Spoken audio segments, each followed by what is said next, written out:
Greetings, friends. I have a terrible sore throat. Sorry. Vision Hotel, Aero time.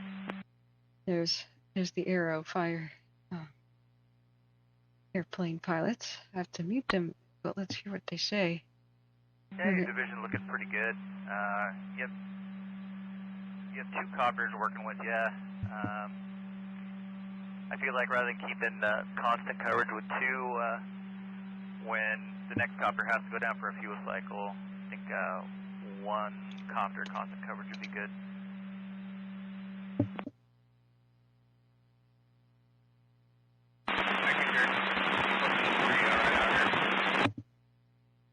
Yeah, the next copter's got to go in at 1420, which will it'll give you another half hour with the other copter. I'll have you go direct to the helibase if you need more after that. No, thank you. Okay, Penn Valley, whoa, in EVAC County. Forgive my voice. I'm not going to sound proper until I get some hot milk and turmeric tea. Wait, Penn Valley. Wait, that's by Paradise, right? Or no? Oh, I'm thinking Pence. Excuse me. Wait, where's Penn Valley? Thank you so much. Ryan B for your kind donation. I was just gonna. 7 Mike Bravo. They've been silent for so long, and now they talk as soon as I hit live. Welcome, friends. The Pleasant Fire. Oh, okay. Where's this? Structures threatened. Okay, I guess this just changed. Then what? Yeah, right there. Yeah. That wasn't by Paradise. It was by Loma Rica.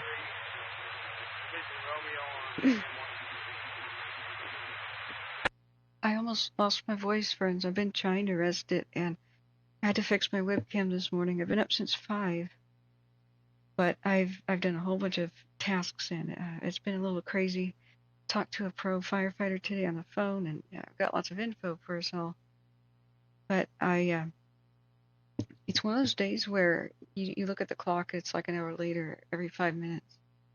I'm a little discombobulated, so bear with me, friends. Hey, Chris, thanks for being here. You're the first mod here. I've just set up Cash App, and I'm trying to get the rest of the requested ways to fundraise so people can use their method of choice. So Cash App is something I'm just about to hit. Wildfires and grass. Whoa, sorry. Oh, gosh, wrong tab. Why does it play at maximum volume? That's KCRA. Look like a Type 3 overhead. Is that PG&E? Affirmative. They're just flying the power line easement. Okay, copy that. Okay. As soon as they're done with their... Yeah, there goes watch duty. Columbia, set down to save time and fuel. Currently we have 2 copters still working hotel. They're doing real good work. I advised hotel that he could probably drop to 1 copter constant coverage, and he'll be the contact to do that with helibase. Break.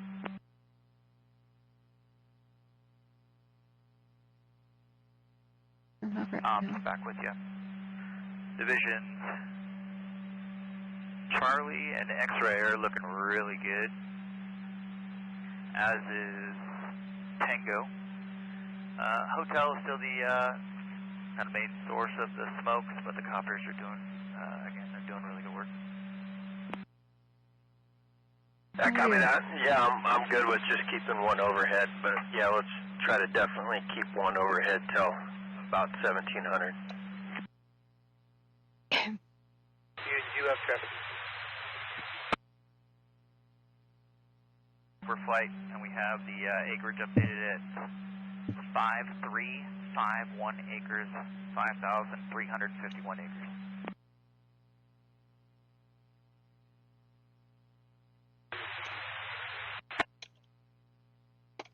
Okay, friends, I was just going to update you on what the pilots just said right before I went live. So they had a hot spot that they detected that was at a certain property. So I want to reassure the person at this property, because I don't know who they are. It was 9290 Burns Ferry Road, which is near Copperopolis. So they found it and pounced on it, and they said, now the new update is everything's looking good.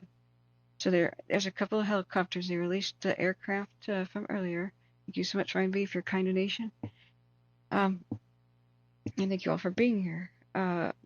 I was just about to play the predictive services video, which is the fire outlook today from straight from the horse's mouth. This is Northern California, the office at Redding. There's only 2 in the state. These are the fire experts that predict fire weather. It's a 4.5 minute video. That's Calaveras County still on the radio. But we're going to pause because there's something new. This is, is this Yuba County? Penn Valley? Penn Valley, excuse me. It's by Rough and Ready, right?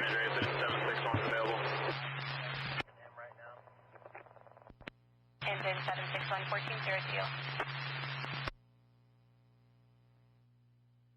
761-1400. Okay, we're just gonna mute for a second. What's going on in the Aero fire? We just had a big update, and we got to turn now to the structure threat that's going on at Penn Valley. Thank you guys for alerting me to that. I was hopefully, as the predictive service video played, gonna make that hot hot milk turmeric tea that's supposed to heal and be soothing. I won't be as chatty today, hopefully. I may forget, but this is terrible right now. We've got a lot of structures right there. Let's see if we can find out more about it. Watch Duty's probably got it. Right? So I think I just, I just found it. Pleasant Fire. It's currently 2 acres, but that was 4 minutes ago, it looks. They are active evacuation. So if you know anybody by Rough and Ready, please. Let's see, which county is this? Is it Yuba? It's not. It's just on the other. It's just on the other side. Sierra? Is that Sierra County or is it Nevada? I'm really discombobulated, guys. So it's just north of Lake Wildwood. This is a pretty dense area, and it got pretty ritzy. There's a gated community just around here, but if you know anybody in this region, there's plenty of old school homesteads, lots of people with animals. Please give them a call right now. Let them know that this is happening. Don't assume that they do know. Don't assume that their windows are open. This would be a very difficult door-to-door. This would take many hours to go door-to-door. We know we cannot rely on the reverse 911 system. Time and time again, it has failed in California, including 2017 Cascade and Loma Rica fires, which were the precursor. 1 year later, general area, Paradise Fire, same thing, reverse 911 fails. Not for any other reason except basically the power lines and cell phone towers and telephone lines just got obliterated by the fire before anybody could be called. So do it while you can and never apologize for it. Hey, hi Ruth, welcome. It could be, no, I don't think it's Plumas County. Cause, nope, no, Plumas County's way up there. So, Sierra, it's Sierra. Wait, no, it's not. It is. No. Excuse me. Wait, I'm just combobulated. Nevada. Excuse me, it's Nevada County. That's right, Nevada County, just like Grass Valley. So let's look at the wind. We'll try to figure out which direction it might go. We can triangulate it with the cameras. Check the smoke column and welcome everybody here. They'll all generally look at the same spot. So we have Bar Ranch there. So there's this, it's closer to Rough and Ready, I thought, and it's actually maybe the east shore of Lake Wildwood. Right around, perhaps, I'm not sure, it could be anywhere from like right next to the golf course, Jayhawk Drive area, or it could be on the north side of the lake, the Sun Forest Drive area. Either way, it's right next to hills, and it'll climb them like crazy no matter which way the wind is blowing. And if it gets up on a little bit higher elevation, that's makes it much harder to deal with. makes it much harder to escape. And burning ember pieces, if the wind picks up, can spread it much faster than if it's on really flat land. And this seems like it might be a long time for a response. I'm not sure where the nearest firehouse is, because it's just the nature of the windy kind of roads once you leave Main Highway 20. So we can look at, hey Smitty, welcome. And yes, sister, you're totally right. And I knew this. I knew Nevada County. I'm just out of it. So it's we've got 3 different cameras taking a look. So let's see, this Penn Valley one. 3 is much easier. High Plateau, yep, to find out exactly where. Okay, that would be then north side, northeast of Lake Wildwood. Phone's blowing up. Kilo fire. Forward progress stop. That's not an update on this one. So it's hard to tell sometimes when the cams are zoomed in, but when you got 3 of them like that, we now have a very good idea. So assuming, this is assuming the website has the correct direction point. So the entire area though should be ready to be evacuated because it is a red flag day, guys. So yeah, this is called the Pleasant Fire. It's in Penn Valley. Looks like we've already got aircraft on it. Do you see that red splash a second ago? So it's been going for more than 30 minutes, or just about. So sorry, friends. I was messing around with my phone. It didn't update, and it took a long time. So all these new watch duty updates, yeah, we already have a splash. There's already aircraft. Look at that retardant drop. It looks like probably from a Martius too. So I'm going to try to see if we can get a Butte County, Nevada County a scanner radio thing going on up here. Hey Husky, we got a brand new fire here. So this is going to be the live view. This looks like the best cam. She shall update every 1 minute or so. Meanwhile, I'm going behind the scenes now to try to get it on Broadcastify. So much for everything's been pretty quiet on the Western Front until right about now. The Sites Fire is a big monster, of course. It's been very quiet and very good for the Aero fire right now. They are constantly monitoring it for hotspots. Just found one, and the report literally just before I hit the live button and or just after was everything's going well. So we'll explore this in just a second. So Spinny says they just opened a CAL FIRE base in Grass Valley on June 17th yesterday. Good. I hope they don't have too far to go. But it's still like the nature of driving around in the hills is a bit slower than much slower than the flatlands. So I hope they have a really local department, like on site. I'll have to check the Google Maps in a second. But the best information comes from Scanner Radio. Do you guys know if we have one yet? I have to tweet also that welcome everybody. This just got chaotic extremely fast. Welcome to the chaos. Should just hold on to your butts till at least after midnight, whenever red flag expires, eh? It's really weird. The red flag warning ends at COPPEROPOLIS. It's just okay. I did talk to a firefighter who told me anonymously that red flags are only issued by the National Weather Service, and oftentimes the reason for making it a really tight metric, like if it's 38 degrees relative humidity or 38% relative humidity, then it's red flag, like with other factors. But if it's 39, it's not. Fires don't care about technicalities. The public needs to be aware about things. And sometimes, if there is a red flag, they call in and get ready a bunch of the off-duty type people and pay overtime and whatnot. These counties and departments, it can help them go over budget, so they're very careful about issuing red flag. We got a helicopter drop too. Awesome. Thank God there's a lake right there. So guys, new fire at Lake Wildwood. Do call everybody you know in the area and get them aware. There's they say some evacuations going on. Hey Terry, welcome. Terry's in England. You have a crew on it. Awesome. if a crew's already there, that's awesome. So we'll continue to watch this thing live, and I want to see if we can get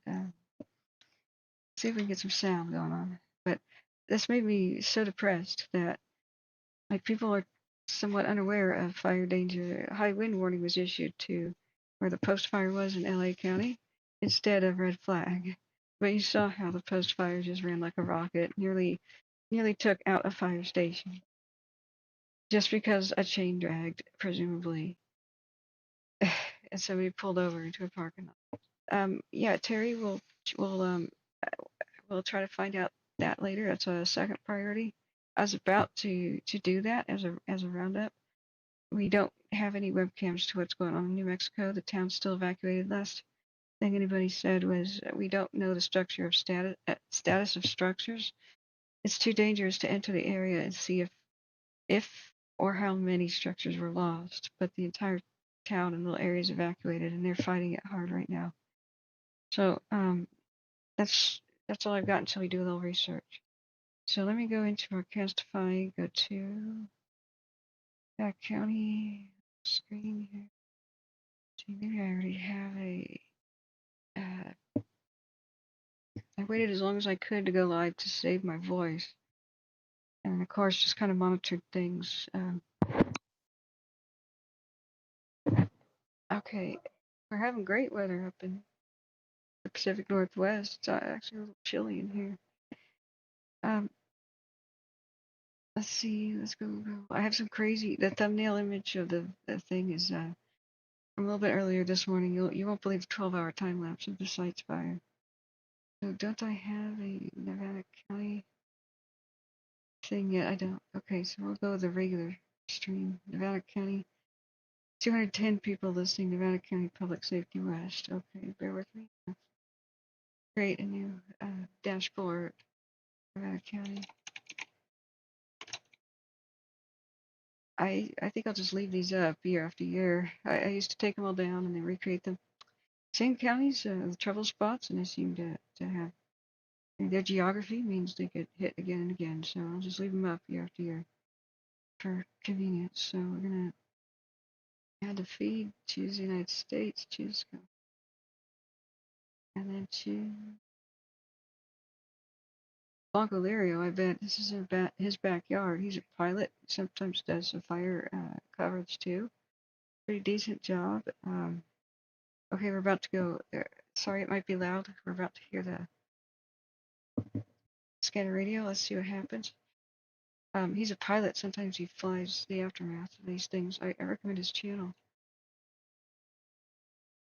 Not sure he even knows who I am, though. Here we go. Okay, we've got the radio on. Let's turn it. Go.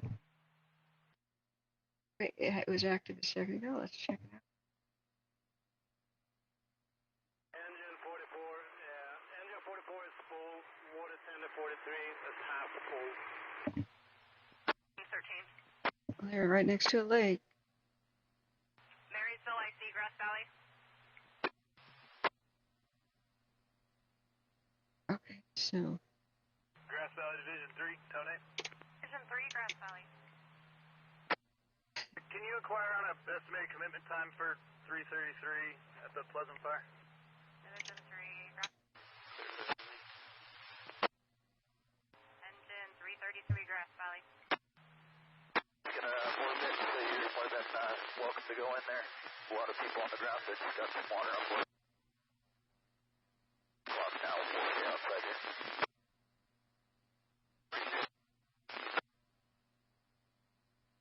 Okay, here's our aircraft. And I was right, just Division 3, Grass Valley. triangulating the cams. I see Grass Valley. Time for engine 333 is unknown. Would you like us to arrange a cover? 3,000. 4 down to White Club. Marysville, I see 1414. So this cam, we may not be able to see too much aircraft. It's very zoomed in. So let's see if we can have a little bit more of a zoom out. Nope, that's even worse. So this is our best one, and only when they get pretty low we're going to see them. It only takes a shot once a minute. So a lot of times they'll do their drops and we won't be able to tell. But welcome everybody. I was about to do a little bit of a roundup intro and make some tea from my throat, but this happened. But well, Station 10, medical rescue, American River Confluence.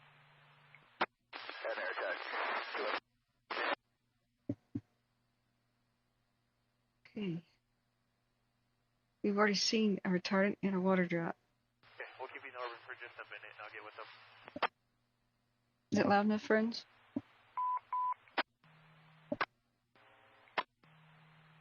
Upper River South, move up and cover, hard cover at White Cloud Station.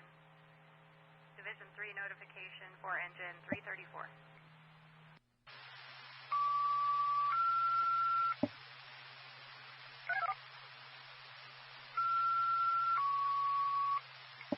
The volume's going to vary. 3 notification for engine 334. All units stand by for check back. Battalion 2311, training 2307, training 2306, engine 2351, engine 180, rescue support 180, AMR, utility 2354, medical rescue for sprained ankle, third hand report. Confluence to the American River. Stand by for check back, 1416. Engine 334. Engine 334. Sounds like a hiker rescue. Okay, so it's really hard to get a bead on this, but there's no evacuation orders yet, or at the site's fire today. No new ones, I'm sorry, Smitty. County 1 Paul 43. Let's see what they're saying about Any this. contact phone numbers for 17676 Candlewood. I'll find out. Said Sheriff's Close Office Grass Valley. beginning evacuations door to door. Electric Beaver, welcome. We have a new fire in Lake Wildwood in Nevada County. Grass Valley, Pleasant, I see we have containment of the fire holding at 2 acres. We'll get an updated size shortly. Continue plaster crew. Can't handle with the remainder of the thing. Okay.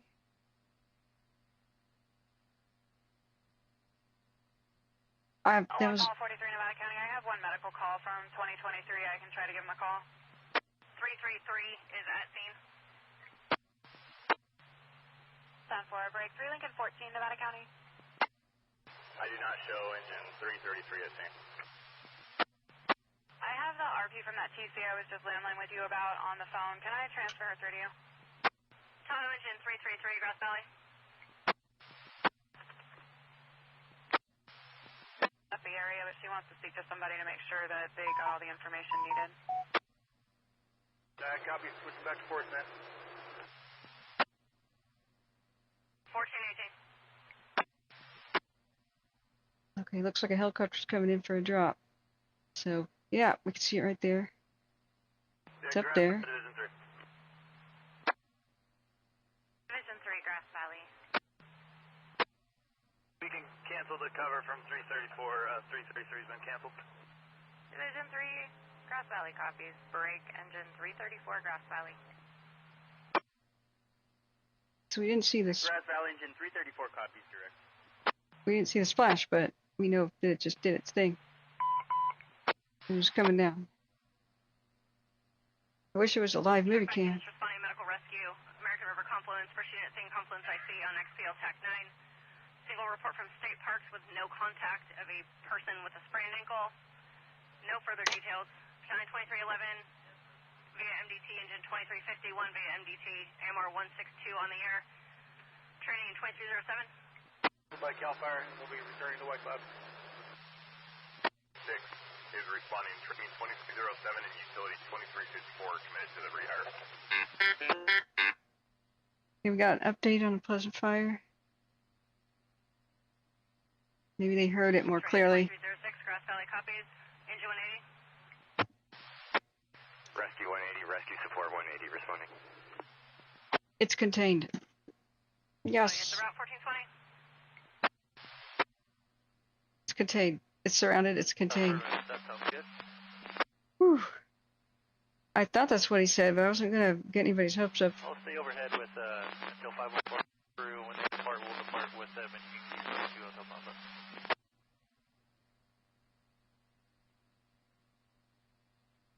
The pilot may have come all the way from the COPPEROPOLIS thing.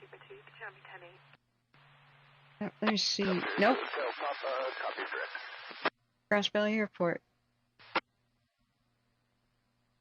All right. Whoever this mystery pilot is, what a hero. And the others, of course. Bell 2. Can I see air attack back? 212. Two Hotel Papa's just orbiting with a load of water. So if you have a ground contact for them to put them to work, otherwise they'll just stay in orbit waiting. Yeah. The people in Watch Studio are listening to this all the time. They can sometimes hear it With a move up and cover. way clearer. Sometimes they've got radios in their own house. They tend to be local. Copy that. Two Hotel Papa, I'd like to bring up 514 so you guys can clear out to the south a little bit. They have fancy buttons to push that. Okay, I'm gonna mute that. That make soft things louder, loud things softer. Tune out fuzz. 10 minutes or? 82, move to cover station 180. Engine 70, cover station 182. Engine 77 to station 70. Advise on a route 1421. Hey, Noah. Is it called Columbia Airport in Nevada County here, or by Grass Valley?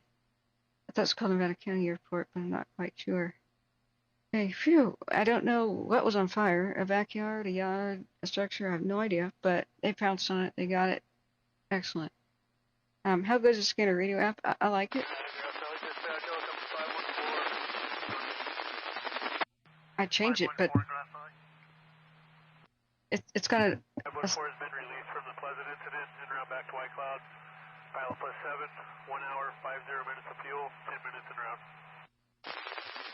okay. I just missed which incident. Grass Valley Battalion 2311. Unlike the Broadcastify website, hang on. TRT response as is, no need to backfill. Second, can you contact the call taking center, whoever took the call, and get me an RP info? Send to my pager. All right, I'm gonna turn it off. Okay, so whew, we don't have to listen to that anymore. That sounds more like it's that medical call finding a hiker with a sprained ankle. Yeah, thank you guys for letting me know about that. I had no idea. My phone did a massive security update, and I figured I should do it before stream rather than in the middle of it. So I didn't know that was going to take like 20 minutes for it to restart and do all the stuff. Thank you guys for being here, sister, everybody. The Aero fires in Calaveras County, this one had just popped up in Nevada County. So, wow. Oh, neat. Northrop T-38 Talons near Beale Air Force Base, and wow. A couple of them. Fighter jets, man. Are they going to an air show or what? Tanker 911 has just showed up on our screen. Aha, it is going back to McClellan. Looks like, yeah. Wait, no. Yes, McClellan. That's our retardant base for the big VLATs, the very large aero tankers. And there is a huge air show going on at the Sites Fire. So, all right, rewind to when I was going to start the stream. If that had not just happened, going to change this thing and put it back. So we'll go back to listening to Aerofire. They released a couple of aircraft, and I could just summarize what happened just as I went live and just right before it. Been listening to it for more than an hour, mostly off and on, but they haven't been speaking much. It's few and far between kind of correspondence here. So they still got, Columbia Airport over in Calaveras County. I see what you were saying. They've been working in place with a couple of helicopters, air attack. They released planes. and they're going to need every scrap of help they can get at the site's fire. Even though the site's fire doesn't have a lot of buildings threatened over there, there's historic ranches and of course the landscape. Um, uh, there's an argument to be made that where the site's fire is in Colusa County, pretty uninhabited for the most part, and Wildfire is part of the landscape of the grassy oak savanna that is huge and kind of rare these days habitat because of urban sprawl and development and whatnot. That fire is natural and whatnot, but no, mega fires are not natural. Having the big mushroom clouds are not natural. The low intensity yearly burning off is natural. So when you haven't had any of that, and we had a crazy wet spring that created grass that's much taller and thicker than usual, and there's dead trees and stuff on the ground that fuel this like crazy, and limbs and buildup and whatnot. Sorry, this is the wrong camera. The site's fire. Then fires are larger than they have every right to be. It becomes a man-made style disaster. Now this is what's currently going on over there. You can see we're looking to the southeast from basically the Coast Range, and you can see you could see the Southern Buttes, and that'll orient you if you're at all familiar with the Northern California Valley. That's the Colusa County. That's that reservoir there. So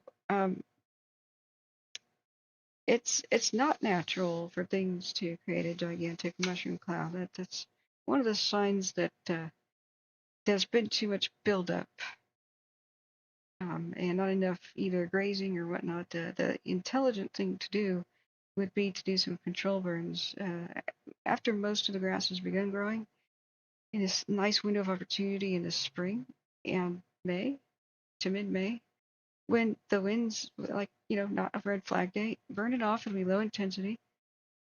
It won't produce giant mushroom clouds of smoke that cause asthma and dementia. Actually, they've started to link extreme air pollution to dementia. Let's do the 12-hour. You do it gradually, and then you do it in grids like checkerboard the landscape, and that allows the deer and cattle and everything else that depends on the grass to still have food.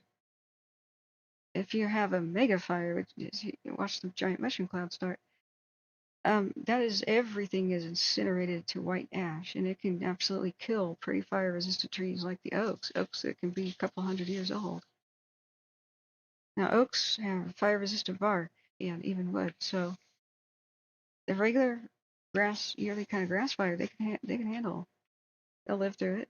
Even their limbs can burn off, they regrow, and leaves and such. But a mega fire that is creating pyrocumulus clouds that throw flaming debris 23 to 27,000 feet high to rain down on other parts of the state that's not particularly natural. It would have been extremely rare. In the past, Native Americans knew about this potential for disaster, and so if lightning didn't do the job, they made sure it happened carefully on the right kind of days, because done right, it'll fertilize the landscape instead of obliterate it. So we got to find balance here.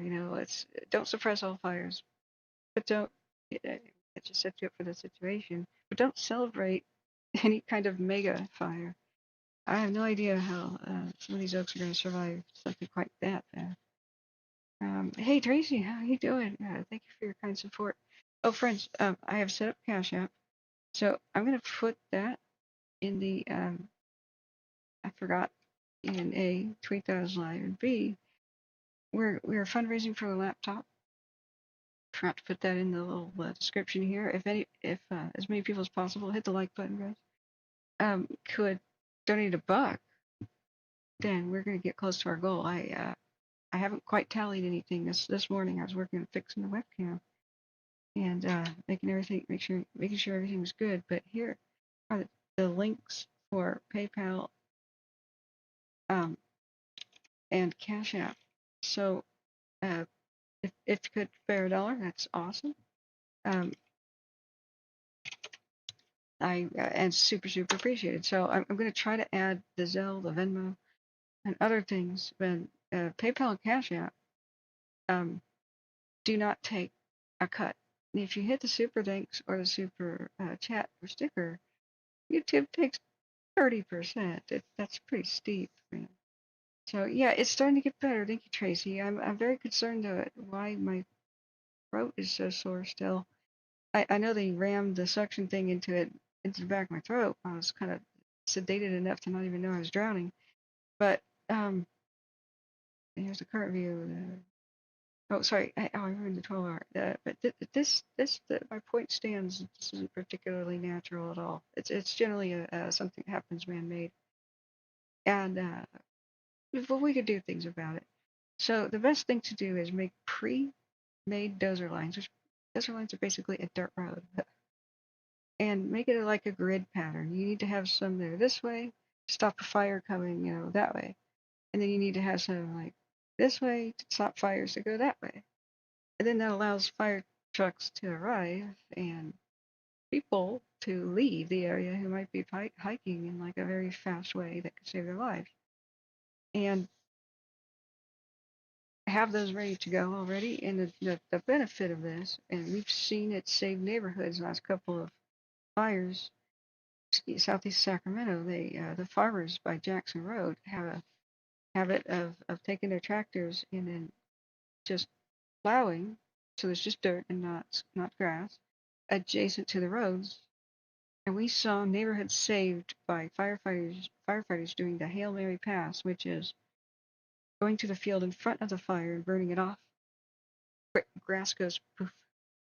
And then the fires stopped. The Douglas and the whatever that Eagle one was called, Eagle Drive or whatever, day before. And so the grass fire, even though pieces of burning grass went up in the wind and it landed on black, pre-burn. So it's very intelligent to do that, and that's what. Somebody got timed out. That's how we could prevent a lot of this from happening. Now you instead of waiting for the government to do this, you can do this and groom your own property. So firefighters taught my family how to do that. And so my dad had a habit of running around on our rural property in the foothills, just making like a circle around the property. And then the firefighters also told us to dig a couple wells to have some ponds to shelter in place with. And as we did that, an amazing thing happened. And what the fire departments will do is they'll prioritize your property to be saved. They also bought a water tank. That gives them extra confidence. And the pond could be used as a water source. But we attracted all kinds of wildlife. It was amazing. And it was like a little oasis. And doing that selectively out in the middle of nowhere, it's like adding wells and springs. It will benefit wildlife, and wildlife actually use roads, and it saves them calories. They use them just like we do, and so if surviving winter is having more calories intake in a big fat layer, and building that up and trying not to burn it off too fast. So the thinner they get, the colder they get. So yeah, hit the like button, guys, and let me pin that. I gotta pin that comment. So the pinned comment is, I know everything's like tough right now. We lost 85% of revenue in order to survive. Change strategies. Let's just ask for like $1 or $2 here and there, and we'll make it, because we've had really good turnout, and you guys are really responsible for that. Sharing the stream, and more people are finding us. The more we trend, the easier life will get.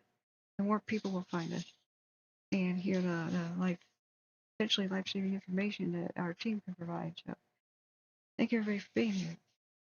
It's so awesome to see you, Tracy, and others. So what did we have a ruffian? You deleted a message. Yeah, what we don't allow is any sort of proselytizing. So even if those are good intentions, I don't believed that pretty much man-made disasters and neglect of the environment has anything to do with God and God's wrath. In fact, nature's a system and not a person. That's an old Bronze Age kind of explanation for why disasters happen. And it's always victim blaming. I don't think God wants disasters to happen to anybody.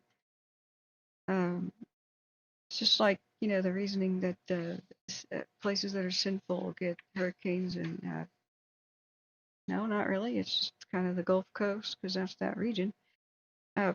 Sinful cities don't get hit with earthquakes. It just kind of happens where fault lines are, Like, I'm sure in the middle of Russia, there's plenty of dens of sin, you recall, and they don't get hurricanes or earthquakes. So that reasoning has never made a whole lot of sense. There's advice in the Bible, like, don't build on sand, otherwise your building collapses. It's symbolic. It's also practical advice. It means don't rely on God to save your bacon, and don't blame God for disasters either. So that's why it's a victim blaming thing. It's terrible. So help each other. You could say I'm praying for everybody, but not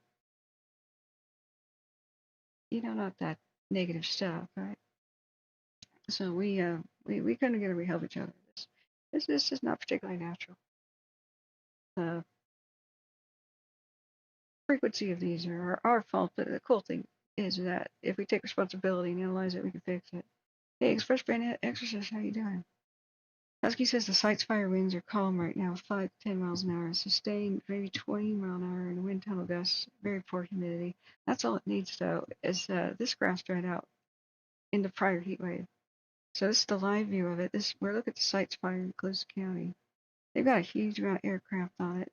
Unfortunately, I can't hear them. If you guys have a Broadcastify link, COLUSA County does not seem to have air traffic. It was just silent for when I turned it on.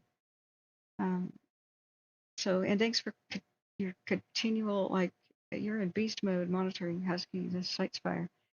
So, Express Brain Exorcist says, hello, Kathryn. My throat was messed up for 2 weeks after general anesthesia for surgery. I didn't have a mask on or anything. I was sedated with a pill, so maybe they just got rough because I wasn't giving them feedback about, how much I didn't feel a thing, right? I just sort of zonked out, half conscious. But yes, I do know how that can work. With the whole filling crack happening and then it goes into the gum, I was not feeling well. I was feverish for a bit. Felt even better 24 hours after that filling was replaced and fixed. I was unaware how bad it was getting until I began salivating excessively. Like I had rabies. Like I looked it up, like what causes excessive salivation? And they're like, rabies. Okay, I'm a goner, guys. But then I got to more dental oriented sites, and yeah, that can happen with swelling. You're intubated. Oh man, yeah, I can imagine how messed up that is. And I hope it came out. I hope that'll came out fine there. I'm gonna go create the turmeric tea called the golden milk. It's got turmeric, which is a painkiller, and a nice spice that's antimicrobial and whatnot. And that should be super soothing. It's got cloves and nutmeg or something in it. So I'm gonna let's see the Aero show that's over here. Look at how many are on the site's fire. We're on the lookout. We expect new ones to happen today. So it's already 2:40, so it's about time that the sun is at maximum heat. 2 to 4 p.m. Heat will buff up the fire. It'll give it some steroids, basically. Right. There it is. Sorry. Devil's elbow. They missed. That's what it says right here in tiny font. They missed a perfect opportunity to name this fire the Devil's Elbow.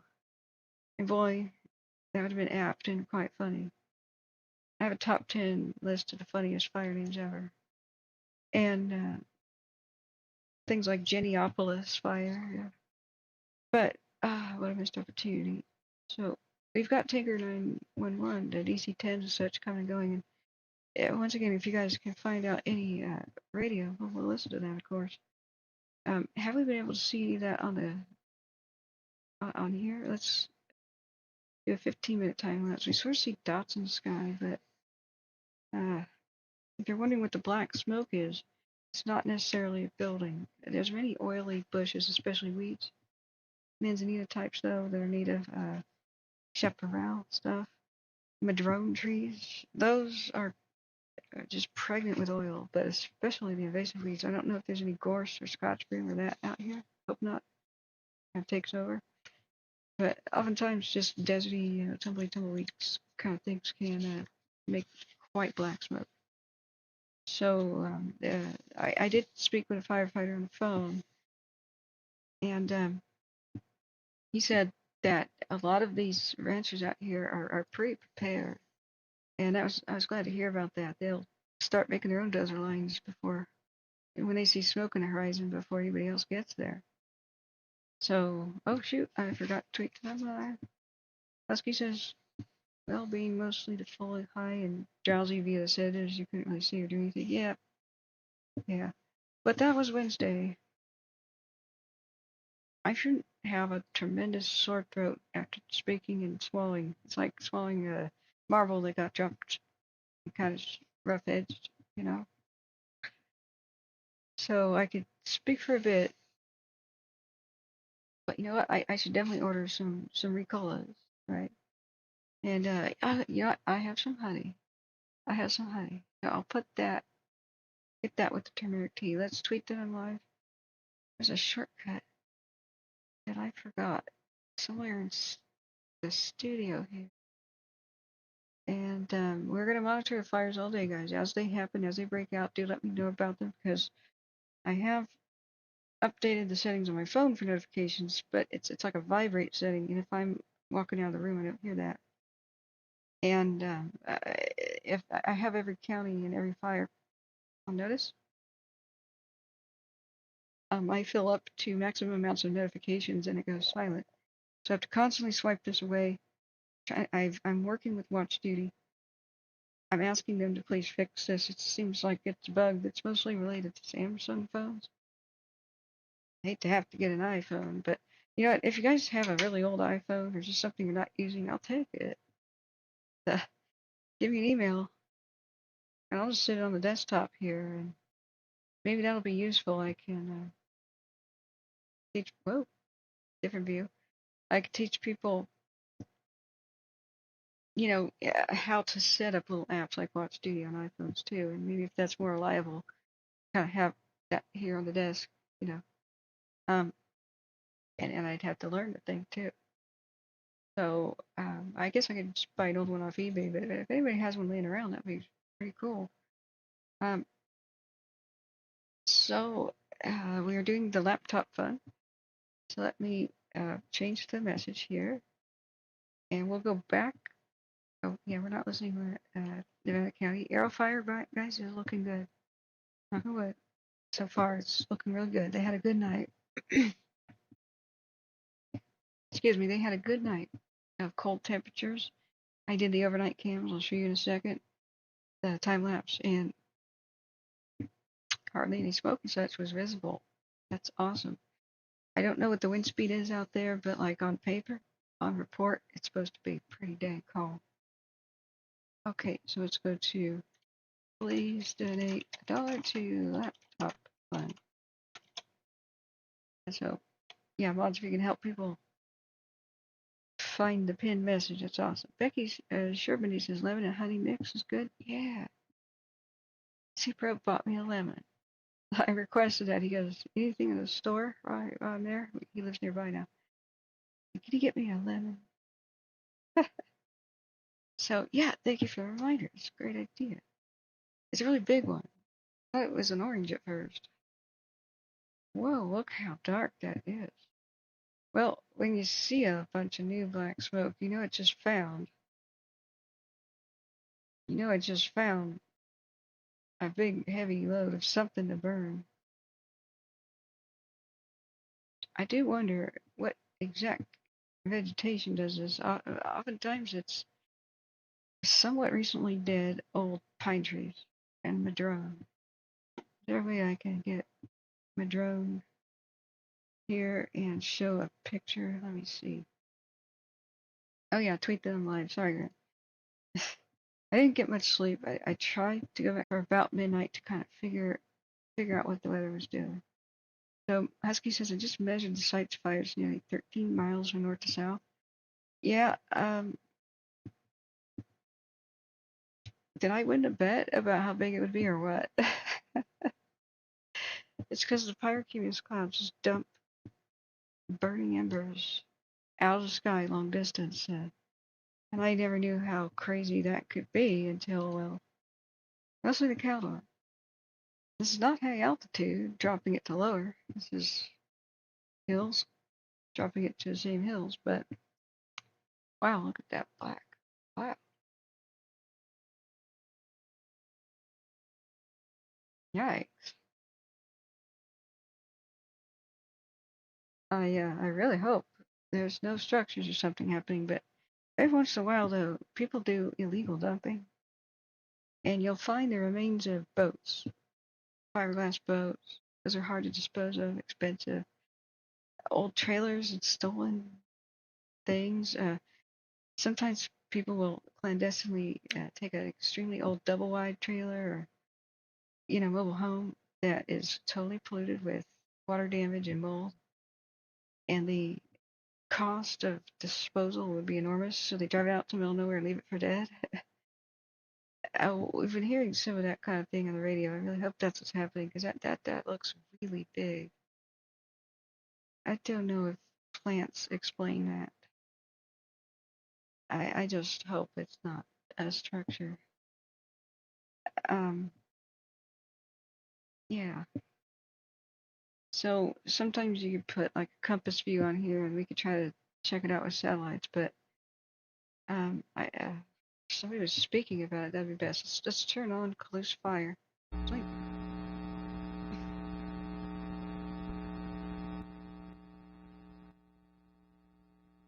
See, there's 3 listeners for a reason. We got an airplane splash right there. See that red? We can't hear anything. Okay. Bear Valley, Indian Valley fire. I just wish the old California Fire Special 1 was reactivated. That was a great channel for pretty much all the air shows of Northern California. So we have nothing there. Let's turn on Calaveras County. Sometimes air attack there will explain that they're releasing craft to go to another wildfire because X, Y, and Z is happening. But okay, that's big and ugly. Does that not look like a volcano? Eerie. Husky says smoke might be from small trees and large oiled up bushes and large vegetation. Yeah. Like say it's a pine grove or like a madrone grove. And say the beetles killed it or something. Like I said, I don't believe this spot has burned for quite a long time. It's built up, standing up and on the ground, and the dead trees are standing up, act like a chimney. The bugs, the woodpeckers, the bear, the rot, it all creates this hollow. And if there's a hollow at the base of the tree and like a limb hollow at the top, like a hole, you have maximum airflow like a chimney, and it'll just roar to life. Now, if you at least, to groom the landscape for fire, cut the dead tree down and put it on the ground, it does not have the airflow underneath because that's just on soil. And the thing that is dreaded won't happen. A dead tree will be eaten inside and out, and eventually weakened to the point where it will unexpectedly crack, collapse, and shatter upon the ground like a demolished building, and throw pieces of fire and flaming debris all over the place. And it may shatter like down, or it may go They fall in any direction. It's completely unpredictable. They're the number one killers of firefighters out there because firefighters have to cut down trees that are on fire. Yeah, Manzanita, yes, is very oily, but I have not driven past this area in quite some time. Just where the roads are, it's just universally kind of grass and oak. I remember we did have the pine trees that had the lion's tail or donkey tail style long pine needles. I can't remember which variety that is, but it's very different than like the firs. And gigantic pine cones and their sap that they constantly emitted was insane. And what happens with drought stressed trees, if they're still kind of recovering, maybe permanently damaged from the 3 years of La Nina, 2020, 2021, 2022, where we had record breaking dry vegetation according to Holt Hanley, the meteorologist. That that allows beetles, insects, and fungus to attack the tree when it's weak. Ponderosa pine, yes. Thank you, Ponderosa. But, Ponderosa has a very distinctive bark. It's higher altitude, I believe. They resist snow a lot, so this is a bit lower altitude. The ones around, say Paradise or Orville, I don't know that those are necessarily Ponderosa, but that's a really good reminder. I'll look it up in a second. But when any kind of tree is drought stressed, it has one defense, especially if its bark is damaged, like from insects, and that is bleed sap. The sap will encapsulate insects and kill them, and that turns to amber one day. It'll become a beautiful necklace, in like 360 million years. and then that's how you make dinosaurs. But yeah, in Georgia, there's loblolly pines. Those are cute. I don't think they do well in California. It's a little bit dry. But yeah, those are great. That's an epic name too, loblolly pine. But I'll think of it in a second. But madrone is similar to like a big manzanita bush, but a tree. So, but sap is like gasoline. It's crystallized kerosene. Is that flame or retardant? That splash of pink right there. Maybe retardant splash. We may have had one right there. Ugly. Sometimes at night, wildfires that are low intensity can be kind of beautiful, and sunset through them can be pink and stuff, but most of the time they're just downright ugly. So yeah, it's already turning to more of a gray smoke, so maybe it just poof burned it up.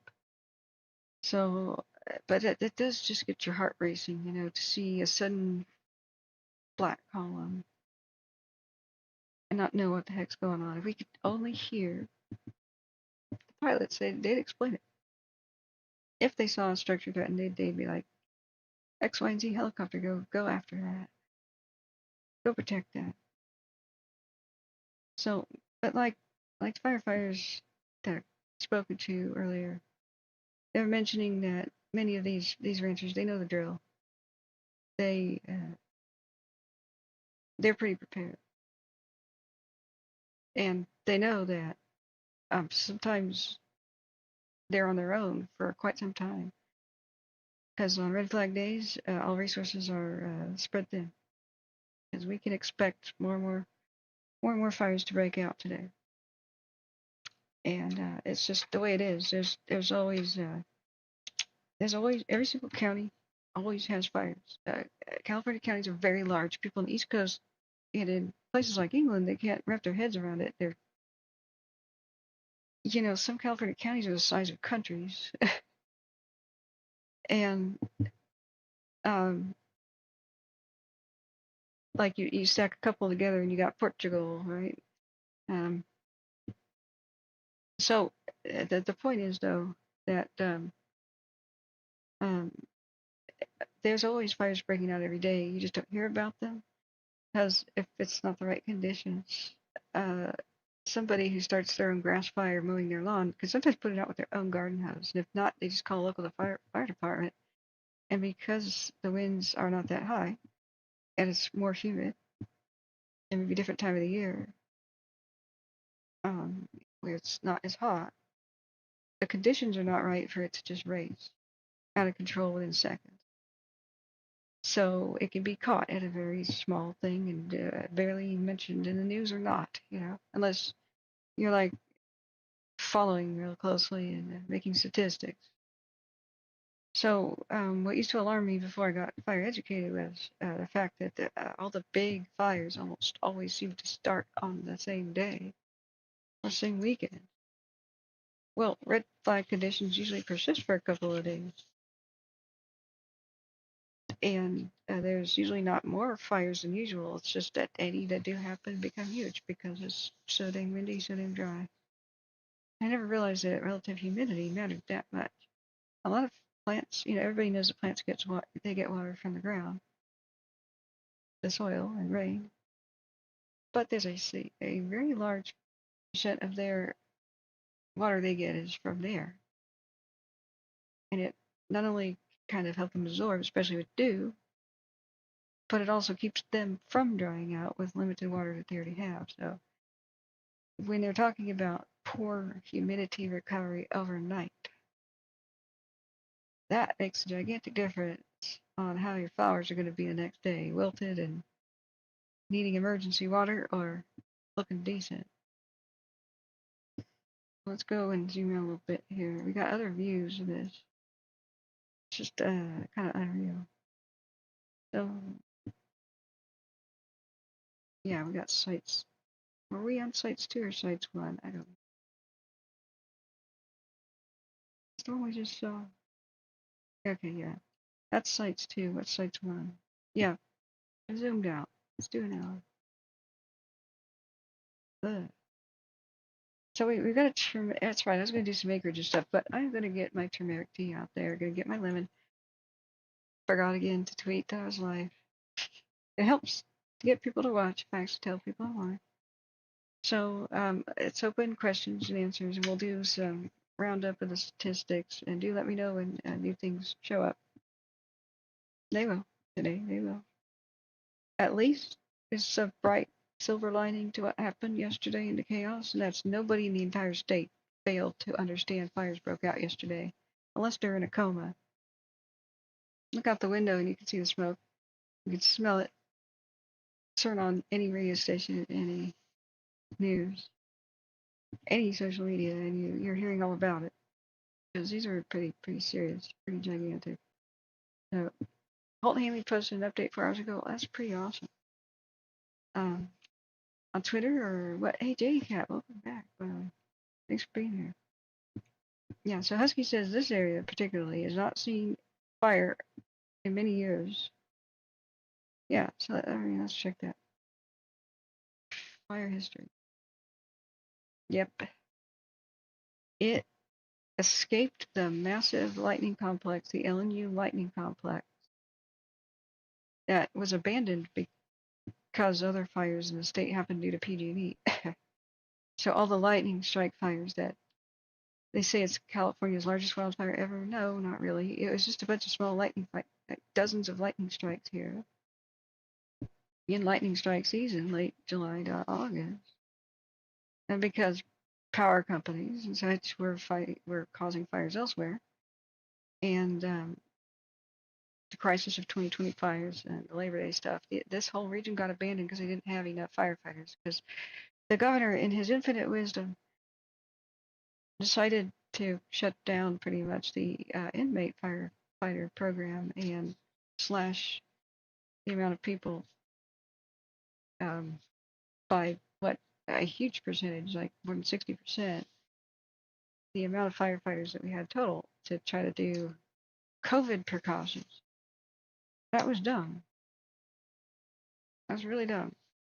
So we ended up with a gigantic firefighter shortage on the worst firefighting year in 130 years or so, at least 75 years. that could have been done differently, where you just quarantine everybody for a week and they arrive separately to their own units and keep the units separate. But that was the way it was handled. So the massive shortage, coupled with the insane need from Oregon and Washington at the same time. This is sparsely inhabited, so this is the part of California that gets absolutely neglected. Abandoned. Truly abandoned. Like these fires, if anything, a fire breaks out and threatens any area that's more populated, which is every other place, they yank everybody off them, and so these run wild. So there were many, many fires. I kept checking on them all the way up into the Oregon border. All these counties were like, help us. Things like the Devil's Fire and such over here, it just started to get bigger and bigger because they were completely unstaffed. So it's amazing. Lightning did strike all over here as these crazy monsoonal storms went through, and lightning strike season, July and August 2020. But they did. It's a race against time to pounce on them while they're small and put them out before the next big wind event. So California does this race every year. And they usually win the race, and most of the fires don't get big because they make that their number one priority. They go all out. So maybe because this area is closer to the valley with a good road access, maybe they instantly put out the tiny fire. Like here, 2020 sites. Who knows if that was lightning, but possibly. So ironically, not burning then makes for a mushroom cloud now. That's a long time for a fire to have ever happened. It's too old for this map. I don't think this map goes beyond the year 2000. So there you go. 24 years at least of fire load buildup. Oi. So Jake says I have it on my TV, but I don't see it here on my PC. What? Oh, hey Vanessa. Well, Paul Hanley's YouTube. Okay. Well, that's great. What we're gonna do while I go make the tea so I can talk again, we're gonna hear about today's weather forecast straight from the horse's mouth, which I totally forgot about this until I talked to JB. I made contact with JB, John Bruno, in Shasta County. He was in chat last night, and so we began texting, and he reminded me about predictive services. I went, oh yeah, it's very hard to find predictive services, really hard to find. But once you do find the video, and I'll walk you guys through it, you get the daily, straight from the horse's mouth. Fire weather experts, people explain what they expect out of the day. And they've got that groovy theme song, so I think it's the correct size. No, it's not, no longer the correct size. Let's make this full screen.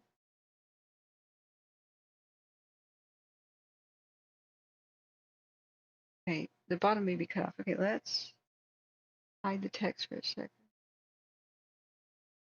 Okay, that should function. Let's do the volume. I'll go put the milk in the microwave. Are we at the beginning? Prepare for the epic theme song. Wait, are you max volume? Okay, let's turn that to medium.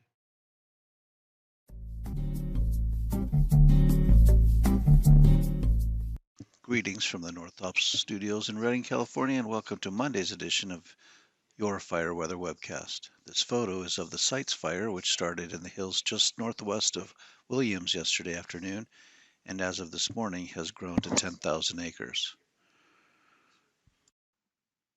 Reviewing this morning's water vapor imagery shows a weakening trough of low pressure over the west coast, along with generally dry air over much of North Ops. Some clouds are trying to move over from the East Pacific, but generally only some high clouds are expected later today.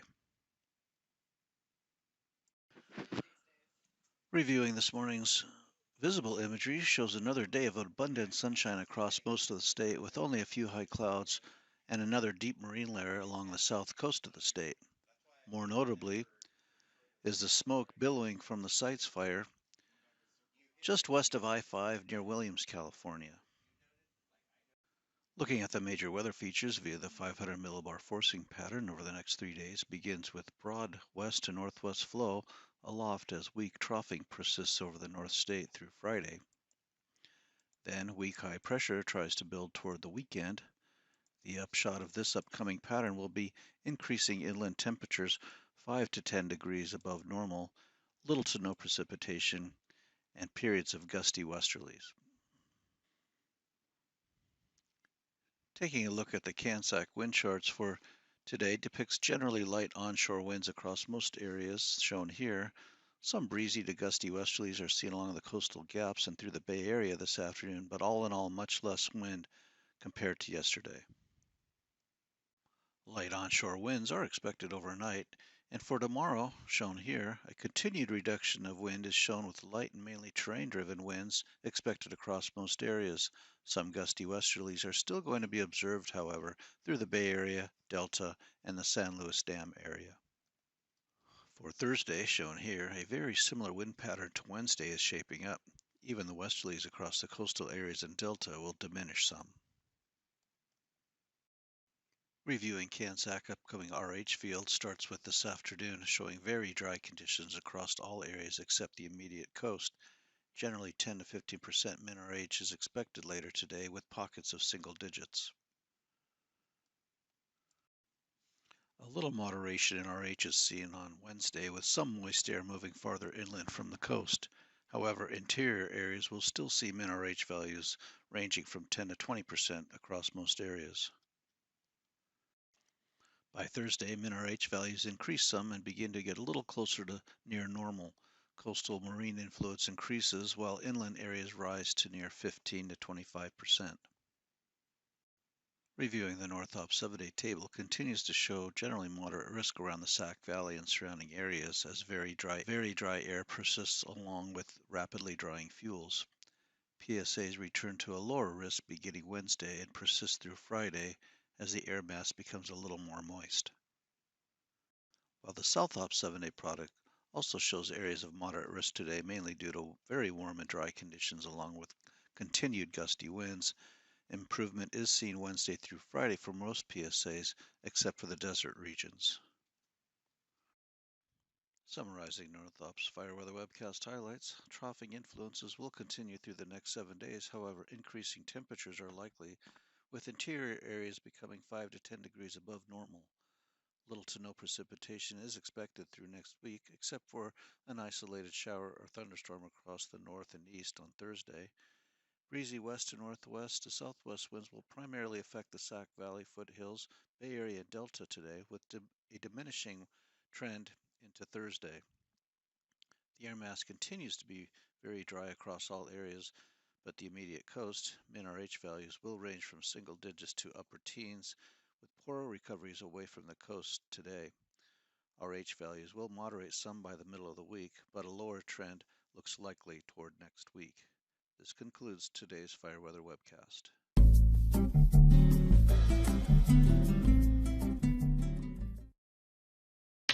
Boy, got very quiet at the end and then loud again. I've got no.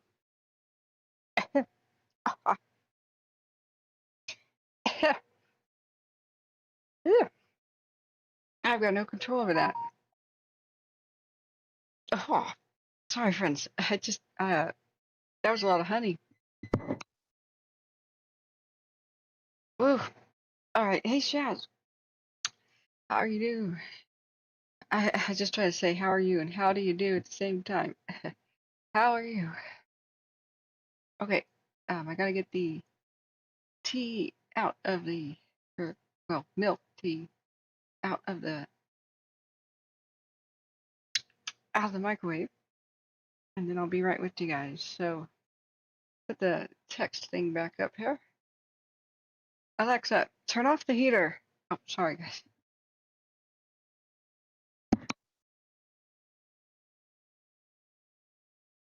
Okay. Sorry if I just turned off a few things. His vocal tones are soothing. used to be another dude who was really good too. 2021, we did this. How are you?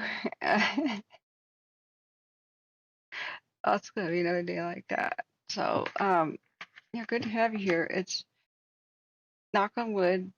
There's some good news about some of the fires, like the Aero that has COPPEROPOLIS evacuated. Oops, let's go back to it. Knock on wood. The very last report, right as I went live, Air Attack was so satisfied with things, he left 2 copters going because that seemed to be the only thing needed actually at the time. And they had a good cold night. It's not technically in the red flag warning, but look how ridiculous this is. You turn it on, the red flag. Wait, did it expire? Did it expire? Oh, I thought it was until 8 p.m. tonight. Or is the button broken? Okay, well, it was very funny.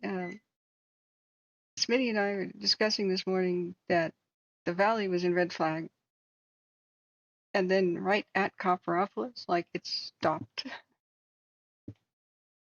Okay, is that good? But yeah, I'm nursing a terrible sore throat ever since the dentist, but staying strong, right? I was there's sad news in my hometown. I grew up near Marysville. There's an 1800s hotel that burned, and they have half of Marysville. I talked to my dad, half of it blocked off. I said, "How bad is it, Dad?" And I have not gotten the strength, because I know I'm going to be emotional when I look at it. I've not gotten the strength to take a look at any images on the news, but my entire life I have hoped that they would seismically update it, and it would be it's pretty much the main survivor and representative of the gold rush days of Marysville, and it would really revitalize the town. They're trying to it's struggled to survive economically ever since the late 1800s, and they had to build levees around it when hydraulic mining in the hills washed so much dirt into the river systems. They destroyed entire mountains and hills with water cannons, and it silted up and made all the rivers shallow and created gigantic flooding problems. And Marysville had to have a complete ring around itself with levees because it's surrounded on all sides by a river. So it was once a place that was possibly going to become the capital. Sacramento was chosen partly because, well, Marysville couldn't be, but it was the gateway to some of the main gold fields. So your city can grow because it's on the west side of the river, but Marysville has the big Feather River on the left, and now it's very shallow because of the hydraulic mining in the day.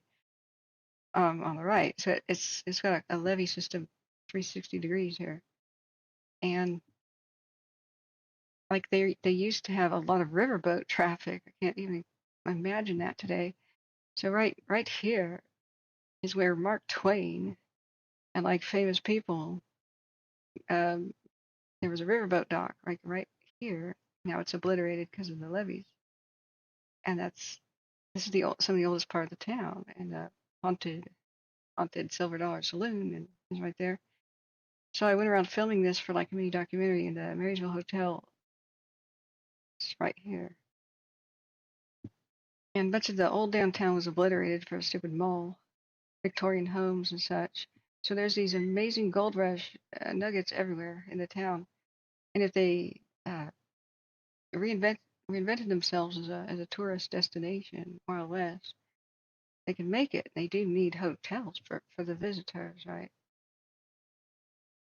And next to it is this amazing theater that is closed, but they could fix up. Yeah, but Marysville used to have opera houses and stuff. It was a blingy kind of place that has been struggling. Okay, Smitty says the good news is the only part of California showing a red flag anymore is north of LA. West to about Oxnard. Okay. H-Doc says it's a total loss and sad. There's no interior left, and they're talking demolition. Yeah, they're saying that the streets are blocked off right now, which is the main artery of, Highway 70. Right here is closed. It's created a nightmare of traffic. And Dad couldn't tell me what it looked like because the walls are at risk of collapse. I said, Dad, what do you think happened in there? He was arson.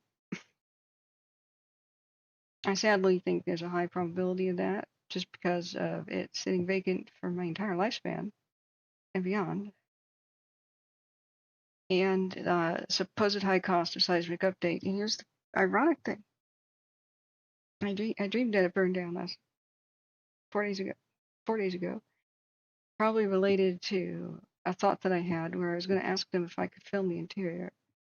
I was going to pitch the idea to rich people, like there's the McMiniman brothers in Portland, and they rescue old historic buildings and turn them into brewery, pubs, and hotels and such. And they have a fantastically profitable business. And I'm just hoping something like that could happen. Now, and ironically too, there's new technology to make seismic updates for masonry brick structures cheaper than ever. And that involves spraying a glue-like substance onto bricks and creating a semi-flexible shellac on them. And you don't necessarily need cross-beam steel girders that drill into brick anymore. Yeah, that's there's a possibility. It's people exploring the place with a candle. It has this rumor of being spooky and like you can use fire escapes to get up there. I never trespassed as a kid because I was a good kid. I always heard you could do that. There were ways. There's other rooftops nearby. And there's a lot of vagrant. Every once in a while, they chase out squatters and vagrants. I'm not accusing anybody of anything. It could be anything from somebody trying to keep warm or cook their meal as a squatting homeless person to maybe some accident. But it's not like they had electricity in there. I can't imagine it being turned on. You know, it's arson's a high probability. Whenever you have structures that are old historic, cost a lot to revitalize and open, they're worth more dead than alive. And so even if a building owner doesn't, I'm not talking about this one, I'm not doing accusations, we're going to wait for the investigation.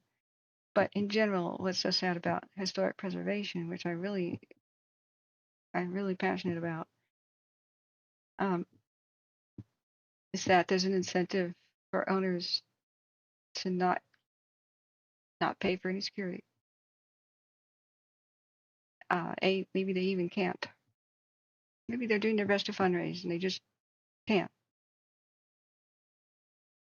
But you know, the police can't be there 24/7. You know, it could be. Who really knows, right? And I just don't think any ongoing renovation it was happening or anything that would explain this. I'll look at the pictures later. Let me get my milk out of the. Let me get my milk. So, oh, I can show you a picture of it. I guess what we're talking about, Street View and whatnot. It was a grand old thing, wasn't it, Ruth and Sister and Smitty? I would really hope that they would just rebuild it from the ground up the way it looked with modern amenity and with the classical look as a tribute, and then seismically stable this time from the ground up. So let's see, Real Hotel. I'm just doing it in Google Maps. I'm not gonna look at the destruction. Let me know if there's any new fires breaking out.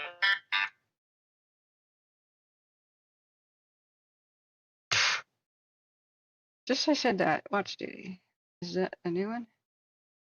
Oh no, it's a good news one. Sparrow Park CC Fire 43. 100% containment. Yay. But okay, let me get the little gold man down there and I'll show you. it once looked like. What it once looked like. But it's one of the buildings, my favorite buildings in the world. So every time there's one of these fires,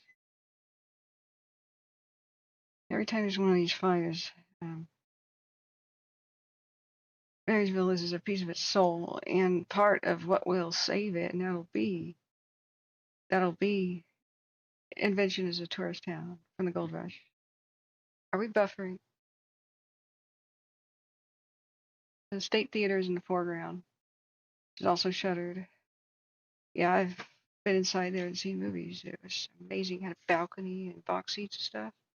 Stage, a real stage for like stage productions, but it was turned into a theater with a huge screen. And then later I believe they converted the upper balcony into its own theater, and the lower seats were like its own. I can't quite recall. But these are dressing room windows here. It's astoundingly amazing place. I remember the velvet seats stuff. So it's all ready to go. Has been messed up. And I cannot blame the VPN at all. VPN usually kind of cleans up your connection. So upload has been suffering where download is fine. And it only seems to be from time to time as well. And right now, my ping to other states in the United States is insane. To Seattle, it's 1,300 milliseconds. It should be about 25. So I'm sorry. What a day to have internet problems. The VPN is off. It says error. YouTube is not receiving enough video to maintain smooth streaming. Okay, I'm going to turn off the backup, the online backup. That started by itself again. Let's see if it stabilizes. Friend, sorry. Nick, I'm sorry. Yeah, a moment of respect, Nick, for your dad.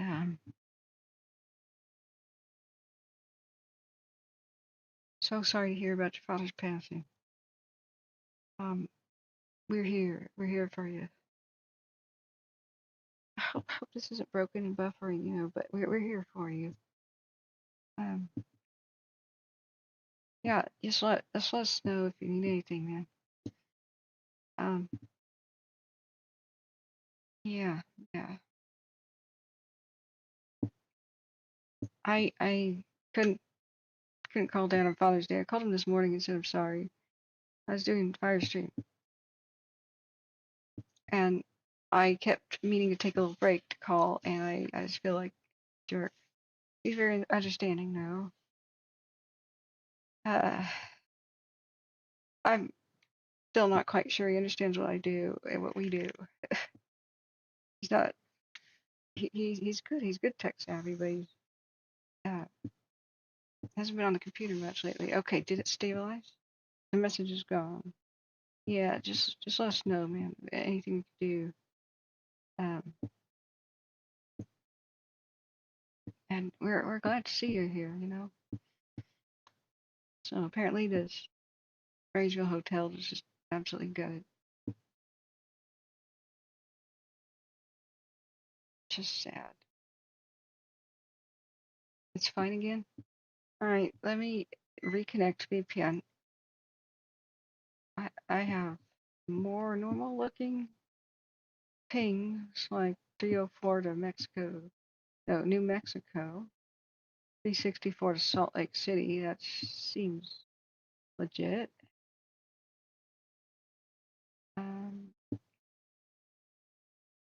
Strangely, Seattle's at 1854. This is so weird.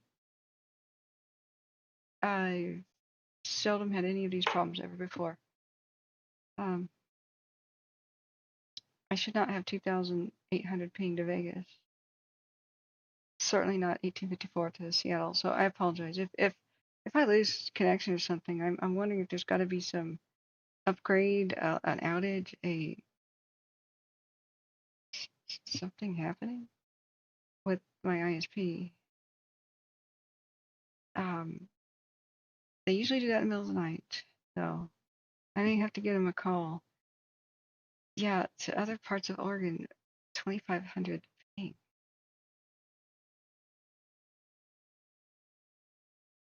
It's red flag day too. Okay, watch duty just beeped. There may be a Klamath Falls fire. Let me look. Yeah, the MA number 6 fire is at Klamath Falls, Oregon. That can be quite a bad place to have a fire. I don't know about their weather currently. It says automatic updates. It doesn't sound like in the Cave Falls area they've got anybody listening to scanner radio. And sometimes scanner radio is not even available, so that's a little concerning. We got a couple of helicopters working on the post right now. The air show's still working on the sites. I'll put it back on sites. It's something unreal here. Hello from Seattle. Hey, Basic J. How are you doing? Eastern Washington's had some fun fires yesterday. So we've had some mushroom clouds and stuff here going on. That can't be a full view of the fire because that is the Pyrocumulus Husky still in action. I don't know that we have the same view that we did before. The zoomed out view that would show us the giant cloud. Although, oh, if only the Solar Buttes cam would be looking that way. Yeah, Williams is socked in with smoke. That's got to be a nasty place. It's got a favorite airport where a lot of the pilots love to eat at a diner. C-Pro raves about it. When we went there, it was like closed early for COVID staff shortages. My God. See what I'm saying? Brokefish says Ruidoso Downs is being moved to a go status. The salt fire is making a run towards the city. But I thought it was already under evacuation. That's New Mexico, friends.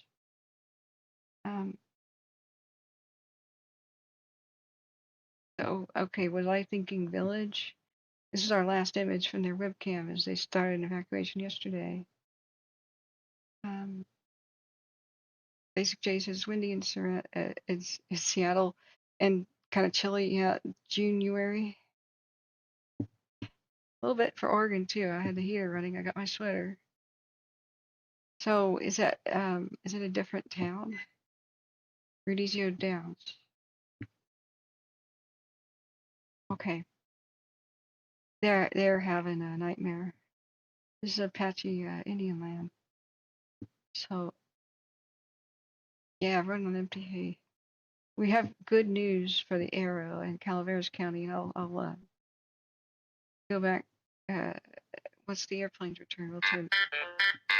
We'll turn the radio back on. It's been pretty dang silent. Shelter Cove, Humboldt County has a 3-acre fire just now. No, I'm sorry, it's a press release just now. And 6:45 a.m. a vegetation fire broke out in Shelter Cove. It spread across difficult terrain, reaching 3 acres. But thanks to favorable weather conditions and aggressive fire suppression efforts from our dedicated firefighters, the fire was successfully contained without causing any injuries or property damage. That's great. Yeah, the South Fork fire, the salt fire, they are hemmed in. I would have assumed that Rudizio Downs was already pre-evacuated. But what do I know? They got a very similar terrain look to California, don't they? It's an anonymous photograph. So,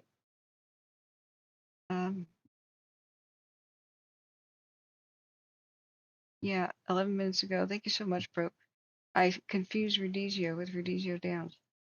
So it is being moved to evacuation go status because the salt fire is making a run towards it. Please go now. Go immediately. Don't even try to gather your belongings. Don't try to save your property. Just go. I don't believe we have anybody from there listening, so I don't feel the need to give advice, but that's really sad. There's pretty much only one way out of town. So I can imagine the traffic jam starting and whatnot. But if anybody found himself in a traffic jam, and this is blanket advice, that racetrack might be a perfect shelter. The parking lot inside of the racetrack, leave your keys in the car so somebody could move it if they have to. But you can just calmly walk to the center of a racetrack, you're going to be fine. Or where there's a golf course, or green grassy field, or a big box store parking lot. Hopefully you can be in your car with the windows rolled up against the smoke, but parking lots do not burn. Big grassy fields don't burn. Golf courses don't burn on the green. Big baseball diamonds, they don't burn. Just calmly use your head. And don't do what everybody else does and jam the exit, right? Like if this was a dirt field recently plowed or just totally green grass, that'd be a perfect place to assemble the community and anybody who didn't have a car, the car didn't start, people you found that couldn't evacuate, because sometimes people leave their neighbors. Check on your elderly neighbors. If you're disabled, you're people that may not have enough money to have gassed up fully. What happens is people who only have a little bit in the tank, the gas station is closed or it's being overrun with looters. And the traffic jam happens and then their car just dies in the middle of the street. You got to check on your neighbors. Do you have enough gas? Make sure their car starts. Make sure they're following you. Tell them about good shelter-in-place options. And for modern towns too, there's strong men can open sewers if you really have to. Same thing for tornadoes. Just get in the manhole, not the one with the electrical stuff, not that, but culverts, drainage. And even in the Inferno of Paradise, most people sheltered in place who survived that. Traffic jam was insane. That didn't evacuate. They just, prior, they sheltered in place. Don't see a lot of backyard swimming pools, otherwise I'd suggest that. But that's sad that that's going on in. It'll look more apocalyptic, of course, now. This was yesterday. The sky is probably absolutely black.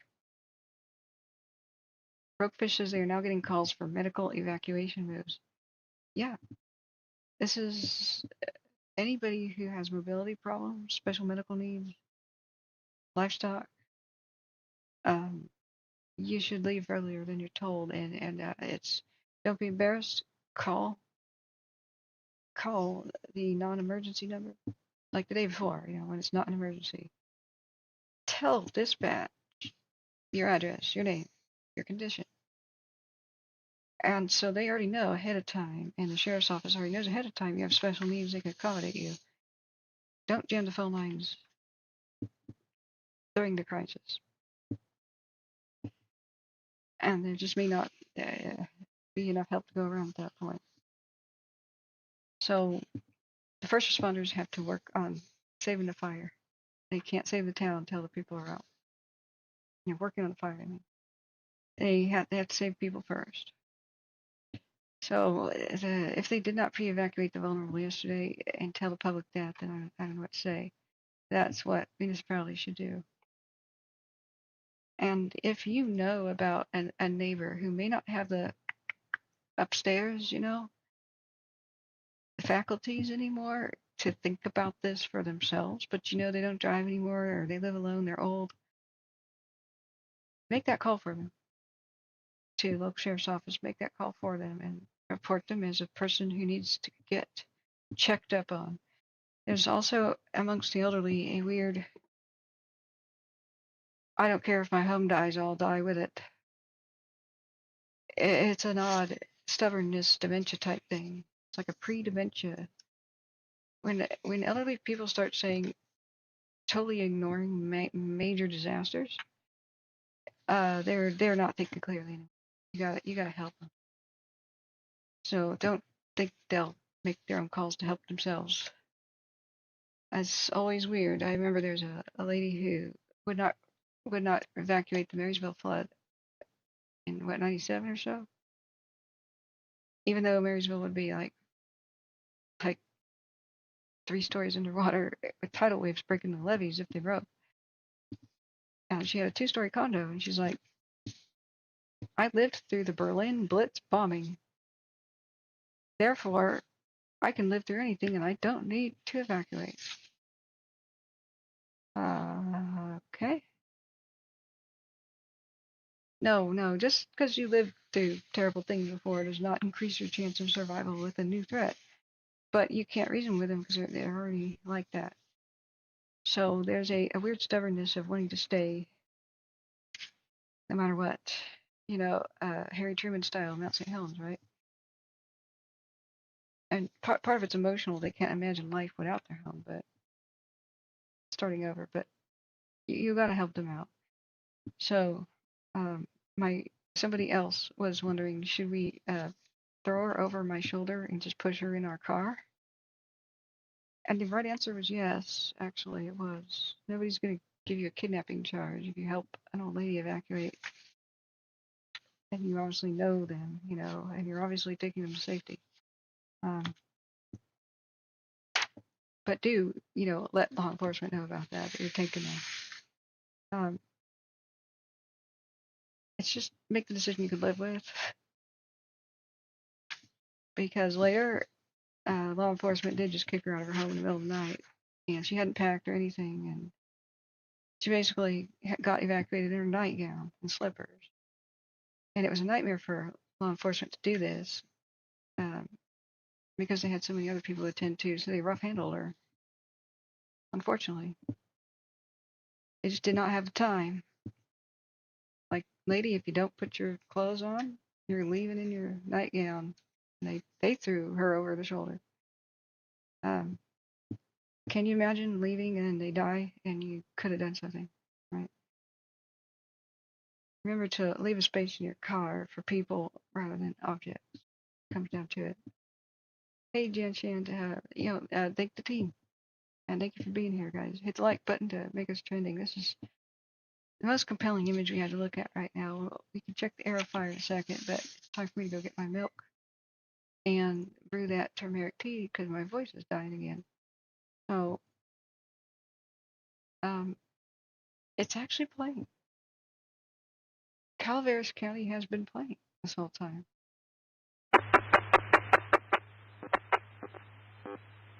Ow, I'm sorry.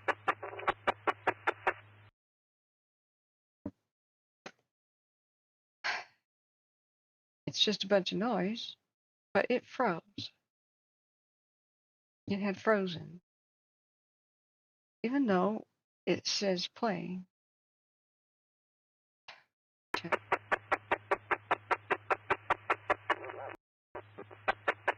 Okay, I don't know what kind of weird radio sound that is. We're going to mute CAL FIRE TCU, which is basically the aircraft talking to each other over the Aero fire. Let's turn on Calaveras County Sheriff in Tuolumne County. It's got medical channels and stuff too. 95 people on that one, but you know, there were hundreds this morning. And if their radios are messed up or there's something wrong with that ham radio operator that gives us the feed, I can see why people stop listening. Because I don't hear a static hum either. Maybe my internet burp had something to do with it to turn off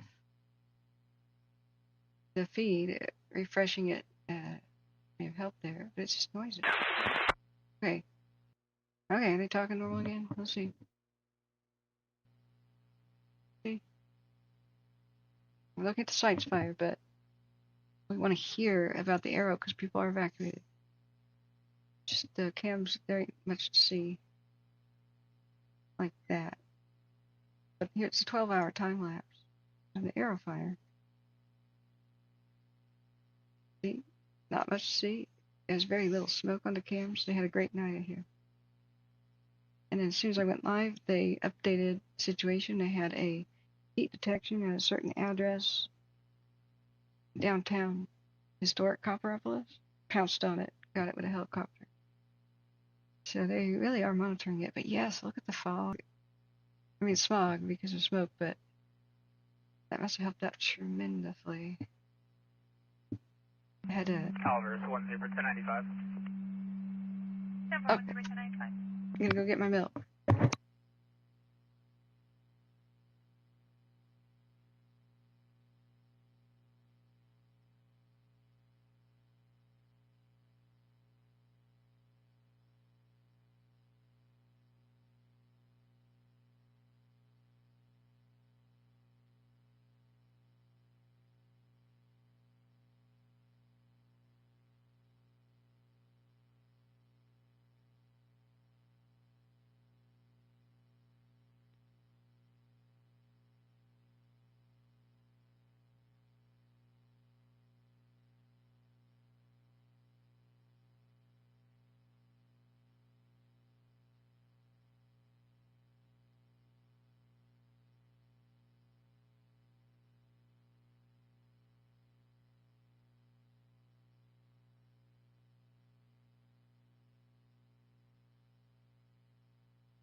Okay, I guess I ain't gonna say much, but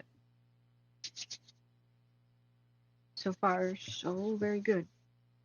They said something about having a meeting for the community for all the evacuees evacuated from the Aero, which they're mostly at Angels Camp here and the fairground. At least the animals are. I could not find any sort of upload. Does anybody know what went on at that meeting?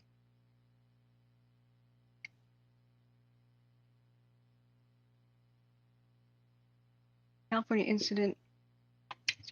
FIRE Incident Management Team 3, which I retweeted at K Wildfires, has taken command, set up shop this morning.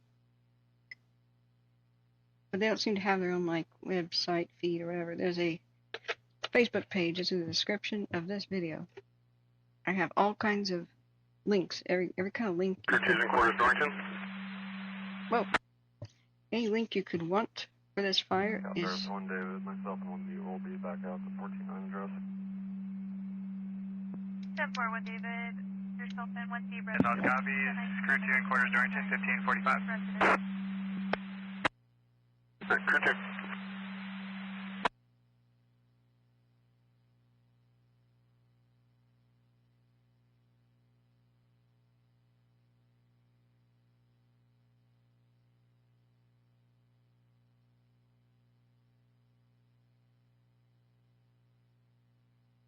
Yeah, him.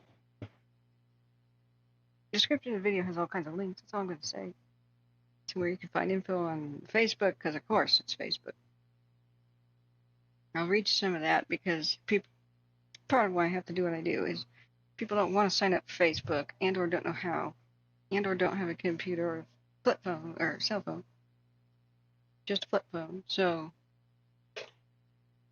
you know, they don't take into consideration the demographics. Most people that live in the foothills are over the age of 58. You really expect them to be on Twitter? You know, keeping up with the Kardashians on the social media? But that is oftentimes when sheriff's offices and other places will update stuff. It's very convenient. They're pressed for time, you know. But there should be like an app that the sheriff pecks into his phone, evacuate Copperopolis, boom. and it should go out to not only social media, but the actual website of the official Office of Emergency Services. But the websites usually don't get updated at all.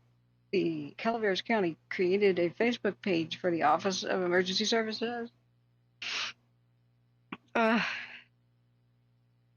So, great.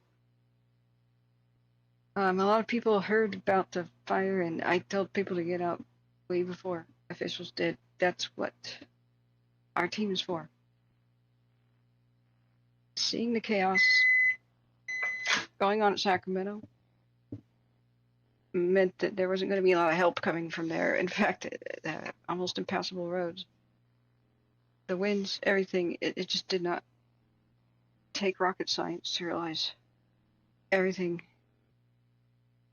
downwind is in danger and around the fire in case the wind changes. So I'm very proud that once again we got the evacuation recommendations, and then when the order came down, straight out to the public within seconds of it being called. And of course, prior warning. That's what 24/7 monitoring is good for.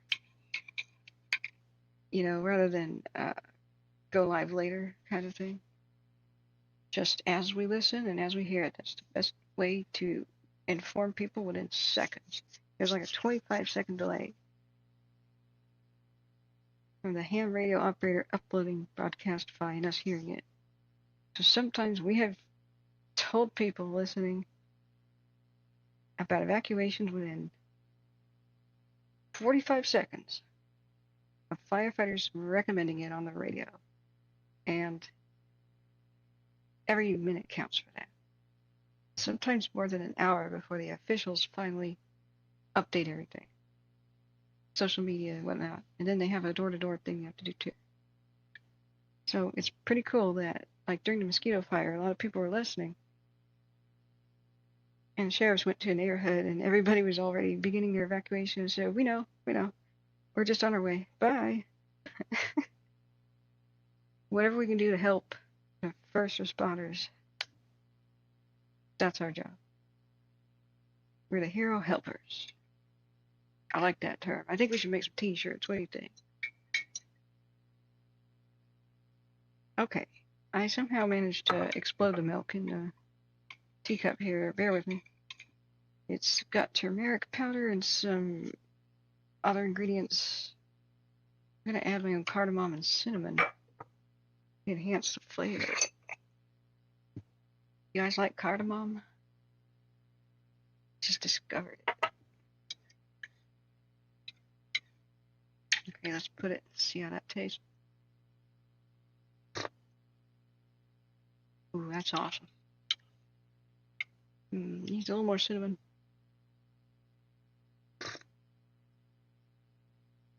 A little more. Dash. Okay, stir.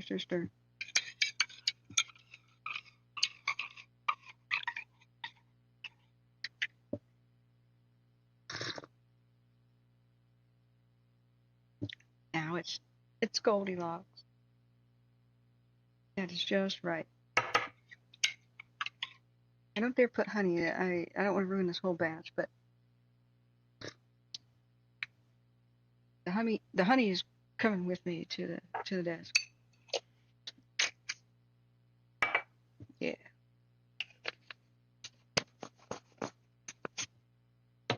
Cool. My throat's feeling better already. I was really hoping though that scanner radio would be non-stop chatter so I could rest for a bit.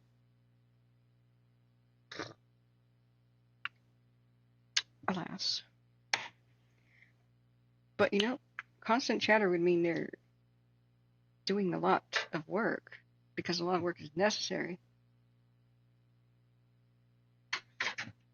The fact that it's not on the Aero is great. Right before the Lake Wildwood incident over there, that Pleasant Fire. Oh no, Watch Duty just had an update. What is it? Beam Road fire northeast of East Houghton Road and Beam Road in Zilla. What the heck? Zilla. It is now 93% contained. According to the National Interagency Fire Center. Where's Zilla? That sounds like an awesome town name. And Zilla Fire would definitely be a candidate for one of the coolest names ever.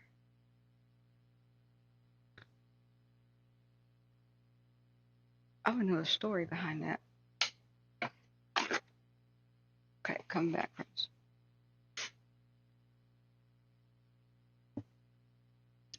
Where do you live, Zilla? Like Godzilla? Yeah, but with an H. Okay. I have to constantly talk in the other room, otherwise people tune out because they think the stream's over. They don't know when I'm going to come back. Okay. Rob says I add brewer's yeast to my turmeric drink. What does it do? Do you make beer out of it? Hey, Jan. Yes, that's my name, kathryn.davidson. Sorry, I got to scroll up with the chat. Oh, we got a donation. We got a donation. It won't open. It says J. Oh, I scrolled up. Okay, John. John D, thank you. I don't want to butcher your name. Dyer. Didier, sorry. Thank you. You're awesome. You get a heart. I mean, you typed heart too. So, thank you. We're closer and closer to the laptop goal. I can't wait to tally. So, we do have Cash App now, and the Cash App thing is Kathryn's World Like So. I guess that's what you need. That took like an hour to sign up for. I had no idea that was involved. Where am I? Or where's somebody else? Portland. Welcome, Reckless. Husky says I'm drinking my favorite tea, peppermint and honey. That's amazing, and that's really good for the stomach. If you got terrible stomach cramps, that is the only thing that soothes that pain. Okay, so we had a 12-hour time lapse that showed a glorious, pretty much nothing on the Aero fire. Now let's do our 12-hour on the Southworth. A lot of them moved away from looking at the fire, probably to just try to detect new ones because of the red flag going through the night. I think it's expiring. I think it's expiring for the most part. Jen says I snuck in the back door. Can't make that out.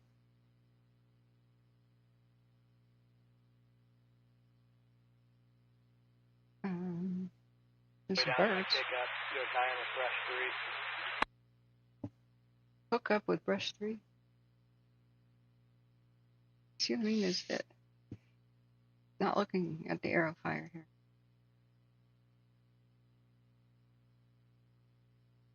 Starletta.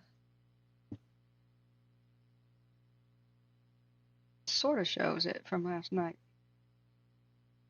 DP is PayPal. Okay. Oh yeah. Thank you. Thank you so much, Jan. My phone reset. I gotta sort of log in. CALEVERAS 1039. I do want to thank everybody. Thank you. There's a state of emergency in New Mexico wildfire.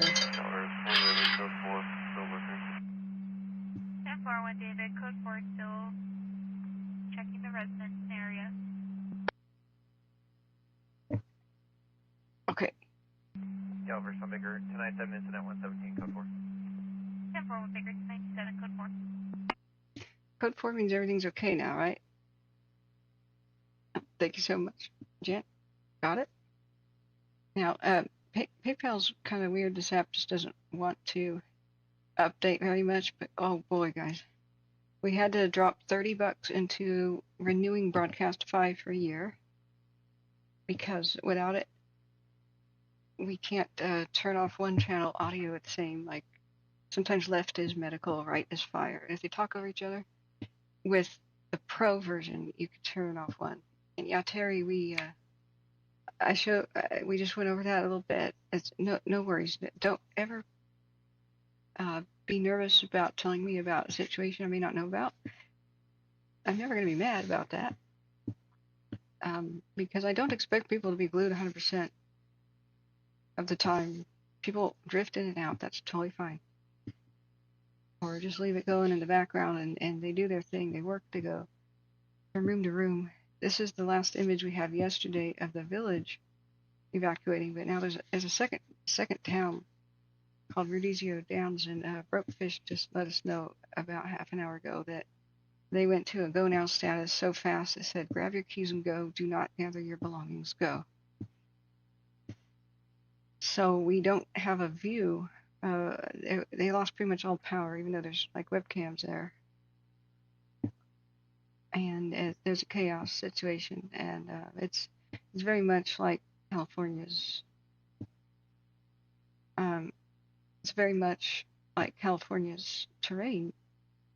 I mean, it's even more dry. I mean, it's New Mexico, but the salt fire is making a run for the town.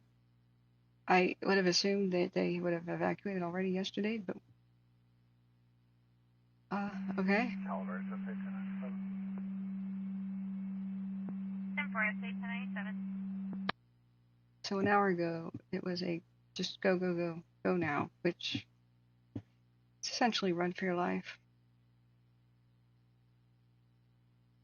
I think first responders and emergency people need to understand that there's only one road out of town. There's one single car accident that could occur on that road and block everybody from leaving, or making the traffic jam so bad that everybody gets stuck. Number one way people die in wildfires and hurricanes is in their vehicles stuck. So they should just consider that, not the amount of population, but the amount of population versus the amount of exits. And in a town in a little valley like this, you could so easily have embers being picked up by the wind and starting a wildfire like over here, and people just run into a new wall of fire. It's downwind. Can't outrun a fire downwind. I think this is extremely late. Mind you, I'm not there, but I'm not approving this. If there's some weird reason they delayed evacuations this long, then I don't know about it. Like they thought they had black line protecting the town or something. Okay, but I would have erred on a much bigger side of caution because I know what the heck happens. I've seen, Northern California knows about the Paradise traffic jam that happened in Tahoe. The only reason there wasn't a mass death event at South Lake Tahoe, because it took more than 7 hours to evacuate the town, or even more than that, is the wind changed direction, so the fire didn't go there. That's it.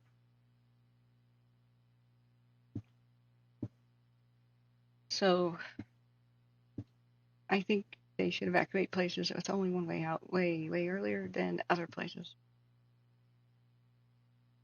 And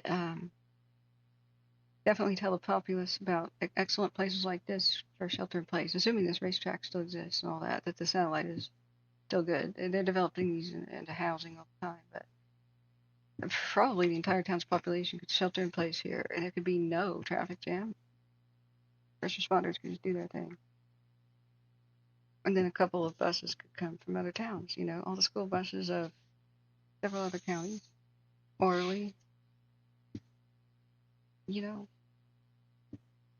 there are alternatives than telling everybody run for your life. We know how much of a bad plan that is. But this is a learning moment rather than a criticizing moment. But you don't grow, and you don't learn. You don't learn unless you point out the mistakes. Fort Alpha Juliet, what are you thinking? You want me to keep working those little smokes in there, or do you want me to try and start turning the corner there, headed down drainage?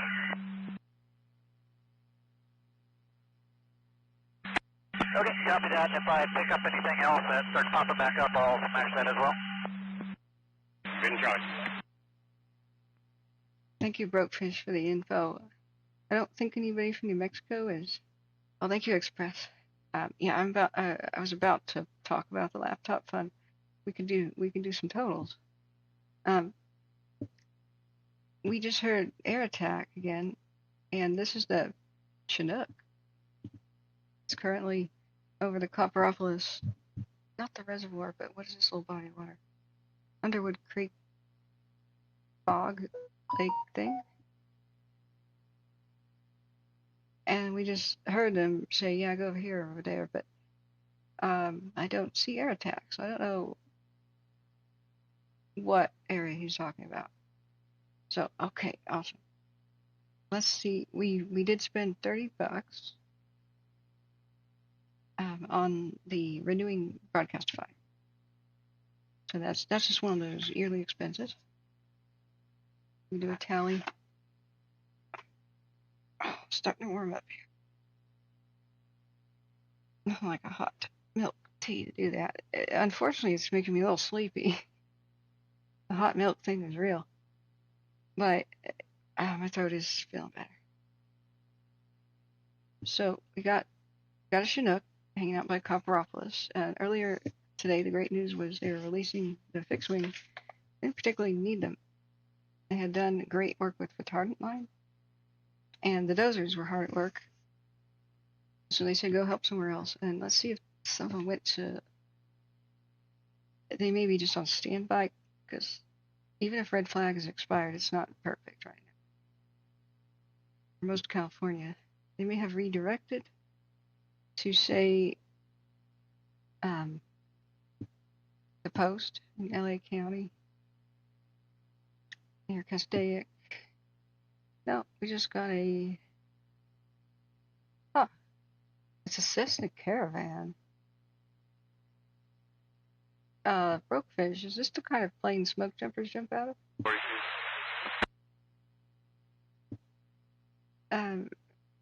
I believe so, because the wing has to be above, because you don't want your passengers walking on the wing. It has to be like attached to the top of the plane. But it doesn't say JMPR. Well, it says not applicable. So JMPR, jump shift, is usually the public call sign for smoke jumper planes. This says 5 aircraft are on the site. Yeah, they've had the big DC-10s there. Tinker 911 was there. The MD-87s are both in the house. They responded to Sacramento's fire yesterday, the Douglas. Hey, good night, Terry. Yeah, we're praying for New Mexico. We won't know how this turns out. Probably at least for 24 hours. So, if you guys want to check out New Mexico's social media and those things, do keep us informed. There's not a lot to see or cover right now, unless there's a Broadcastify we can hear. Because maybe we should try to switch to it if we can't really get any new info on California fires. We just currently don't have any aircraft over the post. Got a Chinook over the Copperopolis. Oops, I'm sorry. Oh, I cleaned my mouse wheel. Branch 5 operations command. It's still doing that. I may have to buy a new mouse.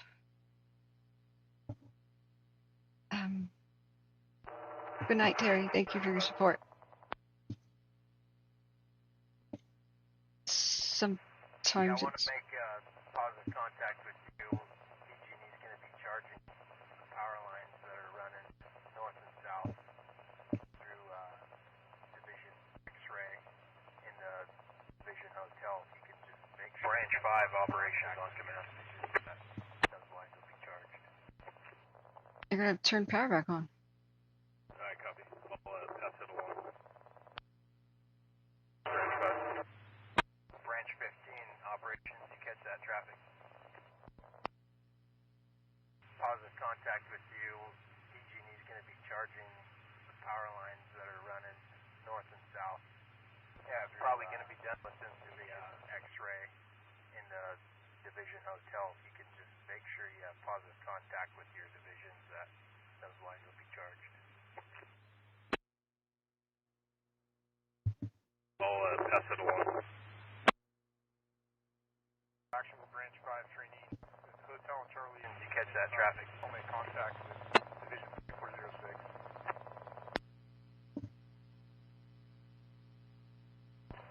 Branch 5, copy. Thank you. Yeah, the next hour. Okay, some of you without power in your Angels camp might get it back in an hour or so. Cool. But it's always sad when PG&E re-energizes lines. Branch 5 trainee. Hotel and Charlie have been advised. I'll make contact with Division 4406. I'd rather they bury them, but you know. At least they'll be newer, I hope. I hope they're not just, you know, put the charred ones back up. You never know about that. You never know about that. Okay. So we're still listening to Tuolumne County, not Tuolumne, Calaveras. Hey, Small World Life, how are you? We're about to figure out how much closer we're getting to a laptop goal. I'm still not sure about one thing. Is the money from the super chats gross or net when it shows up in my stream area? So I'd almost like to do that thing where you pencil in the thermometer, like getting close to the goal, right? Yeah. Small World Life says smoke's terrible in the San Joaquin Valley. Oh, guys, remember this? I forgot. There's a live satellite thing that's free. Here's yesterday at 10 a.m. and it has like kind of a primitive movie. So for remind you, right here, that's the Aero fire east of Stockton, COPPEROPOLIS. So COLUSA County, right here. Okay, so watch these two spots. So you can do a frame by frame, or you can do like a movie. So here's the animation. So it's doing ticks of 10 minutes apart. So by 2 p.m., see right here, starting to get a smoke column. And the clouds moving over the sites obscure it for a second, but then, oh wow. I'm going to pause, go back frame by frame, minute by minute, look at the sites fired by 7:20 p.m. That is so unusual that after 5 and 6 p.m. 9329 Charlie trainee on command. After 6 p.m. a pyrocumulus formed. Yikes. Trainee. It's when it's colder. There's less sun. Just unbelievable. On command. I mean, we know how huge right here the one at the Aero fire was. Just Merced just is like cough, cough. Santa Rosa just got doused with smoke. Branch 15 from Strike Team 9329 Charlie trainee on command. Oh, great, Cobra John. You got some of your power back. You're getting 15. more. Branch 15, 9329 Charlie trainee. We're trying to get a hold of Division X-Ray. Are you able to get in contact with him on command? Ow. 9329 Golf, Division X-Ray, go ahead. Division X-Ray, it's 9329 Charlie trainee on command. We're just looking for a place to rally, meet up with you. Highway 4 and Hodson Road. Copy, Highway 4 and Hodson Road. We're en route about a 15-minute ETA. Copy that. Battalion 2726 pickup, I'll meet you here.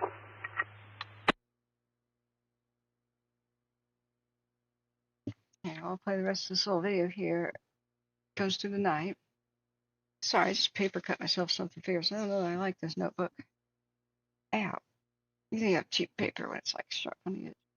Paper quality's declined so much. I go to like the office store, Target, Red Mire. there's the roughest, thinnest, but most sharp paper you've ever seen anymore. People probably think I'm weird touching it in the store, but it's like, look, I absentmindedly run my fingers through paper all the time. I just can't take wounds like that. I need my hands to type. It's my job. Ow. So, yeah, you'll probably get closer to full restoration within an hour. They just said that, Cobra John. I have not seen any word on structures. Have they reported that with Aero? There's supposed to be a meeting this morning. I could not see any sign of like that it was broadcast or uploaded to the internet. So if anybody attended that, just anybody listening, let me know what happened with the Aerofire meeting. As I was saying right before I was interrupted by the radio, is I was going to try to figure out how close we are to a laptop goal. I'm still confused. I have to Google this. It says how much money we've got in chat revenue so far, $24.12. So I wonder if that's gross, like YouTube already took the 30%, or is it net? And then I'm only going to get 30% of that. So let me just Google that. Super chat. Actually, it's in YouTube Studio. What do you call that column? Chat revenue. Chat revenue. Gross or net? Okay, so yeah, a lot of people ask this question. In the analytics section of the video. So let's see.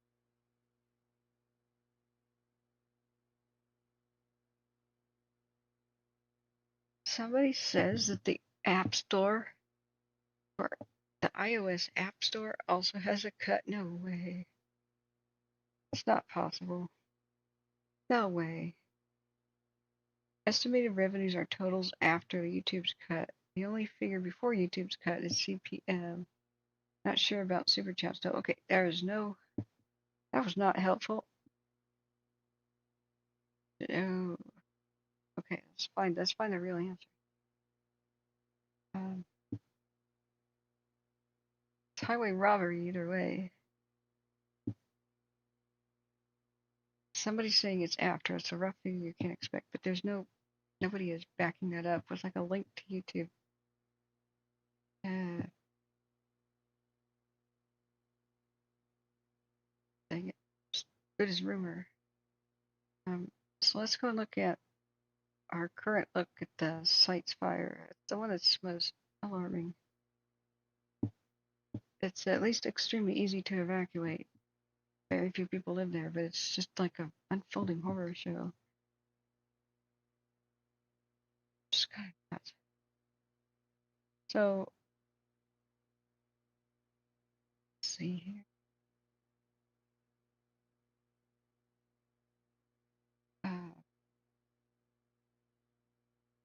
Okay, yeah, there's so Control many. 61, 50, 51. Ad revenue that's not relevant. All right, that's it. YouTube help. They put all the cattle trucks right in front of the dozers. Where I'm at. Yeah, copy. Wow.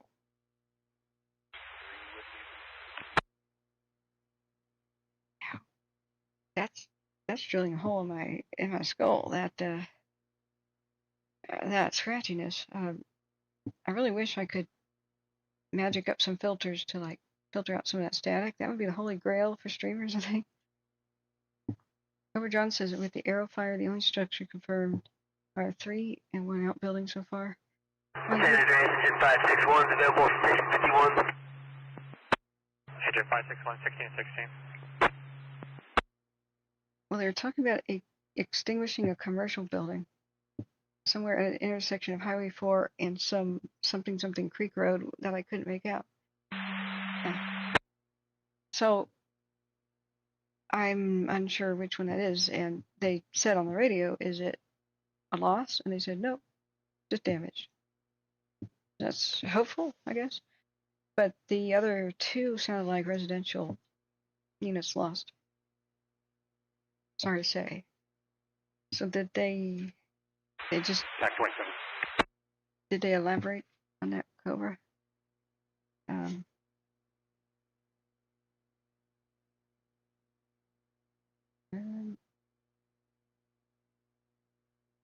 It's an ugly fire. The different views. That's the Sites 2 cam. I have links to all of these camera views in the description video, along with many helpful things, like to the Facebook pages, the Twitters, with the correct hashtags for the Aero fire and such. So, strangely, I don't believe there is an evacuation map for the site. Division Charlie, Samantha. I don't believe there's a map. There's just, like, it lists where you should evacuate.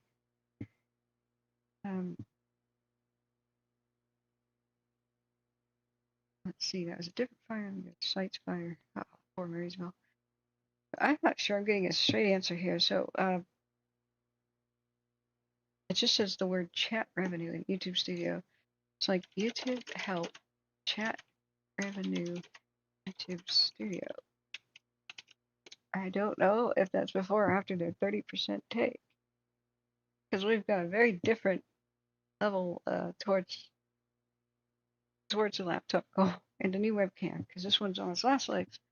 But the laptop is first priority, right? If I have to, I could probably get an old cell phone to have a primitive webcam, you know?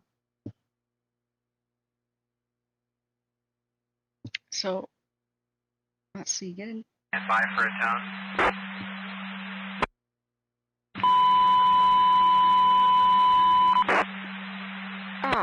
All units, Stanislaus with the afternoon fire weather forecast and predicted indices for Wednesday, June 19th.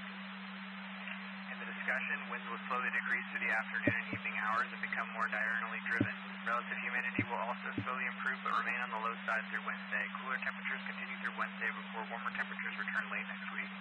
Tonight is partly cloudy, minimum temperature 48 to 56, lower elevation 37 to 47, higher elevation 24-hour trend is little change, maximum humidity 33 to 45%, 24-hour trend 8% up, 20-foot winds, valleys and lower slopes, west winds up to 7 miles per hour, shifting to the east after midnight, ridges and upper slopes, west winds 5 to 11 miles per hour, shifting to the east up to 8 miles per hour after midnight, LAL 1, chance of wetting rain 0%.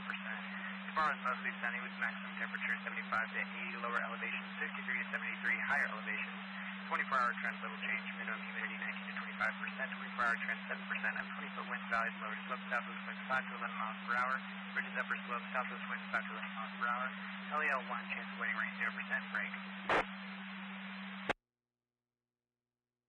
It's like the Micro Machines guy. Continuing with the predicted indices for Wednesday, June 19th, low elevation burning index is in the 54th percentile, energy release component is in the 53rd percentile, fire danger rating is very high, forest staffing level is 4, dispatch level is high.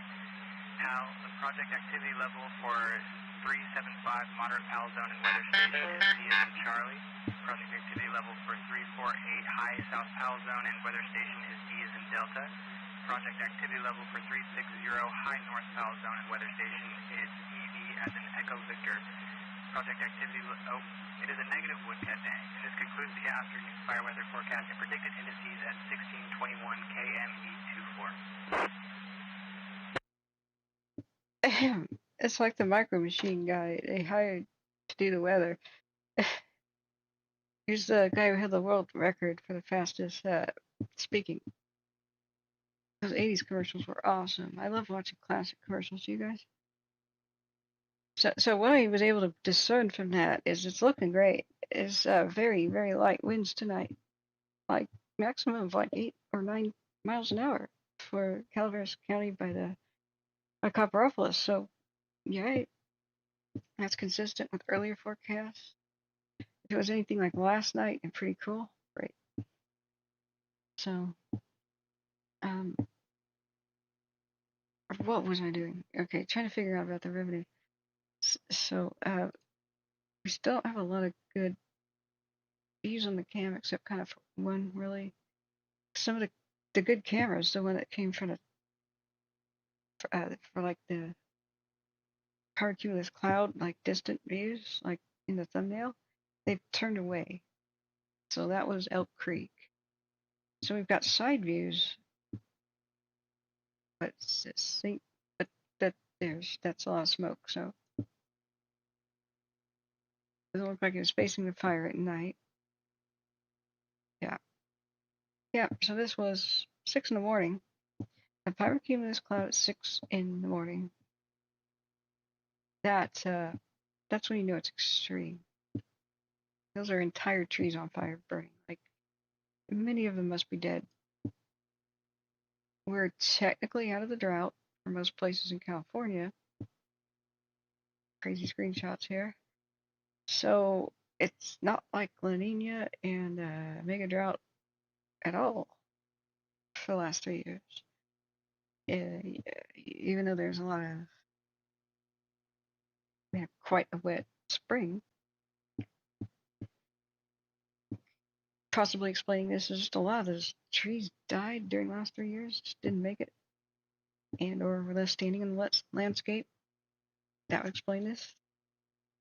Or they were so heat stressed they were partly dead, and or the obvious answer was at least 24 years have passed before this area has burned. So imagine all the sticks and leaves and fallen logs and pine needle types under at least. Before Alpha Juliet comes up in the branch, go ahead and you'll be the point of contact. Hotel copy. I mean, oak trees don't drop pine needles, but you know, there's some piney kind of things out there. So Marcus Weitzman, hey, good to see you. Welcome back. Says still doing the hard work, I see. Good to see you again. You got us through the Tamarack and the Caldor. My team did. We are at your service. All communication was down and my kids found your page. Awesome. Well, make sure you are still subbed because YouTube does an evil thing when I take weeks off or months. It starts unsubbing people every single month, and people come back and go, I did not unsub you, it just happened. A lot of YouTubers report that, so hey Goody, how are you? And I'm so glad that Caldor at least spared South Lake Tahoe, and they were able to save Christmas Valley. That was a nightmare, man. Marcus has missed you at Blue Dog Pizza. Yeah. You know what? We'll have another one of those. I had to kind of run through the town quickly. Had to try to get to John Stucker's house because the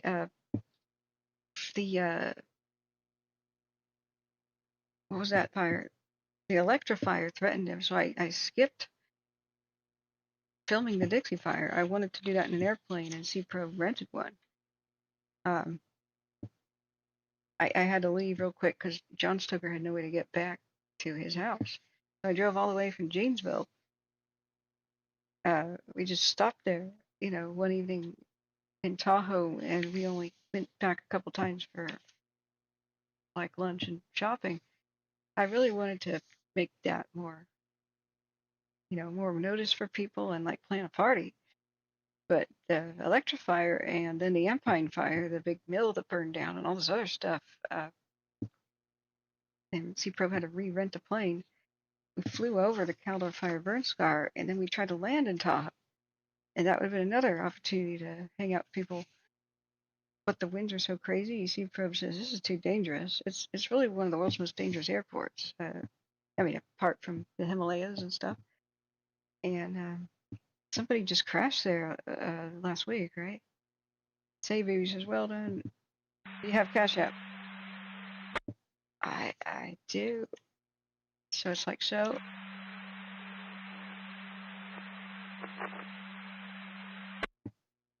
Let me know if it works. I'm trying to set up a Zelle. I thought I had it, but I go there and I...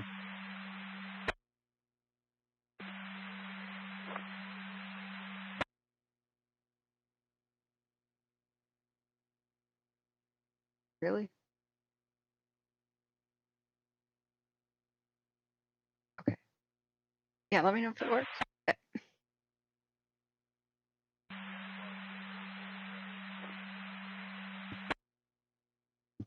You're low modulation. Yeah, driver stands off.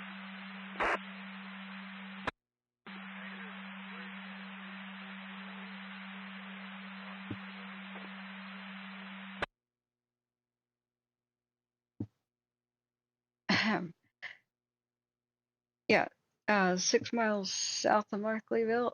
Oh, was that where you at? That would have been a little bit of a commute for you. So, well, we will return. You know, we'll do this with a schedule.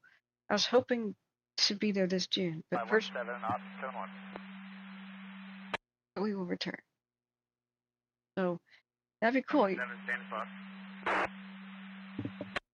Copter 517 is off of Bald Mountain for a training flight over to the Cherry Lake area. Got 7 souls on board, 2 hours usable fuel on a heading of 143 degrees for 8.5 minutes. It don't work? Okay. Let's fix it.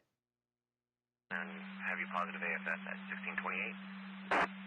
17. Let's fix it. Okay, this is what testing is for. Okay. So which link doesn't work? Is it the one in my About Me page, on my channel page? Or is it the one in the comments? There's 2 links, the PayPal and the Cash App. In the comment, in the excuse me, the pinned comment, and I may have screwed that up. Okay, the one in my, here's my page. To click on the purple K, you go to somebody's home page. And you don't need to share videos with people. You can share my page with people. So like my community posts right here are my little messages to people. Like, here's me and Mom, and I almost barfed trying a disgusting drink at Starbucks, and we're on Mount St. Helens basically at this point. So I tried to live stream the drive there. It went in and out of connection. But, you know, we got fun little things, and if I can't stream or something, it's in the community part. So if you go up here though, it'll say there's links. You know, you can see the About the Channel page. There are links. So we got PayPal, Twitter, Cash App, and if I can fix Zelle, it'll be there. So this link I just tried. This is Cash App, which is supposed to have just opened. There we go. It says scan here to pair your phone or get Cash App on App Store or Google Play. It's fancy. Oh, do you want me to leave that up? Anybody got Cash App? Do you want me to leave that up for a second? Isn't this neat technology? But here's the problem. How do you scan something with your phone when it's on your phone, right?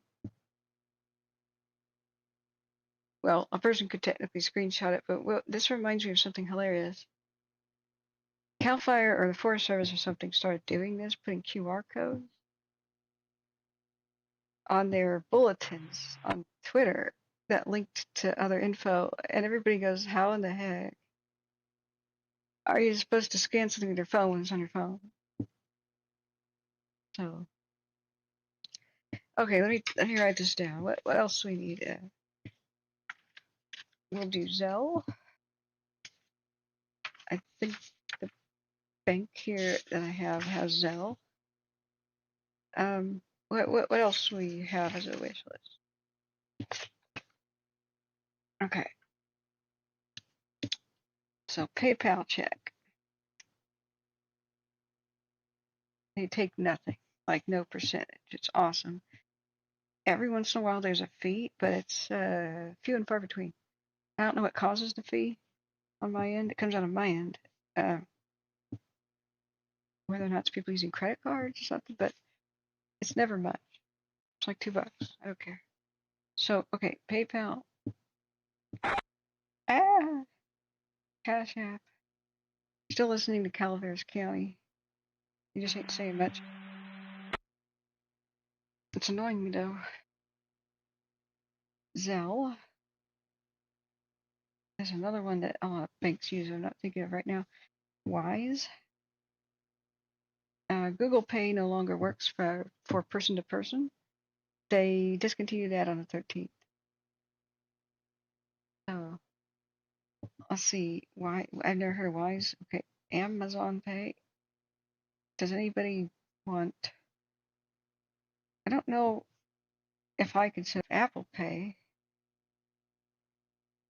I don't have an iPhone.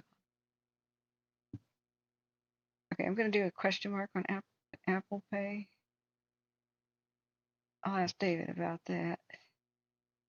Okay. What about Samsung Pay? Does anybody actually use it? It comes on the Samsung phone. Might as well add it to this. It's like a whole bunch of chicken eggs in a basket, right? I just want to make it convenient. I'm not sure if crypto goes along with any of those. We'll have to figure this out. What else, guys? Let me know. So, but Google Pay no longer. You can like pay for something at a store with Google Pay. You can no longer pay person to person. So that's a bummer. That was pretty convenient. So, okay, so this link works. Cash.app.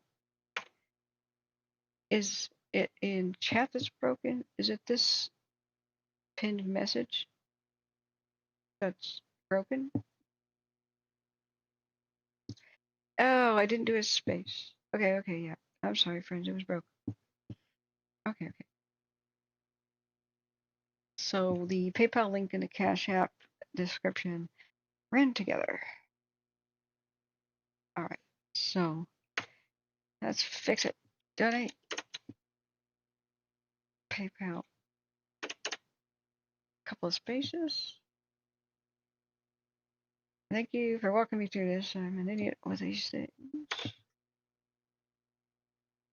And oh no, I wasn't supposed to press that. Do it again.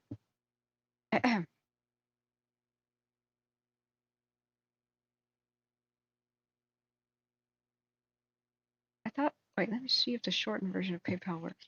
Does this work?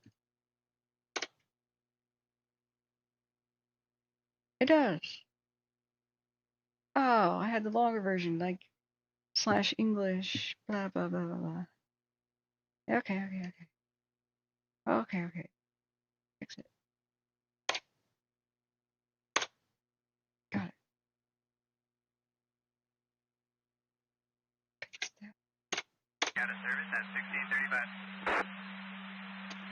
Okay. Yeah. I don't like to waste anybody's time. I'm sorry. So let me get you a picture to look at. It's difficult to. I guess is about it for monitoring a fire on a cam right now. Do let me know if anything new breaks out, because while the red flag is technically expired, we're monitoring today, right? It's still present near LA, I think. Guys, it's just June, you know? It's June.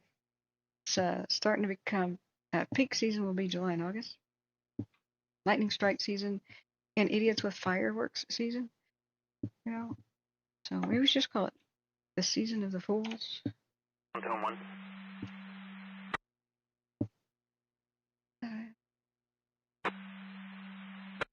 3 is clear of IBAR. Will be returned to Punkus.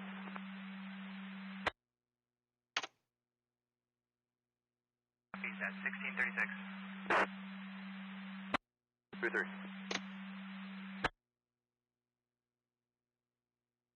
All right. Okay. Pin. Does that work? Does this work now? You don't have to test by giving any money. Just see if it opens correct. Thank you so much, friends. It's always been the farthest show. It wasn't not that fun. Technical behind the scenes. It took me an hour to sign up with Cash App. I was stuck on the address page. It says, "What is your address?" And it's like, we have to verify your identity. What's your address? What's your phone number? Address. They don't like PO boxes. I put it in, and it finds it. Great. So I press next. It says, well, here's the way the post office does this. And it takes Northwest and it pulls it out to the full thing, an avenue, and pulls it out to the whole word. And then it says there's no more room to put the number of. So I'm like, okay. So I go and start deleting the word avenue down to AVE. And as I'm deleting it, it finds the address. It like does another search and it does the same thing and it pulls the whole avenue word out and then deletes the box number. Trying to be helpful, like autofilling, and then it has a space for the box that says address line 2. I go, okay, I'll use address line 2. So I put in address line 2. It says, we're sorry, we can no longer find the address. So, for the love of cars, technology. Okay. Say, baby, thank you. I have to finish it? I have to actually do something? I thought I was done. Okay, thanks for alerting me to that. Okay, let's... Cowbell ringtone. Okay. Okay, awesome. More information is required to accept. Yeah, thank you. I had no idea. Why did it just now make the sound? Okay. Would you like to deposit this? Cancel or deposit? Who says no to free money? Like, really? Oh, now it says, would you like this app to send you notifications?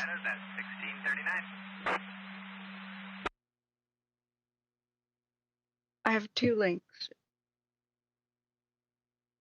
I have to have more cowbell. God, I hate that. Okay. Oh, review my suspicious device login. That was me setting up the app for the first time. Yeah, we're clear of the Cherry Lake area, showing a heading back to Bald. 259 degrees for 5 minutes.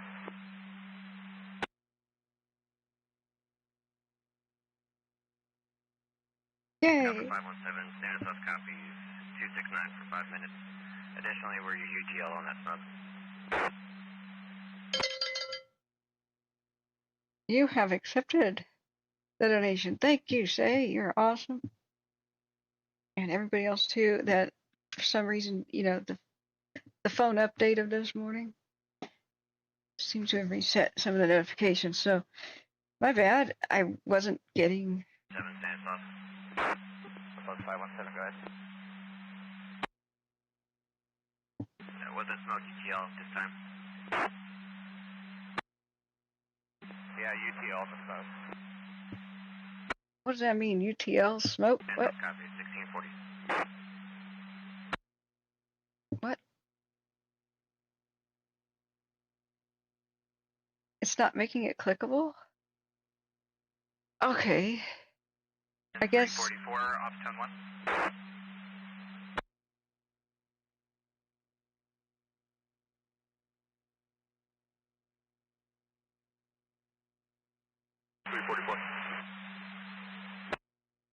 we'll fix it. Just wondering, looking for a status update on the smoke check for Lookout. UTL. We're just kind of clearing some roads right now on the way up.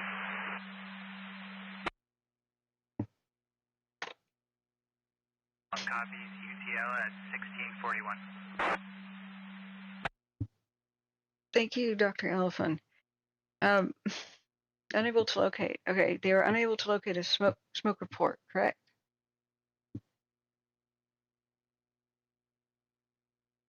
I'm sorry, splitting my brain here. All right, so here's the one.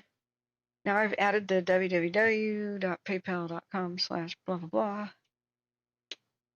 Oh shoot, I didn't mean to press that. Okay. I guess I just have to press the space bar a bunch of times to make it, okay. So, HTTPS, blah, blah, blah, blah, Cash App. 517 off the sun 1. 517 status off. 517's in contact with Bald Mountain. We're going to continue training in the Bald Mountain area for the next 15-20 minutes. Status off copies. What's going to be your delay? Go at the 1-5 minute delay. Status off copies 1643.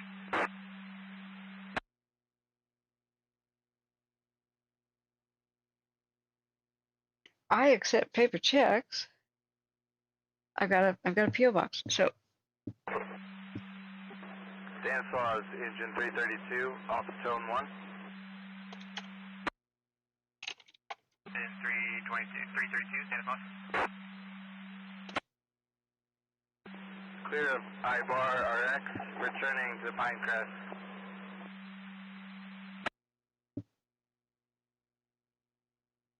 43. 332.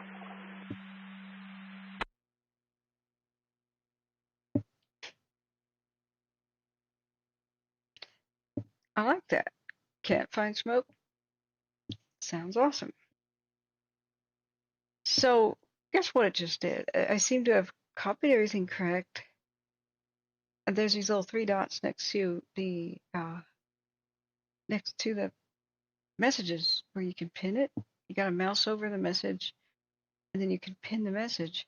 It's absent from when I just did it right. So okay, 5th, 6th, 7th, or 8th times the charm, right? Branch 15 trainee, branch 5 trainee, command.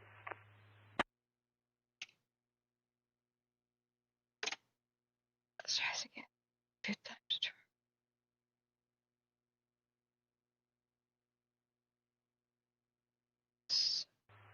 Branch 5 trainee, branch 15 trainee, go ahead.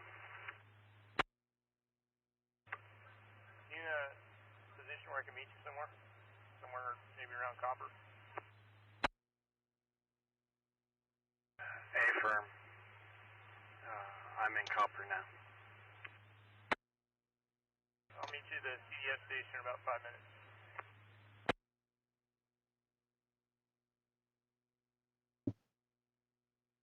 That may be a little ominous. Sometimes when firefighters say, call me on my cell phone, or meet me here, it's because they don't want to talk about something. Stanislaus, engine 312, ops, tone 1. Engine 312, Stanislaus. Clear Borland, returning to Long Barn.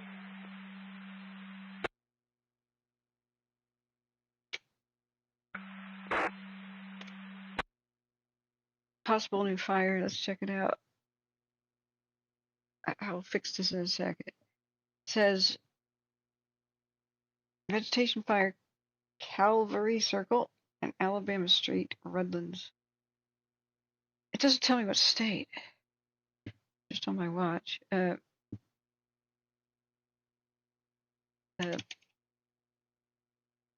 don't think it's named. Okay, show on the phone. Finally learning how to use my watch a year later. San Bernardino County and southeast part of the town. It's in neighborhood.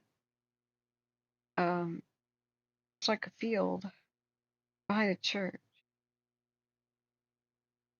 Loma Linda Japanese SDA Church. Vision Hotel, air ground. If that is still a field. Quarter-acre vegetation fire was set up to a church. I copy. Yeah, you guys keep working what you're working and let me know when you're heading back to the hell base. Copy that. Hotel. Yeah, you know, I'd pay $1 million for something that evened out all those transmissions with the volume, got rid of the static. You know, maybe AI could do something like that. Things like that is what AI should be used for. Not really answering questions because it's dumb as a box of rocks for that, you know. But AI will do amazing things. Like, have you ever had a song that you just wanted to erase, like, delete the lyrics and the vocals? Well, you can, but it erases all the human voice frequency. So, excuse me, the end result of the song is you turn it into something so low quality it sounds like it's underwater. Like, but imagine the AI could delete the voice, the human voice, and then add back in the frequencies that are missing from the music and the instruments. Different fire. Okay, let's look at what's going on. Thank you so much for the patience with the stupid revenue thing. That's why I had to just go live after just fixing Cash App because I wanted to start the rest, Zelle, blah, blah, blah, blah, blah, and I didn't because hours are ticking by. So it's one of the dirty behind the scenes things have to happen. Okay, so, all right, okay, watch duty. Mono fire, the forward progress has been stopped for that one in Phelan. That was a really recent thing. Okay. Beam Road fire containment at 93%. This is the one with the threat to the church, San Bernardino's East Loma Linda neighborhood. So hopefully they get a handle on that. All right. Continue to monitor that one. So, okay, I was halfway into pasting the PayPal part. There's the Cash App part. Let's fix this link. Enter. Aha, now the 3 dots are there. Replace the pin message.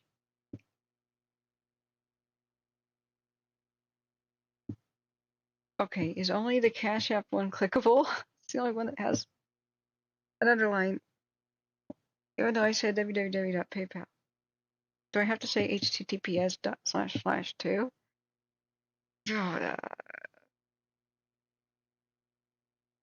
YouTube. 21st century. Modernized. Really?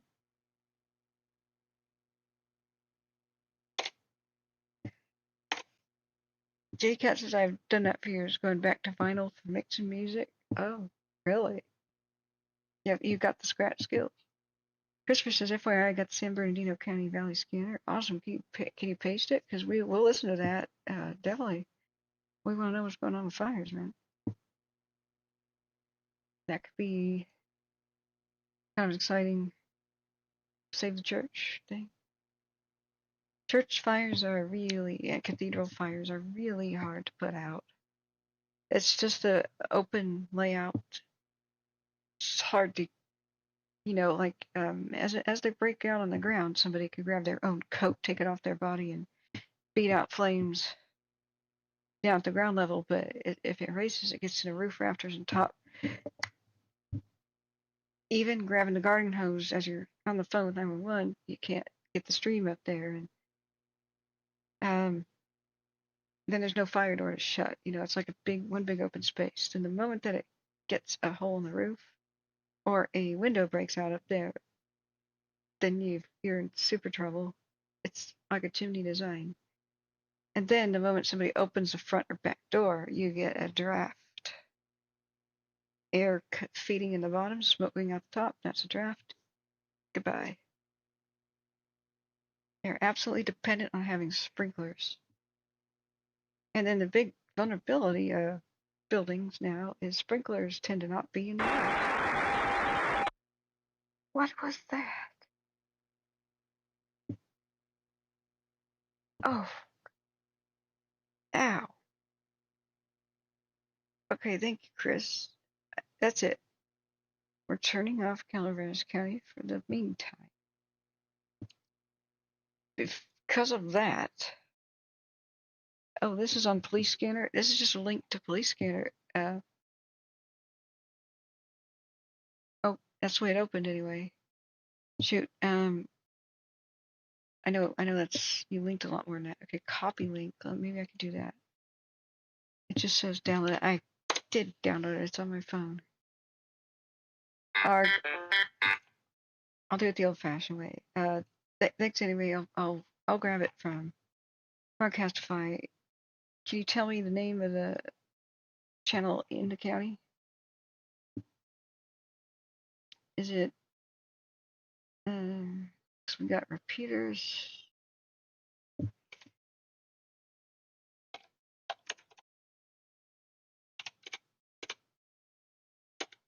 Live feeds of San Bernardino County High Desert Fire Valley,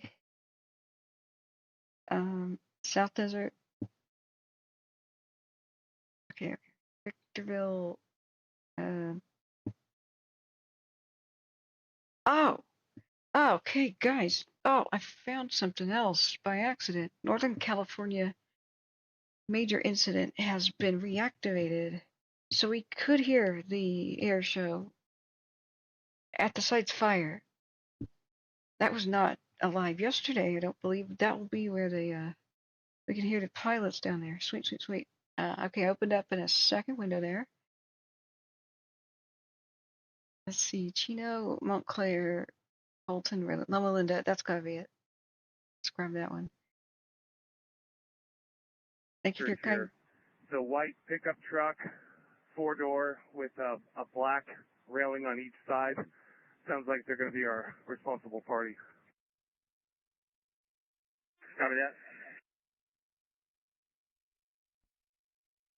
Of what? This is supposed to be the fire channel. Overdose of Omega 1, Medic Engine 178-10841, White Oak Avenue, Unit Suite 107, between White Oak Avenue and Spruce Avenue. Welcome back, Husky. We're trying to find audio for this battle to save a church, vegetation fire, threatening a church in San Bernardino. 262, Zulu, contact. Go over Medic Engine 262. Good afternoon, sir. We're in the Islamic church in that parking lot back there. I was going to need some water and manpower. We got to get back on it. Islamic? The church parking lot. Be there in about 30, 45 seconds. The map says okay, copy. Japanese, but alright. SDA. Maybe it changed hands. Okay, so we appear to be listening to the correct channel for this battle. Comm Center, Medic Ambulance 302A. But Medic Ambulance 302A. Husky, I think I found... Can you show us a place in Medic Ambulance 302? They're AIQ and unaware. Hi, Tom. I may have found audio for the air show at the site's fire. Medic Engine 63, Medic Squad 63, 14225, Cherry Court, between No Cross Street and Buckeye Street. You check it out, Husky. That might be the COLUSA County Air Show. It's Northern California major incident, I guess. Center, Medic Ambulance 8. Medic Ambulance 8. Things are good. Center, Medic Ambulance 8. Show us clear from St. Mary's. We'll head to that call. We'll be closer. Things are good. That goes also for Baker. Oh, we got to check on Klamath Falls. We'll come right back to this. They said we're going to need some water to save. They're calling it like a loss. They say it's a loss. For Baker Road.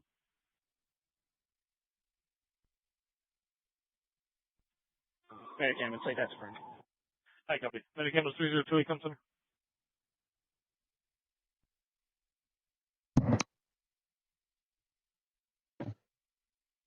No updates on Klamath County. What is going on in Polk County, Oregon? That's significant.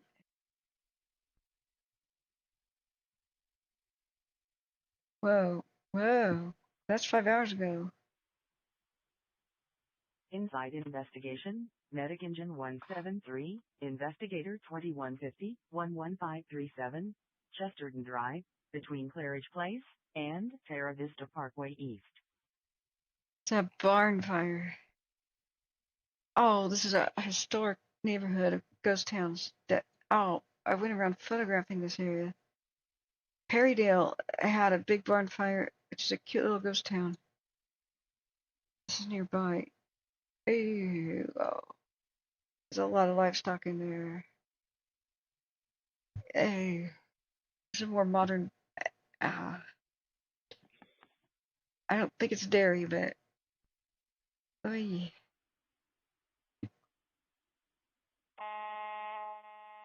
Vegetation fire, Medic Engine 252, Medic Engine 9, Calvary Circle, and Alabama Street, on to TAC3. It might be, I just don't see any silos. Alright, what else? 2 additional Type 1 engines have been requested for that church fire in San Bernardino. So it'll All run. units on the Redlands incident, 705 is going to be operations. 705 operations.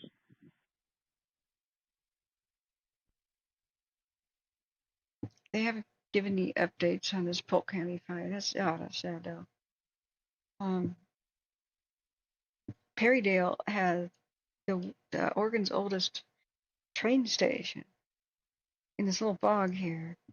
It almost fell into the bog, and then I went back trying to get somebody to restore it. Right, I filmed it a long time ago, and then I went back and it was gone, and I thought it had collapsed and it was in bad shape years before. Only find out somebody bought a property down this street, and then they Alpha Zulu. were hand reconstructing it. It's awesome. And there's a saga, a story that Medic can say that, copy. go over Medic one ambulance day. come center. Medic ambulance 8, copies, Medic Engine 8, handling. There's a history not many people know about where 171. I'll tell you about it someday. Do we have a location, updated location on where the patient is?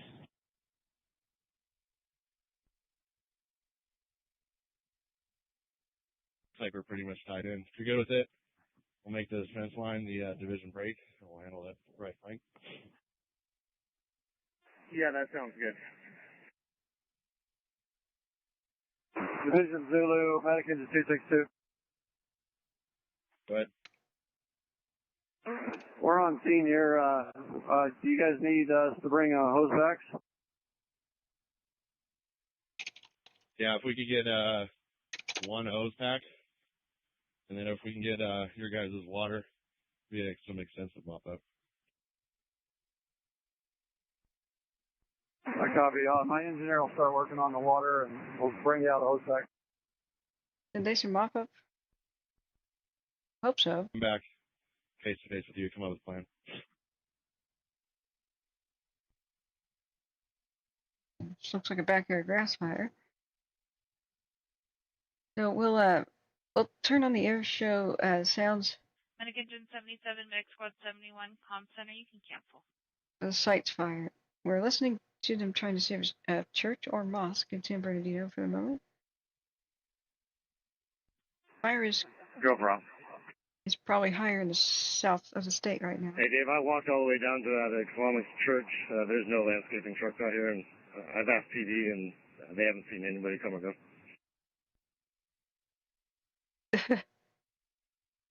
Really?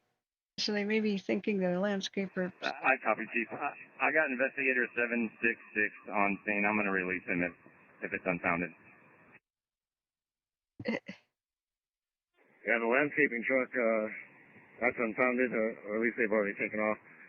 I think Corbett might have had a witness out in that field. I don't know if the investigators tied in with them or not. Really? All contact done. All the plot thickens. Yeah, 705, if you want to send the investigator over, I'll be the investigator from our end.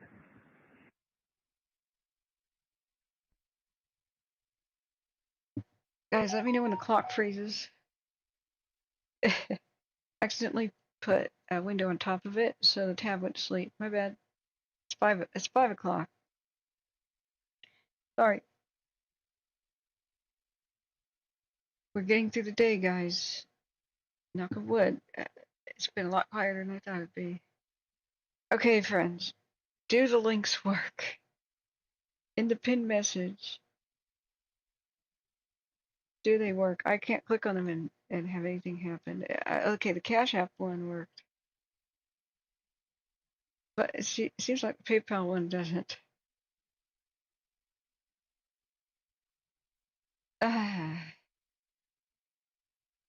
If they just don't work at the same time, I don't know what to do there.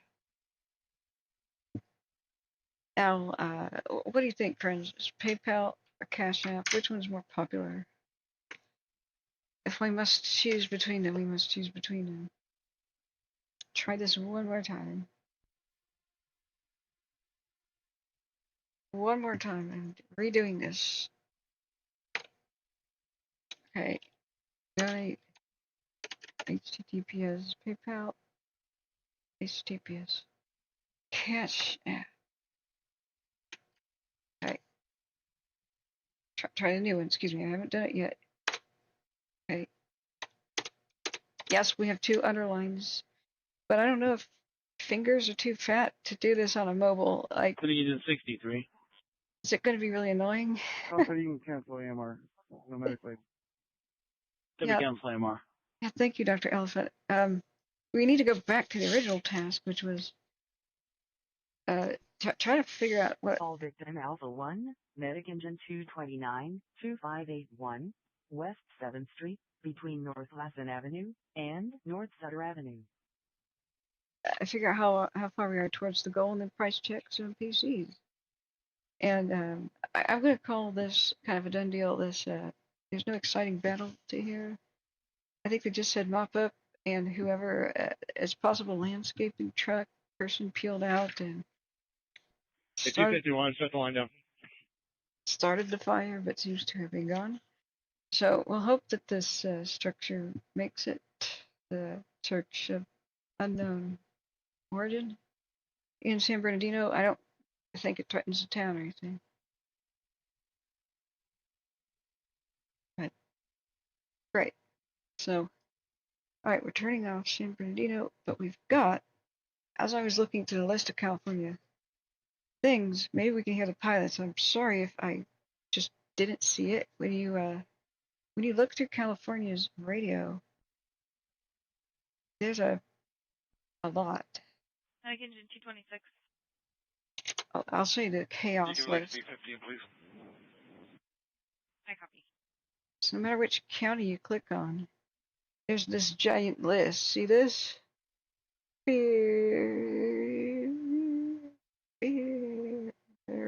just goes, it goes, it goes, it goes, it goes. It's still going. We keep going. Big list, right? If you click on one county, it gets rid of some of the other county ones. But if you want to hear what's happening in the air, you can't afford to narrow it down to a couple of counties. Otherwise, you don't hear anything. So when I clicked on COLUSA County, Operations, Zulu, contact. it said California Fire Special One not available. Go for operations.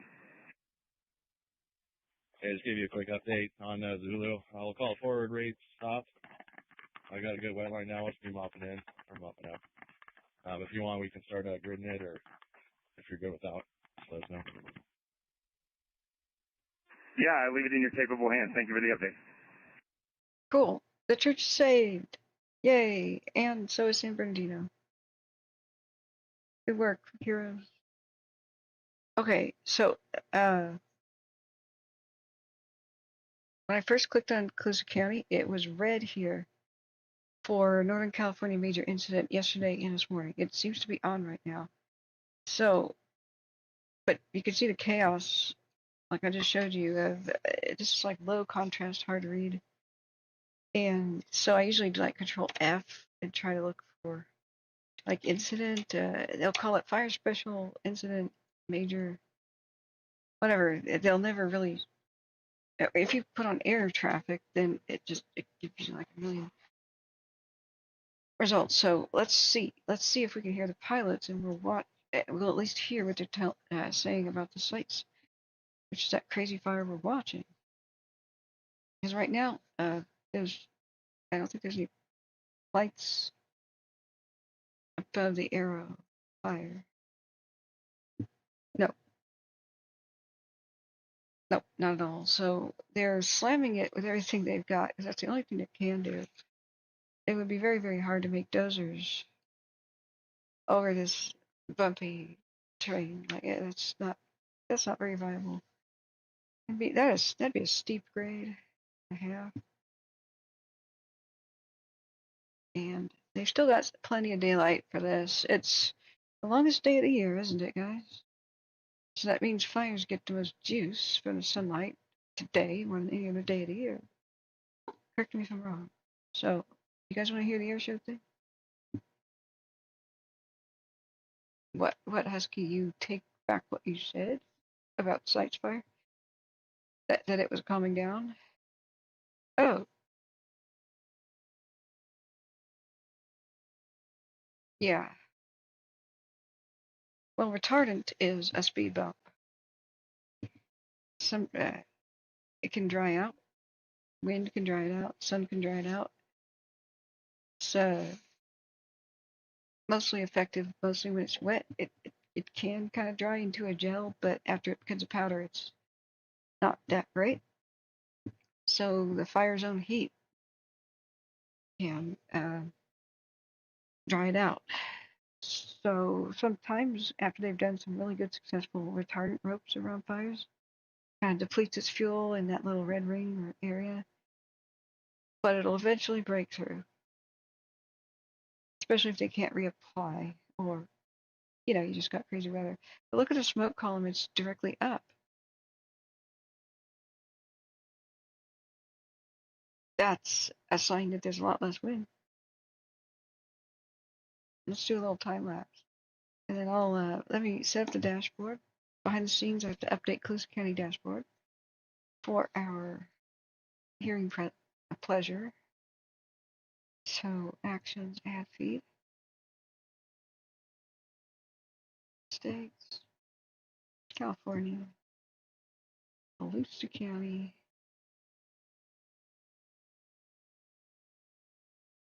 What?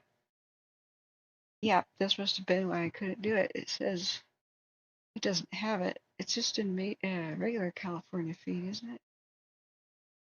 Oh, okay. Sorry, it's not in my list.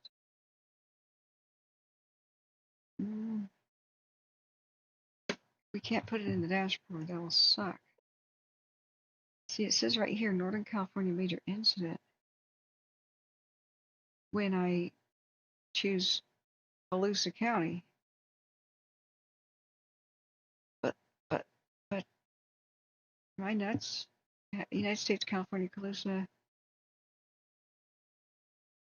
Maxwell, NOAA Weather Radio, Princeton, Sacramento River Fire, and Williams. There's no list.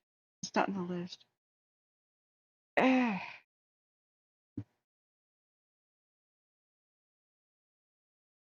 Okay. And if I just say general state of California, it ain't there. Okay. Okay. Which county would have Northern California major incident? That'd be Shasta. Shasta. That's when they fly out of Shasta. Okay. They're flying out of Sacramento. Now it's cut off. It's cut off. Right side. I can't. NOAA, Northern California NOAA Weather and Radio. That, okay. On to Sacramento, where they're taking off from. Well, the much lower quality feed would just be clicking the little pop-out player. Looks like that's what we got to do. Let's just try it. If somebody else has guidance, let me know. That 03, we're approaching 12 miles, 3,500 inbound from the call. 983, I got 107 in tow live run. They're going to be exiting towards Santa Maria. They'll be at 3,000, so they're clear. Copy off for 03. Hey, we got something. Car in front of me there, which part do you want me to get? The first part creeping down the hill or the larger plane? Going towards the left, so I'm slowing down. I'm at 140 now. Copy.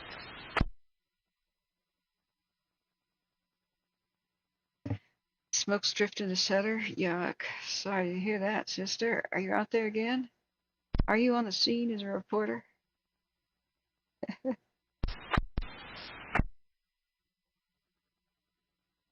That long puts it at below the tower is negative on 5 microdome.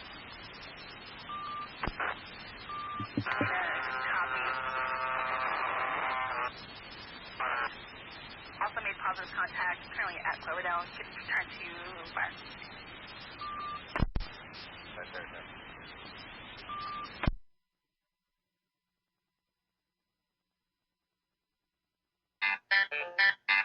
That's watch duty.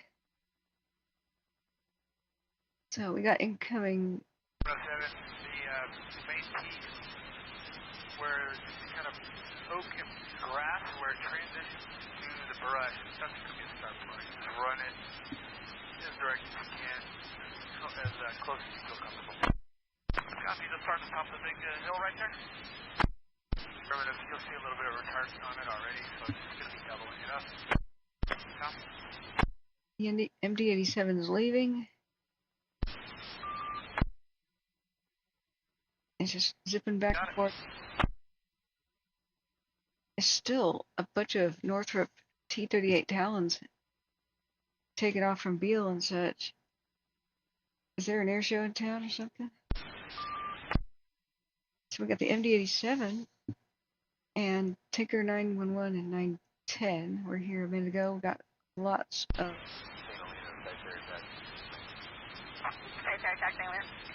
Aircraft release. Tinker 86, Tinker 96, Tinker 210, Tinker 86 on base Manila, 96 on base Class, and on base Class. Not the world's best transmission. Tinker 86, 96, and 210. Confirm load status. Oh, those are trainers.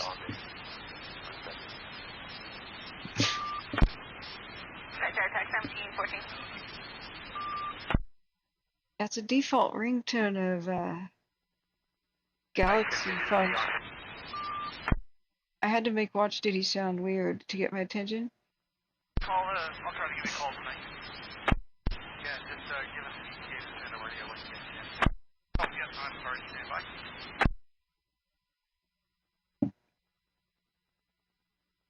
One hour en route. Man, thanks. Nice work today. See you, Delbert. Later, buddy. Thanks for the help. No problem, sir. Thank you. Heard him. See you guys. I'm trying to fix the volume. It's changing. We're coming on scene. You got 107 heading back to Santa Maria. See, some people are too soft. Some are too loud. I can't fix it. 03, you got me in sight? I don't.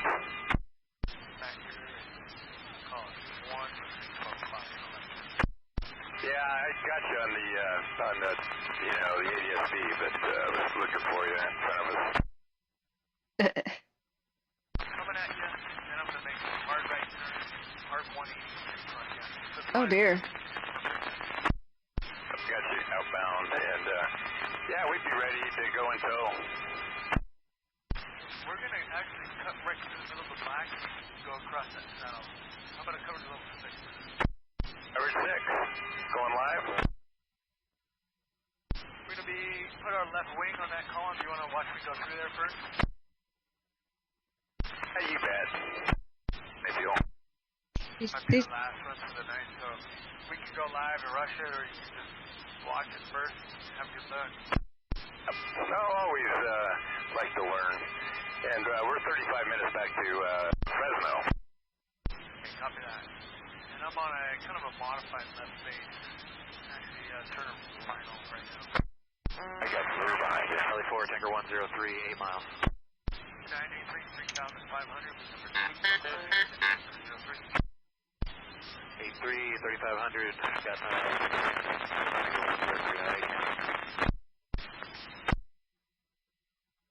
Wow, Husky, you want to play some bets? Side, whatever that is, this saddle, running it towards the retard that we were working on earlier. Copy that. Just see what you want to do.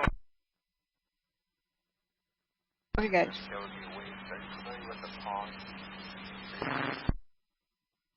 Okay, guys, at 6 p.m., it's now 5:18. We got a community meeting on the site's fire. So guys, if you're coming and going. We can just make a left turn over the black. Sounds good. Yes, the fire's all the way down there. There's a huge fire now. These two pilots are chattering. It's pretty funny. So, Husky. That's it. New size of the fire. You ready for this? 15,565 acres. Good. 140, 30, and 20-ish. Did I say it was going to be 20,000? Fire. What? Santa Maria, 1 hour en route. I told you it'd be 20,000 acres. I told you. I'm kidding, but it's sad.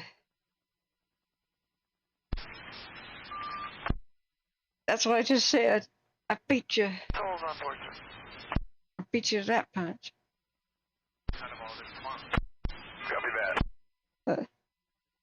Yeah, well, fires. St. Helena, be advised, release air attack 140 en route 1730.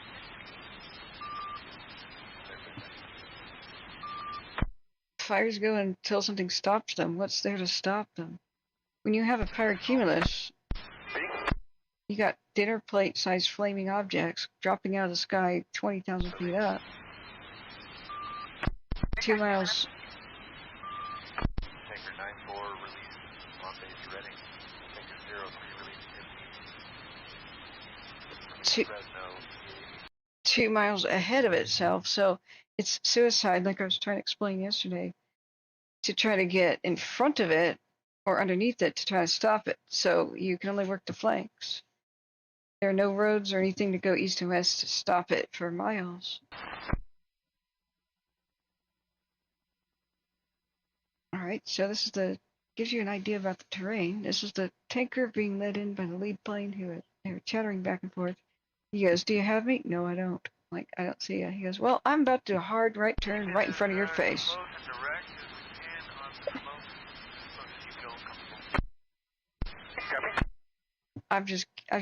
I'm teasing you. I'm coming down through here at 150 now because you have the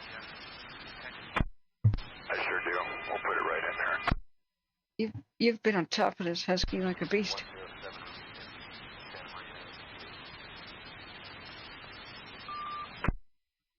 Tag, Tanker Yeah. 107, empty at 1815, 1720. The hills are a lot steeper than this primitive program can show. My computer could handle much better graphics. You got Chris Holmes in here. I was going to give you a call. I copied your number just to talk about today. Went good?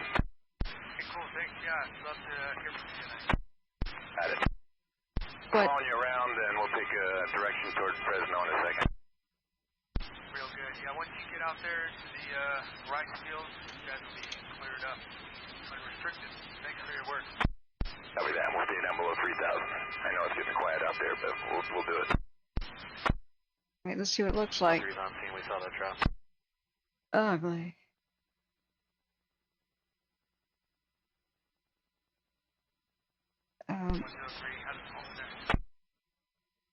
Yes, we just saw a drop. Several drops right here. Still all in pretty good. Is there room for you to get to the other side?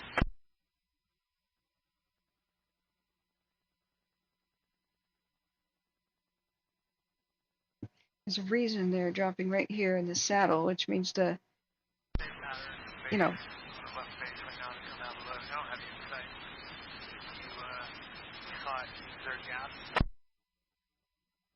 Well, yeah, I mean it's burning towards the east there in that saddle.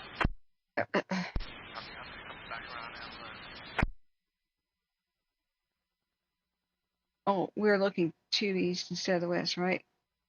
No, we are looking from the east. Okay. Okay, I'm a psychic.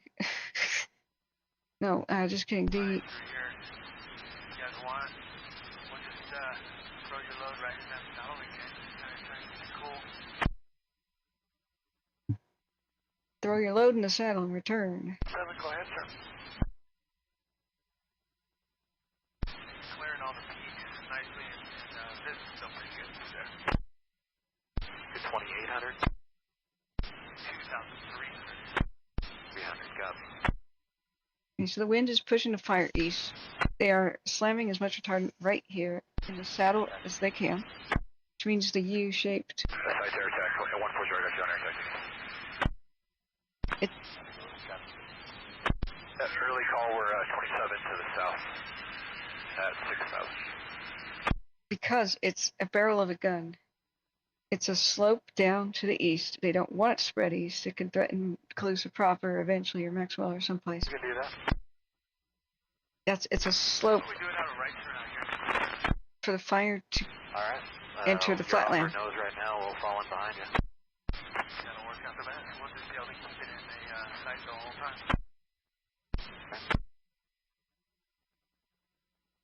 It's a gateway for the fire to just easily spill out like a nice broad road to go down to us.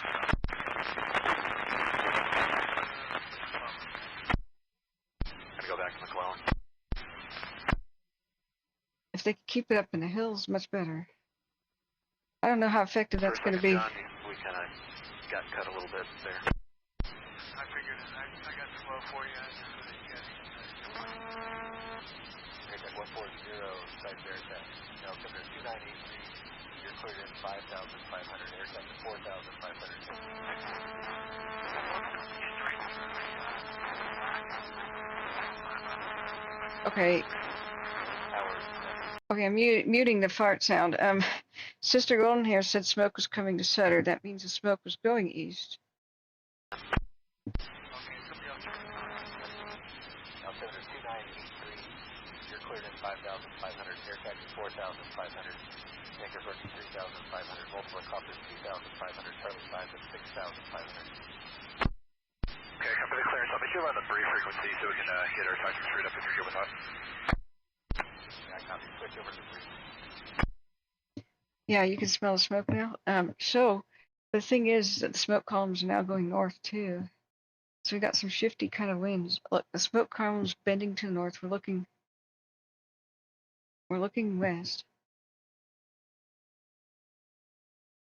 Right?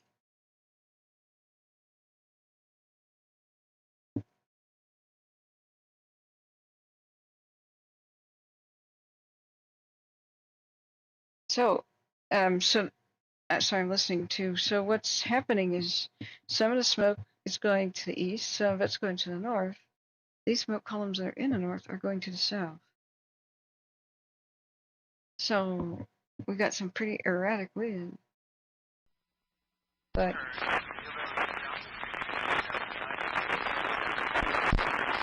it's still just a bunch of crackly mess for the moment.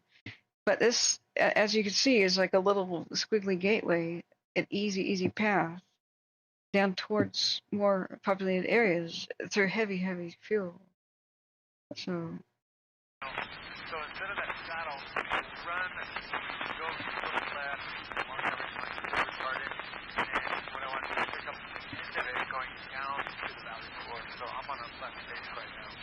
Alright, we're watching. Smoked salmon.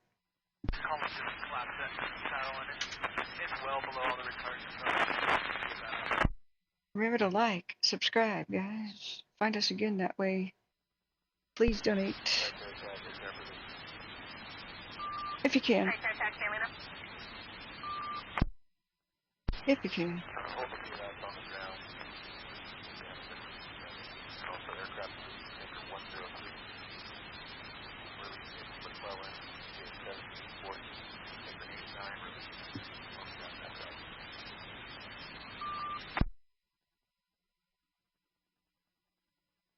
There's a plane. 1800. Big plane. Is that an MD-87? Tanker 103 is released. I don't believe it's coming back. Yeah, it's the MD-87. I'll follow you on this one. Sweet. That's your insight, you're cleared up. It's a Mad Dog. Even though you don't have the correct model.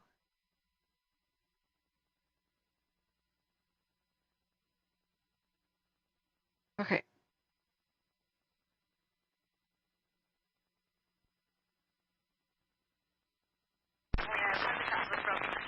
Hold VLAS on the ground. Tanker 103 empty to McClellan at 1740. Tanker 89 on the ground, Grass Valley.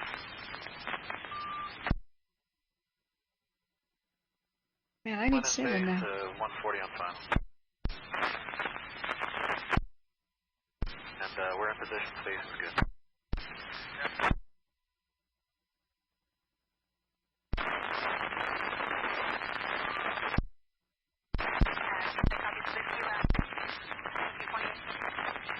Okay, Sister Golden Hair, I remember you were with me. We were marveling. What year was it? I have no idea what the fire name was. Was it 2020 or 2021 that in Cajon Pass, they had a little fire next to a train tracks? Well, kind of a big one. And they never stopped traffic or anything through it, but then this MD-87 goes and dives into the pass. And I'm like, that's suicide. And I think the DC-10s did as well, and some Hercules.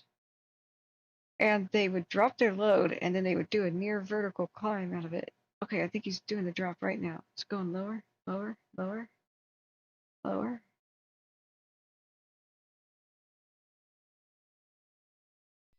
Alright, you can pick it up 5. got it. I'm going to keep the left turn going all the way through. Maybe?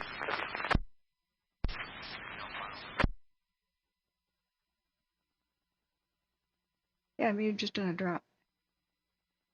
Were you there? Do you remember that? Because I'm trying to find the video. It was like, what? Let it fly right down through here.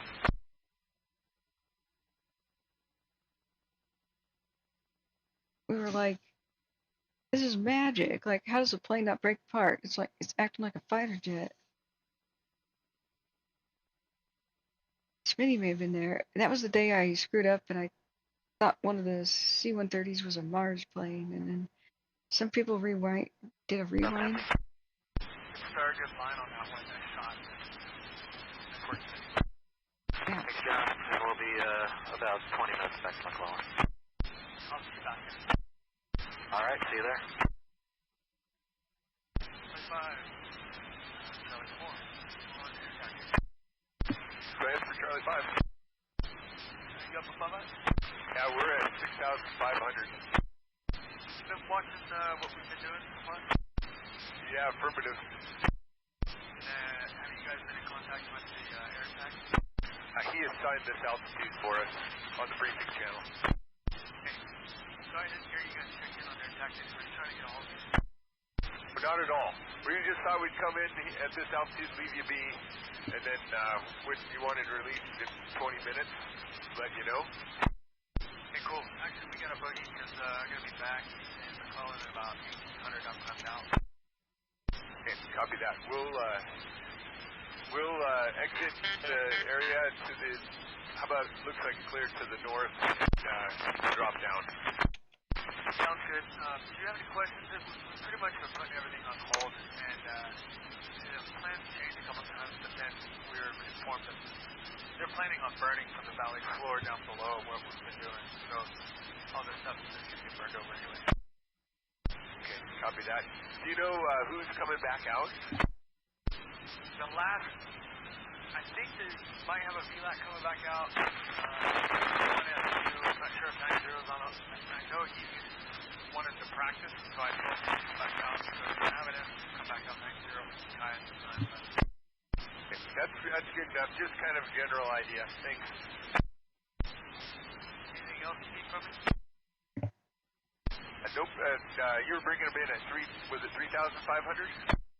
From 3,500 to 93, you're attacking 4,500. And you do have some helicopters working. They're working with Helco. There's a tower up to the north. Are you familiar with it? No, I didn't see that, or I haven't been on this. You have me in sight?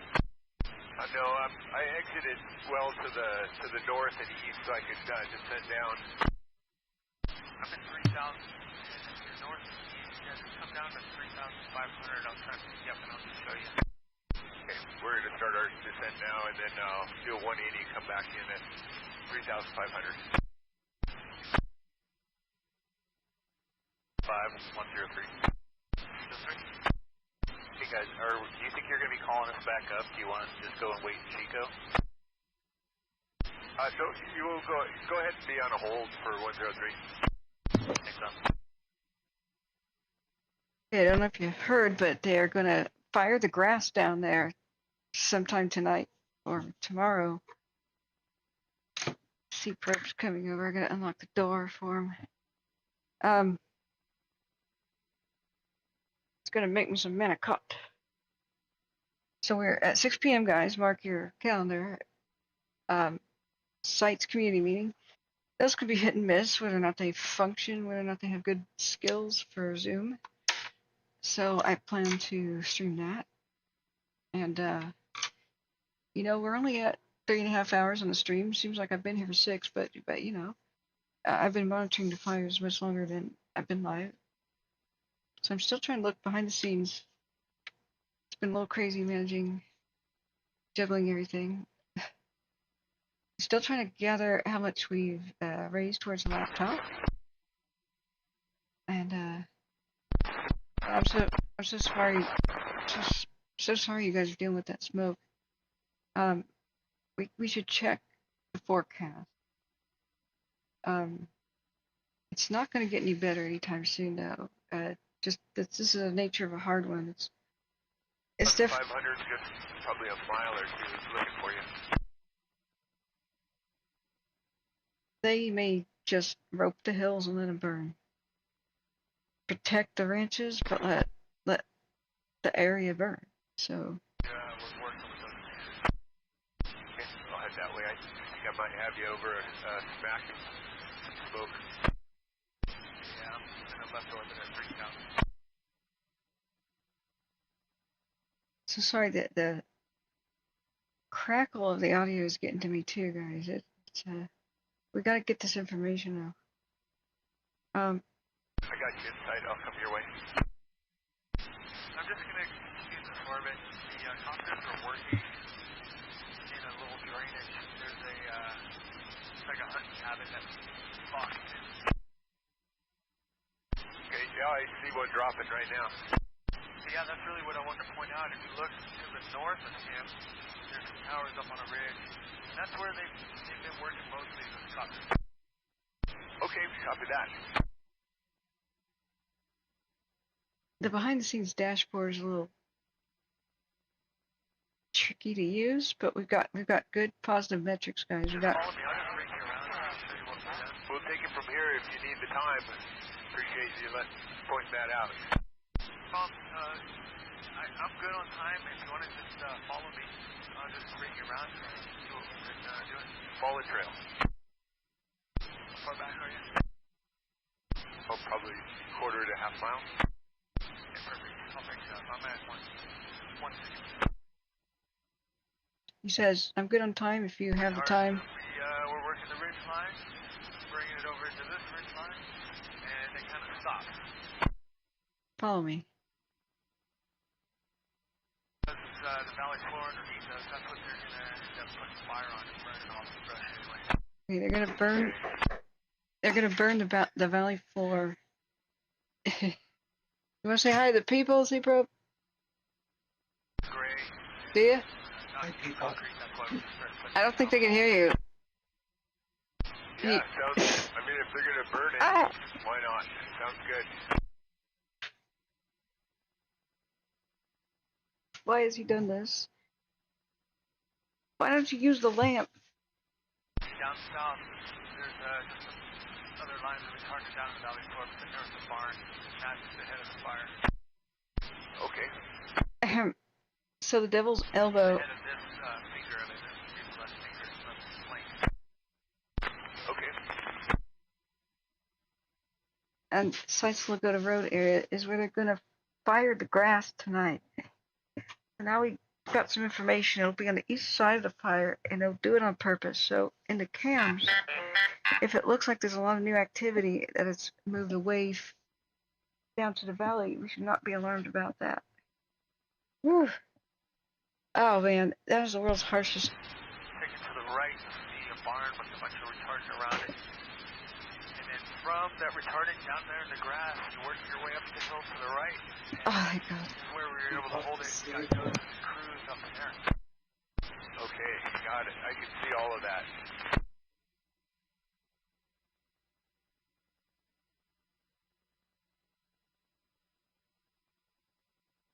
Looks like a good stop. Crews made good work there. And come around and see how it all panned out. Worked out pretty good. All that stuff off our nose as well as what burned us last night. It was all burnt by the time we got here this morning. Where we were able to hold it. Got lots of crews on the other side of that ridge line down there. Okay, good to know. That's about it. That's everything's starting to calm down quite a bit. The only section active is what we were just working on with the last round of tanks. Okay, I think we got it. We'll finish off with those last few tankers. Thank you guys. Thanks. Sounds good.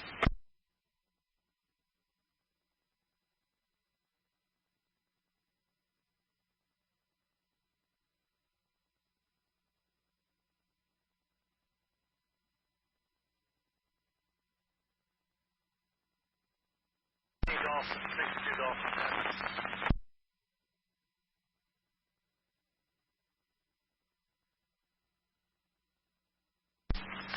Yeah, the last one was great. Left side was great.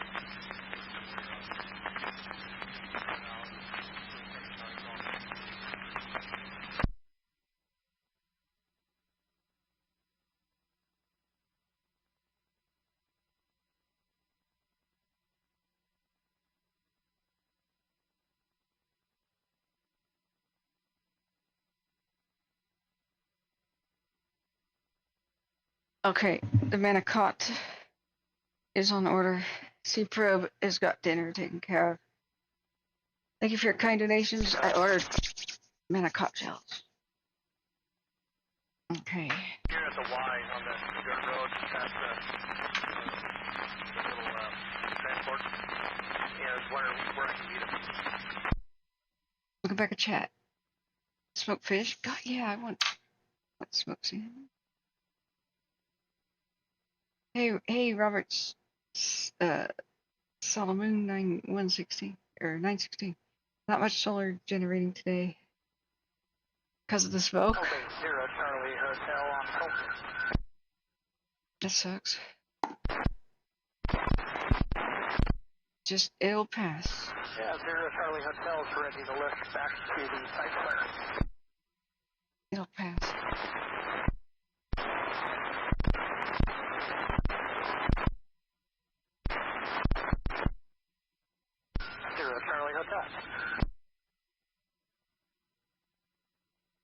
At least. Charlie 5, site air tech on air tactics. At least the weather's improving. For Charlie 5. Just want to confirm your altitude. Did you come down to take orbit? We did. We exited towards the north out of the TFR, and then we came in at 3,500. We just transitioned with Charlie 4, and now we're on scene. I didn't hear your pass off if you had one. I was briefing with the air attack. Did you copy the plan for the indirect line through that drainage there? I did come in. I was showing a indirect retardant line going down a ridge. Hey, Mike. Yeah, I'm going to talk to operations. It sounded like from the Alpha Juliet break, which is a pond down this lower valley, mid-left flank, and working back to the north also. There sounds like you're going to try and fire from that in a day or so. That could be another plan if we have another project.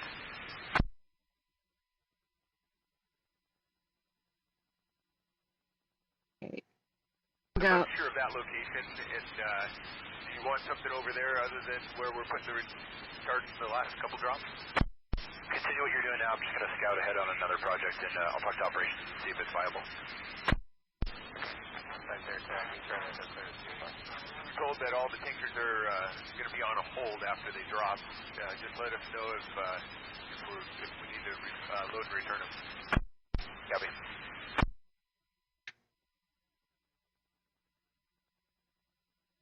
Thanks, Attack. Attack each other. That's better than give up.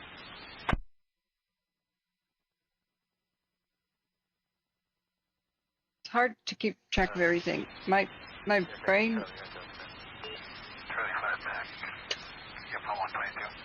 is trying to tune out this annoying headache-inducing sound as much as possible, but they're talking about where they will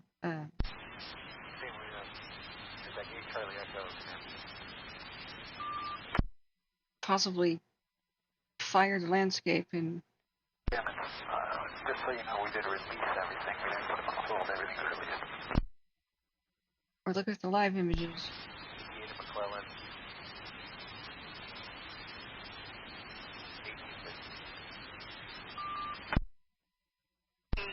Charlie Echo, ETA 1815, 1743.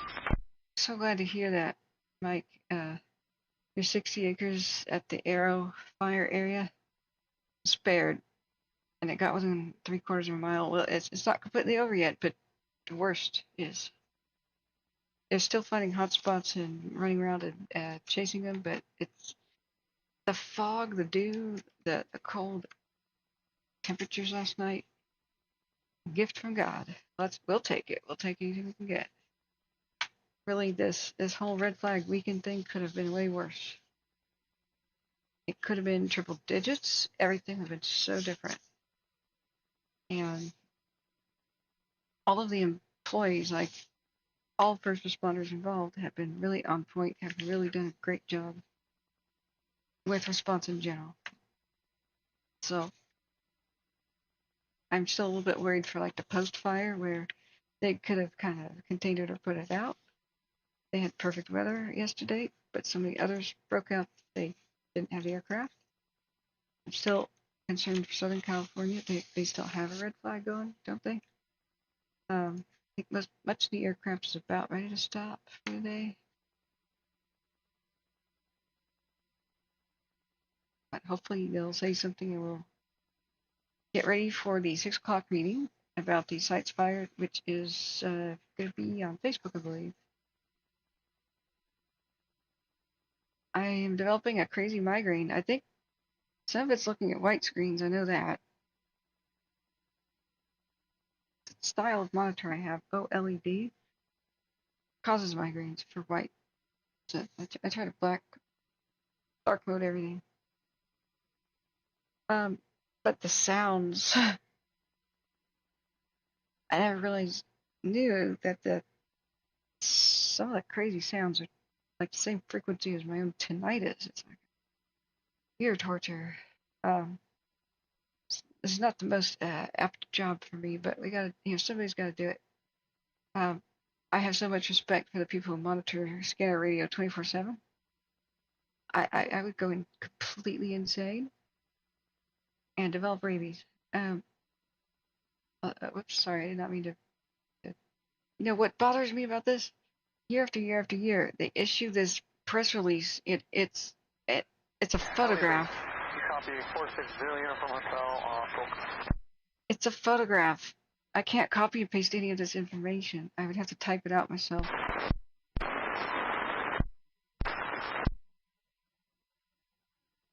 That's also not accessible. Like blind people can't see a photograph, but if there's actual text, then their screen reader can read it out to them. Yes, sir, that's helicopter 460, Uniform Hotel, Black Hawk helicopter 5 miles to the south, inbound for the heli base. So we have 2 ways to walk. Oops. And while I have you, I just want to reconcile, I just want to confirm all tankers have been released and are on their respective bases. That's 0. Yep, it's because it's a government paid. I do a little bit. All tankers on or en route to space, except for air tanker 90 still on scene. Oh crap. Confirming 90, I do not have tanker 90 on. Okay. Okay, stop the presses. In LA County. Discretion, and whereabouts is pad 5 in relation to the field? Stop. Okay, I've stopped the aircraft are being released. LA County, I don't know how new the fire is, but it's doing a new thing. The Charlotte fire at Antelope Acres in LA County is now 100 acres in the grass, running towards the east with potential for 150 acres. Structures threatened. Per engines at the scene, given the name the Charlotte fire. Here we go. Let's switch back to monitoring that. So the watch duty post here says we'll have 2 ways to watch at 6 p.m. today. The Sites Fire Community Meeting, Facebook and YouTube. So the YouTube link is more valuable. It's all CAL FIRE LNU if you want to find them on Facebook. Venture says I'm a firefighter but haven't gotten called to these yet. Do you want to be? Or do you want not to be? I was about to say, well, I hope you will, but then again, maybe you don't.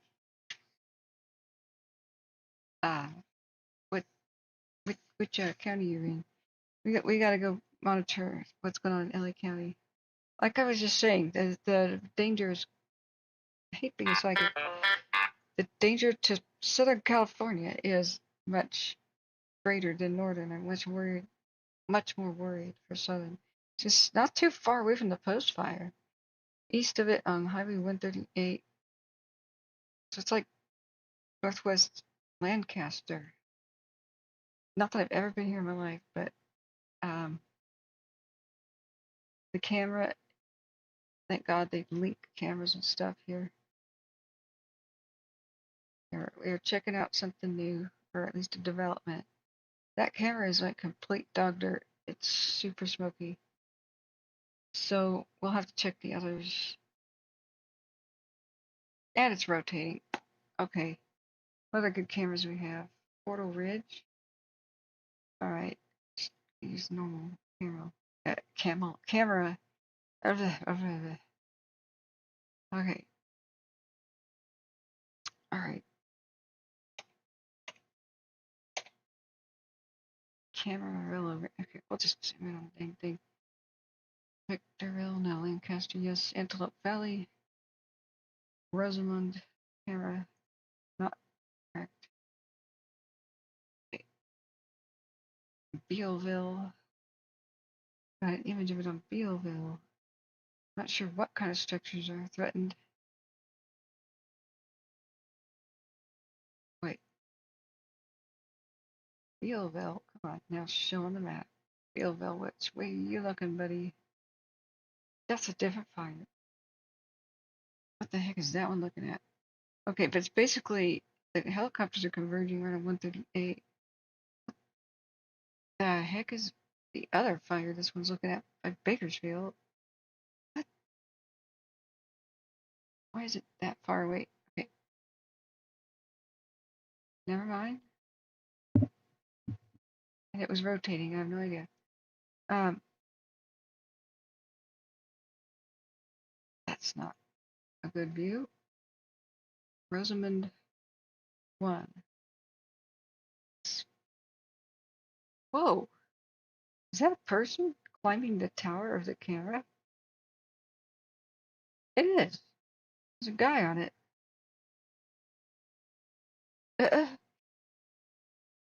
There's a dude. Okay, we think birds are lucky, but is a guy's elbow and rear end lucky? I'm gonna say yes. Oh my god, this is so high up, that's scary. Whoa. Alright, let's do a 3-hour time lapse. Everything's normal until starts by the road. And there's the dude. He's our hero too. He's unsung heroes are the people who maintain the equipment that do communications, maintaining even the roads that first responders travel on. So we get a clear view of how the dang fire starts. It's right there. Look. Right by the road. The way the majority of these have been. And it's like a side road. It's not the main highway. 138. Huh. I bet investigators are going to be downloading this. So what happens right before a fire happens? How long does it smolder? See, the thing about this is it's too blurry for vehicles to identify. Remember, it only takes a shot every 1 minute. So a car could pull up, somebody could toss a cigarette out, or they could be innocent, but checking their phone, checking their map, parked over a tumbleweed, not know that they're kind of lighting it on fire, and then take off. But since it's a photo of only every 1 minute, there it is. There's a vehicle right there where it starts. Ha. It looks like a white Humvee, you know, doesn't it? Because it's about sedan size. It's not like a big double wide. I mean, it's not. It looks like one of those. It kind of could be just the front of a tractor trailer. Just this thing.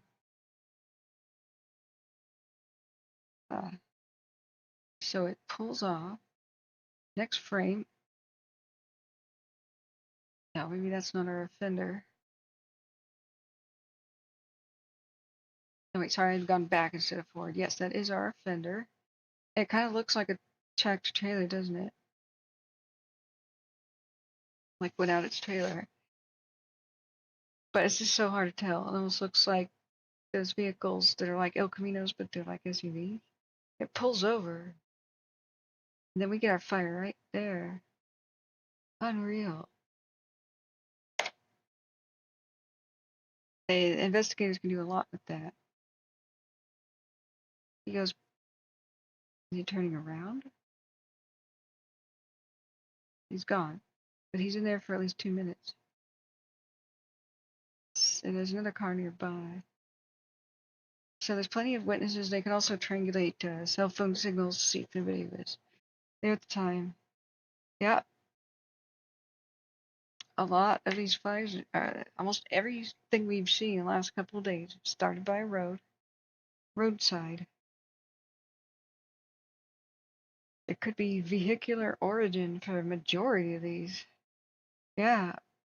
Yeah, it really could be. Like, he leaves, so he's not broken down. He's not on fire. Otherwise, he'd be jumping out of his car, right? That's got to be he or she. That has got to be the cause. That's why we need more of these cameras on the landscape, and we need to upgrade to the 4K. What 4K means, or 8K? I mean, my phone takes 8K. What is the value of catching the people who do this stuff? Put that against the value of upgrading the cameras, because this is dog crap. I don't even know what make and model of vehicle that is, let alone even what kind. It's a bit odd. It could be like one of those weird mini pickups with a tiny pickup bed, or like a Jeep with a pickup bed thing. Could be a tractor trailer without the trailer. I have no idea. It looks like he gets hung up on something like high centered. He's kind of sort of going off road or to the side of the road. Yeah, and we could find out who does this. A lot of times, if they're company vehicles, there's an insurance company involved, and the state doesn't lose millions, the insurance company does, right? California has to be willing to pay for the cameras. Out of prevention, pound of cure, you know, that's what it's like. They will pay for themselves in no time. Besides, the maintenance of really old equipment costs more than just dropping new stuff in. So hopefully this person has a cell phone. They'll ping the towers, figure out who was in the area at the time. Your cell phone is always reaching out saying, I'm here, I'm here. What kind of towers are around me? And the towers get the signal back, and then they return the signal that says, I am tower blah blah blah, and I'm the closest in the area. Connect to me if you make a call. And then that's what keeps your call from dropping the moment you make it to somebody. This is new. This is brand new. This is a fire that's running for, just started to run towards inhabitations. This is on Highway 138. And I'm sorry, I just got fixated on this because watch the fire begin. We saw the vehicle parked, and then watch what happens later. The fire starts right there.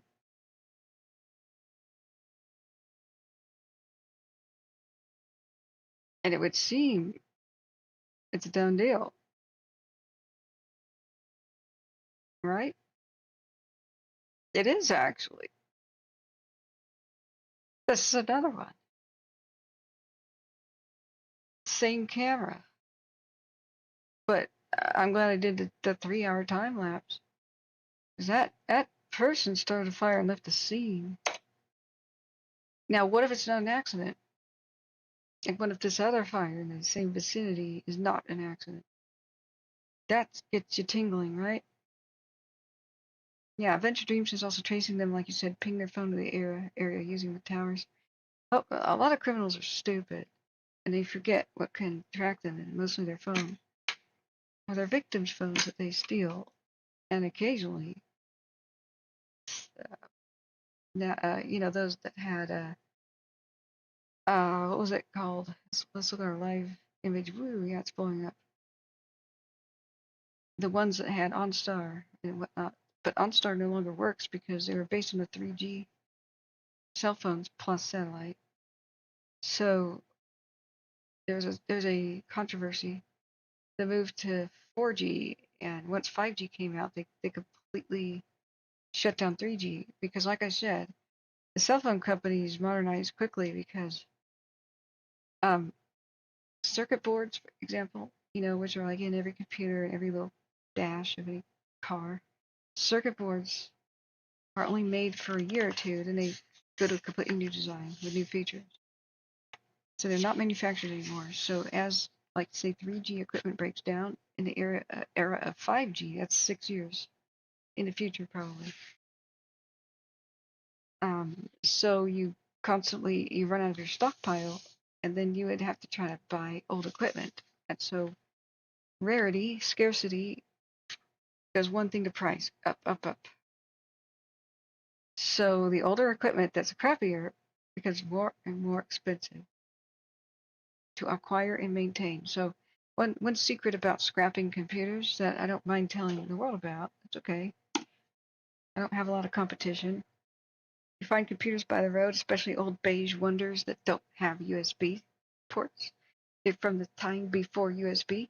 Grab that sucker, hold it to your chest, you probably hit the jackpot if the motherboard is still good in that thing. Because here's an example. Probably could sell it for like $600 if it's the right circuit board inside, even if it's just somebody's old home computer from the 80s, early 90s, right? It may have a value between $600 and $3,000 because of one reason. Hospitals. When hospitals pay for MRI machine software and whatnot, it runs on stuff like Windows 95 or DOS, right? And so you need an old computer that still has the drivers for those operating systems, Windows 95, DOS, Windows 3.1 even, Windows 95 maybe, that kind of thing. You get the picture. So you may think, well, why don't they just upgrade to 10 or 11 or something, right? Modern circuit boards might just be like $100. Why would they pay $6,000 for old 80s stuff? That's because the licensing for the new updated software to run that MRI machine, that CAT scanner, etc., blood testers, you know, that's going to cost them hundreds of thousands of dollars. That's part of why America has terrible, expensive healthcare, like Russia doesn't. So, hopefully they've got aircraft on this. Let's look. But that's our current view. It is looking pretty nasty. So, nope, people throw these away by the curb. I pick them up. I've never hit quite a jackpot with that yet, but I've been very surprised to find out some of the motherboards I have are worth like $350. When most people take them to a recycling center. And as they become more and more rare, the prices are jacking up. So I'm sitting on a few, but that's the way it works. It's more and more expensive to get older and older stuff. And the connectors, like they stopped making the connectors. Like, have you ever seen a mouse with a giant connector? Not made anymore, but those old computers don't have USB ports. Some of those are ancient mice with the ball in them still. They're like $300. How are you going to use a computer without a mouse? So it's worth it to the hospitals to grab every single one of these off eBay, sit there and stockpile on it. They'll just drop $5,000 on it to save themselves $100,000, of course. But if the state of California doesn't upgrade these stupid cams, it doesn't catch criminals. You know what a criminal does?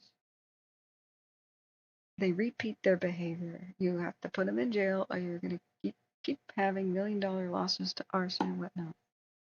Or just as a theoretical thing. I don't know what we saw was just arson. It was, for all intents and purposes, could have been an accident, but the point is valid. Let's look at, sorry, where? I may have accidentally closed my airplane thing. Where did I put it? There it is. There it is. Let's see if they've got aircraft on it. And I think I closed the LA, let's get back to LA County feed.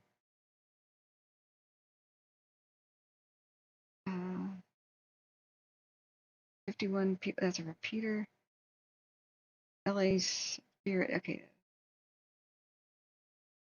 LA City Fire, I don't know which one this would be. Fire Dispatch. That's all outbound battalion. I really don't know which one this would be, sorry friends. Let's see where the planes might be going. Whoa, not Mexico. So this fire, I'll get to you in a second. Just, whoa, mind blowing. That's Bakersfield. It's on Highway 132, Antelope Acres. Okay, so we are at 10th. Crap!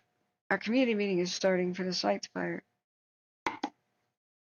All happens at once. We're going to listen to that rather than the radio. We're going to at least listen to the sites fire meeting. We are going live. Mounted an aggressive initial attack. For all those originated, I would like to encourage all residents to heed any and all official evacuation warnings and or advisories. Please drive safely. If you are directed by our law enforcement partners, please do what they are asking of you. And then lastly, some thank yous go out. Some thank yous go out to our communities. In the course of the past 6 years, both the communities in Sonoma County and Colusa County have small incidents, medium-sized incidents, and large incidents. And they have been a challenge to your communities. CAL FIRE recognizes the challenges that these incidents bring to you and your communities. And we thank you for understanding, we thank you for your support, and we thank you for working with us as we mitigate these incidents.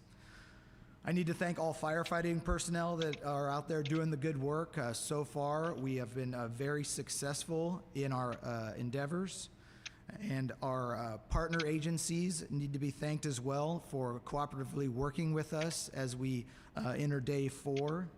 And then lastly, I will thank the incident management team supporting our operation as well. Thank you.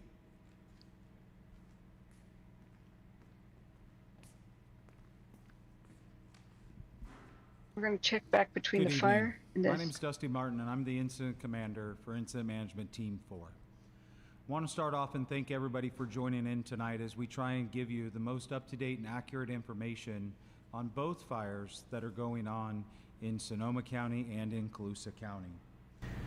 Sonoma County, we're into the 3rd day of the incident, and we've made some significant progress on the incident as Chief Lauderdale, our Operations Section Chief, and talked to you about shortly ago. Our firefighters out there continue to work hard 24 hours a day to make the area safe. I know that we still have folks that are evacuated in the area. It is our #1 priority to get each and every one of you back into your homes. To do that, we have to make sure that the area is safe. We still have firefighters working along the roadways. We still have infrastructure that needs to be repaired, and we are working 24 hours a day to ensure that that gets repaired and we can get you back into your homes. Today on the Point Fire, we did get lines secured around the fire, which was a pretty big feat for some of our crews and some of those drainages, and that's just another step moving forward so we can start working towards getting each and every one of you back in your homes. I trust you that I do not take it lightly that you have been out of your homes for a couple of days, and we are doing everything we can to get you back in. We just need to make sure that we do it in a safe manner.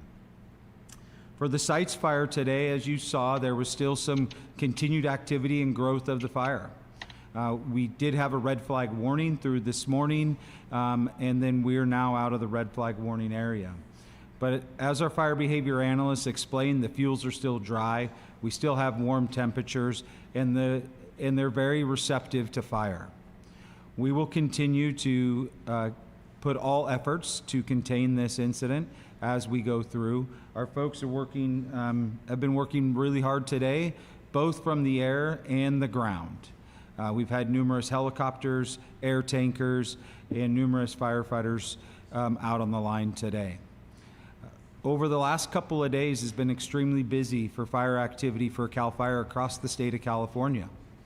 We've had multiple incident management teams deployed, which our resources are spread throughout the state. We still do have plenty of resources that are at this incident to continue to make progress. I thank you all. We'll answer your questions as they come in tonight, and please ask the questions so we can get you the answers that you need. With that, thank you and have a good night.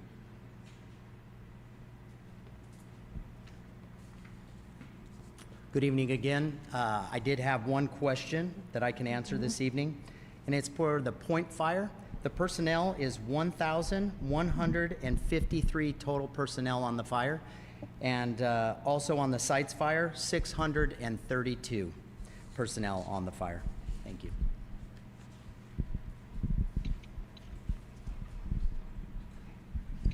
Good evening, Jonathan Pangburn, Fire Behavior. The question I received was, how do we expect air quality may change over the coming days? And unfortunately, I don't have good news for you as the public. The high pressure that is sitting in means that the air pocket is going to be relatively still, and the air is going to be on the more stagnant side, so we can expect the smoke to settle in for a few more days. There is a possibility of a pattern change again coming into kind of past the weekend into early next week, but at least for the next few days, we can expect that the air will settle in. Thank you.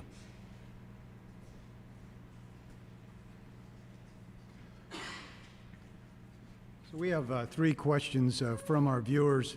One is, are any structures threatened? And so what you just heard from fire behavior, not good for smoke, really, really good for firefighters to make progress in protecting structures, because that means that the winds have subsided and the wind is the enemy of firefighters. And therefore, yes, structures are threatened, but every day we get closer and closer to reducing and eliminating that threat. Next question was, what is the fire's location in relationship to Clear Lake? Well, we are confident that we will not get anywhere near Clear Lake. The fire not only is contained in an area that we feel confident about controlling it, but it also is in a state now where we have resources amassed and aircraft available to continue to fight the fire. So Clear Lake at this point, there is no threat at all. And then a question, please tell us more about the work being done on the southern edge of the Points Fire. As I was able to mention, the Points Fire has completely been lined, and so the work going on now is to ensure that all visible smokes and other heat sources within that perimeter are addressed. And so firefighters are going to continue to be working in your area, in your communities, addressing those heat sources for the next several days. Thank you.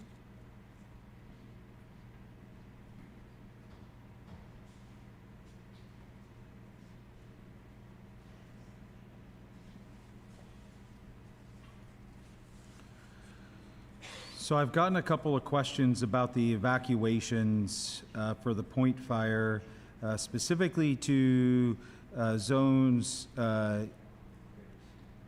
2E2 and 2E3. We will not be lifting the evacuation orders tonight. Our firefighters are still out there. We need to ensure that it is safe for the public to re-enter, and we need to make sure the hot spots are in a position. We are reevaluating it multiple times throughout the day, and as I spoke to earlier, our goal is to get each and every one of you back into your homes. We just have to make sure that it's safe for everyone, the firefighters working on the ground, and for you all to get back in.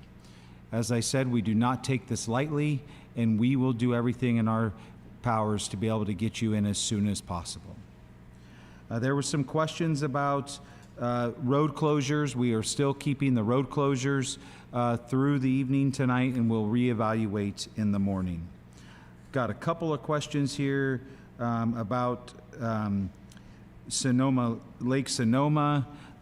In our goal will be to work on getting access to that as soon as possible, and we will work with folks there. Unsure if we will have that by the weekend, but that is our goal, to strive to get there as soon as we can. There's a question of here is what is happening on the southern edge of the Point Fire? Are there hot spots close to homes? So on the southern edge of the Point Fire, we've had folks working there for the last couple of days, and they're mopping up all of the hot spots in around the structures and along the fire's edge. And that will continue 24 hours a day until we can get it to there. Thank you.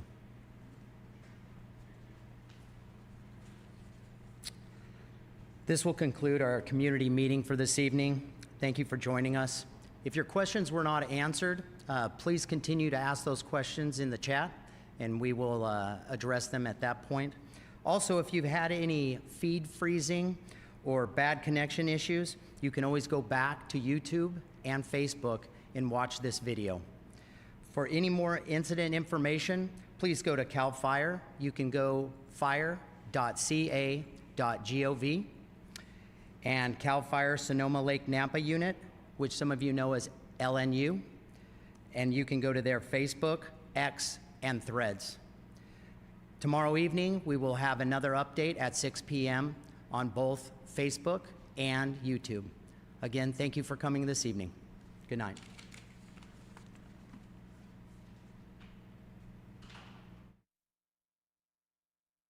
Okay, whoops. Did we miss the first 4 minutes? I guess that it was such a short thing. Jules, we're saying that it was, wow. people said that it was buffering and whatnot. And that's a good advice. But we'll go back, we'll catch what we miss. But we need to also make sure we're monitoring what's going on down here in LA County. I was unable to find a particular, audio feed to tell us what the heck's going on there. So Watch Duty's probably got this named. We'll just let Watch Duty tell us about it. Because I can't tell you what the heck is going on with all that muddy image, and it's the only one we got. But if you just tuned in or didn't see the really exciting, if you do a 3-hour time lapse, I thought the fire started here. We could see the vehicle that started this fire, but this is separate. That's wow. 2 fires in the same cam. That occasionally happens. But wow. That did during the Reno Sparks thing. There was 2 fires in the same exact cam. They were both suspicious to me. So oftentimes when, like, say, an arsonist type person or an idiot, like somebody dragging a chain strikes, they do it all over town. So never amount to malice what could be attributed to idiocy is a good quote, but what you should do is err on the side of caution. If you ever see anything unusual, you should document it. So I think this is a first for the channel. No, it's not. You know what? We did see true arson happen in EVAC County last year, early in the season, at least reported by the locals on the radio. And then the officials downplayed it. We were watching the cleanup of a fire off of Marysville Road near Bronze Valley and Bald Mountain. And just as the cleanup and mop-up was happening, it had 2 different starts in a neighborhood, which is weird. One on the side of a road, downhill, then uphill. But, that could be a dragging chain. We didn't think much of it, but I kept in the back of my mind that people kept emailing me and saying in chat that there's a problem family that moved into the area and suspicious stuff has been happening. So there have been quite a lot of fires in the area. So I had that in the back of my mind, and all of a sudden the camera pivots over, and 911 calls, like on the scanner radio that we were listening to, said witnesses, locals, and they even described the vehicle and described people getting out, starting the fire underneath power lines. And then there was a police chase.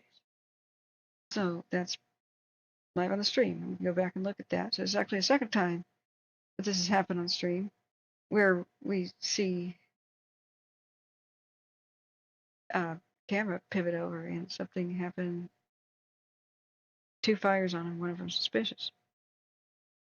So, yeah. Venture Dream says this fire you see roadside had 1 engine per report. Yeah, we could see them pull up and take care of it. They pounced on it.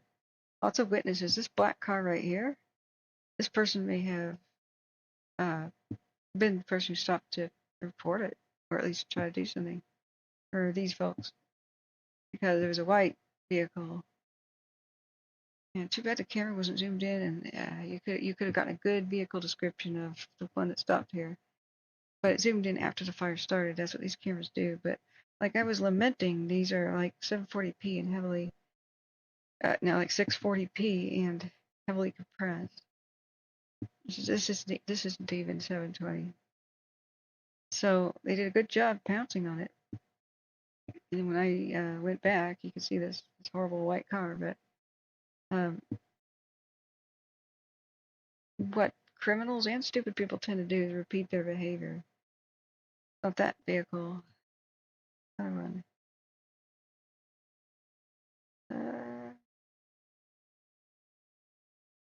Oops. Oh, yeah, I'm in the wrong spot. Excuse me. That one. And can you describe that? Like, you can't make anything out about that. So it would be worth a while of California to, stop this, because if this is, say it was theoretically, say that was, we're going to go back in a second to the part of the meeting we missed, but say that was arson. that's a little thing. That's bushes. They can graduate to bigger things that cause tragedy. What if it's a hotel? You know, what if it's a ship? You know, what if it's something way worse? So, you want to catch them early. Most crimes are committed by criminals that repeat behavior until they are caught and stopped somehow. So, Winter Dream says I was in the tubs. My God, what do you make of the tubs? By the way, that's one of the most controversial ever in Santa Rosa, where the officials probably just did either a cover-up job or a botched job in their investigation. Like, didn't they try to say a hot tub caused the Tubbs fire, which is on Tubbs Road, which is like, really, is that a joke? Isn't that the one? So power surge by PG&E was the going theory, and they're like, nah, it's the homeowner's fault. Sure, during extremely high winds where power lines like have tree limbs leaning on them and surging all the time, that's the homeowner's fault. Sure it was. So, Venture Dreams, you lost your house, and the campfire at Paradise due to PG&E. Nearly lost my brother. PG&E killed my family friend in a 2017 Cascade. Anyway, we're gonna go back. That's why PG&E is not popular. We can go back with our live stream. I think we just missed most of a countdown. I hope, but I'm glad that they made it rewindable and rewatchable, so we're able to hit the refresh. But that was riveting. I'm gonna hit the subscribe button. You guys should too. This is, once again, here's the link, and further community meetings will likely be here. I think they're talking about one tomorrow. I spaced out a little bit. I was so distracted by the cool the sign language. Just upstaged a little bit. Yeah.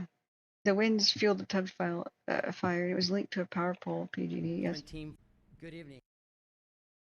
Never mind the fact that Butte County's investigation to the Paradise fire uncovered internal memos by PG&E that they made a policy to let the lines fail because it would cost them less money overall.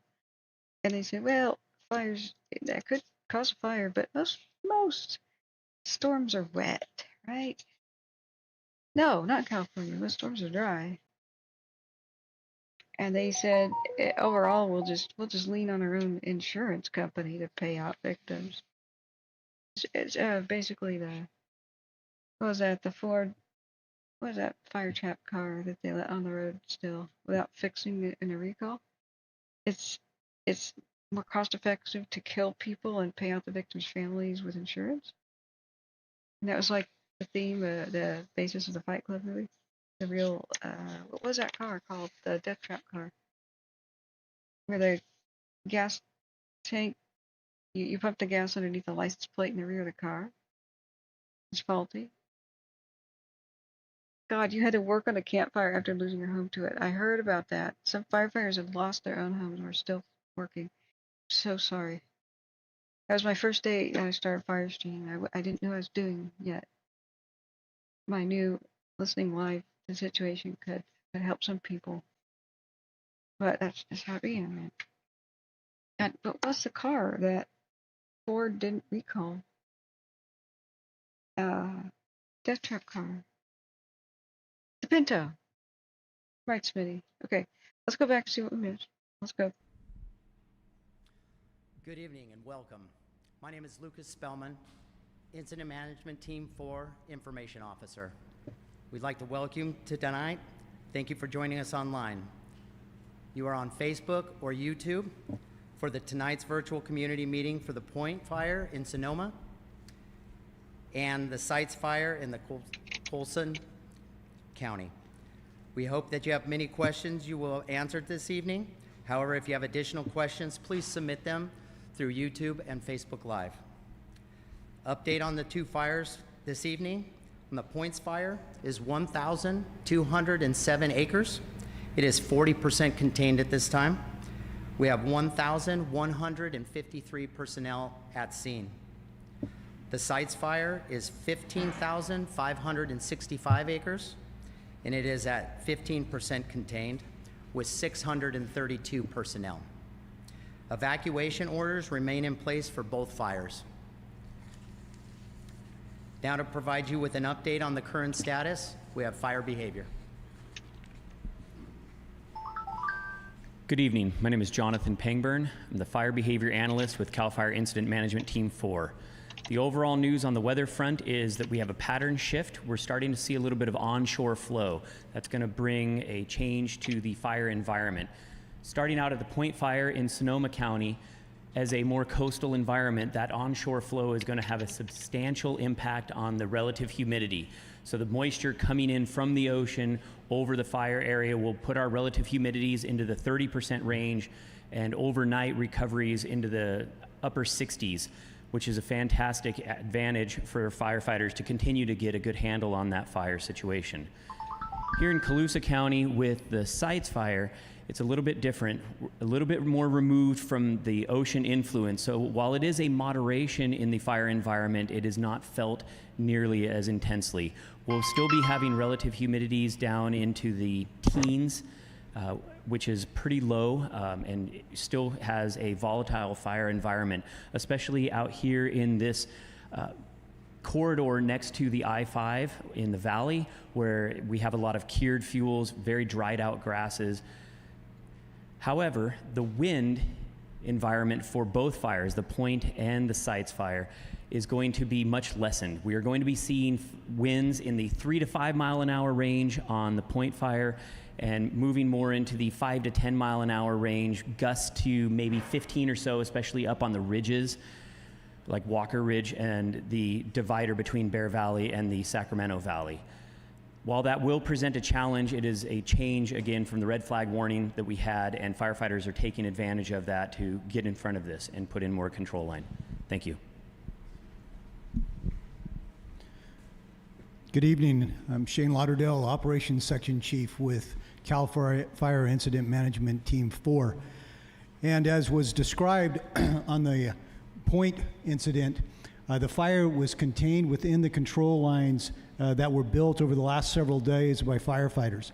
And so as of today, all of those control lines were completed, and mop-up operations are going to continue for the next several days, and we are looking at having very good success with that fire as we move into the week. As we look at the Sites Fire, last night your firefighters focused primarily on ensuring that they kept the fire east of the community of Ladoga, and they were extremely successful in that. And so as of today, the firefighters on this flank east of Ladoga were able to continue building and improving control lines, which was, again, extremely successful throughout the day. Now the difficulty is going to come in the next few days. Over the course of the day on the east side of the fire, firefighters started building line down the Grapevine Creek drainage. And as they built line down that drainage, they started to prepare a firing plan. So we are looking at the next few days very careful firing operations to ensure that we are able to keep the fire within those containment lines and north of the community of Leesville.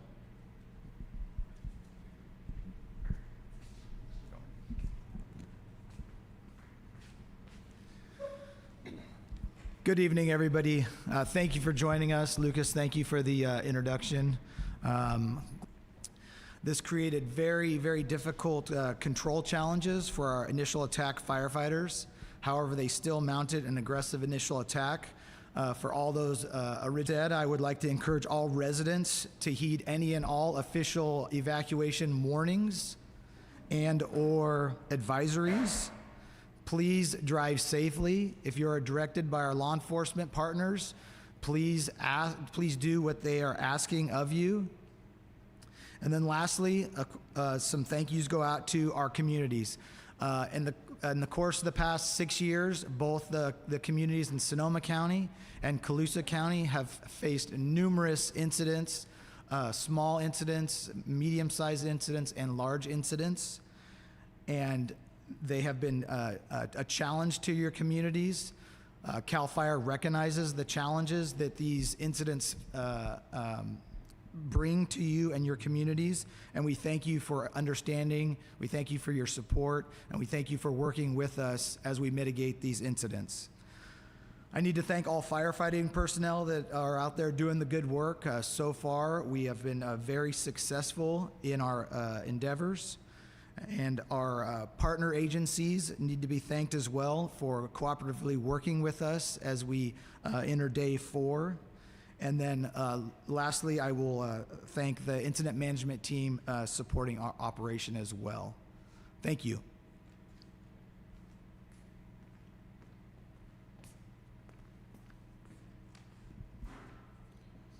Good evening.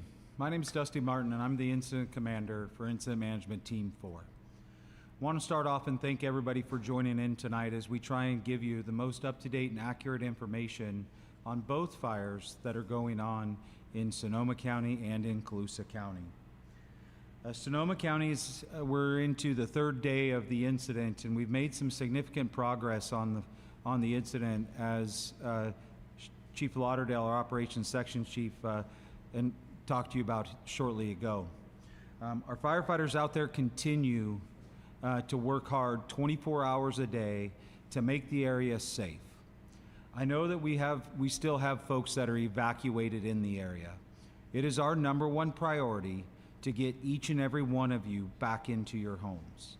To do that, we have to make sure that the area is safe. We still have firefighters working along the roadways. We still have infrastructure that needs to be repaired, and we are working 24 hours a day to ensure that that gets repaired and we can get you back into your homes. Today on the Point Fire, we did get lines secured around the fire, which was a pretty big feat for some of our crews and some of those drainages, and that's just another step moving forward so we can start working towards getting each and every one of you back in your homes. I trust you that I do not take it lightly that you have been out of your homes for a couple of days, and we are doing everything we can to get you back in. We just need to make sure that we do it in a safe manner. For the Sites Fire today, as you saw, there was still some continued activity and growth of the fire. We did have a red flag warning through this morning, and then we are now out of the red flag warning area. But as our fire behavior analysts explained, the fuels are still dry. We still have warm temperatures, and they're very receptive to fire.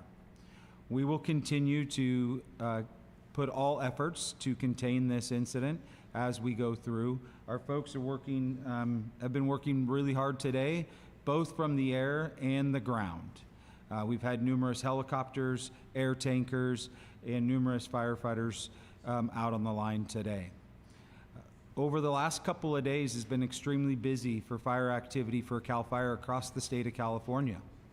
We've had multiple incident management teams deployed, which our resources are spread throughout the state. We still do have plenty of resources that are at this incident to continue to make progress. I thank you all. We'll answer your questions as they come in tonight, and please ask the questions so we can get you the answers that you need.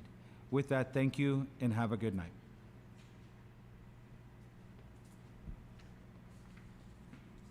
Good evening again. I did have one question that I can answer this evening, and it's for the Point Fire. The personnel is 1,153 total personnel on the fire, and also on the Sites Fire, 632 personnel on the fire.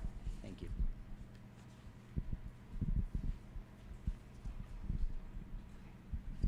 Good evening. Jonathan Pangburn, Fire Behavior. The question I received was, how do we expect air quality may change over the coming days? And unfortunately, I don't have good news for you as the public.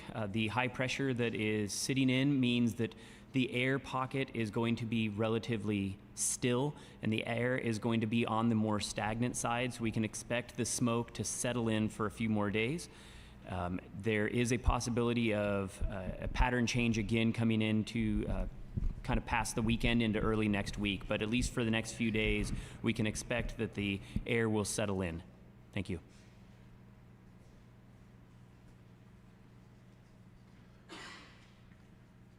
So we have three questions from our viewers. One is, are any structures threatened? And so what you just heard from fire behavior, not good for smoke, really, really good for firefighters to make progress in protecting structures, because that means that the winds have subsided and the wind is the enemy of firefighters. And therefore, yes, structures are threatened, but every day we get closer and closer to reducing and eliminating that threat. Next question was, what is the fire's location in relationship to Clear Lake? Well, we are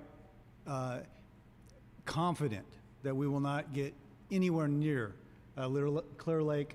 The fire not only is contained in an area that we feel confident about controlling it, but it also is in a state now where we have resources amassed and aircraft available to continue to fight the fire. So Clear Lake at this point, there is no threat at all. And then a question, please tell us more about the work being done on the southern edge of the Points Fire. As I was able to mention, the Points Fire has completely been lined, and so the work going on now is to ensure that all visible smokes and other heat sources within that perimeter are addressed. And so firefighters are going to continue to be working in your area, in your communities, addressing those heat sources for the next several days. Thank you.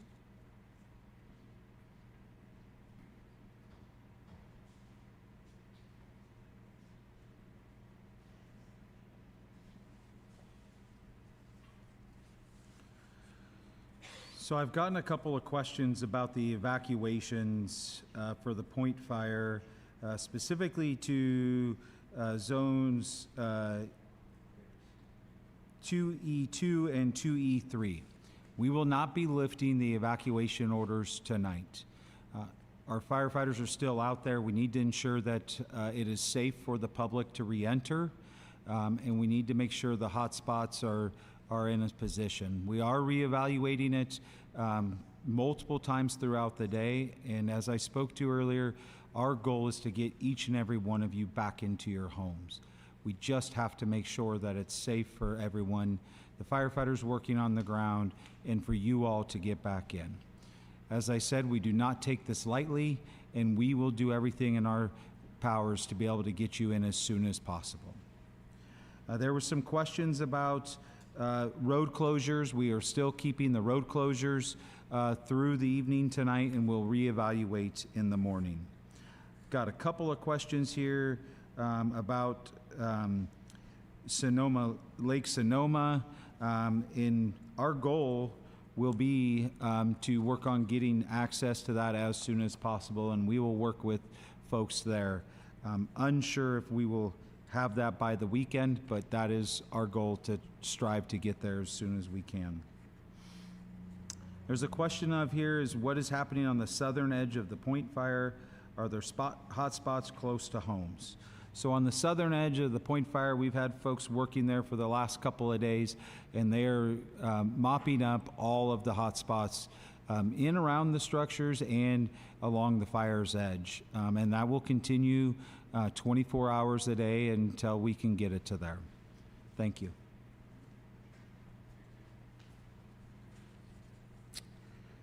This will conclude our community meeting for this evening. Thank you for joining us. If your questions were not answered, please continue to ask those questions in the chat, and we will address them at that point.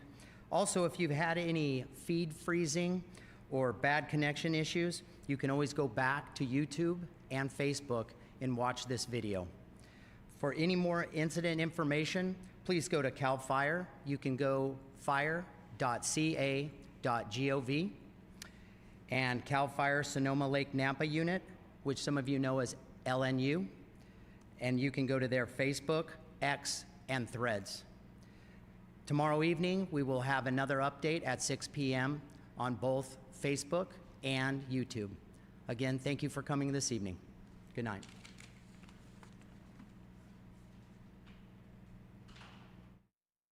Okay. Since it was such a short meeting, I figured we should just watch the whole thing. I'm sorry, I could not resist. I have to have some humor and just kind of mock the fact that it seemed like the lady with the sign language was mocking the presenter.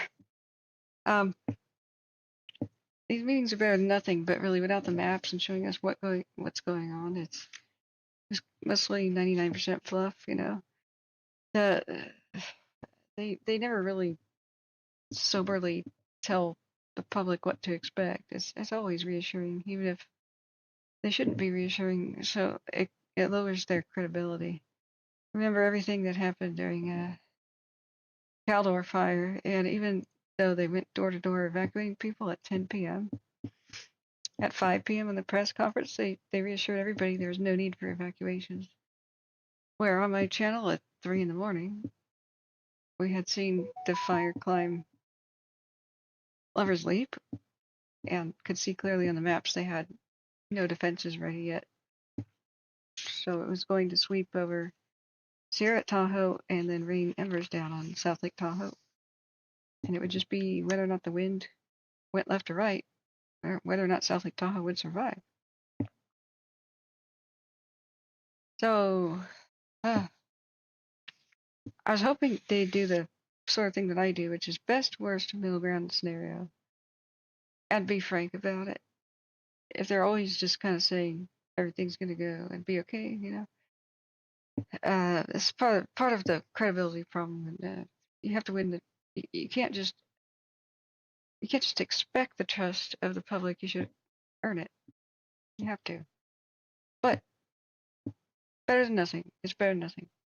We did get some valuable info. We got more valuable info by listening to the radio. So if you see on the cams tonight a bit of the east flank of the fire, the site's fire. On this particular cam, the sites 2 or whatever is looking to the west.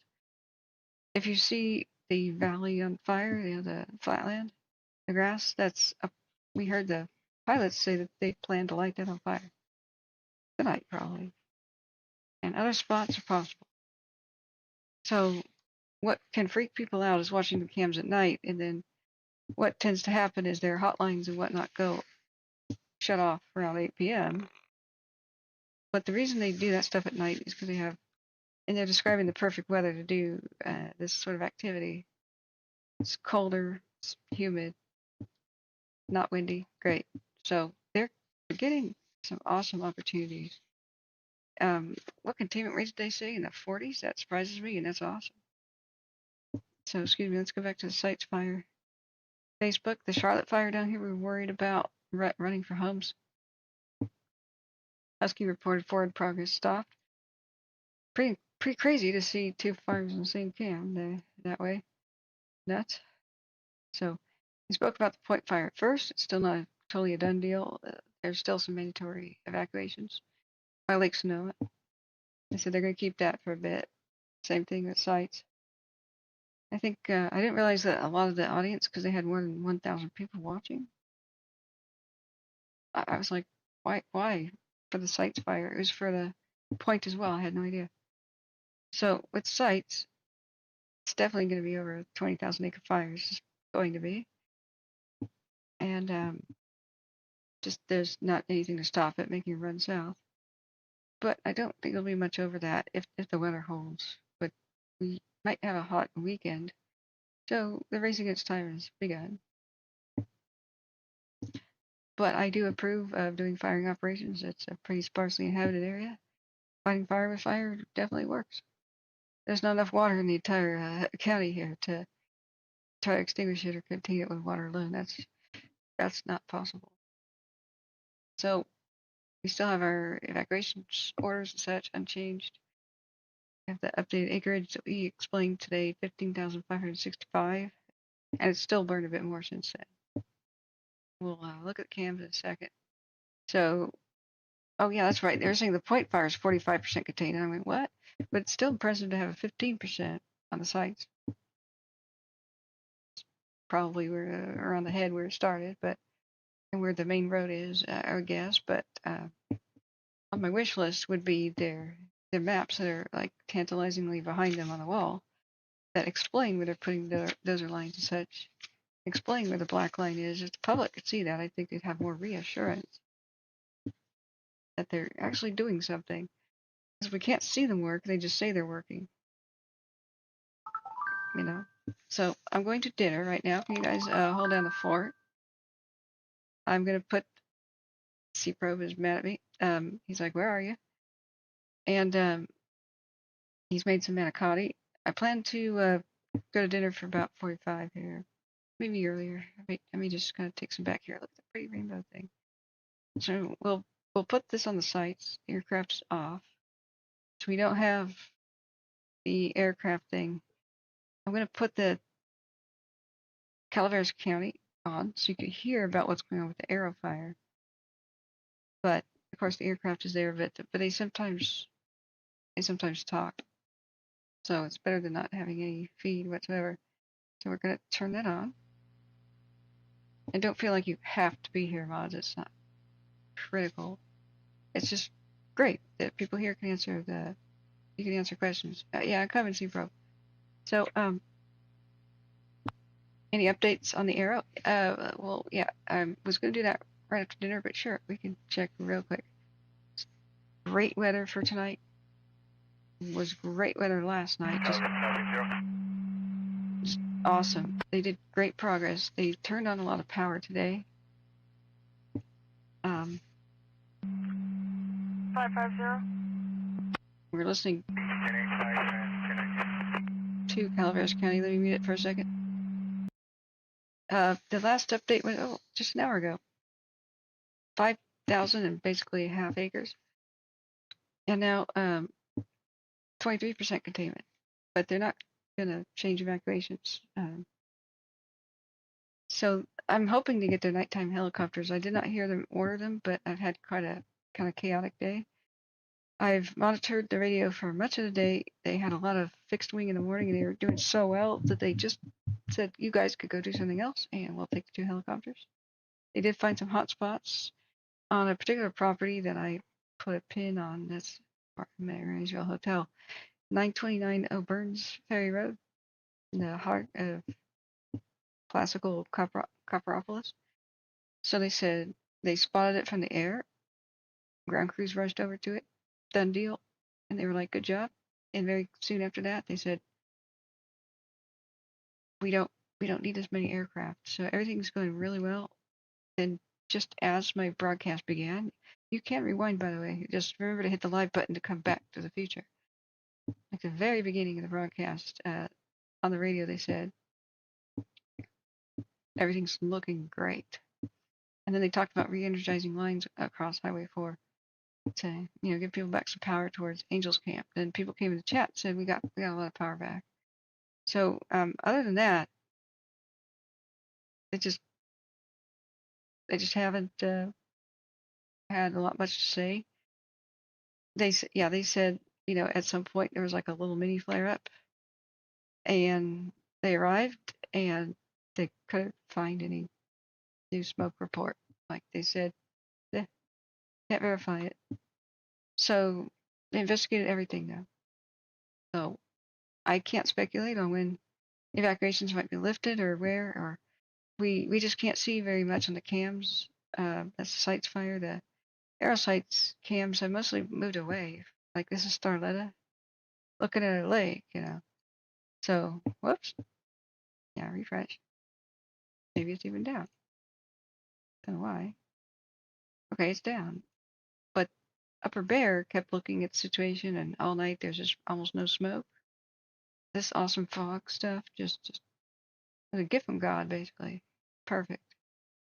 So the fire really barely did anything overnight. As far as I could tell, I was sleeping though. When I woke up around 5:30, began checking, and there's just not that much to report, which is so good. So they may do some firing around Highway 4. They talked about doing that last night. This camera did not catch it. It would be perfect weather to do so. So if any of these cams show, oh my God, there's a spider in lens. Oh God, that's creepy. Okay, I'm afraid of spiders. Anyway, I gotta go. It's dinner time. But I hope that update is good.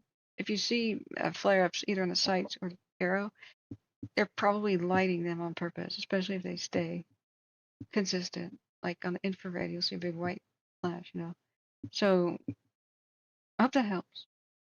And in 45 minutes, we'll be back to stream and open question and answer time. They'll remap things tonight. Hopefully, we'll get a better perimeter map about where things are. I have not heard about structure loss except for the 2 confirmed, and then they saved a commercial building, they said last night. That was off of Highway 4 and a crossroads of some creek road that I couldn't make out. So I'm not sure which one that would be, but they said that it was damaged but not destroyed. But the 2 residential places I think may have been destroyed. Now, if you follow my link to Twitter, I have retweeted reporters on the scene had some pretty compelling images of a chicken coop with fire all around it and such. So I don't share those images that are traumatic to people who may not want to find about their own properties that way. But it is on the Twitter, so follow the link in the description, and it has not only my Twitter where I retweet it, but it has, the hashtag for the Aero fire, and that's where the journalists are going to be doing their thing. So,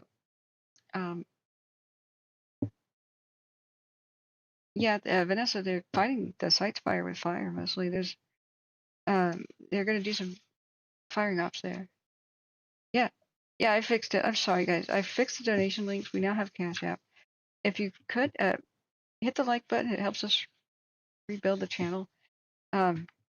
It's not for my own vanity. We're fighting an algorithm that thinks everything's an entertainment channel. So things have to trend for people to look online and find a wildfire tracking channel. Mostly, if you click Calaveras County Fire and search for that, it's going to be like 10-year-old news articles, because the way the algorithm works is it shows what's already popular. So it thinks everything's entertainment, not what's new or information. So, but if something is trending with a lot of likes, then it goes to the top of what people are searching for. So you're helping others, basically. That's all appreciated. Text, there's a share button. Text the stream to anybody you think might be helped by this information. We crowdsource info and watch the cams, listen to the firefighters. If you just found us, welcome. We try to go live anytime there's a crisis, and pretty much all day, sometimes 24/7 for weeks. Did that for the Dixie, the Caldor, and if we could maintain break even this year, we'll continue. Coming, Z-Prep, I'm coming. So even $1 helps right now. I need a laptop so I can take the show on the road and interview people that have been affected by fires. I'd like to go to California and be able to do this on the road, but I don't have a laptop. It died. So yeah, I need donuts. Oh man, there's a donut fun as well. So we'll be back in 45 here. I'm just gonna call it like 8 o'clock-ish, 8 to 8:15. And thanks mods for holding down the fort. I can occasionally check chat. I'm not going very far. I may bring some of the food home here actually, but we'll turn on Calaveras County and we will resume. I'm coming with a Manicotti. There's a Manicotti over here. It's giving me odds to not go over and get my Manicotti, but I make sacrifices. But please, everybody, thank my mods. They hold down the fort, and even when I'm asleep, they keep the show going. So here we go. We are on break. See you at 8 to 8:15, friends.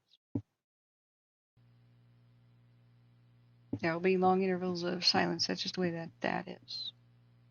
And we will look at a live picture of the site's fire. Oops, the site's fire. Nope. The site's fire. Yeah, nope. Pepper bear.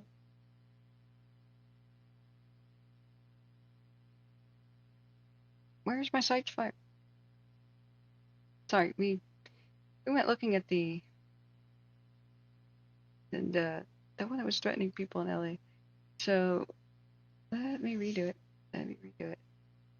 Duplicate tab. If you would like to see any of these cameras for yourself, or you're not satisfied with what's on your screen and you want to change angles, the description of the video has all the links you could ever want. And they're free. So we want to maintain ad-free status. So we're donation based. I never want emergency evacuation info to be interrupted by Manscape or anything else commercial. So, wow, we've got a close-up view of the sites right now, don't we? The smoke will be a factor. Just will. CALEVERAS, 3 David, 1097, 1028. Updating my note that we're listening. Watching 3 David, copy, sites 1097, go fire. ahead. Hearing Aero fire. CALEVERAS, 3 David, 4 King John Mary, 902. There we go, friends. See you soon. 3 David, 1028 comes back, clear, expired 2/14/2021 with a P&O from 3/8/2021 on a 1987 Bounder motorhome to a bruised gear head out of Clements, Maxville Road. CALEVERAS, 3 David, 10-4.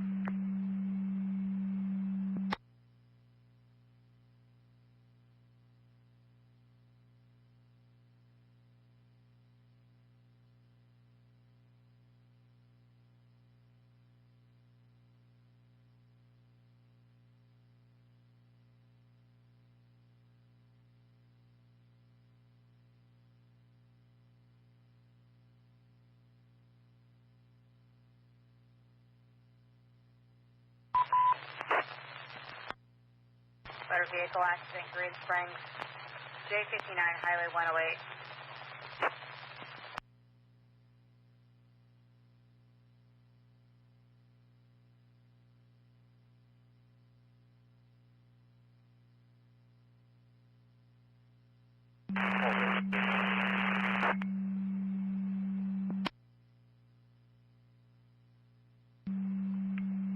Last unit, copy, static and clicks only.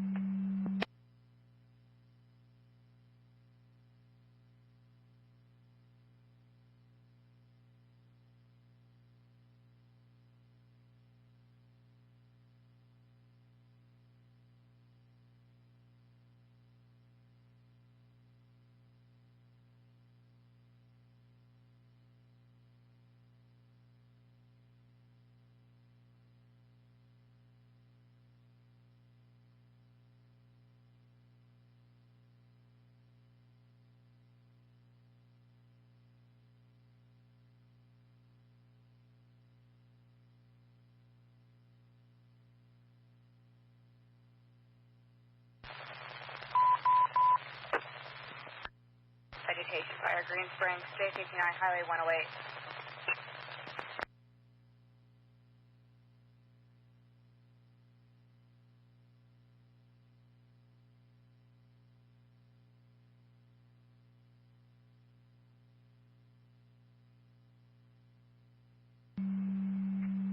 David Calvert is confirming your code 4 out with that vehicle.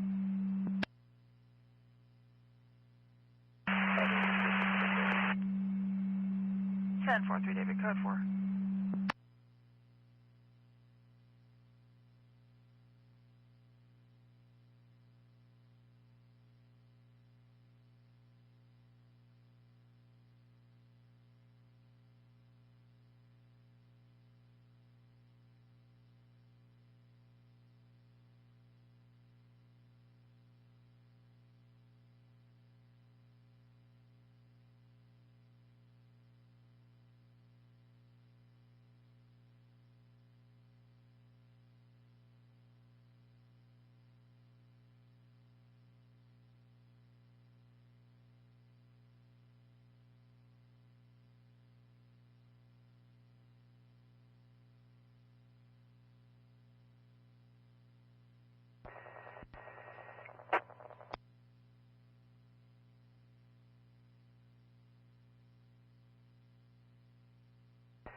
4465 Sanders, go ahead.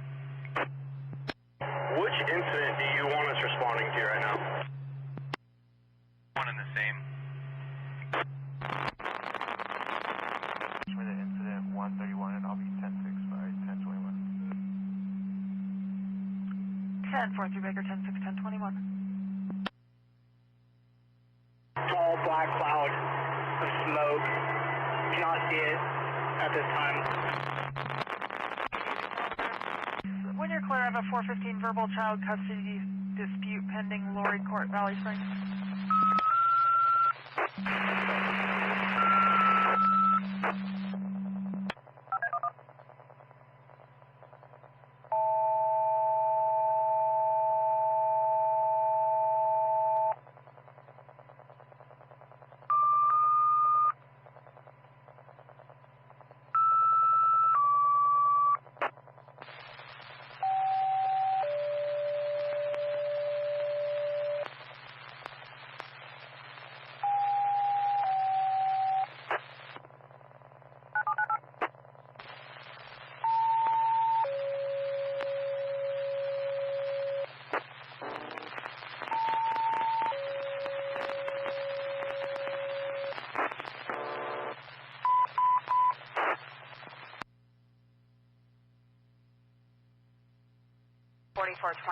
All aircraft off Columbia.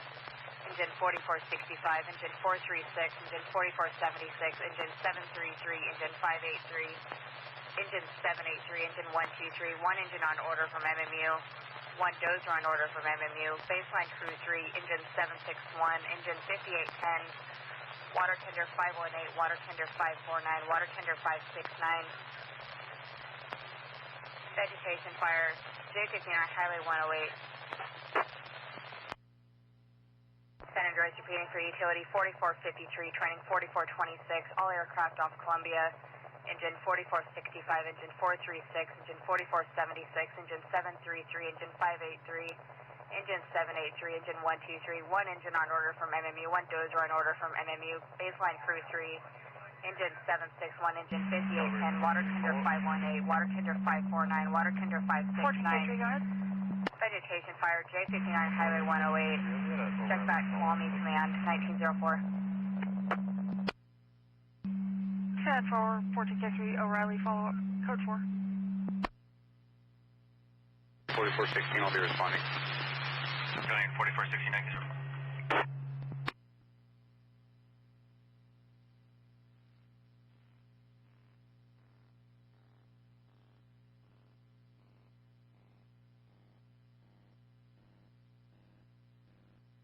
Responding to vehicle accident, now Wildfire. First unit on scene will be the Spring IC on TCU 7726. Confirm response. Training 4426. Training 4426, on. Engine 123.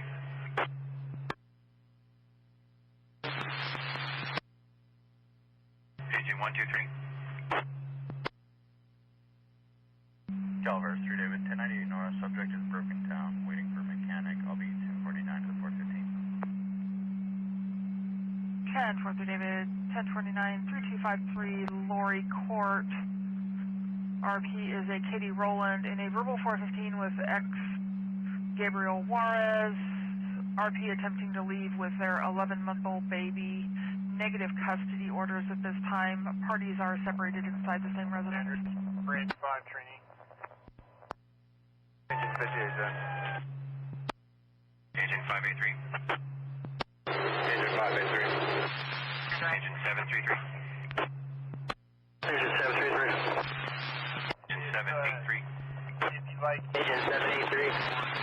have Water tender 518. transport 4445. Water tender 518. Water tender 549. Copy, all Water relay tender over. 569. And for the Aero incident, all charges. Engine 436.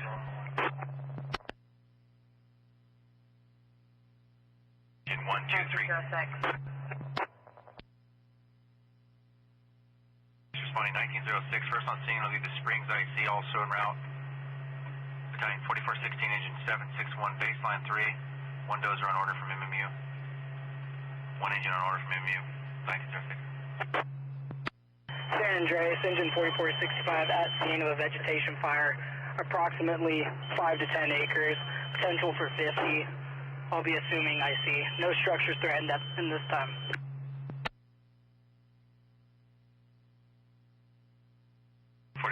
I believe Spring IC 1907. County 4416, copy traffic.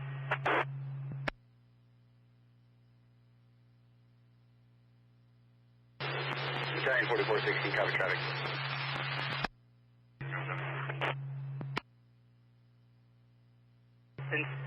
Ambulance, code 2. Springs IC, I copy. Start ambulance, code 2, 1907.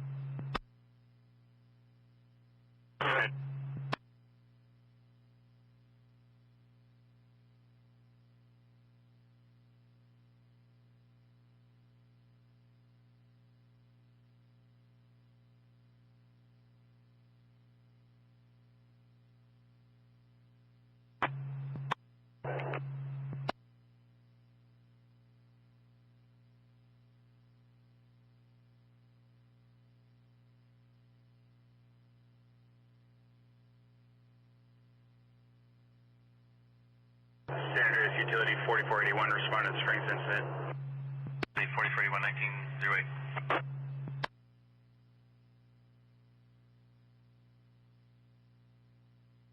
San Andreas, Battalion 4420, local tone 3, be en route to the Springs incident from Angels. Be switching over to Tuolumne Command. Battalion 4420, 1908.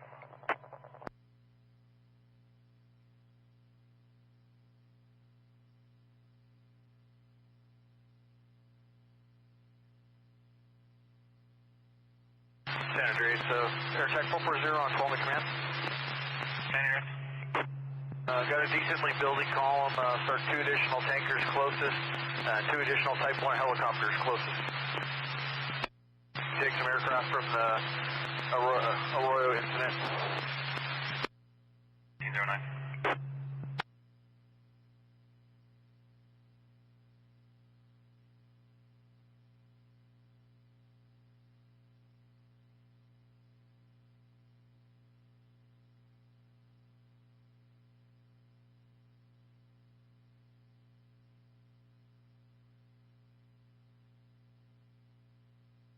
San Andreas, Spring IC.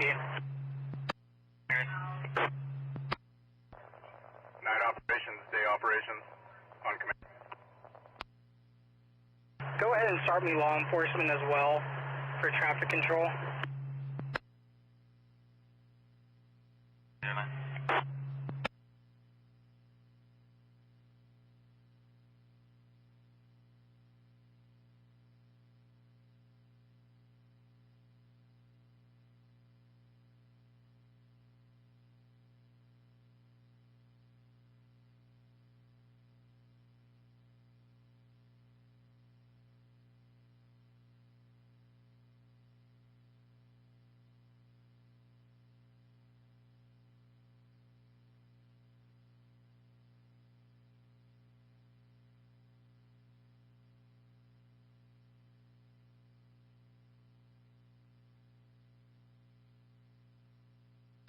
San Andreas, Battalion 4416, Tuolumne Command.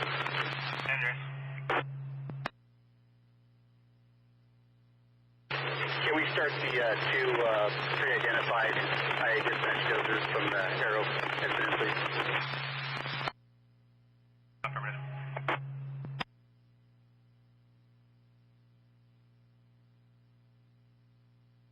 San Andreas, Battalion 4416.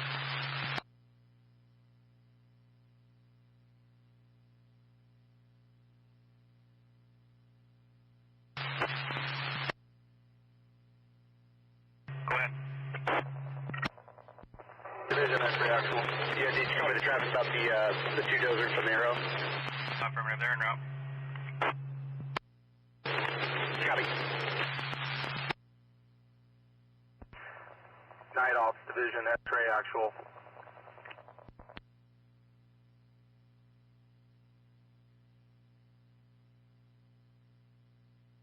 Copy. Mary Farm. San Andreas, engine 4274, engineering unit, Highway 49 North. 4274, 1911, come up Just with not to report location or just want them to come up on local?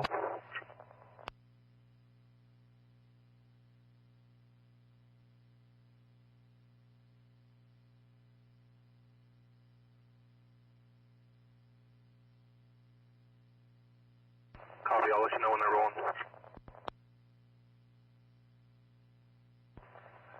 Night Ops. 15 trainee on command. Both agency dozers are San Andreas Air Attack. 440 is coming out, seeing the Springs incident, assuming Springs Air Attack 75 to 100 acres, critical rate of spread. Not spots, just running through grass through the flats, but in alignment with the wind. Potential for 500, got a road out in front of it. We'll try to stop it out there with some ponds. Air Attack 440, copy your report conditions. You'll be the Springs at C1912.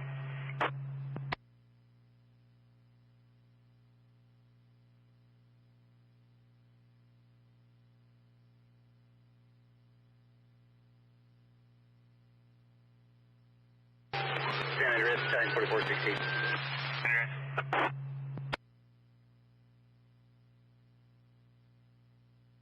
4416, go ahead. Go ahead. Board on conditions, I'd like to order 10 additional immediate needs to the incident. I cover 10 additional immediate needs, 1913. That was 10 additional immediate need engines, and I'll take 2 crews as well.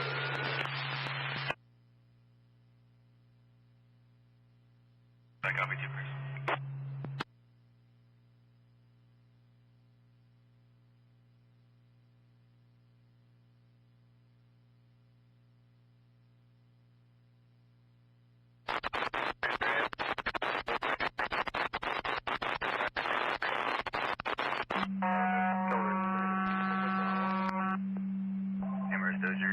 Switch your traffic to Tuolumne. Last unit, copy, feedback only.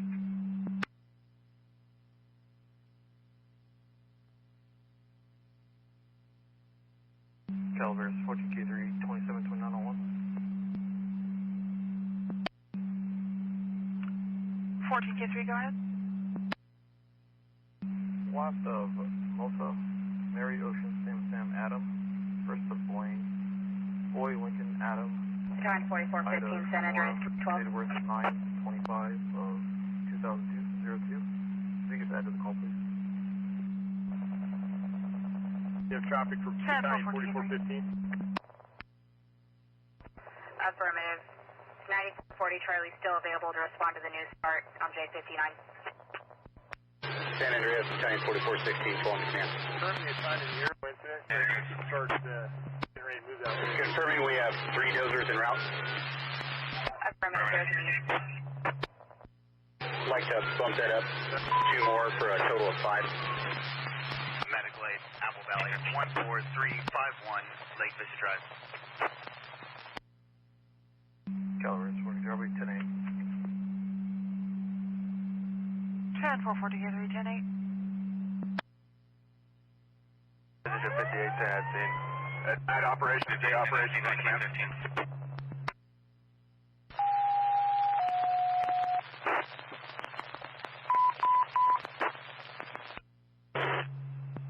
Charlie for the news start in Engine 751, medical aid, possible stroke. 14351, Lake Vista Drive, cross of Lexi Court. Check back is on TCU local. 1915.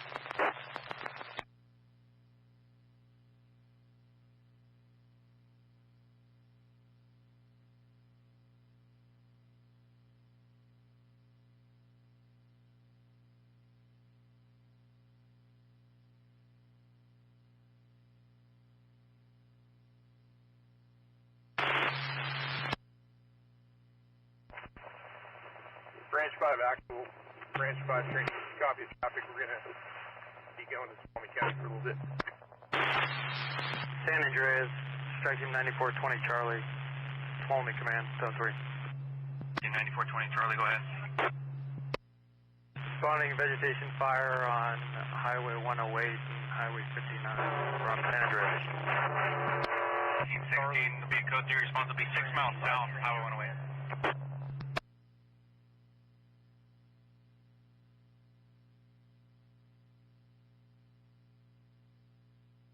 44, 16, San Andreas. Go ahead. Strike team 9420, Charlie responding, and strike team 9440, Charlie responding. Traffic for 9422, Charlie. 2 additional dozers out of the Aero incident. Spring, I see, copy. 9420, Charlie, copy.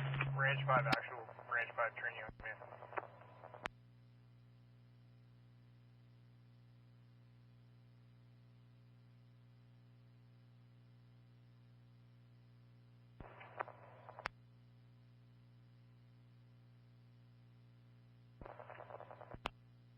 Hey, branch 5, 9322, Charlie, on command.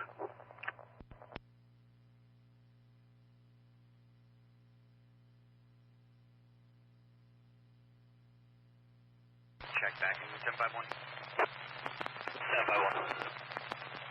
June 1051, 1917. Affirmative, I need you to start towards the new vegetation fire at J59 and Highway 108 in Tuolumne County. Yeah, 92 Charlie, J59 and 108, and then do you have that? San Andreas, Spring IC. Command will be Tuolumne. Can you give me a rundown of that? And then if you're in that turnout, I'm going to run your resource base with you real quick. Okay, firm. Amos Dozer, Battalion 4416, Battalion 4420, Comfort 610, Agent 123, Agent 4271, Agent 583, Agent 733, Agent 783, Training 4426, Utility 4453, Utility 4481, Water Center 518, Strike Team 9440, Charlie, Strike Team 9420, Charlie. Station response. San Andreas, Strike Team 9440, Charlie is responding Highway 108. Incident, Highway 108, Green Springs. 9440, Charlie, 1919. Confirming CF Stack 2, CF Underground 1.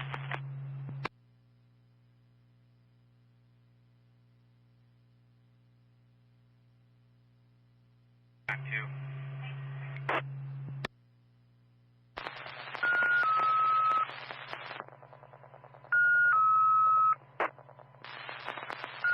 San Andreas, Utility 4481 out in. Utility 4481.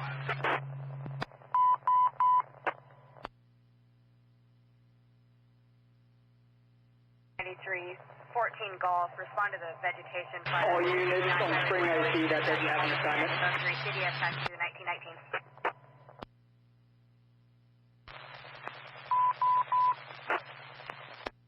Medical aid Sonora 18615, this address.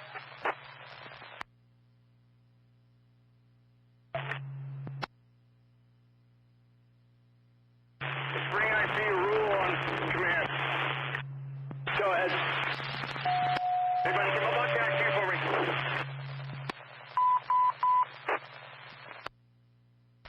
Station 76, engine 511, medical aid, fall back pain, 18615, Vista Drive, Costantino Drive, 1920, check back on TCU local.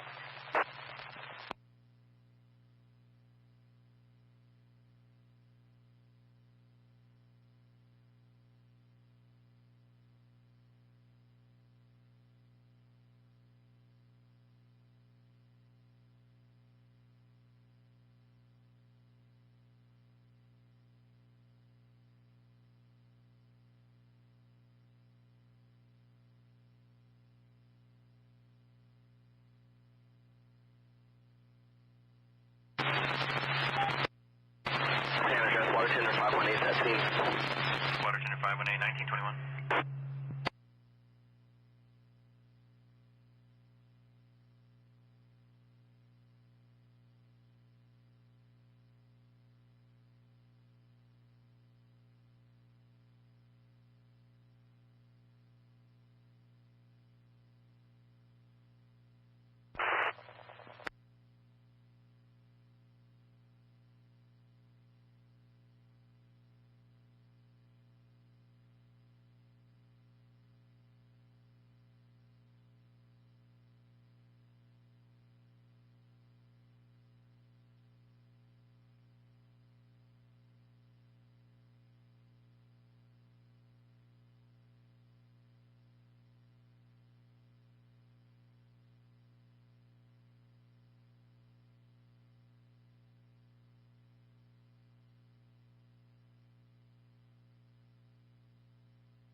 Andreas, spring IC, battalion 3318 will assume operations.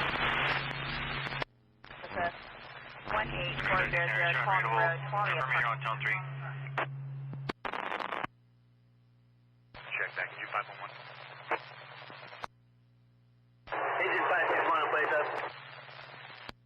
Engine 561, 1923. San Andreas, A-firm, battalion 3318 will assume operations.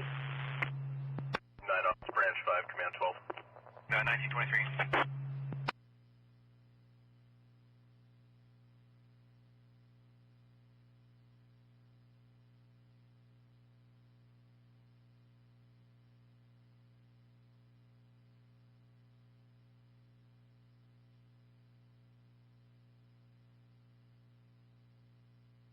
San Andreas, prevention 4425 is responding to Springs.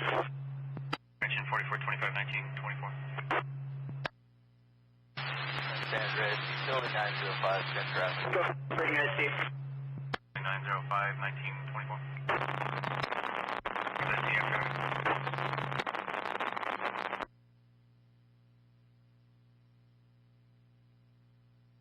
Springs IC, San Andreas, you have traffic?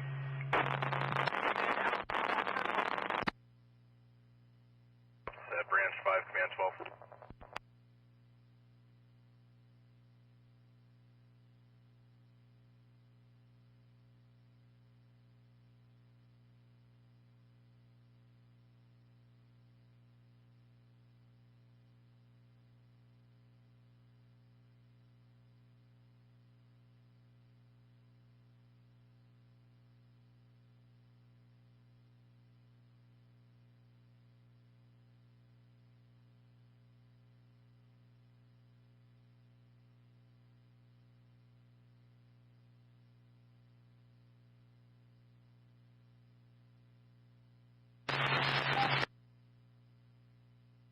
San Andreas, water tender 518.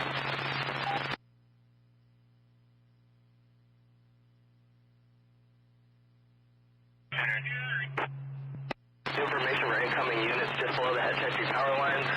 There's a green gate. I got the gate open, and it's a road that will lead out to the head of the fire.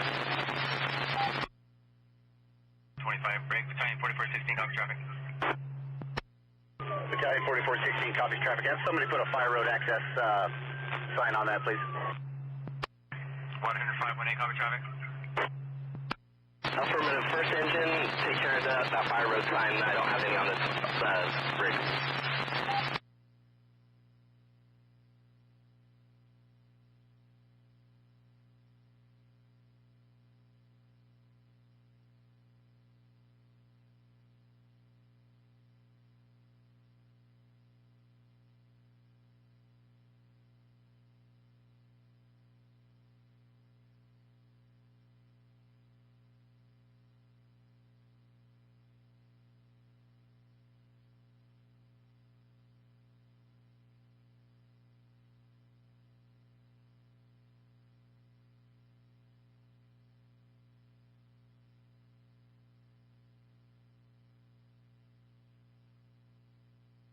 San Andreas, engine 732 is asking.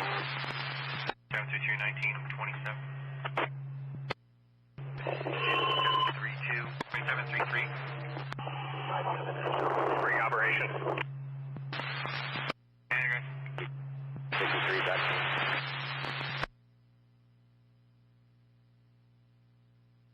$44.53, 1927. Check back. KC local. San Andreas, you have traffic?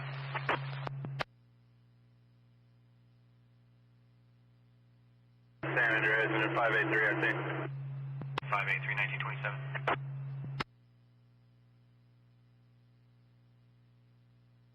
San Andreas, engine 732, TCU local. We're at San Andreas operations. San Andreas. 1927. Yeah, I got my control objective for you, like to hold the fire west of 59, east of Quigley Creek, south of Hetch Hetchy Aqueduct, and north of Avenida Lugao.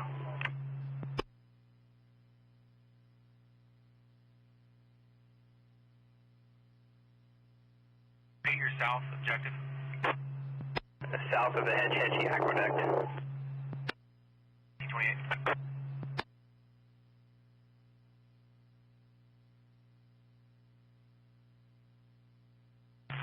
Gilm.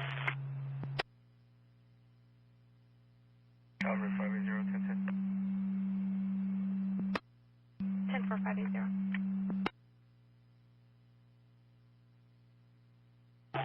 Barnett, go.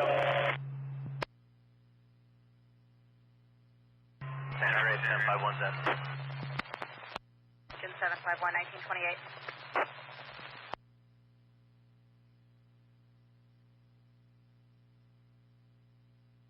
Engine 4475 and 4495 available. Would you like us to respond to spring incident?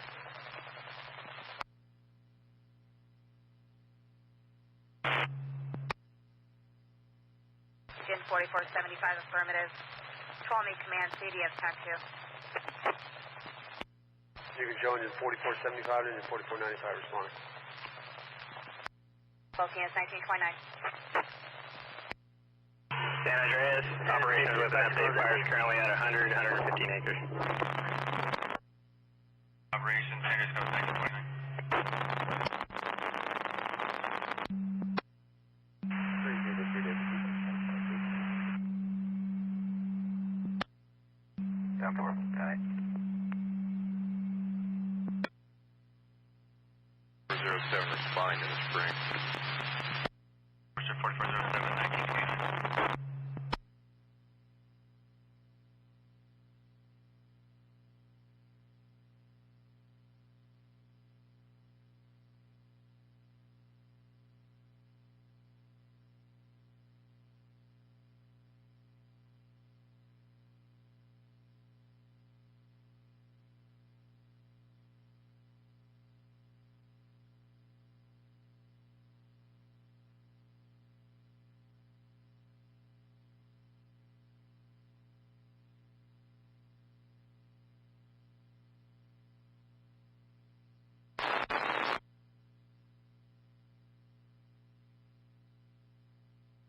San Andreas engine 4456 is in service responding to a fire.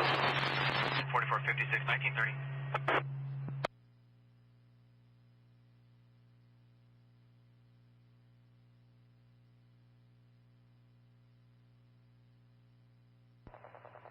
Right off, Medic 50. On command. 32 is available. Caliveras, we're good. 732, 1931. 10-4-14, K3 tonight. Night out, Sprint 15 going. San Andreas, strike team 9342 Golf, responding to the Springs incident from the Aero incident. 346 Golf, 1931. 9342 Golf. 42, 1931. Night ops, Medic 50 on. San Andreas, engine 733 is at scene. 722, 1931. Night ops. San Andreas, copy 604 on Swallow command.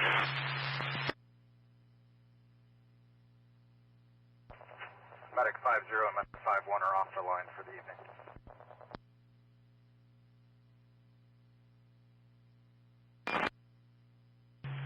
San Andreas, Battalion 4416, at scene, assuming spring back. 4416, you're unreadable.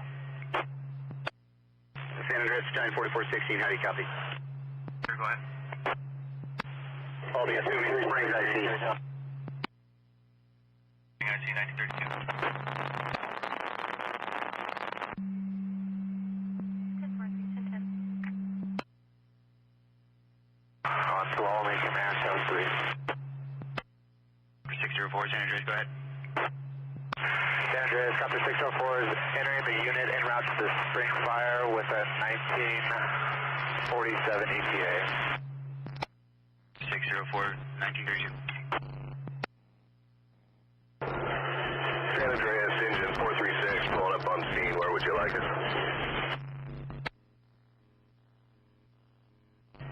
Engine 436, take a hold of operation.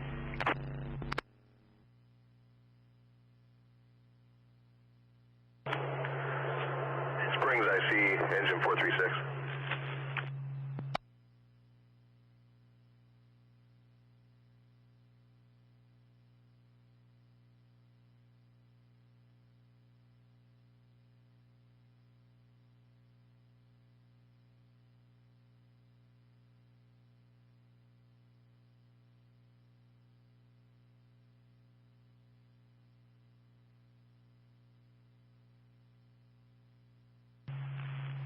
San Andreas, transport dozer 4641, 2744, responding to the Springs incident.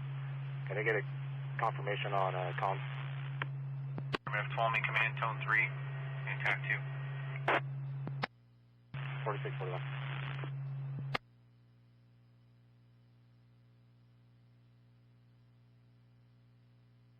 San Andreas, transporters are 4241 and 4242, responding from the Aero incident. Units 1934.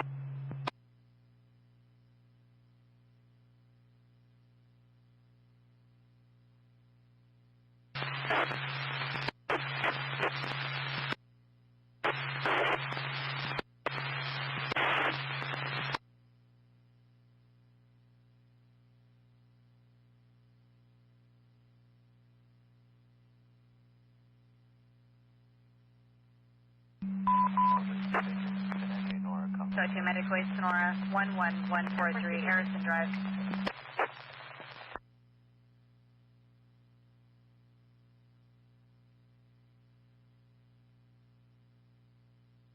Command, Elevator 19 Hotel Tango, on there, just bring ID in 17 minutes. Go ahead.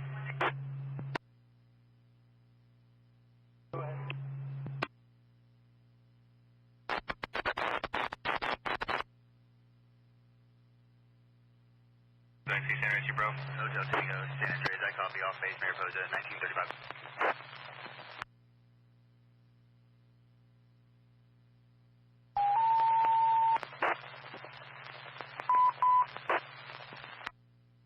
Engine 791, code 2 Medic Way, General Illness 11143 Harrison Drive, Plaza Leland Drive, 1935.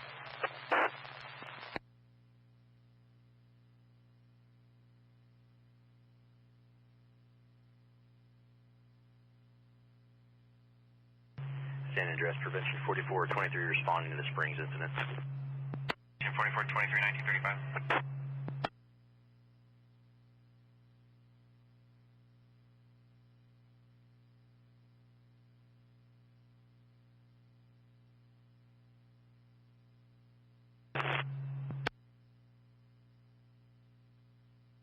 San Andreas, Santa Barbara County 9322 Charlie, responding to the Springs incident from the Aero. Repeat your identifier. You're broken. 9322 Charlie. 9322 Charlie. 9642 Charlie. Correction, 1936. Standard train 4426 section. 4426, 1936.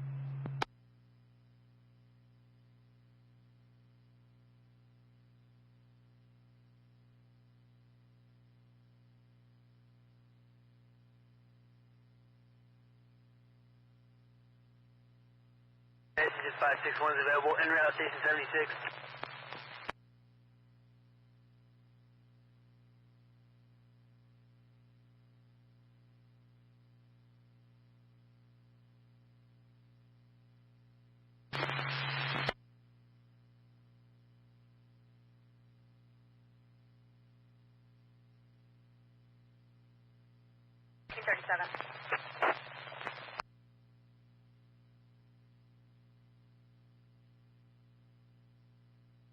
San Andreas, Springs air attack, aircraft release and hold information.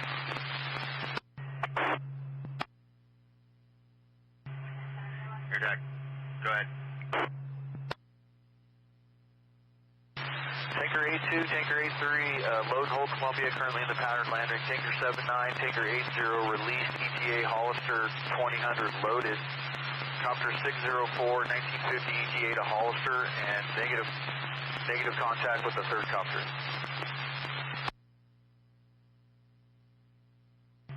Serious copies, do you have an updated acreage? Yeah, affirmative. I'll call it 125 acres for now. 1938.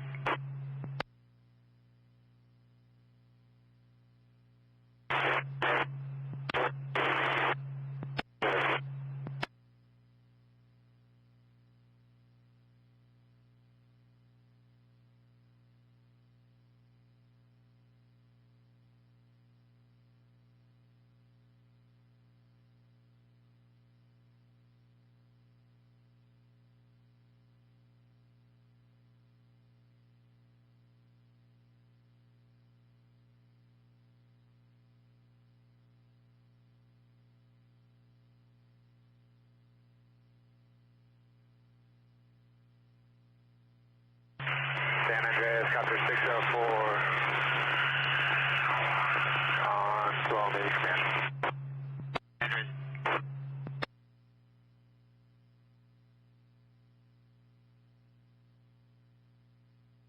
Copter 604 San Andreas. San Andreas, copter 604, release from the spring incident, returning to PEU. We'll be switching back to PEU local. 1939.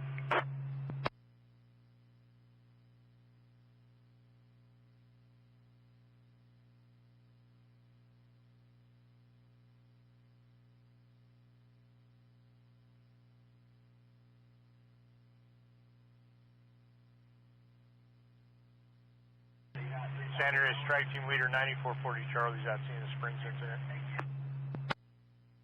1939.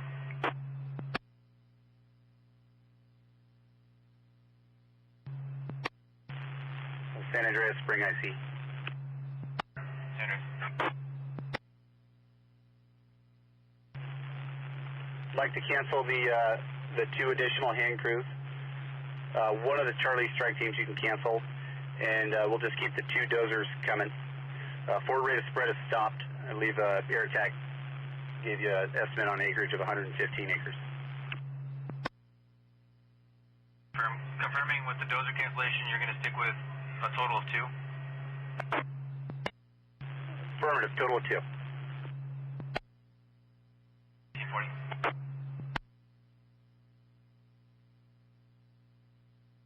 San Andreas, engine 4456 is at scene. 4456, 1940.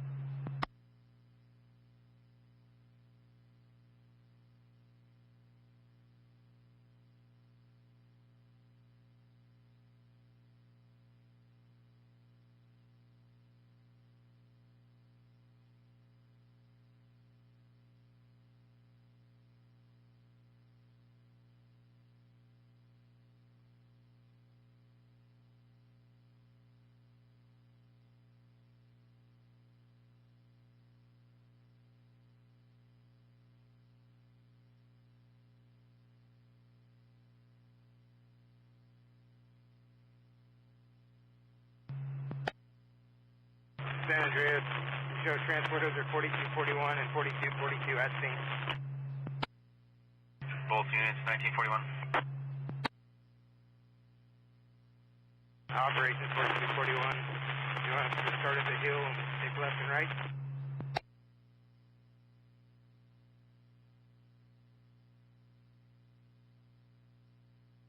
TCU local 107. San Andreas, 4274 at scene. 4274 at scene, 1942. Team 9420 Charlie, San Andreas, you can cancel. 9420 Charlie, copy. 9420 Charlie, copies, cancel. 9314 Golf, per IC, you can cancel.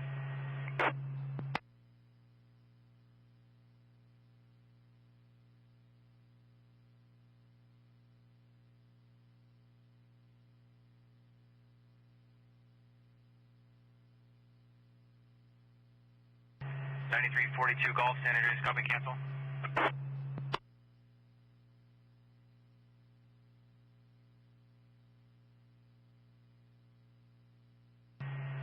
Transport dozer 2744 San Andreas, per IC, you can cancel. 2744.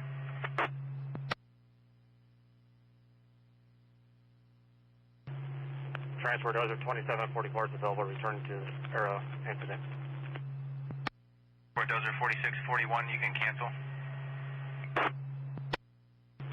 Transport dozer 4641 is available, returning to the Aero incident. Transport dozer 3543, you can cancel.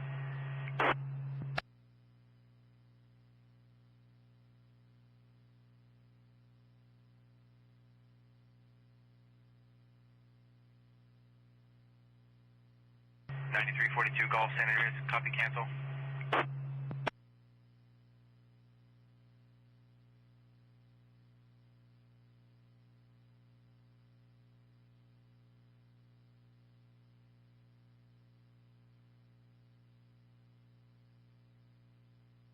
TCU local. San Andreas, 42 Golf, you have traffic. Affirmative, you can cancel per the IC. Copy, cancel, return to the Aero incident.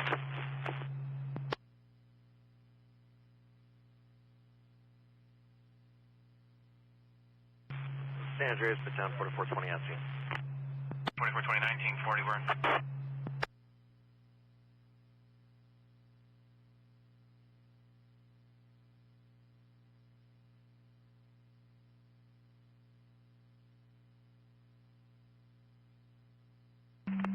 CALEVERAS, 3 Baker. I copy the 1033. I'll be 1049. 3 Baker, 1022. They canceled. CALEVERAS, 3 Baker. I'll be 108. 3 Baker, 10 Senators. Yeah, would you like us to continue in or cancel? Location. Just passing the Green Springs station now. Sierra's Water Center E36 on local. Go for Springs IC. A third dozer, Green Springs Station. Confirm you still want to cancel. We're responding to the spring incident from Yeah, it's affirmative. We can cancel that third dozer. We'll be able to wrap it here pretty quickly, too. Amos dozer center is affirmative per IC, you can cancel. Amos dozer available. Andrews, Springs Air Attack in contact with 19 Hotel Tango, canceled and released ETA 2000 Mariposa. Sierra's water tender E36. 1945.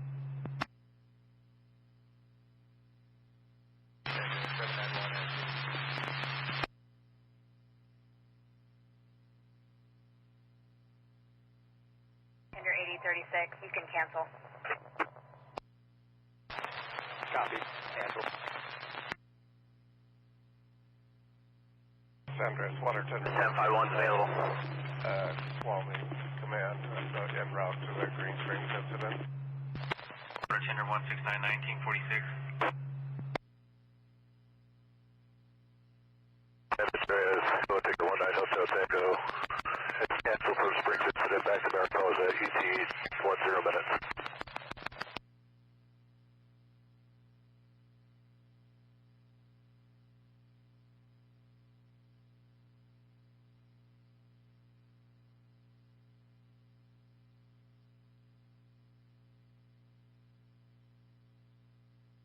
Andreas, engine 123 at sea. 123, 1947.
San Andreas, engine 4453 at sea.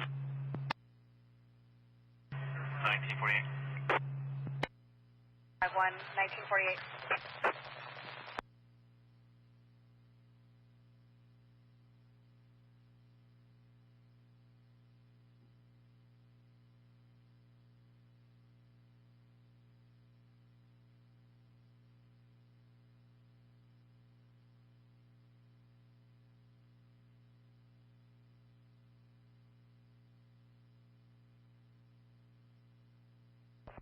San Andreas, utility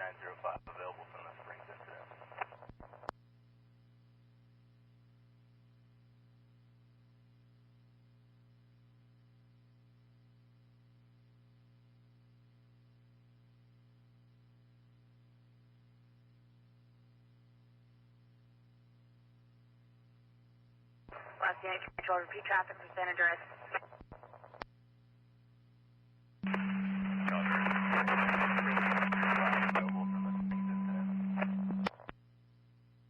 Cody 905, 49.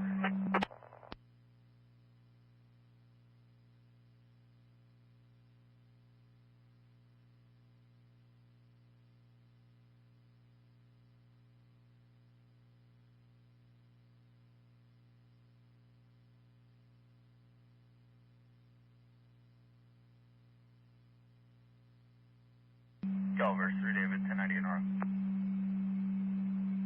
3 David, 1098 Nora. 911 hang up pending person. CALEVERAS, 3 David, go ahead. 3 David CALEVERAS, this will be in Comanche, 11700 Wade Lane in the Eucalyptus Day Use area. Was an immediate hang up, negative answer on callback. CALEVERAS, 3 David, 10-4, 1049 for drive-thru. 3 David, 1049 for drive-thru.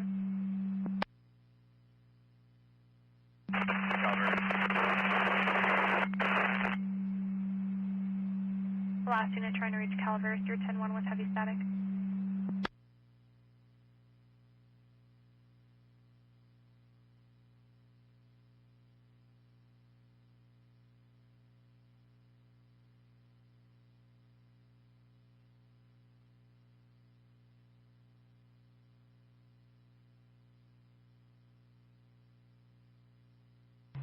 San Andreas Prevention 4423 canceled, available. Prevention 4423 available, 1951.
Calvert 555. 555, go ahead. Can you touch me there? 555, affirm.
San Andreas, engine 4475, engine 4495, I see. Commercial fire alarm, Big Hill, 15250, Old Oak Range Road.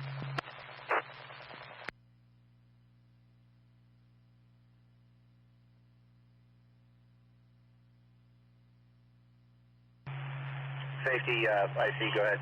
We're going to dissolve operation.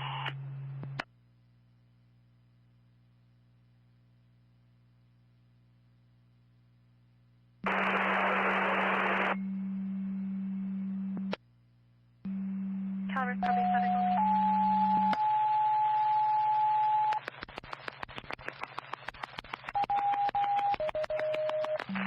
Calvert, Ocean 1. Ocean 1, go ahead. Ocean 1, I'll be on 1021 for incident 152. 58, engine 721, breathing short 795, commercial fire alarm for the Family Center, 15250, Old Oak Branch Road, crossing North Ridge Road, 1959.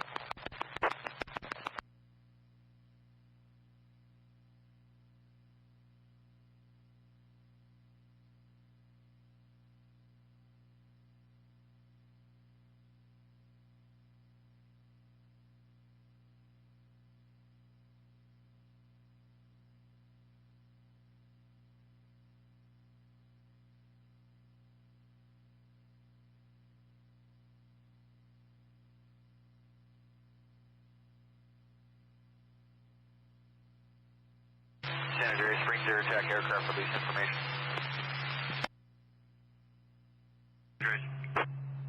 Release the load and hold on tanker 82, tanker 83. Copter 610 and Air Attack 440 been released, both with a 2010 ETA, Columbia.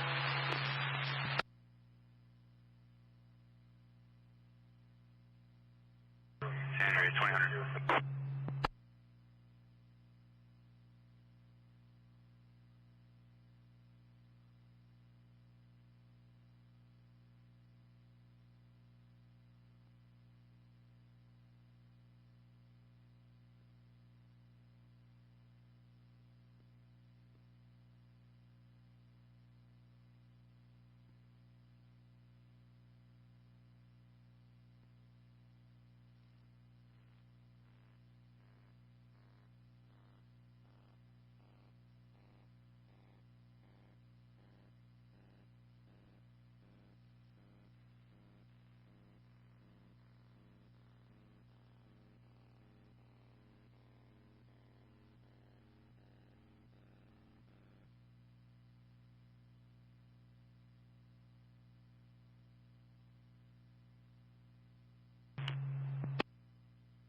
Andreas 9322 Charlie's on scene of the Springs incident.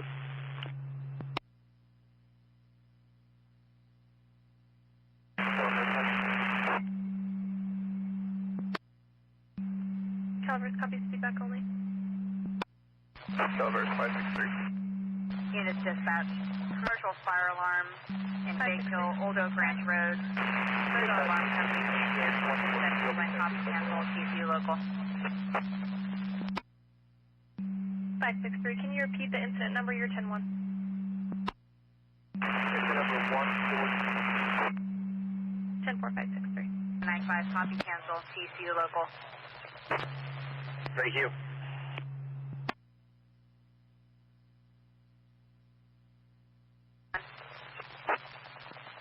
Engine 721. San Andreas 9322 Charlie.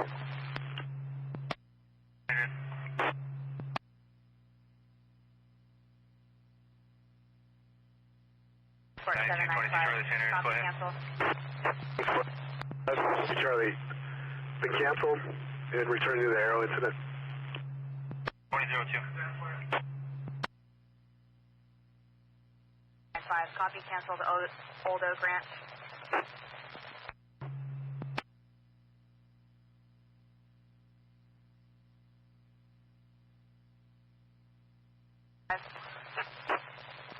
Speeding Sport 795. Hold in available 2003.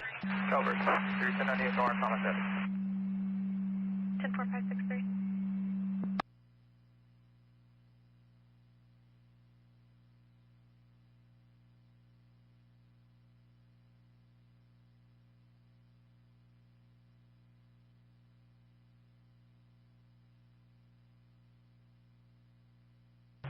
San Andreas, transport dozer 4641, 2744 at scene, Aero incident.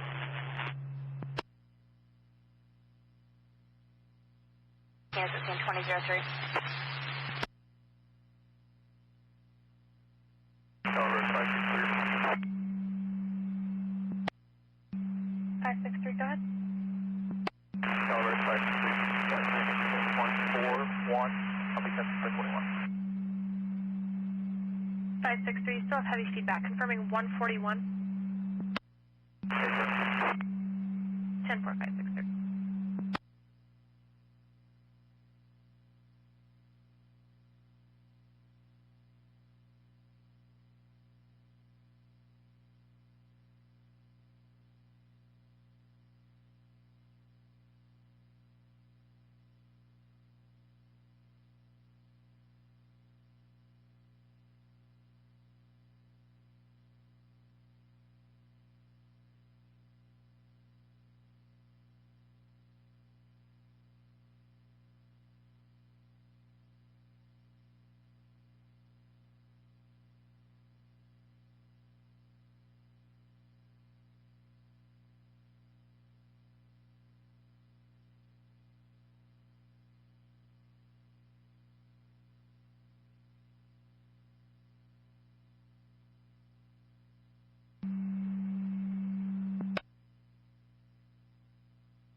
Calvert, will be attached 125. Ocean 1 affirm.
561-2007.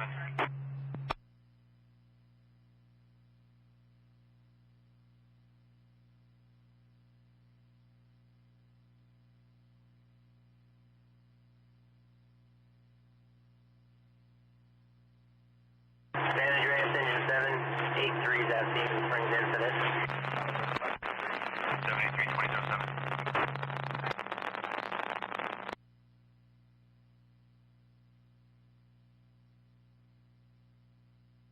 Caliveras 563.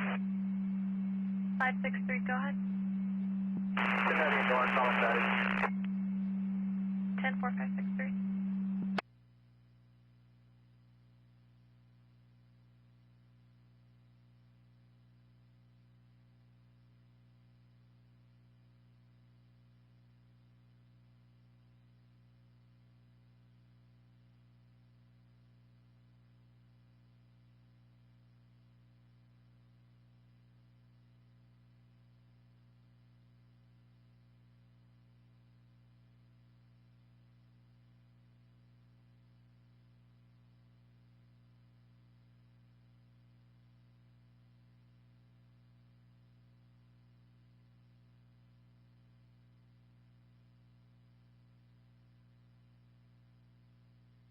Land Columbia TC local 107. Air tag 440, 2008. San Andreas, strike team 9440 Charlie, then Springs. Gas hazard person 12034, Brandy Lane. Calvert, Social 1, can you attach me? Incident 136. Push 1 affirm.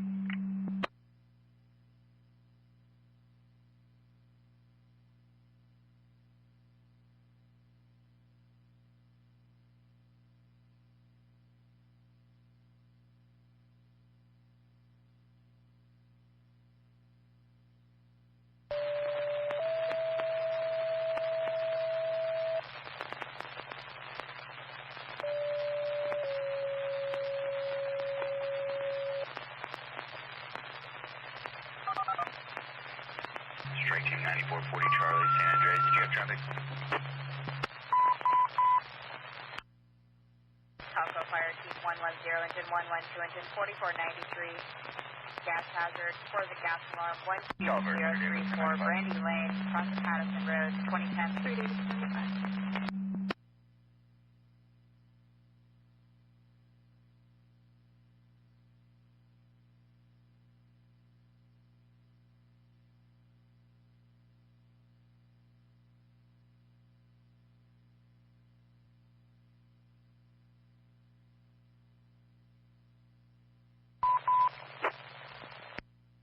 Illegal burn pile, Crystal Falls, 21604, Crystal Lake Drive.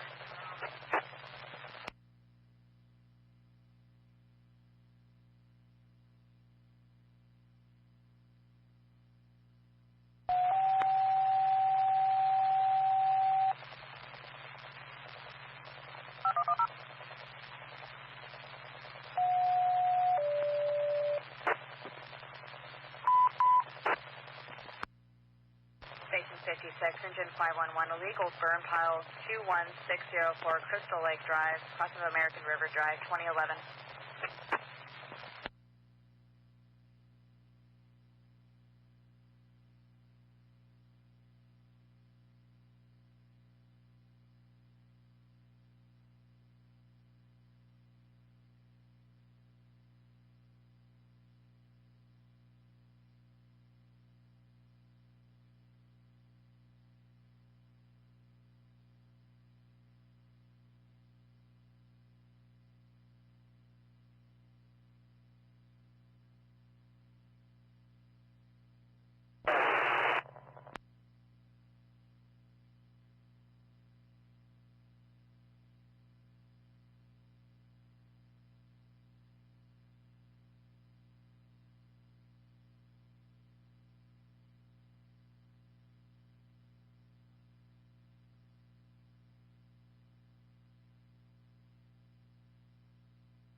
Engine 4493.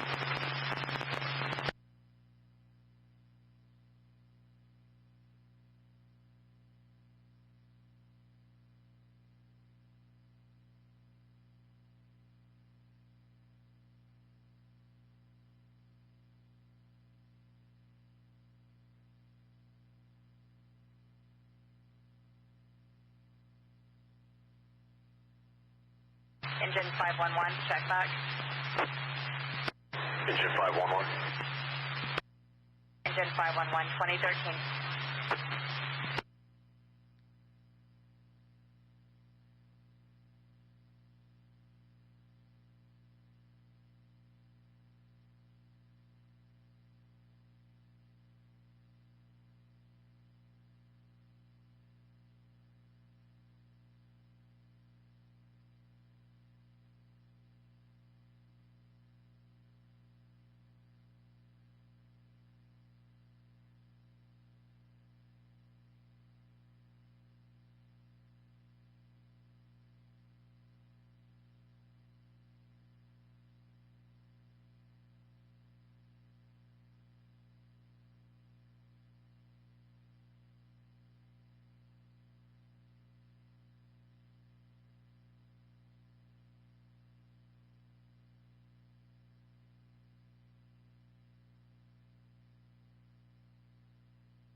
Water tender 169, that's in the spring incident, look into tag. Water tender 169, 2015.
Calvary, Ocean 1. Ocean 1, go ahead. Ocean 1, I'll be 1049 to the road closures at the county line to escort 3 vehicles. 10 for Ocean 1.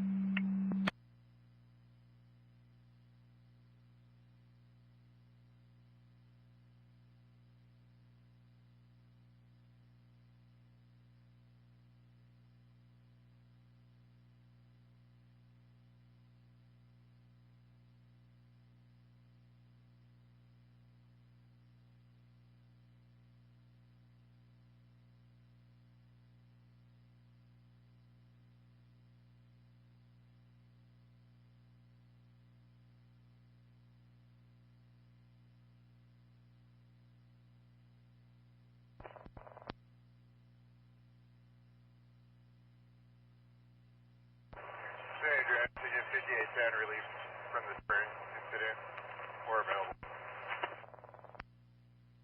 Engine 5810, 2017.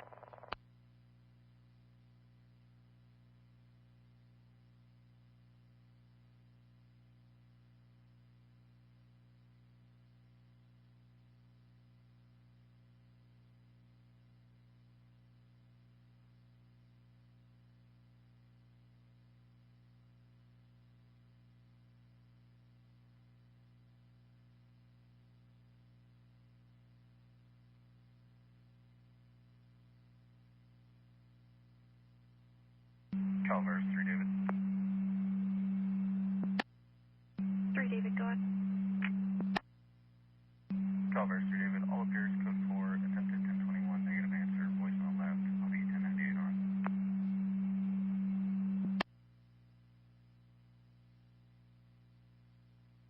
10-4, 3 David, 1098 on.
San Andreas, engine 511, I see. Engine 511, 2025.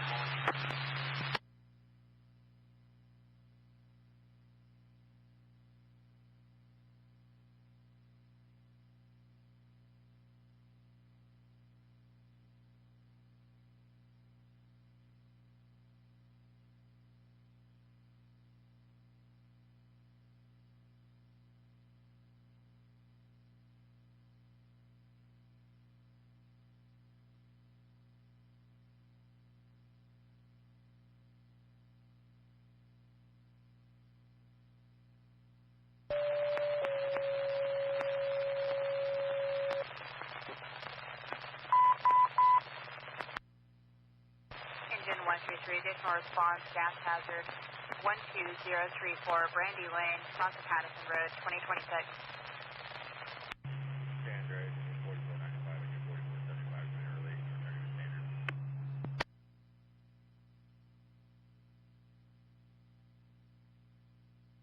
2026.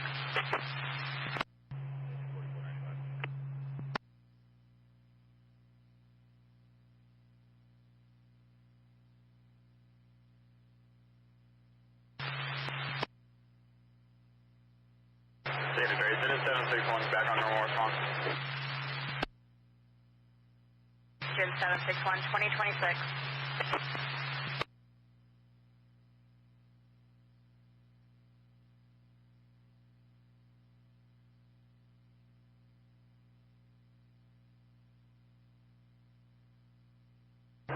San Andreas, engine 4475, engine 4495, off the springs incident, return to standard R&R. Fault units available, 2027.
I have returned.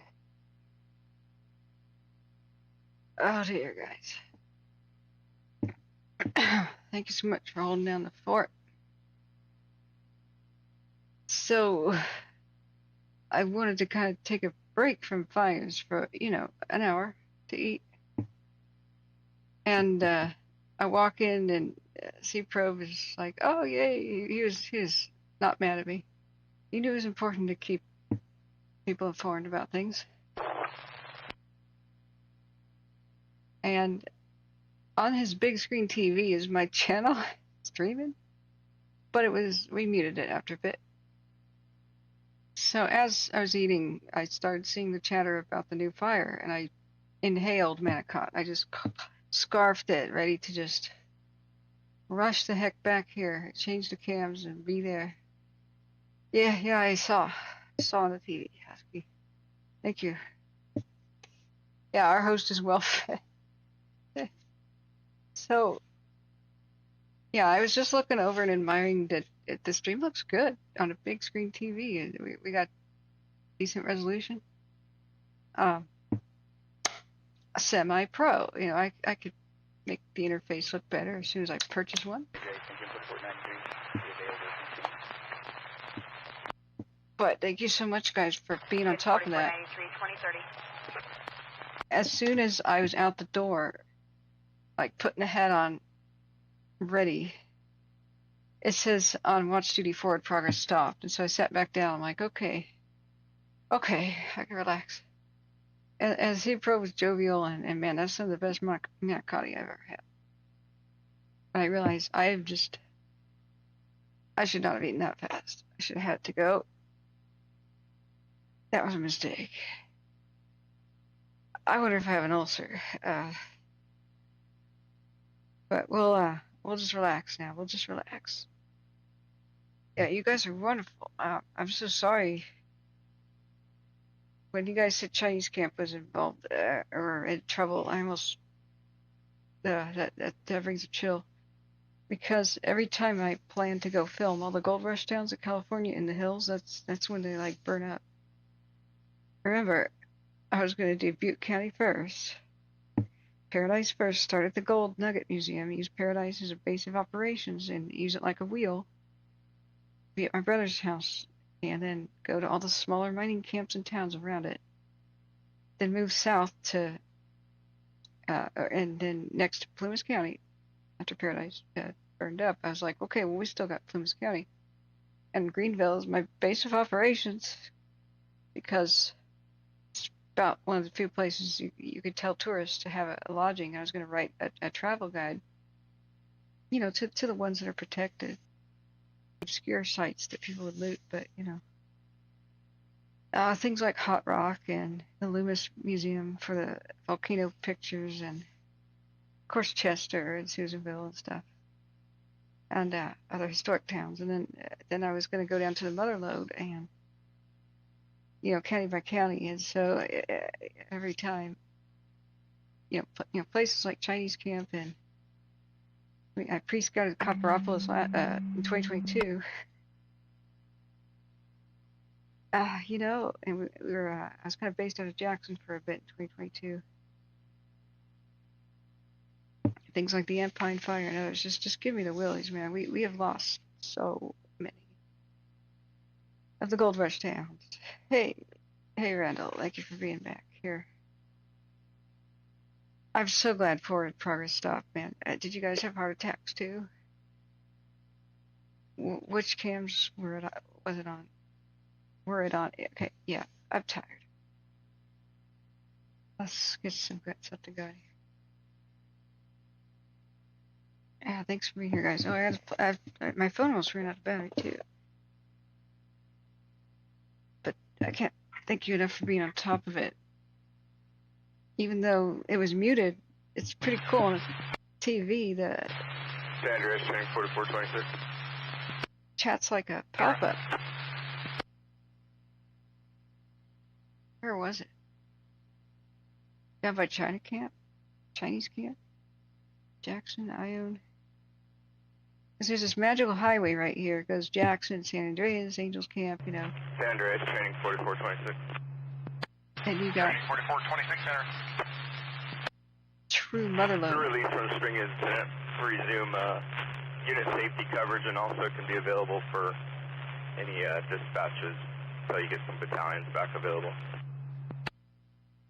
If you're into Wild West, 49 here, the Golden Highway. It doesn't get more Wild West than that. Okay, maybe Deadwood, but you know. So, like, also what was threatened, like, I went with my dad to one of our favorite places on the river, like swimming holes. It's up to, it's the one with the Wells Fargo buildings, the last thing, French Corral, you know? And then there's that big covered bridge. Paradise had a covered bridge too, the Honey Run, but it burned down. You got Oregon House's covered bridge survived the Paradise, though. They saved Cherokee as a ghost town, but others, they could only wet down the buildings of Cherokee and the museum up there by Orville. And then the firefighters had to make a stand there for their own lives. So homes burned around the town of Cherokee, though. It's just awful. So we can't say this is a new threat. It's a very old one. There's I can't find the dang article right now. Which cam was it on? which one do I want to be checking for the spring incident? I mean, I'll just check watch duty. Duty.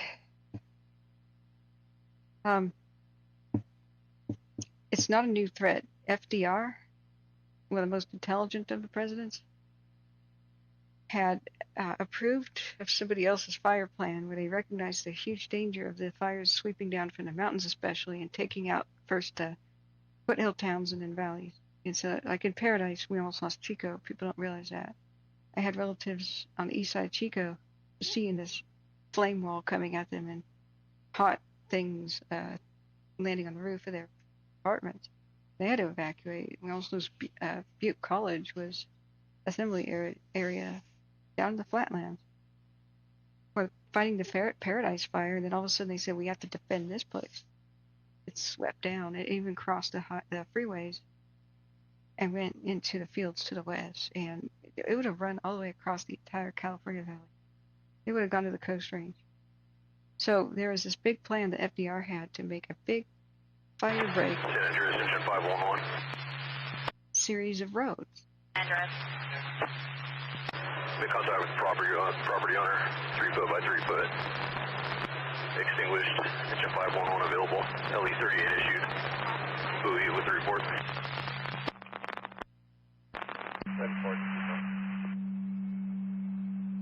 I like the word extinguished.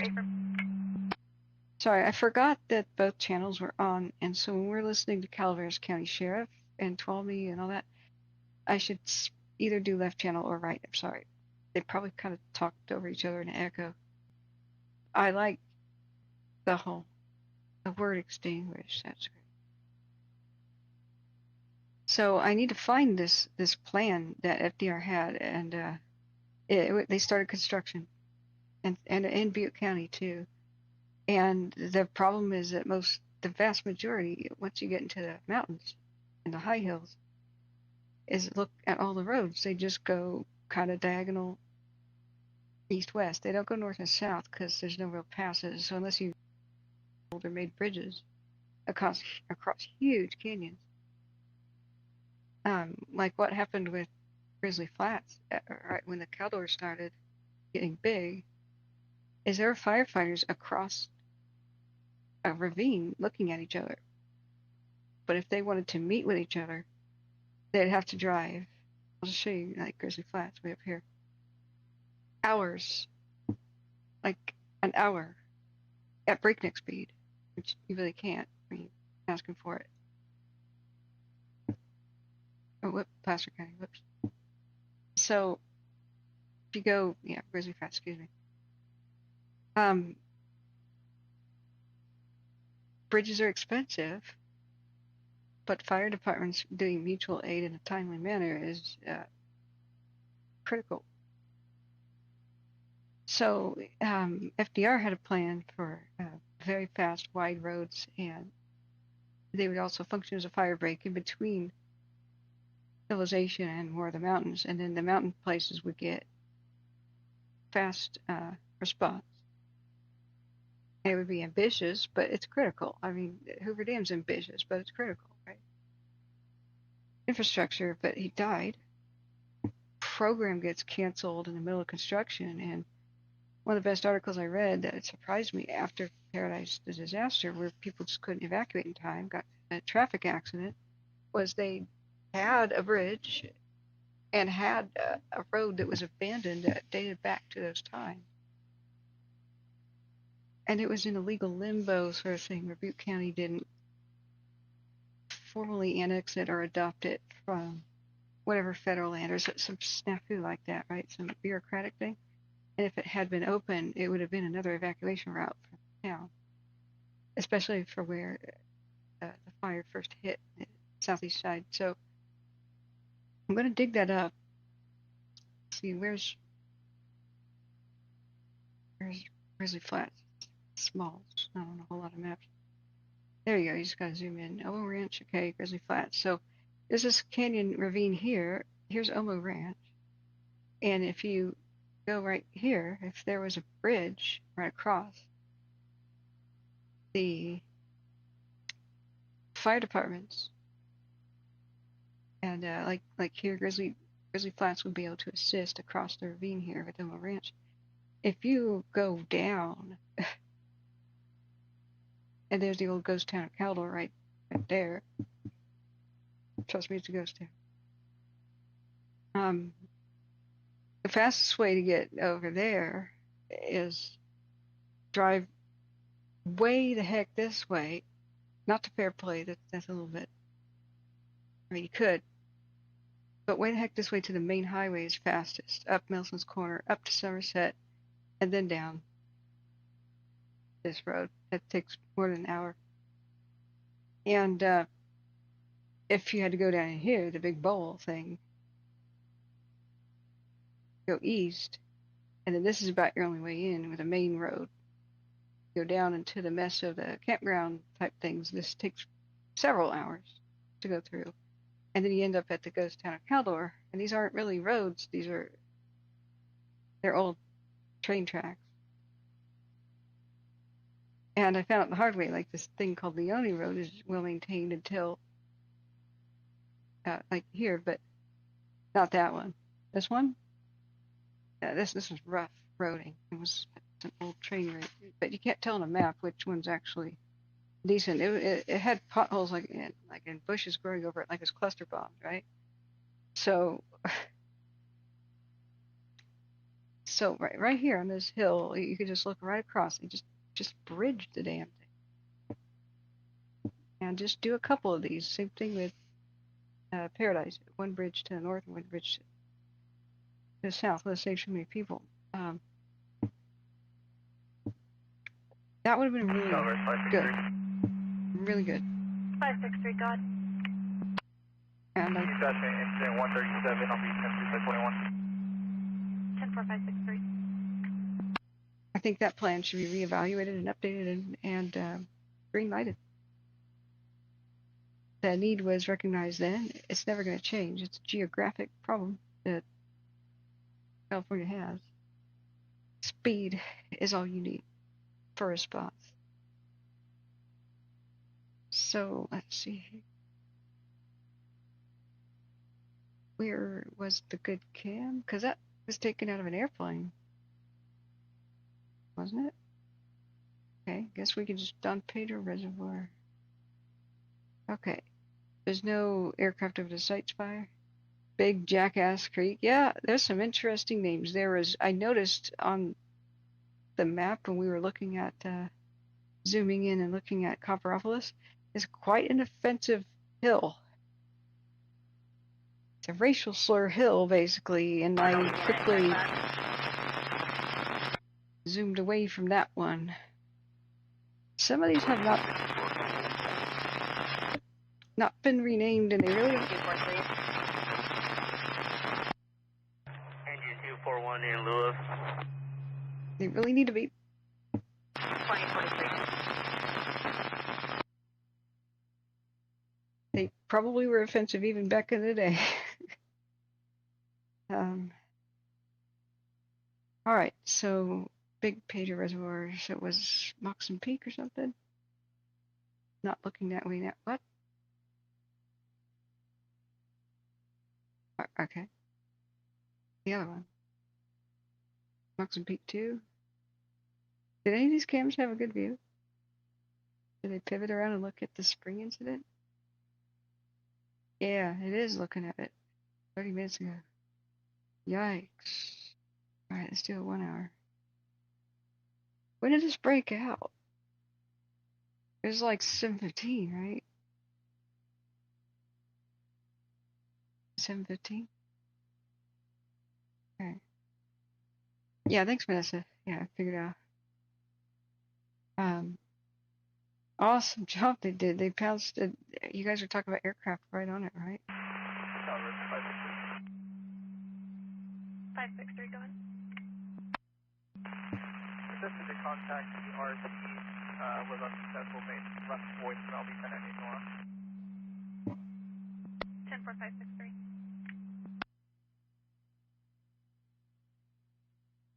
Caliveras 563 additionally. New attachment to incident 150. 563 from. Oh, yeah. Transition to IC to utility 4453. Battalion 4416 available, resuming coverage. 2045. Battalion 4416.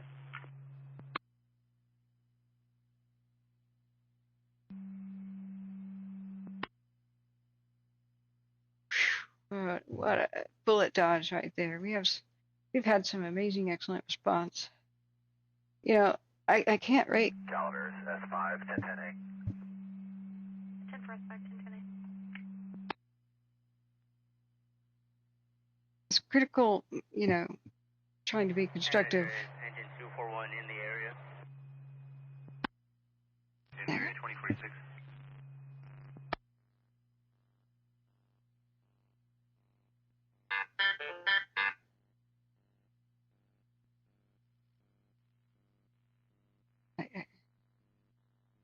Whew. You always tell a wind-driven fire when it's like a straight line stick. Looks like that retardant line. Calibers 563. 563, go ahead. Calibers 563. Specific contact, left voicemail, 1088 north. 10563 and 159 for you as well. 10-4, go ahead. 563, 10-4. You know what? These look like animal cattle trails going down to the creek. Is this a cattle pen? It's a mysterious little thing on the landscape. Cattle tend to walk in the same place each time, right behind each other in a row, and that looks like a little creek or kind of area like a spring. Dang. Woo. But you know what? It started by a road. What a pattern, huh? What a pattern.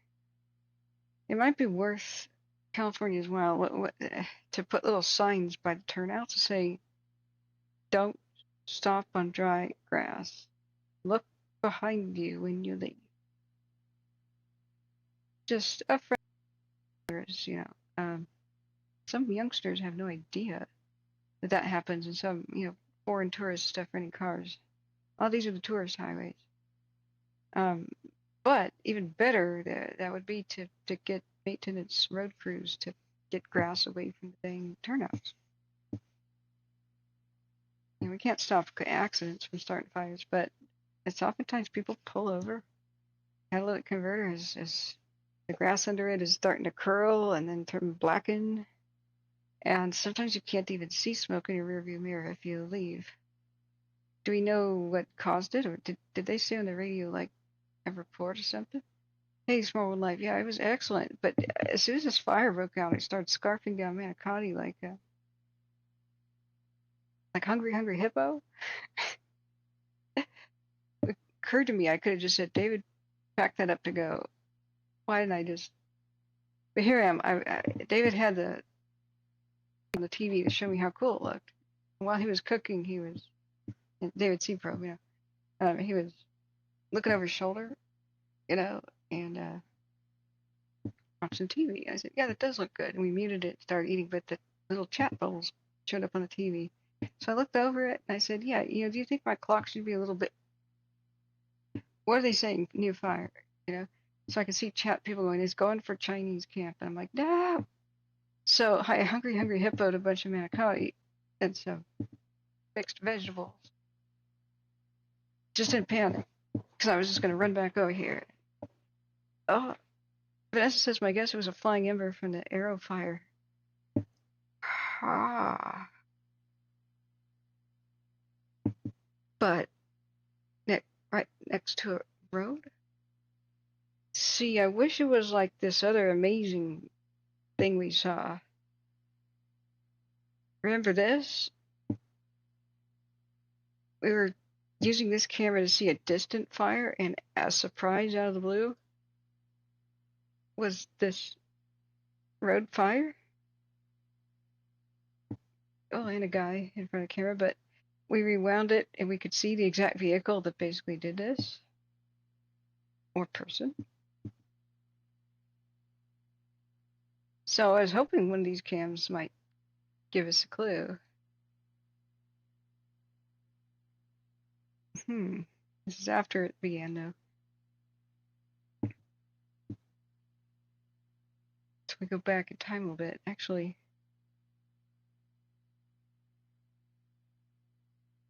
wait a sec.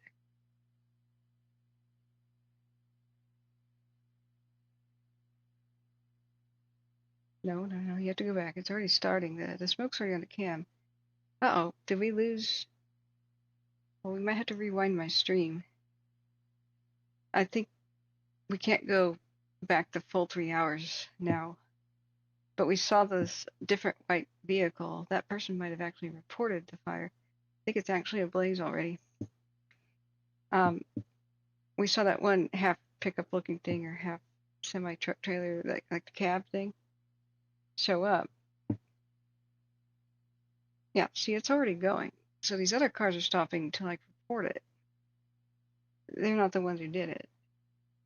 But back, we have to rewind the stream. But we saw the vehicle that parks there for more than 2 minutes, leaves, and then a fire starts.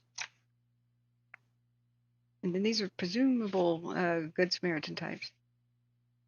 I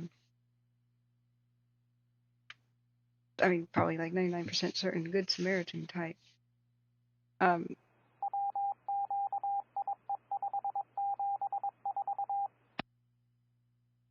Who was it that said they knew Morse code? It was beep beep beep, so wasn't it S was the first beep there? But I don't know anything else about Morse code. Urban says, I remember in Florida, as soon as a fire season starts, they drill into your head, tie up chains, don't park in the grass, and never idle on any grass. We need to do that a lot better. A lot better. So what disturbed me when I was driving around the Caldor Burnstar filming it, Burnscar filming it, I was driving on all those roads I just showed you. And I could see for myself, that is so frustrating. It just fire trucks on each side of the canyon could see each other, and it's an hour and a half to get to. Just due to a lack of bridges. And, you know, California just can't play around with this. We almost lost the entire town of Chico. We did lose the entire town of Paradise. There's just incredible amounts of housing loss. And, you know, we can't have more continuously have $1 billion disasters. That's going to bankrupt the country. It's not sustainable. Anyway, and just never mind what happens to the environment. We're currently UTL. We searched from Sweetwater, Apple Blossom, all the way up to the upper Utica Powerhouse Road on Highway 4. Engine 241. Copy traffic, break, engine 4464 San Andreas. Did you copy engine 241? San Andreas, 4464, traffic. Both units, search to your discretion, 2054. Pollution sure makes for a beautiful sunset. It's a bright side to everything. Yeah. Who knows? We'll have to wait for investigations and stuff. But sometimes, like the one thing that happened today in LA with that church or mosque, we heard dispatch say to the units, look out for the white landscaping truck that people say had something to do with the fire. And so the investigative team for arson showed up ready to interview and or make arrests or something. And like sometimes you hear that. So I was just curious if you guys heard that. And did the Starletta cam turn around to look at this fire? No, it never did. So frustratingly, we don't have the same thing where we could see the vehicles involved that possibly could have started the fire, or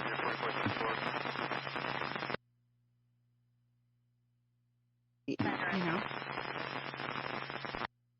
or a person walking by or something. We're going to be UTL. You can show both units available. Both units available on Apollo 2055. See, there's barely any wind right now, so I don't know that an ember could have gone somewhere.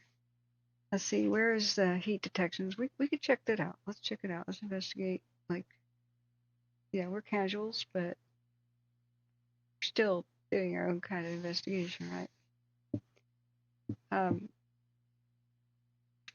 Cal topo, duplicate. All right. Because, you know, we really can't lose more. If deforestation, total deforestation happens in the California mountains, that will cause climate change. Desertification is real. North Africa used to be a jungle. In Roman times, there's all these frescoes, mosaics of them rounding up the North African forest elephant and the Barbary lions that preyed upon them, and monkeys and stuff. And North Africa was a lush, green place, and a huge bread basket. That's why everybody fought over Carthage. It had extreme, lush, fertile lands with great rainfall. Part of the reason it does not, part of it was natural climate change, had nothing to do with anything, but a lot of it was deforestation. So the Atlas Mountains still have a lot of forest on them, but only in the shadow of its former self, right? And so when the deforestation of the Atlas Mountains happened, that desertified the rest of the Middle East by the Levant. Like, you have the extinction of normal crops. 104563. Where's our heat? We have the extinction of entire plants like the Jerusalem date palm. So the cool thing about that, though, by the way, is they found some seeds in a cave or a tomb in like a jar, and they were viable. So we have human beings done a good thing for the environment. We have resurrected an extinct plant.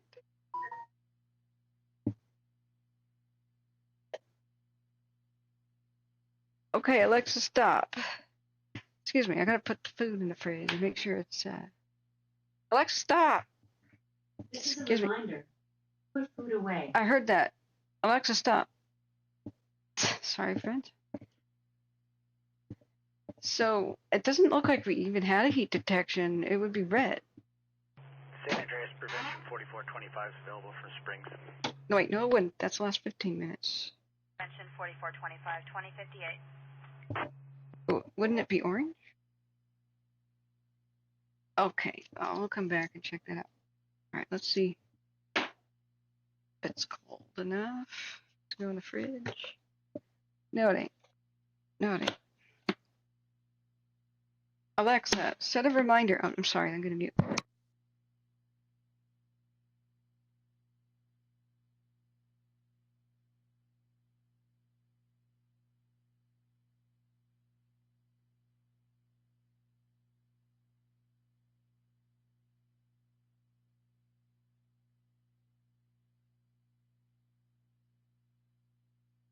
Sorry, I don't mean to be activating your devices. So the first thing C-Probe said when I went to his house is he goes, "You confuse Alexa so much."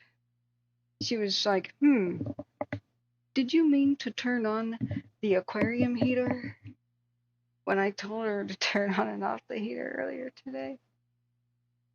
Calvers 555, I'll be on 21 for incident 127. My bad. Alright. Oh, sorry, friends. I owe you some hearing aids. I just shut the cabinet into the mic boom. My bad. A little uncoordinated. I got a terrible stomachache now. We're gonna live, though. We're gonna live.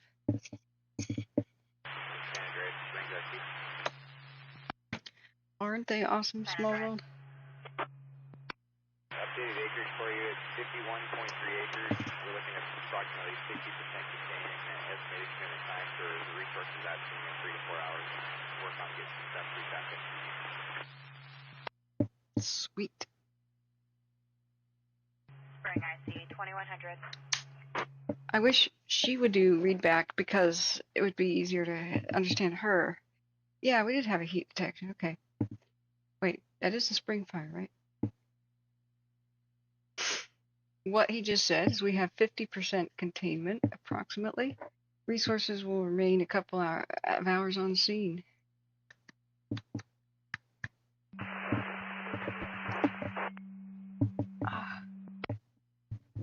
No. Yeah, I wasn't even here for these, but. 3 David, I'm on foot. Clear Lake? Yeah. Round of applause for the mobs, guys. There's a cool clap emote. That's the best thing. 555, go ahead. Gosh, sweet. 1098 north, negative answer, negative voicemail, 10615. 10555. 4555. Okay. I'm sorry. Ocean 1, back out on the fire. Ocean 110-4. Android. We've been cleared the Green Springs incident. We're heading back to the Aero incident.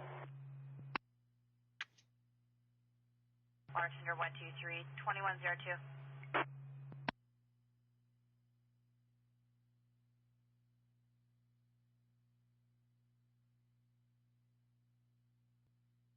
There. That's easier on the eyes. After dark on night, keep it nice and dark so that I know that unless you pay for premium YouTube, you can't turn your screen off and listen. So I try to keep the screen nice and dark for you. It's like an arc welder in the middle of the night to have a white screen on. So absolutely, it's a team effort. If anybody thinks I can do this alone, heck no. A, I'd go insane. B, I'd die of exhaustion. And C, I wouldn't even want to live, so I'd be happy to die of exhaustion. So I had this foolish idea that I could cover most of the western states at one point. It's hard to just cover California when California's having a bad day. I do my best for Washington too, and it's just like, dang, this is when it rains it pours.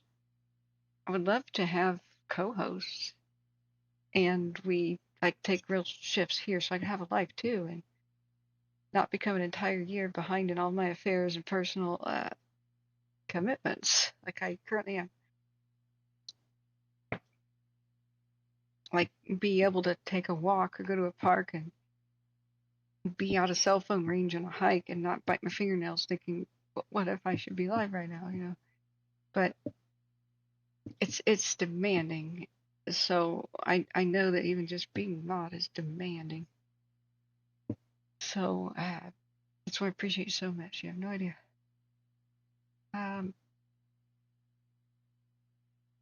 So here's the heat satellite picture. I'm trying to find that little thing that looked like a cattle pen. Because I'm like curious, and we could crank up the historical map. So in historic times, it says California Creek. There was a railroad right there. Huh. The Sierra Railway of California went down to Cooperstown, to Warnerville. Fascinating. Knight's Ferry, which is a nice, cool ghost town as well. Red Mountain Bar. Yep. These towns kind of sometimes just lasted one summer before most of the easy nuggets were taken, and then the 49ers ran up further and further up into the mountains because it was so easy to make a fortune, be there in the first year of the gold rush, which technically 48, but 49ers, it took them a year to get from the East Coast. So they say that it's literal. You could take your cowboy hat off and fill it with nuggets by the end of every night. And so there are no banks or anything, so there still is a lot of buried treasure and stuff out there. And some heartbreaking tales. I had a neighbor that was up there by Smartsville, sort of.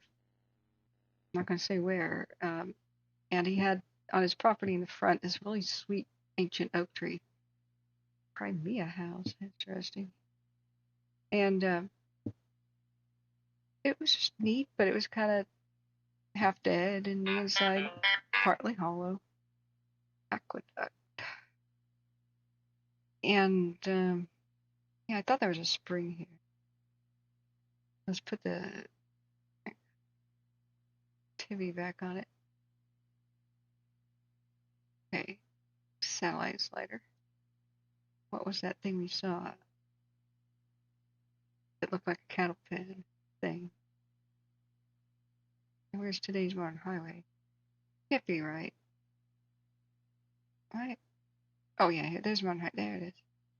Yeah, there's that weird looking. Oh, that's a shadow of power lines. A high digit power lines, isn't it? Hmm. Hmm. Okay, but I thought there was a cattle pen looking thing. Now, that's global imagery. We could go with NAIP.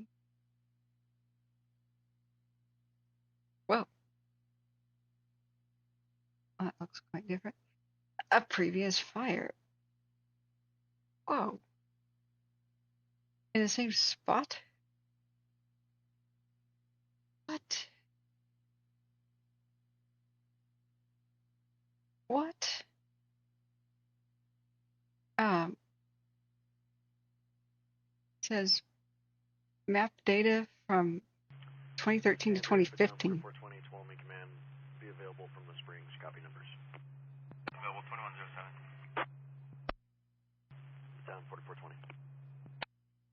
Have you identified what's going on at Clear Lake, Irvin? This is like an identical looking. What in the name of history repeating itself a little bit? Is this real life?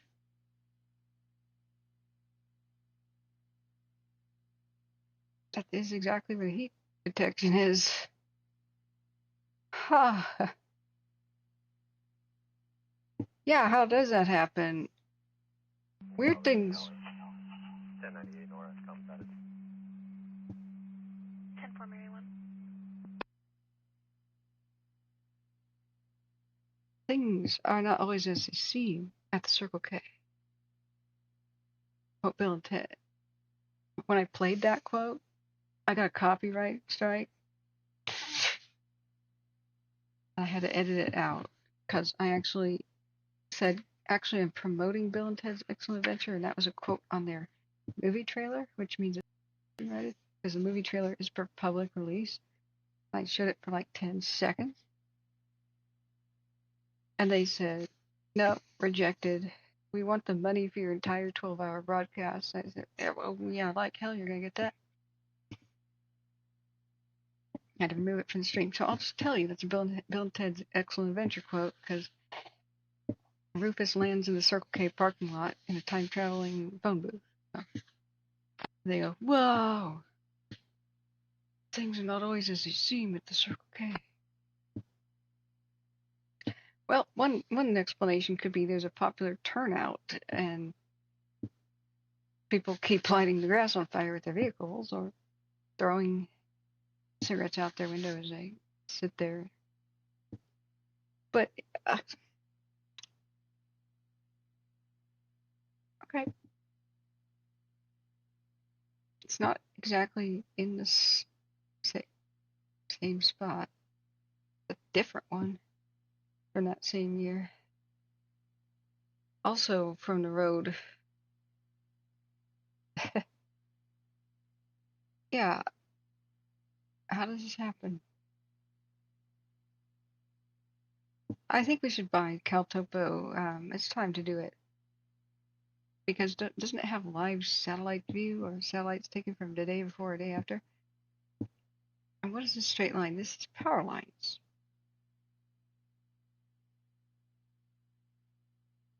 Let's click on the wind.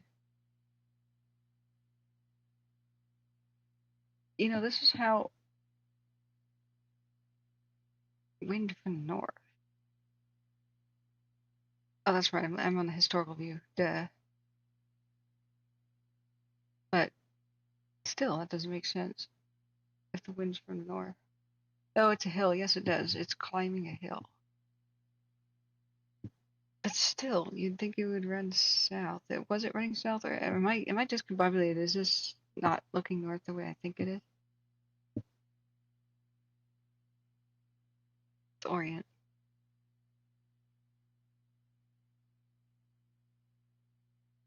The fire was mapped, but can we get the map, please? Fire.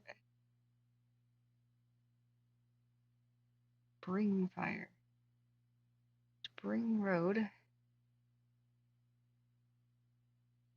It wasn't looking north. Okay, it's looking.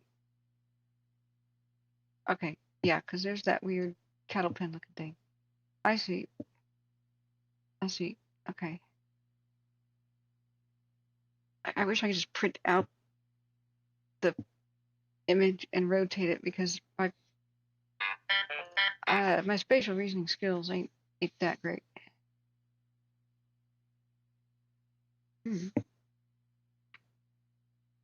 So, where's the cattle pen looking thing, and I'll be able to orient. It goes like here from LaGrange Road, where there's a little turnaround thingy bob. That does look like a cattle loader right there. LaGrange, and what's this road? Got a name, Bubba? No. Not labeled on watch duty. So. Alright. 563 Calvert, security check.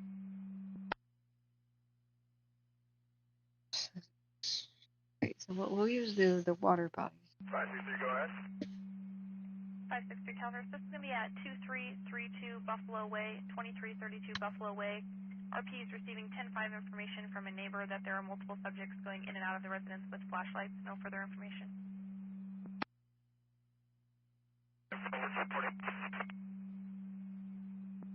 Looters. 563 confirming 1049, you've heavy static. 10-4, 1049. Go get 'em, boys. I still think that firefighters, if they see a looter's vehicle, that firefighters should be legally exempt from prosecution if they use the deck gun on their vehicle and shatter all the windows and the back glass. The looters come out with their treasures in hand, Ocean 1, 1049. Ocean 1, 1049. only to find their car flooded and they can't leave. Dr. Elephant says there's something to look to the right that people are stopping to look at. Wait, what? Yeah, I'll show you guys the sights fire. Sorry. I try to let you guys lead with what you want to see.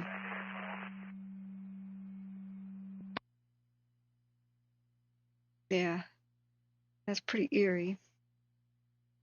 Dr. Elephant says there's something to look at to the right that people are. Oh, yeah, you mean a landscape where people would pull over. That's a good thing. We can look at the street view from regular Google Maps. I've got to start turning lights down. Now that there's no light from the window, it's kind of getting weird. Oh, okay. Railroad fire in Sacramento. Resources have knocked down a 100 by 20 foot vegetation fire. It's a good question. We could look at Google Maps there. But it sort of looked from satellite like it's just a bunch of cattle loading stuff. Just sometimes on those, in that big long highway, it's Golden Hill up and down, Golden Hill up and down, Golden Hill. And people who are slower than the rest of the cars are supposed to turn out as polite. Sometimes the slow vehicles are those that are towing, therefore could be dragging. Yeah. Small World Life says, agree, sorry, but I do. My family was impacted by these types after the Paradise Fire. Truly everybody has been. There's people who can pretend they haven't been, but I don't know anybody in California who hasn't been. So anybody who is scrounging to come up from the bottom and leave homelessness, it's impossible to afford rent.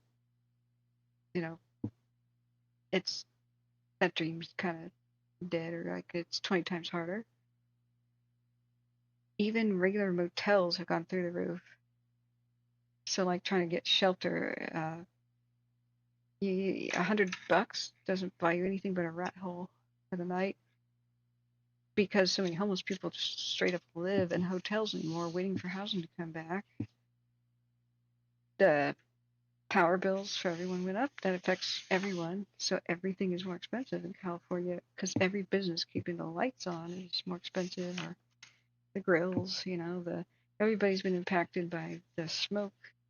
Calvera, Ocean 110, back on the fire. Yada yada. Ocean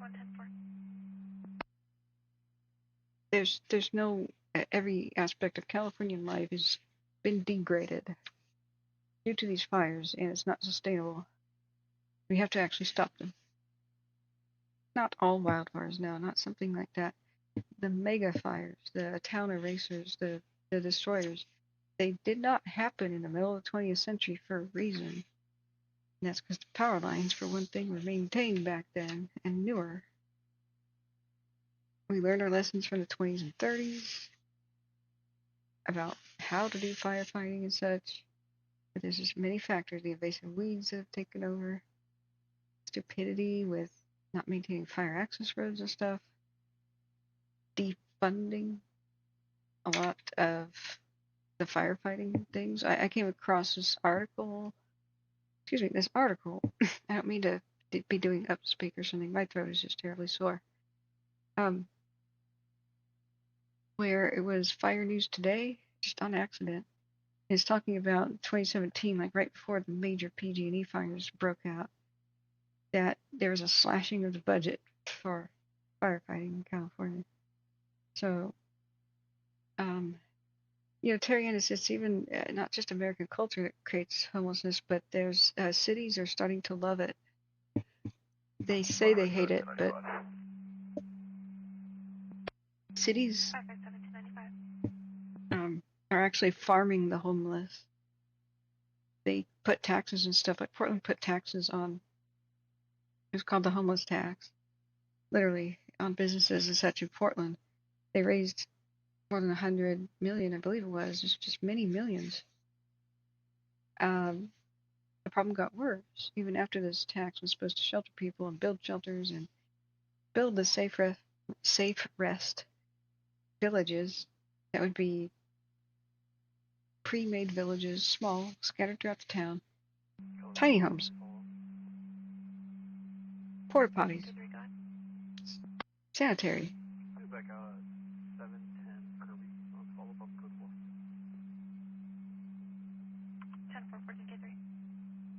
I like the word code 4. That means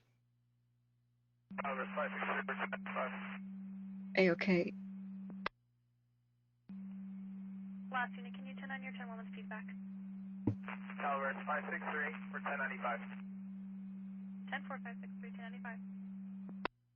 So I'm not jaded and just making this up. There have been homeless advocates who have been working on the job for 15 years. They finally spoke to the press and said, like City of Portland and Multnomah County, all them, they have been called out on this. You can look up the articles. They sat on all the money, just millions. They just raked it in and hoped the homeless would be run out of town and kind of leave, so they didn't have to spend the money. It's the only really way that you can think about them just sitting on it and not doing anything. So it's been quite a scandal. And once, I don't know if the advocates in Portland who finally bravely just said that, if they were the first. 55797. But more and more they're speaking out and saying, see, these cities make money off the backs of the homeless. It's a revenue stream for them. And there's other grants and funds that come in from elsewhere. So it's one of the most depressing things I've ever heard. It's an optional problem, and there already is enough money going into it to solve it. So if you do the math, they could have just purchased a home for everybody that's homeless in most of these places. That explains why Skid Row just never got solved. And it's like the world's most famous 563-297. thing in LA, you know? So, is this related to wildfire? Yes. Obviously, because of the homeless needing to keep warm. Warmth is a basic need. Fire is a basic need if you are unsheltered, to cook. And so there's many things we can do to change. Some of them are very simple. We could eliminate most abandoned structure fires by simply allowing food stamps to purchase warm food. Right now, if a homeless person goes into a grocery store, there's hot soup ready, and food stamps gets denied because it's hot. So they can buy a canned soup. So then they buy those little sterno cans, the canned fuel, and they take a knife or can opener and they put the can directly on the thing, and they put an open flame under the can of beans or soup to warm it. And so we were wondering, why does this happen? Stupidity, right? And the hot soup sometimes is cheaper than the canned soup because the grocery store made it cheaper, or the deli, because it's a huge batch. So we could just get, Copy static only 557 Calaveras in the blind. The resident first of Linda on 1021 stating that she is inside of the residence and there's negative subjects there.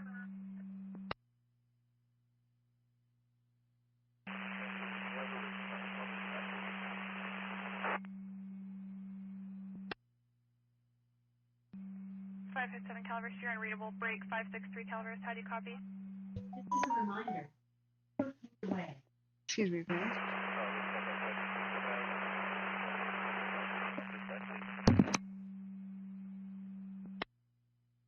So I gotta put the food away. Buffalo Way, you're still unreadable. 10-1. Humans are humane. These are the actions of agencies. So you can never say humans are the problem, and because it's not true. Humans, that's such a general term. It's like saying that cockroaches are the problem. No, if you've got cockroaches in your house, you can fix it, because the problem is, how are they getting in? 434, how do you copy? You can seal that up. 434, I copy you loud and clear. Go ahead. And also prevent them from eating stuff inside the house. 10-4, I'm 1095. When I'm 97, I'll advise you their radio traffic. When you 10-4-434. correctly identify the problem, then the solution becomes obvious. So, like, if... Hang on a second. There's a lot of chatter here. 563 code 4. She didn't say anything was stolen from the house, so maybe it wasn't looters.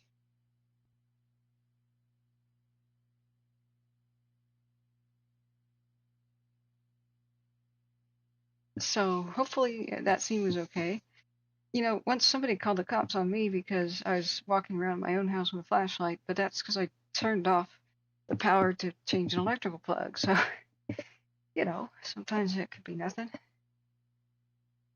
I hope so. I also had cops called on me when I was delivering pizza back in the day, because I couldn't see anybody's address. Nobody had the porch light on. and there were vines on this one house, so I walked up to the house. Well, yeah. You, 631 2125. okay, so my general rule is, because a sage, philosophical sage told me, you want to solve a problem, correctly blame the problem instead of people. There's no solution to people. And in fact, it begins a depression cycle and an anti-human hate cycle. First you get sad about it, then you get mad at people. And you will never attract anybody to your solutions by saying, everybody sucks. You're just kind of dour, right? Humans are humane. Like, if 99.9% of all people on Earth, if you've got a broken ankle and you're crying for help in the wilderness, they stop and they help you.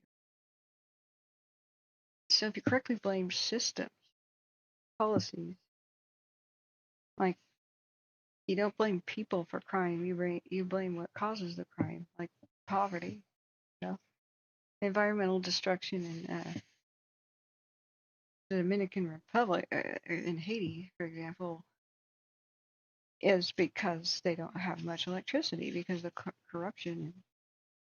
They pay their power bills, but they don't get power. So they go out and they have to cook with wood. What are they going to do? Eat raw meat all day? So you look straight across the border and the rest of the island is green because the Dominican Republic has electricity. So people just don't have to go out and do that. So you can have all kinds of solutions when you correctly blame the problem instead of people. Individuals who commit crimes are individuals, but most people on Earth just generally don't commit crimes. But you introduce somebody to a desperate situation, and then they have to think in a way that they never had to think before. So, you know, it's like you can walk around suburban neighborhoods pretty safely, but there are neighborhoods you're not safe in. And it's just the average suburbanite is not going to kill you over something like your shoes.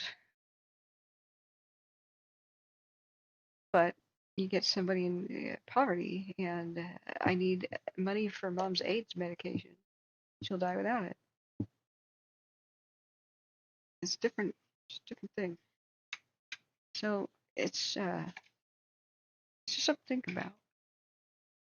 I'm still trying to puzzle this out and kind of rotate this in my head. I do want to know why so many fires start in this one spot. This is so weird. Small World Life says, I'm pretty satisfied everyone in here is the difference, creating solutions and trying to help strangers. Human goodness does appear. Absolutely. Most people are good. And they only resort to things. We have to resort to things. And sometimes people are set up to fail. You know. And it's very lucrative to pit people against each other to control them. We all know that. Well, that's but that's kind of such a deeper argument for another day. It's just food for thought. If most people try to be as good a human as their dog, all would be well. Dogs are mindless creatures. Hitler's dog loved him. Really. Dogs just do what they're told. They're pack animals, and they're just loyal because they're pack animals. They're innocent and innocently dumb like that.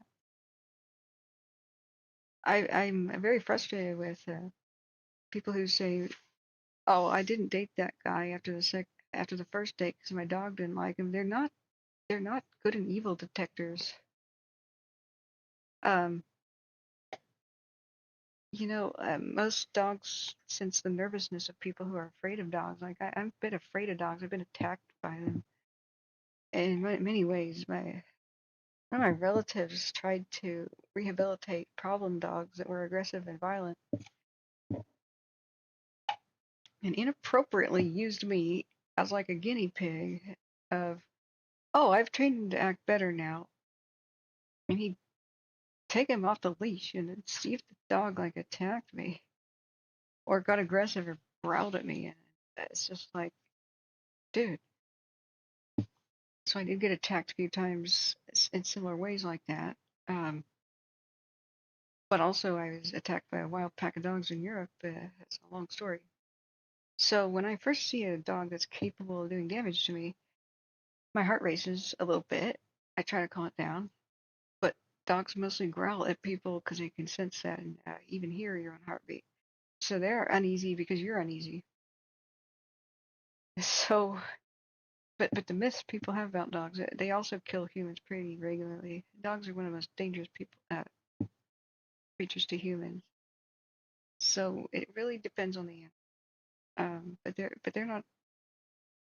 If you train a dog to kill and you order it to, it will. It's not just because you can't just say dogs, angels, humans bad. Let's see here. They're just innocent animals, you know, and we use them in wars and stuff. They can be our pawns, which is a little bit sad. Let's see here. Okay, this is north. Intersection right here. When people tell me how good dogs are, I'm like, yeah, I was nearly killed. Glad you're an enthusiast. Let's see here.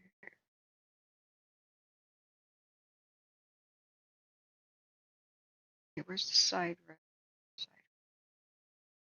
Figure out this puzzle.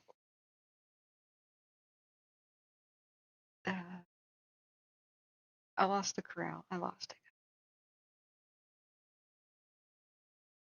it. One time I didn't get hired because I didn't answer the question correctly. Do you like dogs? Not really. I'm a cat person. She frowned and then basically just wasn't listening to me the rest of the job interview. Like, dude, I don't have to like dogs more than cats, man. It's discrimination.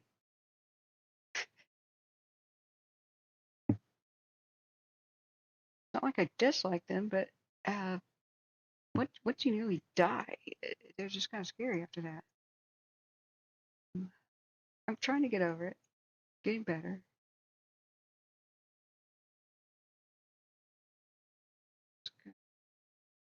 There. Is that it? Yeah. This might not be the exact same spot, but the heat detection is there. So I'm discombobulated. Isn't this the thing? Or is it a second thing?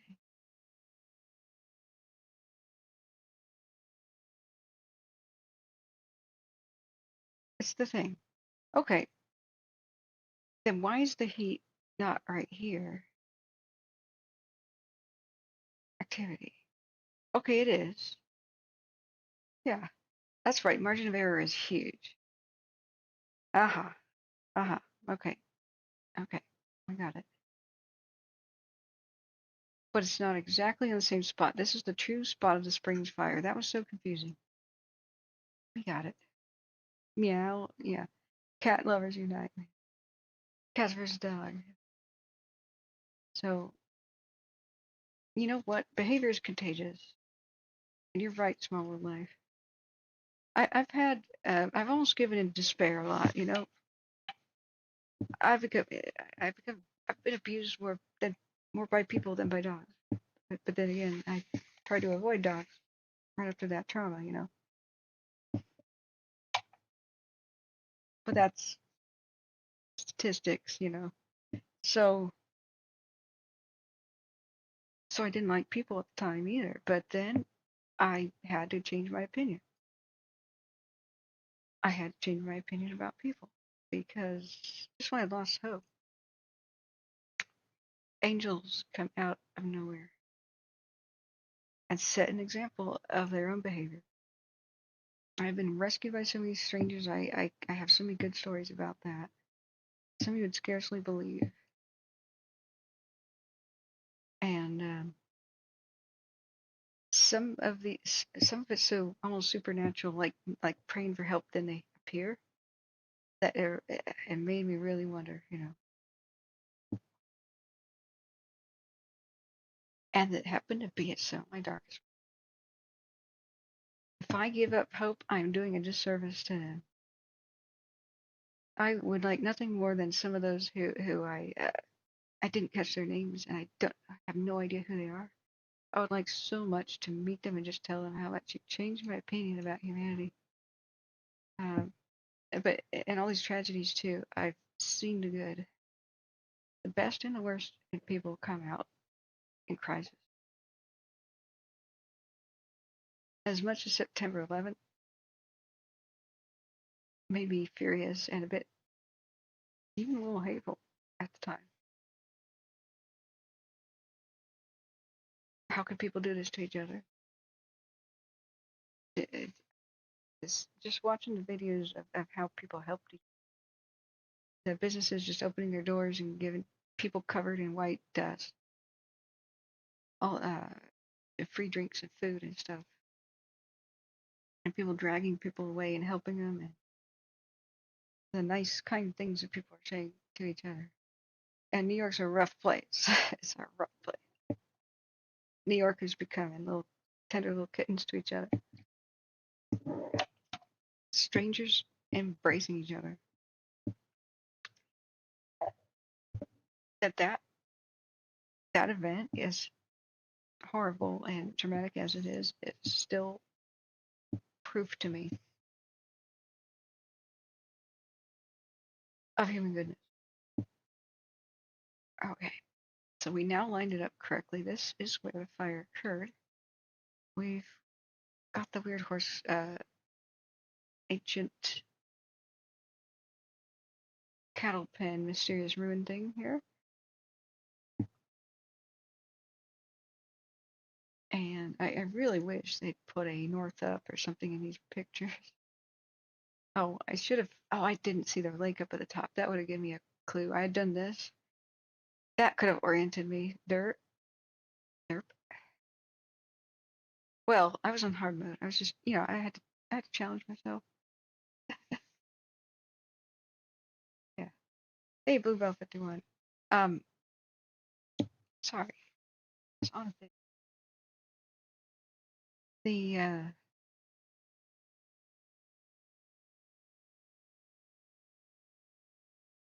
see. Thing is, it's been very hard to find out what it looks like. But all last night, they had a great time. Let's see, we haven't heard much. TUES radio is still functioning. We still listen to Calaveras County. They peeled away some units to fight this brand new one, this thing that happened at the Springs, a little bit south, 49. I was at lunch, so I had to come back, and I'm trying to figure out what happened myself with that. But man, they just did a great job and pounced on it. This just happened. And so most of these units that got released, there's still a couple on them. They're returning to the Aero. So there was a little detour in fixing the situation with the Aero. Okay, I got the feed back on. There's a lot of random police stuff for Calaveras and Tuolumne County, though. But I'll mute it if it gets functioning right. Static 41. Whoa.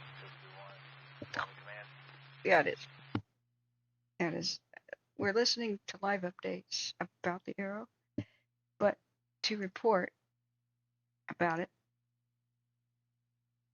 yeah, we haven't had a fresh watch duty, have we? Let's see. Yeah, we did an hour ago. 23% containment. The acreage didn't budge today. It didn't grow, it seems. So it's still around 5,300. And so almost everything today that I've heard is there's a little hotspot here, a little hotspot there. It pounced on it. They even around noon released the fixed wing and had 2 copters working on stuff. Can you notify the medics that they missed their turn and they need to go through the metal Camp Tawonga gate? We have a full update on Facebook. Oh, it's white. Okay, as of an hour ago, it's gonna give me a headache. We don't have injuries. One damaged structure that was commercial, and it was at Highway 4 and something Creek Road. I couldn't make out which one. They did not mention the business name. What I heard is that it may have been 2 homes destroyed and an outbuilding. Not sure, but as it happened, that's the best we can gather. They said the team now that is headed out there to do the damage inspection. So what typically happens is a map will happen and they will show all the structures around. And there's a color code, whether or not, green, okay, for example, or like black on, red, partially damaged, red, green, yellow, black. And then when somebody clicks on it, then they'll see the photos of what the structure looks like. So I can tell you right now which roads they were on when they said on their radio, we lost 2 structures near Britchen, or I think it's called Britchen and Hodson. And then they called for backup and when it was happening. And then they saved the rest in this neighborhood. So I've only been in this area once in my life in 2022. Didn't go up this road. I don't know what's up there. But on Twitter, people are, journalists are sharing photos. So that's why I do not show best as I can. I try to avoid showing any kind of structure loss. Because a lot of people, they don't want to watch the stream if it's going to be traumatic. They don't want to find out this way. And I do want them to stay tuned in to hear the information. Yeah, it may have been Dry Creek Road, it may have been. And I love this place. I love COPPEROPOLIS. I got some of my own photos. Maybe I can show in a little bit.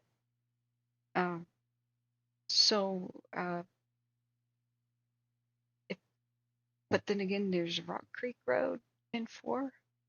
So they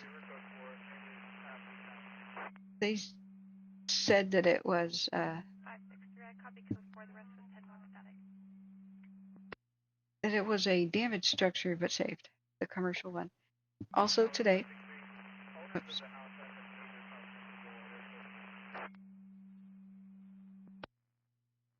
(9290) Burns Ferry Road had a hot spot in the yard, and they pounced on it and took care of it. Don't know exactly what's at that address, so it's the only specifics that I personally heard. I did not stay up all night listening to this. I went to sleep about, midnight. Woke up around 5 in the morning and began listening to the radio after the planes took off around 10 in the morning or so. So I wasn't able to 100% make out a lot of what they said. Now the cams, frustratingly, have not been focused in the correct area. But it was a great night. It was a gift from God. The fog, dewy, whatnot. Then they started restoring power. And they said the evacuations are going to stay in place today. They did not broadcast. As far as I know, they're meeting this morning at 8. They're just trying to figure it out. And Husky will look back at the site again. Blue Bell 51 says, I lived there for 20 years and everybody I care about who doesn't live with me here still does. Yeah, we've got Electric Beaver, who's my newest mod. He came into the channel and was helping describe the area around the Douglas fire by Mather. And then he goes, oh God, one started near me, COPPEROPOLIS. So what we try to do here on the channel is get evacuation warnings out before anybody is told to get out. So I don't think many other people were watching from the region, but we were covering it live. And then I said, everybody near COPPEROPOLIS, you've got to just get ready now. It was pretty obvious that even if the main fire went and threaded a needle in between Angels Camp and COPPEROPOLIS to the southeast, that any little wind change could push it directly into the town. And even if the wind stopped being that fierce, fires start to spread out to the sides when the wind slows. So that would go both directions, towards Angels Camp eventually and towards COPPEROPOLIS. So, but other than, that was LA. Other than the, what's frustrating is the cameras are out looking for new fires rather than showing us what's going on. So, like the Sites fire is remote, but we've had like 6 angles. So what the radio has been telling us more about things.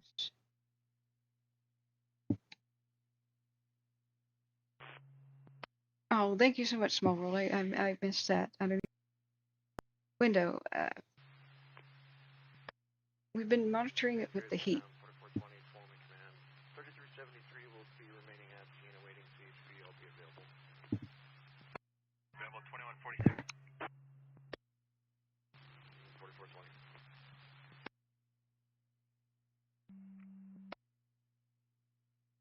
So here's the latest map available to CalTopo. I just noticed. 10-4, you can mark it 10-654. 10-4-5-6-3. So you got downtown COPPEROPOLIS, which they saved. Now, just because the map goes over buildings doesn't mean the buildings are gone. It doesn't reflect what's there and what isn't. They do the outline of the thing. But fires always have these unburned patches, like these little, they call them pockets. It's not a moving wall that eliminates everything in its path. It's,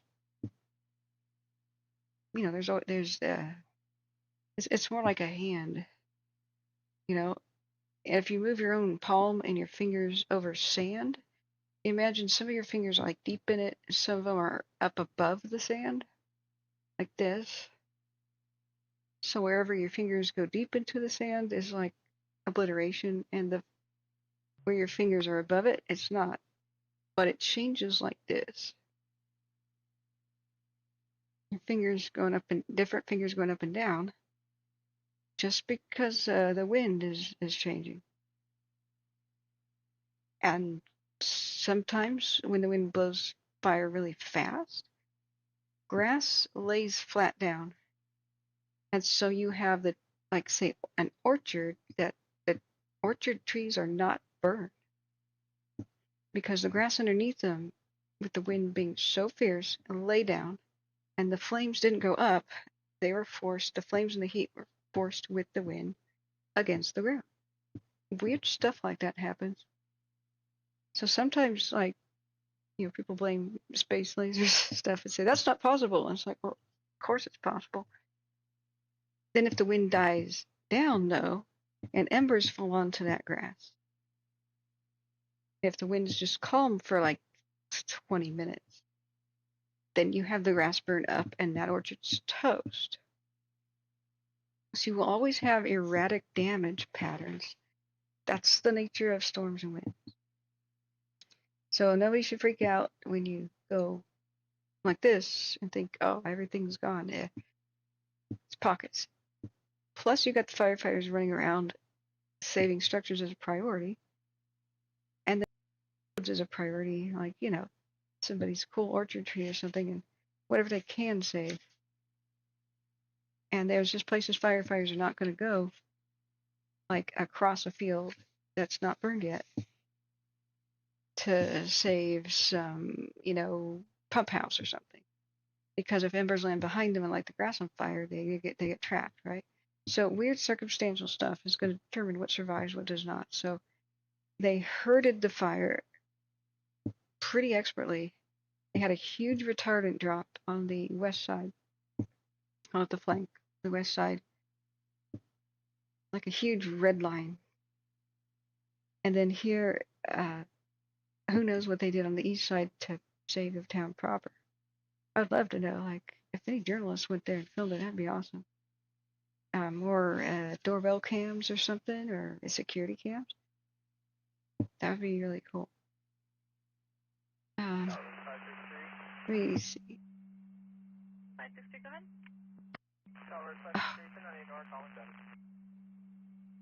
10-4563. I'm so sorry to hear about that. That was a bad one. The 2015 one, that was a bad one. That was a real scary one. So, yeah, Bluebell says, I stayed in Alabama until Mom passed and we moved to Nevada. How do you like Nevada? I was thinking about it. You live in the desert now and rocks don't burn. Yeah, tumbling tumbleweeds can be a threat. Especially when they're on fire, but... 3 David Calaveras, this is going to be at 3909 Dunn Road, 3909 Dunn Road. It's a vacant parcel just east of 3889 Dunn Road. We have a Spanish-speaking caller on the line trying to report some type of emergency, but there's bad cell service and we're trying to get connected with the translator. 10-4, 1049. 10-4, 3 David, 1049. It's called pick up your cell phone, F9, 10-4. put them on speaker, and try the Google Translate thing. It's actually really good. The AI translate tools. That's what I'd try to be doing. Yeah. And I'm sorry.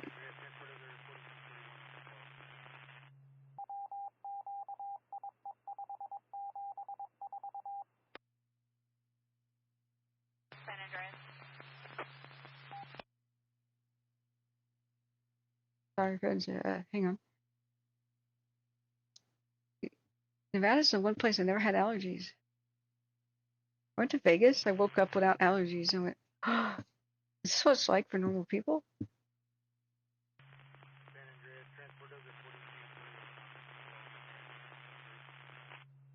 I got San Andreas.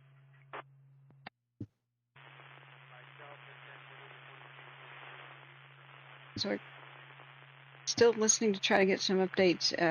If it's that crackly though, I might just. Last unit 12 command, completely unreadable, only static.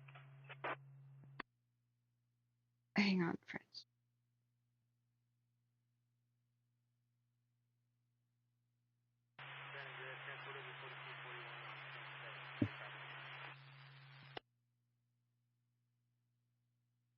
I don't know if that's any better. I'm trying to do migraine control. This is getting bad. It's a combination of Transport Desert 4241. It's kind of squeezing my head. It's so anyway, the aircraft in conjunction. I'm going to mute that for a bit until we can hear something useful. And we may have to switch to the other one if it has any talk at all. There's a second channel that's mostly air show, but it's exclusively firefighters too, and they don't talk very often, but I do have to get words in, you know. So you live about 2 hours from Vegas? Cool. Acupuncture works. My family got fleeced by charlatans, spent, I don't know, $5,000 on it, and it was just total BS.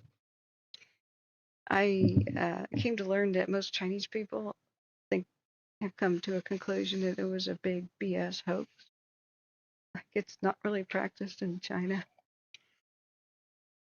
I mean, sometimes it's like some people have tried to make it get a comeback.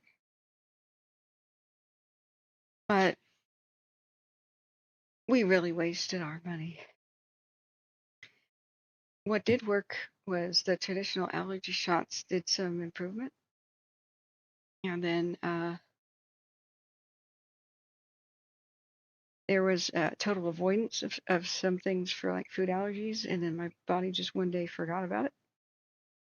I used to be allergic to walnuts and peanuts. And then one day I totally eliminated that from diet for like a decade. Doctor's orders, and he said you might get a reversal, a switch. And one day I ate a cookie with all kinds of nuts, thought I was gonna go into shock, and I was fine. But nasal passage surgery that I got approved for this September may do the most good.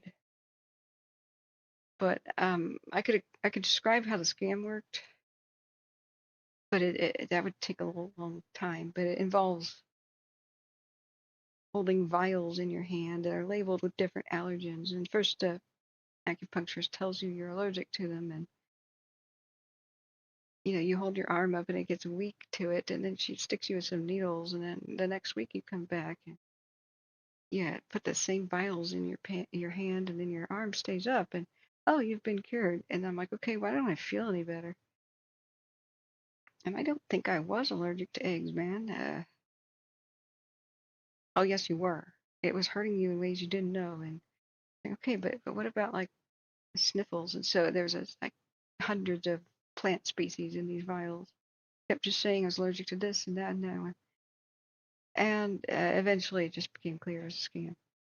So yeah, it's true, J.E.Cat. Like every 7 years or so, you may have a reversal. Not all acupuncturists are scam artists. I'm not saying that, but there's a lot of them. And I tried it for other things too. Chronic pain, the arthritic type condition I have, my stomach problems. If it had helped with anything, I'd tell you. But in reality, laying there with needles in your arms and head and all that, and just having the soothing music, and just having a doctor that believed me about my pain. Like I was a teenager with arthritis, and nobody, my track coach, thought I was making excuses to not try hard.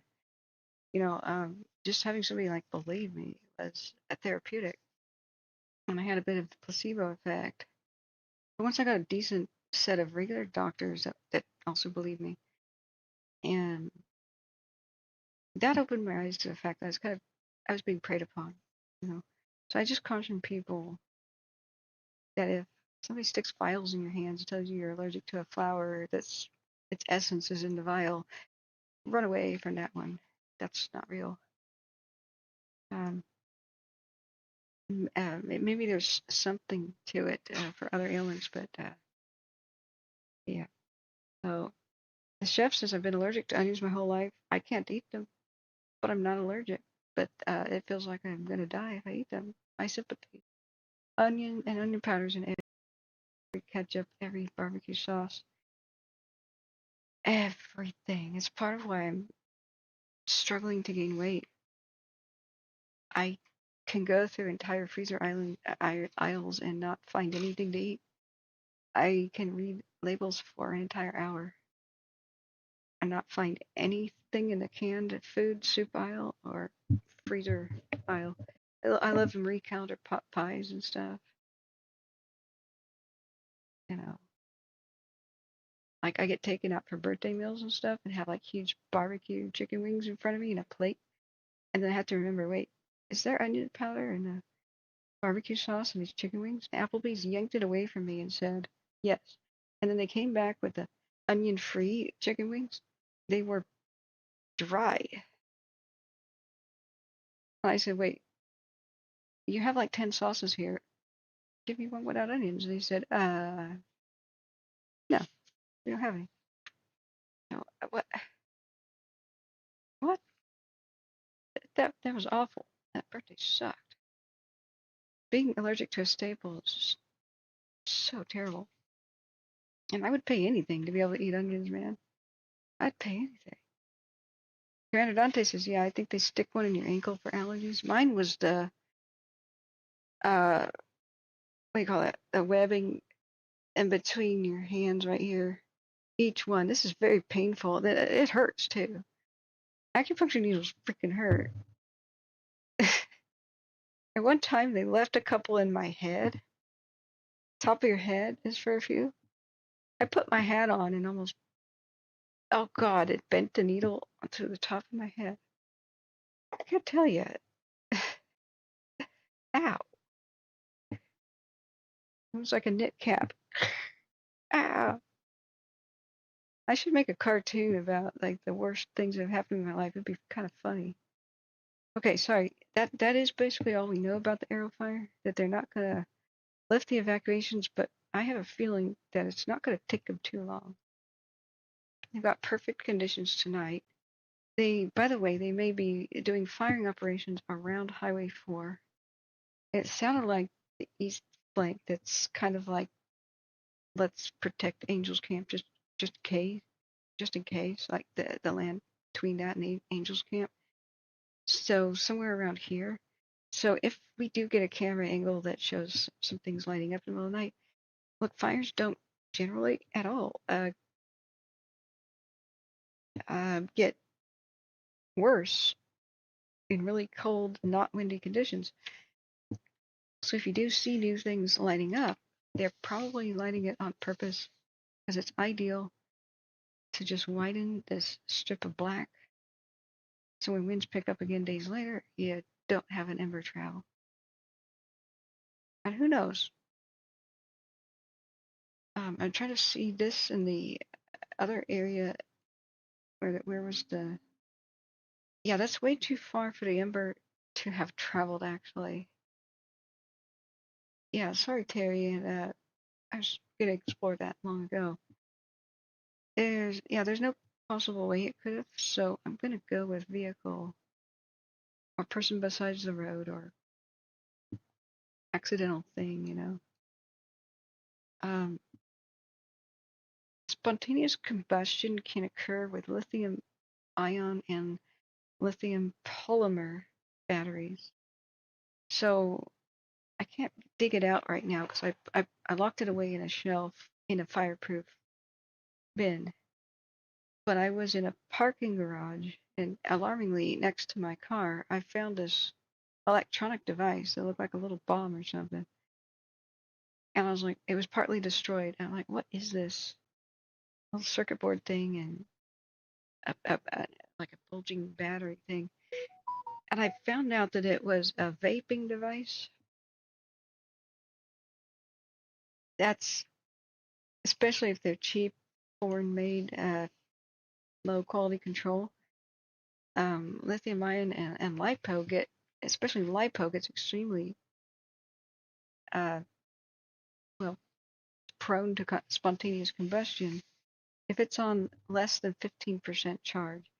Now, lipo is usually in like a scooter, a drone, something that requires lithium ion is standard. It's less dangerous. It's supposed to be what's in like e-cigarette vaping pens and such. But this was a weird grenade style vaping thing, like with a big canister, but it was disposable of all things. So somebody had probably dropped it in the parking garage, kicked it in frustration against my tire, and here's this bulging LiPo battery, right? I could just imagine people throwing them out the car window. And the baking sun, as the thing's battery discharges and discharges just over time, they become volatile.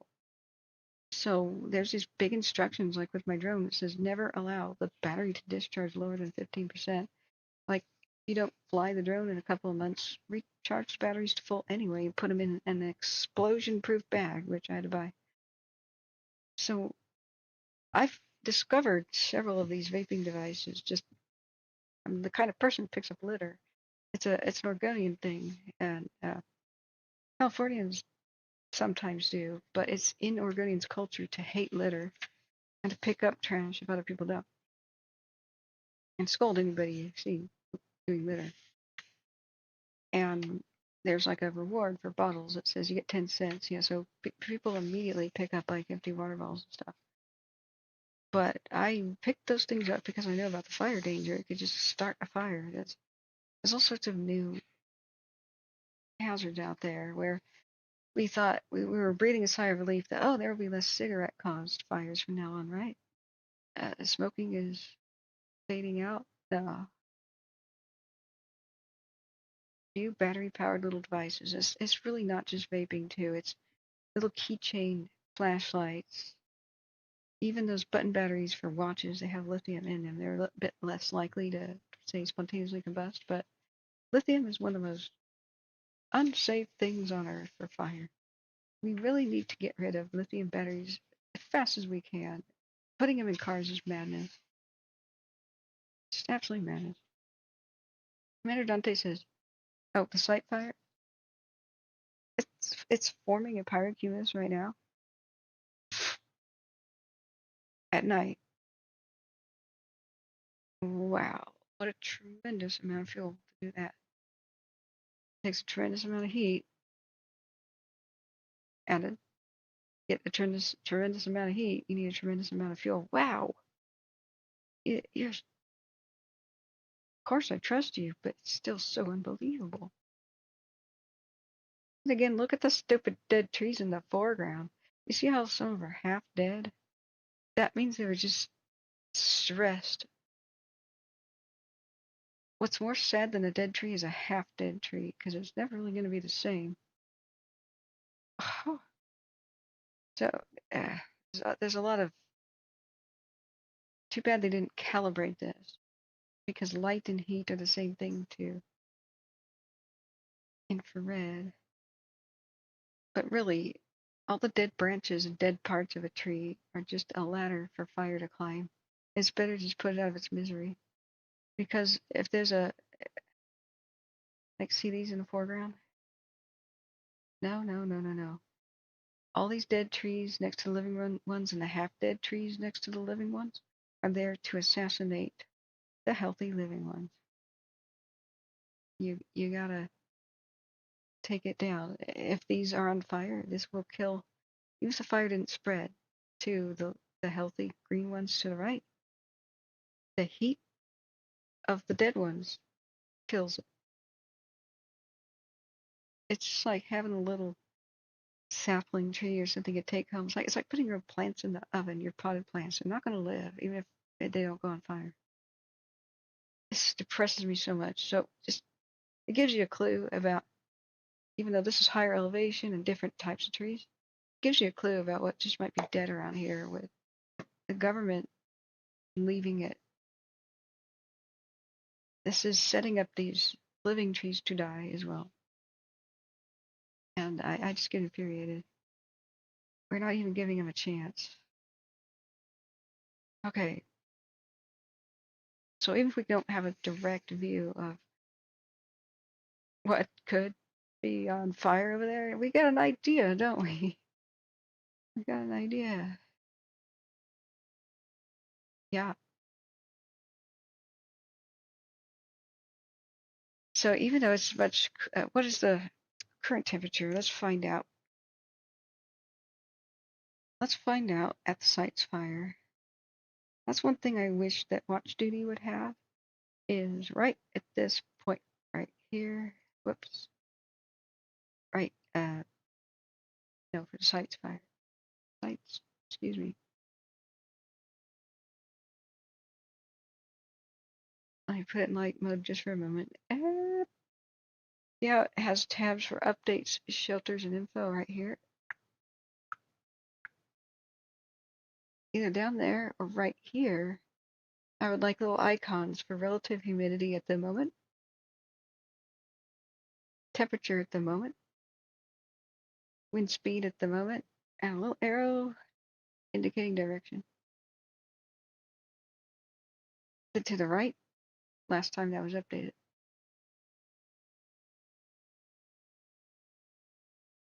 Click on it and you go to NOAA Weather or National Weather Service to find out. So that's what I'd like to see. But this, with a little fire history thing, see, what is it called? Logoda? L-O-D-O-G-A.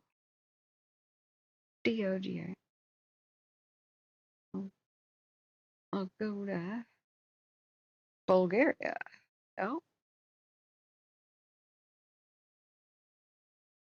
Even though it's a place name, and we get no hits. So, Ladoga, excuse me, Ladoga, I mean, need more sleep. Yeah, it is. There's also a Ladoga, Spain. It's 68 degrees. There will be a low of 56. Now, them doing firing operations doesn't explain this. They're mostly talking about the craft. This is heavy fuels burning to create a pyrocumulus. So the humidity is only 25%. Wind direction is south, but wind speed is only 2 miles an hour. Let's see what the gusts are.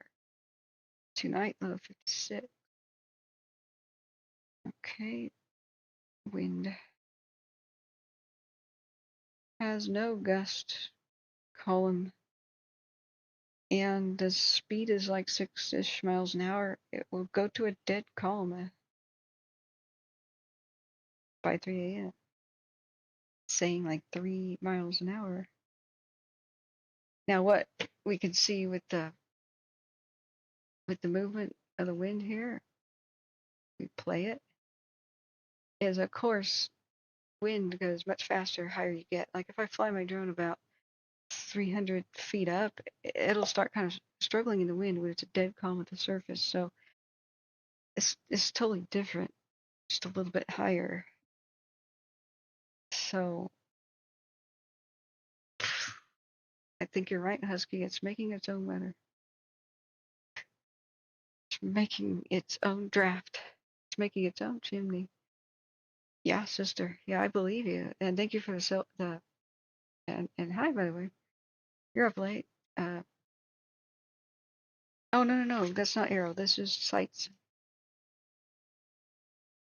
See, it says on my thingy, we are watching the sites fire.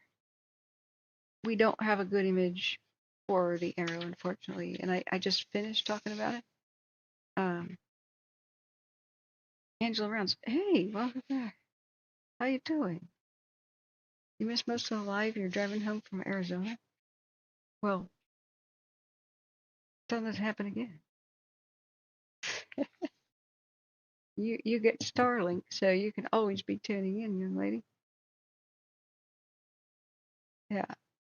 So it's what has happened here is, you ever heard somebody complain about it's drafty in here? Brr, draft is wind inside of a structure. That's it. So if you left a window open or something in the cold, you'll feel that draft and you want to go shut it, right? So draft is also when you light your fire in your chimney, air comes in, fresh air comes in at the bottom, feeds the fire, goes up because heat rises because that's the chimney. So you've got draft. Fire sucks in air from the bottom, it creates suction, and because heat rises, it goes up. And brilliant miners like Cornishmen back in the 1700s and 1800s had a pretty unique knowledge about putting drafts and lighting little campfires inside of mines in order to keep fresh air circulation in gold mines. And nobody else knew what they were doing. It was just trial and error. But if they had a mine shaft that went, like a staple, like an upside down staple, that, or they had a shaft that goes down, straight down, then they have a tunnel that goes across, another shaft that goes straight up, light a fire at the base of one of the shafts, and smoke goes up like a chimney. And so what does that do? It sucks in air, fresh air on the other side, right? So you got this air current, this draft happening. It's mostly applied to indoor things, but in this case, it's the same concept. So much fuel is being consumed that the heat is rising, is creating a suction from below, so it's making its own little wind thing. And then the heat and the smoke is going up to so high in the sky that up there's wind, and so it's pushing it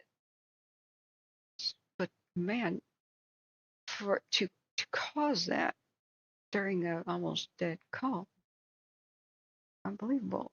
It has to be burning a crazy amount of fuel, and the fuel's got to be, a lot of it's got to be dead and oily. It's just nuts. So Husky says, I'm estimating the site fire is making its own 20 to 30 miles an hour winds at the moment. We need to know more about this. Like, science needs to know more. Now, when we were watching Dixie and Caldor, we had something unique. We could see into the fire column on my because they had the infrared color videos. We had you have to go back far on my channel to show people.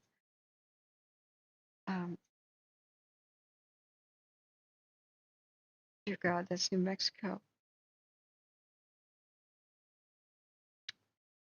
Some places have it worse than we do. Anyway, if you go to my channel, hit the purple K thing. Videos are live. Just go back in time a bit. We need to put these all over the landscape to study fire the way they study tornadoes. We don't know everything about wildfires. They're still surprising us in terrible ways.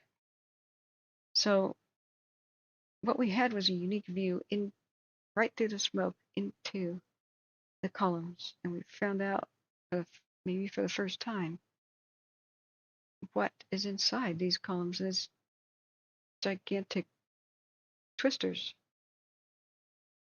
The only reason it's not a tornado is that they don't really move. If they do move, then it is a fire tornado. That's actually pretty rare. So where's the one? Let's type in. Yeah, like that thumbnail is not clickbait. So here on the Dyer Mountain Fire Lookout Cam was probably I think this was gone all night unattended, and then I woke up and looked at it. So it's two different cameras looking different directions.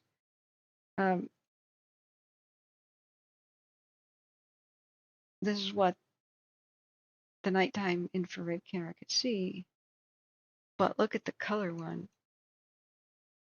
So like here you can see, and it's not surprising now that I think about it, now I learn more about it, that giant vortexes, it's called a vortex if it doesn't move, tornado if it does. The wind speed's over 71 miles an hour. So if we get to the point where the huge vortex occurred, remember everything purple and dark. Look, here's the firefighters chilling out. I realize that. They're human figures. This guy, they're all sitting down. They're protecting the fire lookout. On break. You could see their shake and bake pouches. These dark little backpack looking things. Is there a way I can zoom? Yeah. I never noticed that before. So here's a guy looking away from us, and it looks like he's sitting on a boulder or something, but it's actually a shake and bake pouch. It's in the small of their back. Some of them look like they have sleeping bags or blankets too. That's what these are. But it's dark and cold looking because it's reflective. It's what keeps them alive. Heat doesn't go through it, right? It stays cold. And if they have to take shelter with flames all around them, they get in it. It's like a foil sleeping bag. So the vegetation still has the heat of the sun on it. So everything that's orange and white is the hottest. It's like their heads and the human bodies here. And the cool rocks and things that are in the shade of this big fire lookout tower are in darker things. So Angela Brown says, I'm on my way to Reno from Arizona. So about 7 or 8 BLM rigs from the fire crews heading south. maybe the Southern California or New Mexico fires. I would imagine New Mexico. There's not too much to do in Southern California. Big Al says, I chased a tornado a few weeks ago using radar Omega. Didn't pay close enough attention and found myself below the center of circulation. Nothing on the ground at the time, thankfully. You went underneath a funnel cloud, Big Al. Glad you made it back, Exile.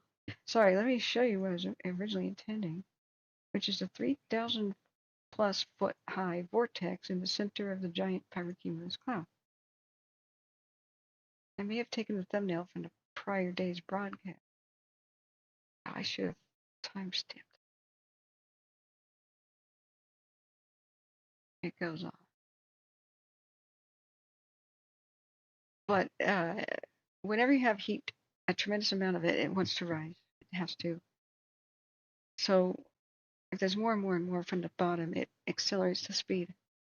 And then it's forced to by the laws of physics. The only way that it can move faster and faster is if it creates a twisting pattern. That's the way it is. So for the first time ever, we could see through the smoke and see what's going on.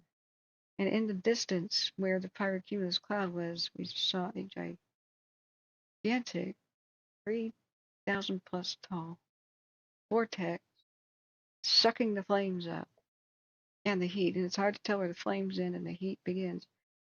But since burning debris did make it up to the 20,000 feet in the atmosphere and rain down on other parts of California, over the tops of mountain chains to the other side into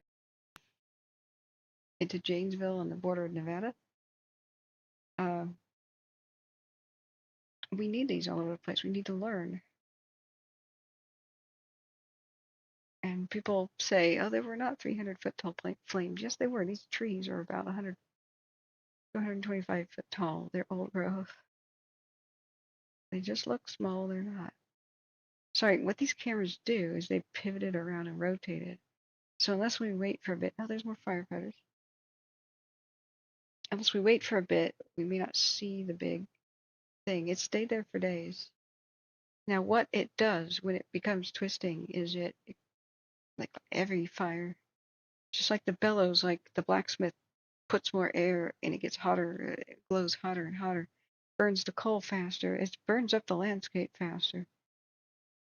So like an entire dead log of an old growth tree that's on the ground might burn for days or weeks in a normal situation without a lot of wind, and maybe just a matter of a couple hours. Who knows? I don't even think we could create a laboratory condition to test that. It would have to be a huge facility. It'd be better to put these cameras back on landscape. Yeah, this is after the column collapse. This must be at night and it may have collapsed at the time. So let's go back to the thumbnail. I hope you could just see that. You know what?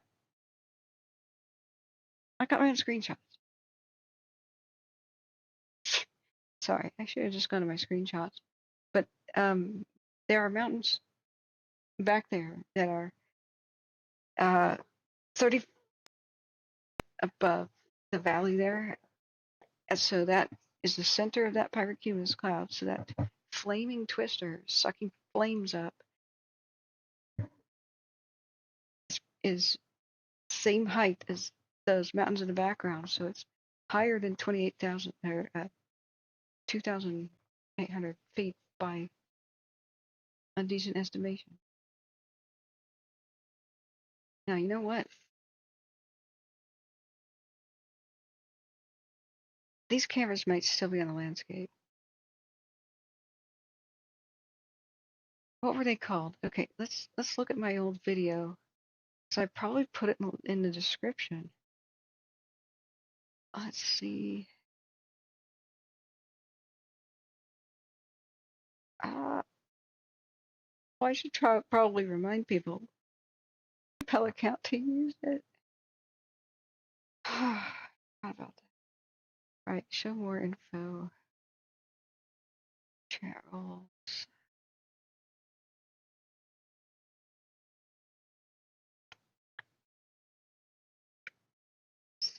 see. Yeah, where are my links for these camps? Maps, Caltopo, the New York Times link. Oh yeah, I remember the bootleg just destroyed huge amounts of Oregon. Dixie Fire. See how I run out of room to put information, emergency info, guys? Probably just, word camera doesn't appear. I eventually put the camera links up, but I just need to remember what the camera was called. Yeah, here it is. weathermode.net/FLIR. Yes, we got it. Maybe it's deployed somewhere in the west right now. Log in. It's a bad sign. Weather node. Okay. Turnkey weather monitoring system. All right, let me make the window. Is it normal size again? No, it's not. Set. Got it. Okay. Where are your FLIR cameras, man? Weather node systems in Chico, California. Okay, but yeah, it's real-time data. This thing invaluable. Live demo.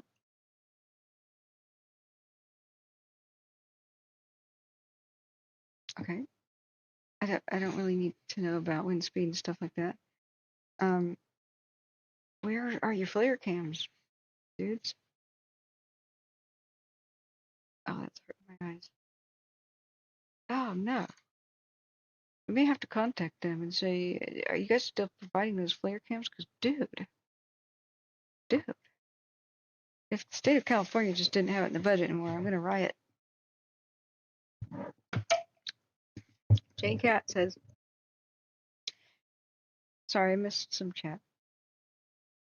That would have been cool and very useful right now to be able to see these fires like that, because you could see through the smoke.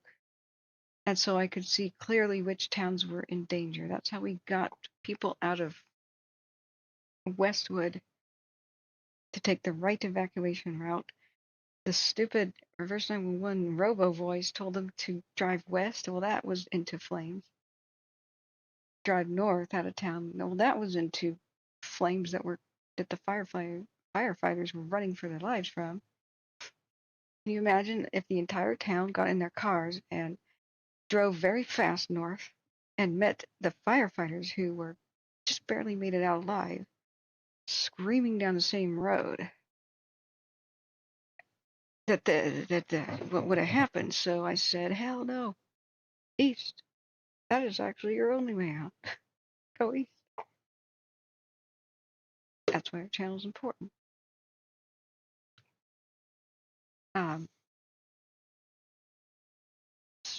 Any troll wants to know how we've channels actually save lives. Well, that go watch it. Go watch it, dudes. We see with the FLIR cameras. Sorry, I gotta roll back in time. Let's see. Highway 395. I think I had it as my skip right there.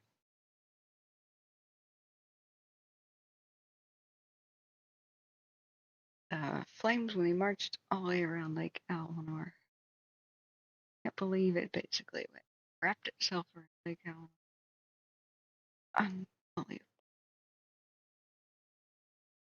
Don't remember which day this was.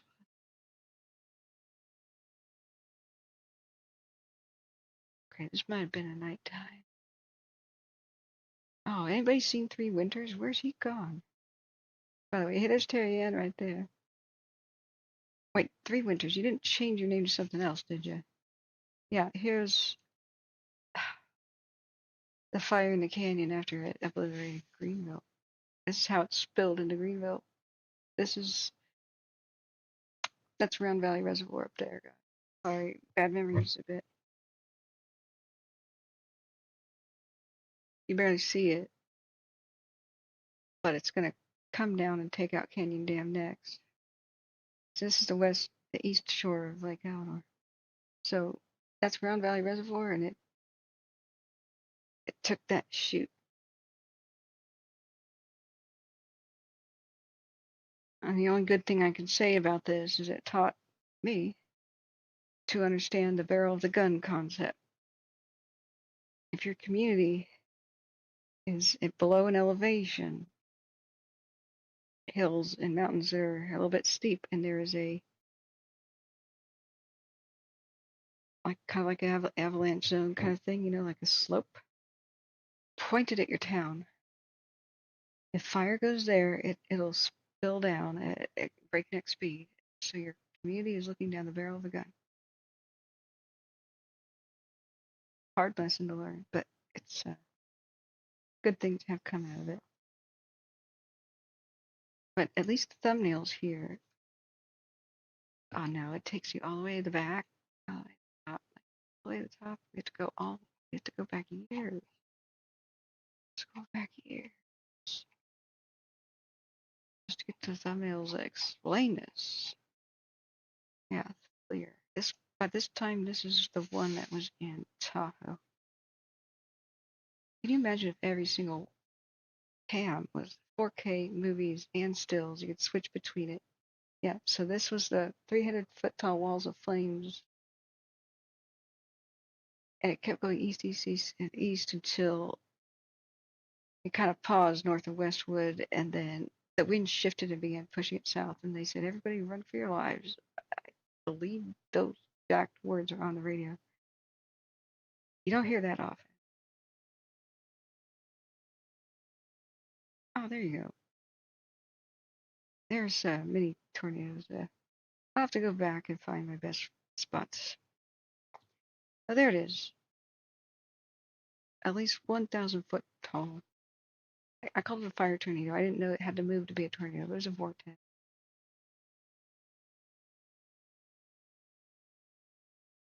Yeah. I'll have to bookmark that one as special.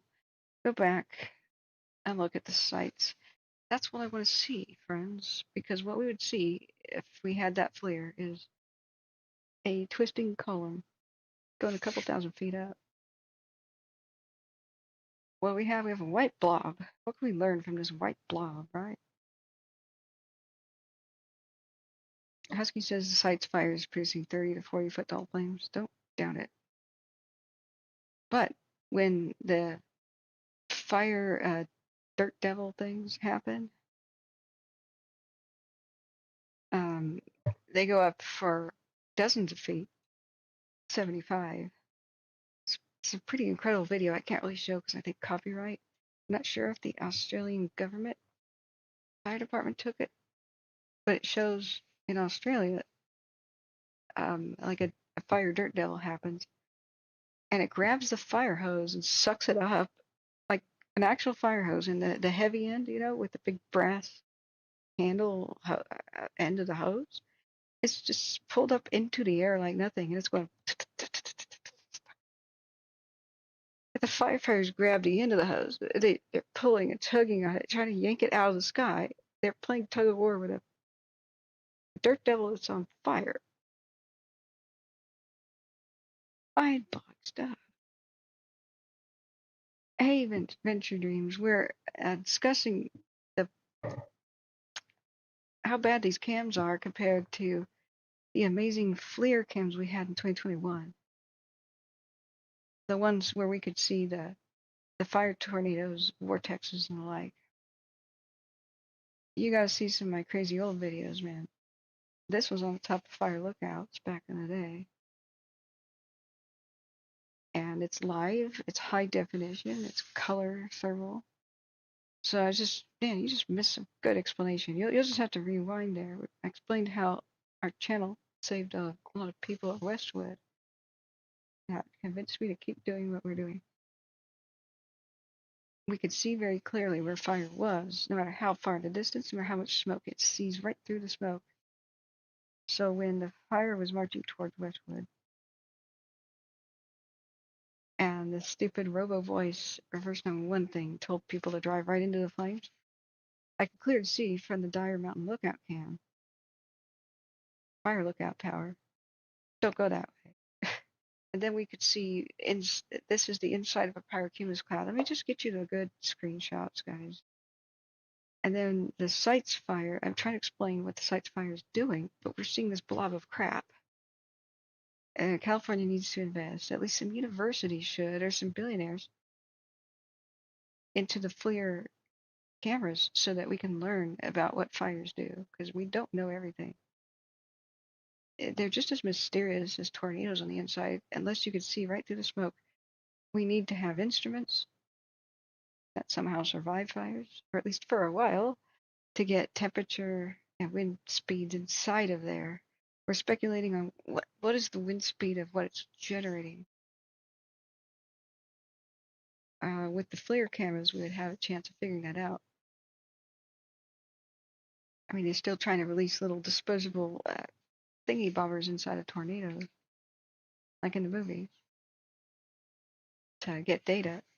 And instead of putting people in harm's way, we could just do some cams, right?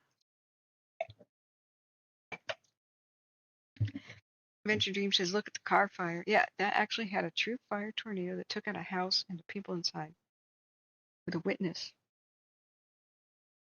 Like an F1 fire tornado. I think it was F1 or an F2, and it left a neighborhood path of destruction and everything.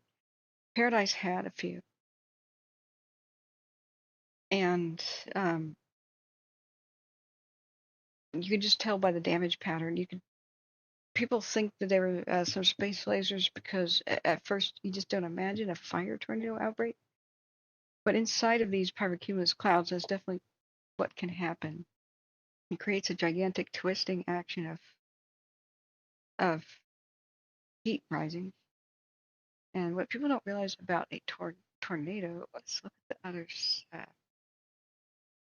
sites cams.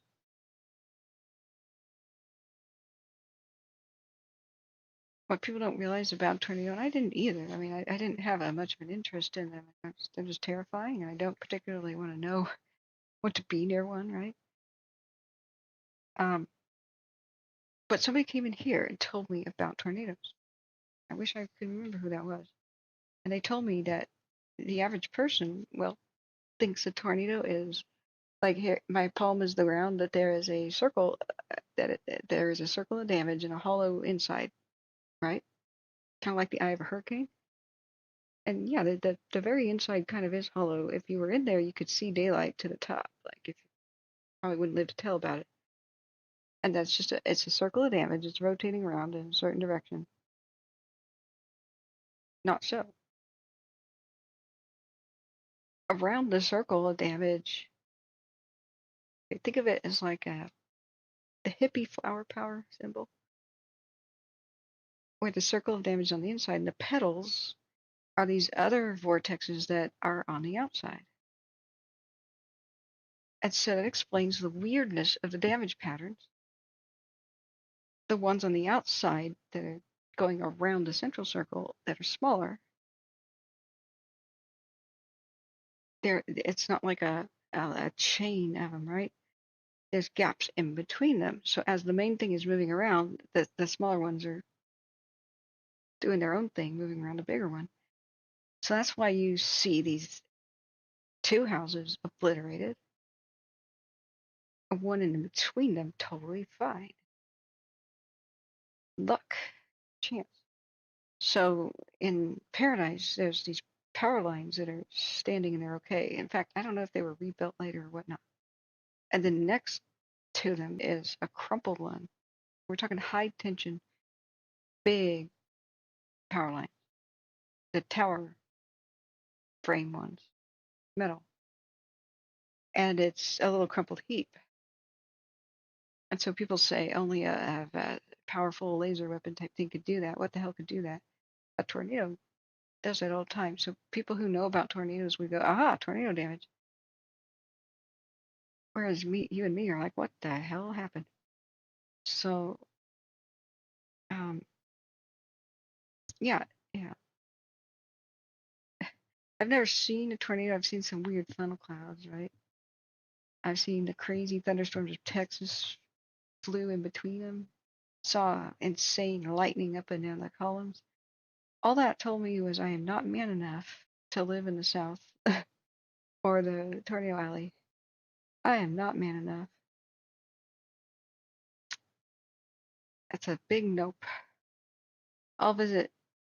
I'll visit briefly in between tornado and hurricane season. Now I'll get the hell out during it. Thank you, unofficial, for being here and reporting. You only have one big fire left. Fire at 3,811 acres and an unknown containment located southeast of. How do you say that? Stehekin? Stehekin. Venture says I've seen a tornado as I drove in New York City earlier this year. Yeah. Yeah. And Venture says not all the time. No, it depends on the size of the fire whirl. Yeah. Whirl. That's the word I keep forgetting about. The little dust devil things. So Venture Dream says, oh, sorry, I didn't know you had so much. I'd scroll up. Usually by the start of the fire whirls, we back off. That's very smart.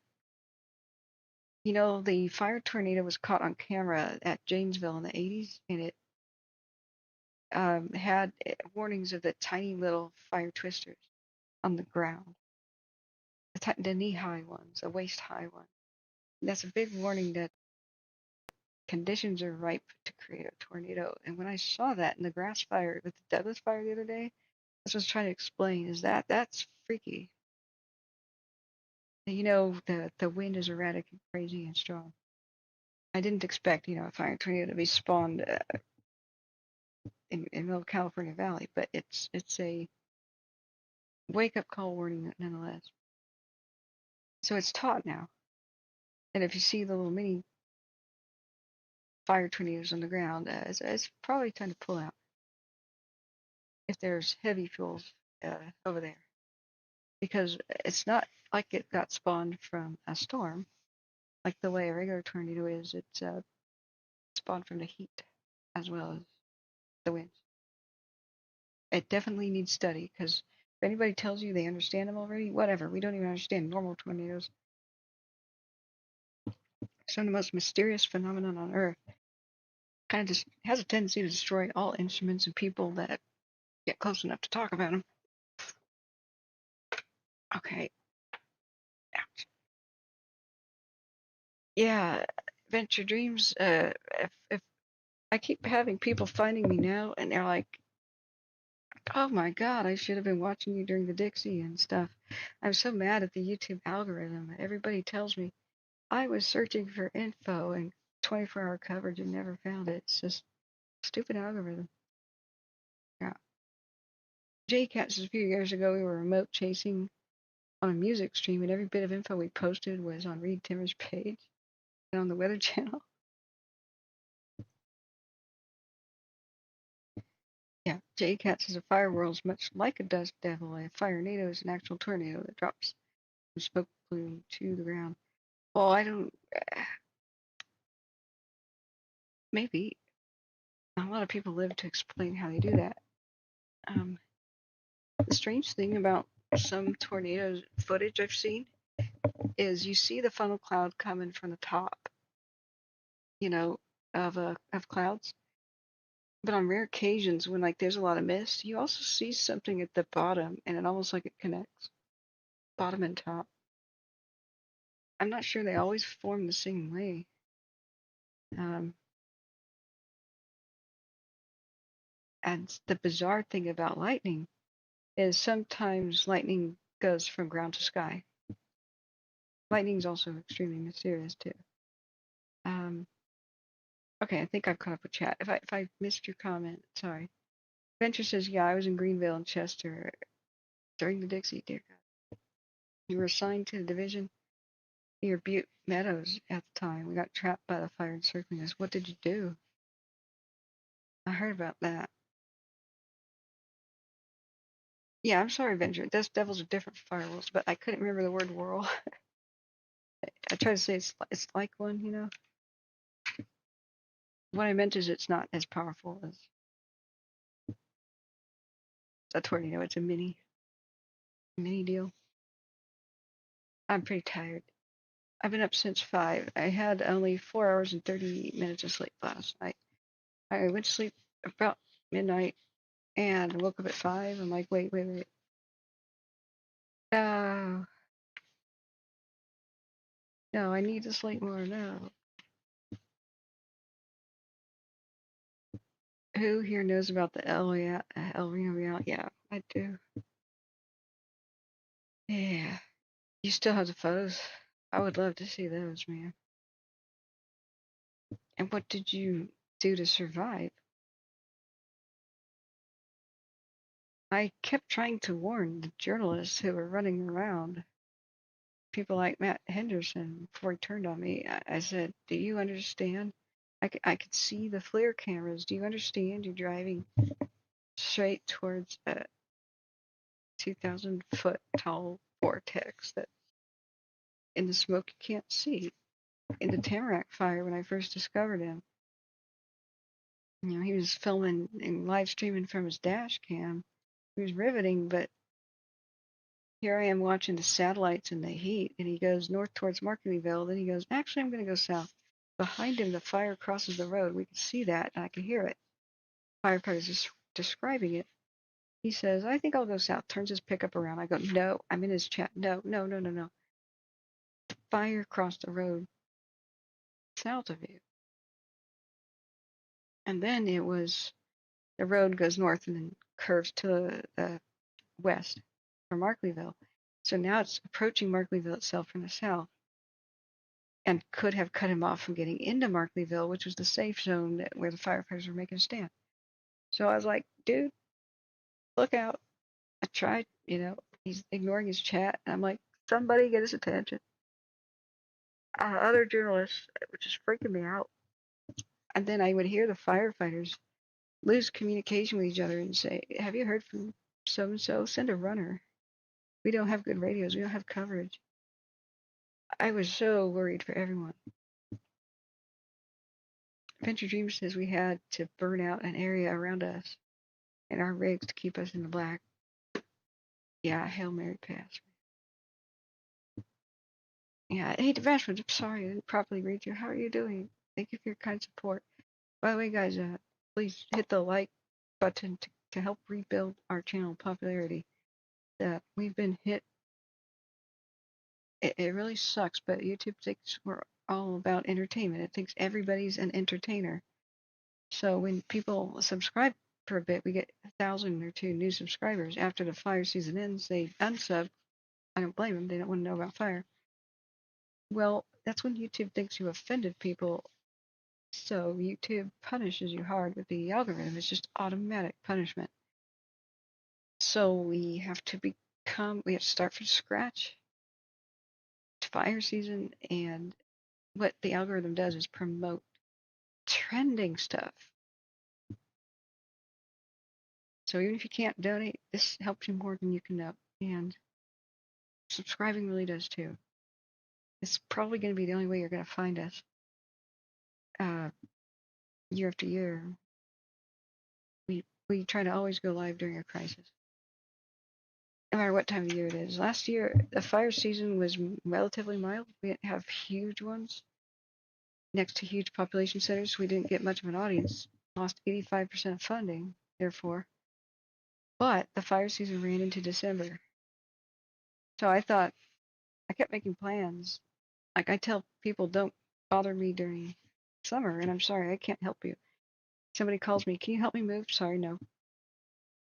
Somebody says, it's my birthday. Sorry, no. Hey, you're invited to my timeshare. Sorry, no. Want to go to the wildlife safari park? Sorry, no. I rented an airplane. You want to go fly? Sorry, no. And then anybody who helped me, I try to say, look, I'll help you in autumn and winter. I'll make up for it, man. And then the fire season went till December 15th. Ventura County had a fire that lasted until December 15th. So every opportunity to make any money on the side too. completely dried up. So that was a bad year. So sparing $1 would totally help. If not, cool. All we need is a bigger audience and enough percentage of the audience donating $1. So just help the channel grow, and you've done the same amount of good. It's not going to be possible to survive without rebuilding the subscriber base. So Husky says the site fire area is going to be unaffected via humidity because there's no humidity recovery tonight. That's unreal. But they're probably going to do firing ops on the east side. Possibly. Oh man, it's got hot in here. My computer. Boy, does it produce some heat. My energy bill. Constantly streaming with the Ryzen 9 5900X. I never knew that it would be this energy sucker. What I'm bitter about, and most Oregonians are bitter about, we need a better view, is, come on, Kara, what's your problem? Portland General Electric, the local power company. It gets very confusing. It's PG&E, not PG&E, Pacific Gas and Electric, which is California. This is Portland General Electric. Raised the power rates this year, starting January 1st. 18%. They gotten a power raise approval just a few months prior. All Oregonians are paying 27 or 28% more power than they did 2 years ago. I will never see a power bill underneath $100 ever again, and I'm barely using power. I'm conserving it in every way possible. And when it's pretty hot, I just really don't have to run the air conditioning. I use thermal curtains and stuff in the windows. Aventura, that was so awesome that they caught that Springs fire. Wait, the 115 acre one? Are you talking about the Springs fire? JCat says, which fire were you on, Ventura, by the way, last year in Oregon? And thank you, Devashma. How have you been, Devashma? Oh, sorry. I skipped a little bit of chat. I didn't know. Yeah, that was what you call an unsurvivable tornado, that El Reno one.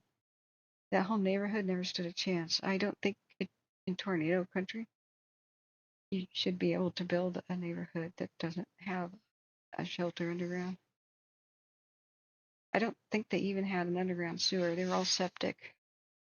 What a death trap. Just, there are some ways of dying I can't handle even thinking about. It is just not that expensive to create little underground bunkers. It's just not. Okay, so yeah, the power rates have already gone up about 28% for Oregonians, and they use this, get this, we're gonna improve wildfire safety with the money. That's why I spit my coffee out, because they already are pretty wildfire safe. PG&E, all you really gotta do is turn off the power in the highest wind zones. They did that in 2020. PG&E. Now the companies that did not do that, like Pacific Corp, Pacific Power, burned down about 8 towns in the space of 6 hours. Got their asses suit off. And that was in like corridor. They knew that the lines were surging and causing fires. People called 911. 911 operators called them. And they went, sorry, can't turn off the power because we can't wake up our supervisors to get that approved. So thank God. Oh, and then they were convicted of trying to hide the evidence. Like they were trying to carry away the power poles and stuff that started the fires that came down. But what happened at Gates, which had a huge, like 4-engine firehouse garage, was the Cascades Mountain headquarters for firefighting. The headquarters, supposed to be impregnable at the town of Gates. They had a chain link fence around the firehouse. A power line went down on it, electrified the chain link fence, and all the little bushes in the chain link fence ignited. And so they had a 360-degree ring of fire around them instantly. And I played the video of the Gates fire chief explaining this. And so they realized they couldn't do anything about that because if they put water on it, they'd electrocute themselves. So all these trees are like French frying and electrocuting and leaning over and then leaning closer and closer to the roof of the firehouse. They set everybody out. They abandoned their own belongings, gathered up the townsfolk they could, started heading west in a panic. And the only way out in a narrow corridor. The people of Detroit Lake were completely trapped because the power lines now went east of the town, west of the town. 75-mile-an-hour winds picked up. This was Red Monday. The day I started Firestream like totally for real in 2020. And that horrible Labor Day weekend. And as they were driving and fleeing for their lives with their own fire trucks, abandoning their own station and all that, more and more power lines are going down, lighting fires by the side of the road. So that explains how the epic spread that was unexplainably fast of the fire west. And it's a miracle that there wasn't a mass fatality event. 75 people in Detroit got trapped on a dock in the lake before some loggers said, we know a way out with logging roads. So they went north on logging roads, which I would not have advised that. They're probably safe on the dock. But anyway, they got on school buses or something and went north and got to Mount Hood and Mount Hood Wilderness. That's pretty far away. Kind of a bad gamble, actually. One tree in the way, and they would have been trapped. But the reason that Mount Hood National Forest was not on fire, and Mount Hood was not on fire, Portland General Electric was up there. And it just turned off the power. De-energized the line. Plenty of them went down, nothing happened. So Pacific Core, though, and Pacific Power, kind of the same thing, didn't do it. And so you had this massacre of towns where Detroit Lake burns down, Gates burns down, Lyon burns down. We're going from like east to west. Naha burns down. Then there was a little town I can't remember. Jawbone Flats burned down. People died there. And Mahima. And so like every time the firefighters went west, they said, we'll set up our shop here and make a stand. But they couldn't because the power lines were still going down around them. So they went to the next town. And then that one burned down. They went to the next town and the next one. And they ended up at Staten. The guys at Staten were like, why are you here? They said everything has been obliterated to the east. So PG&E, Portland General Electric, says to Portland area residents, we need to raise your rates 28%, and they're asking for more now. Like, everybody can't afford their power bills right now. And they're asking for more because they said it's for fire prevention measures, but they already have a good track record with that. So a lot of people cried BS, me included, but I mean, publicly, a lot of people said, BS, what do you really want this huge amount of money for? And then they issued a new press release to the public and admitted that they freaking lied. They said, actually, we want to upgrade battery stations because we want to support the new era of charging up cars.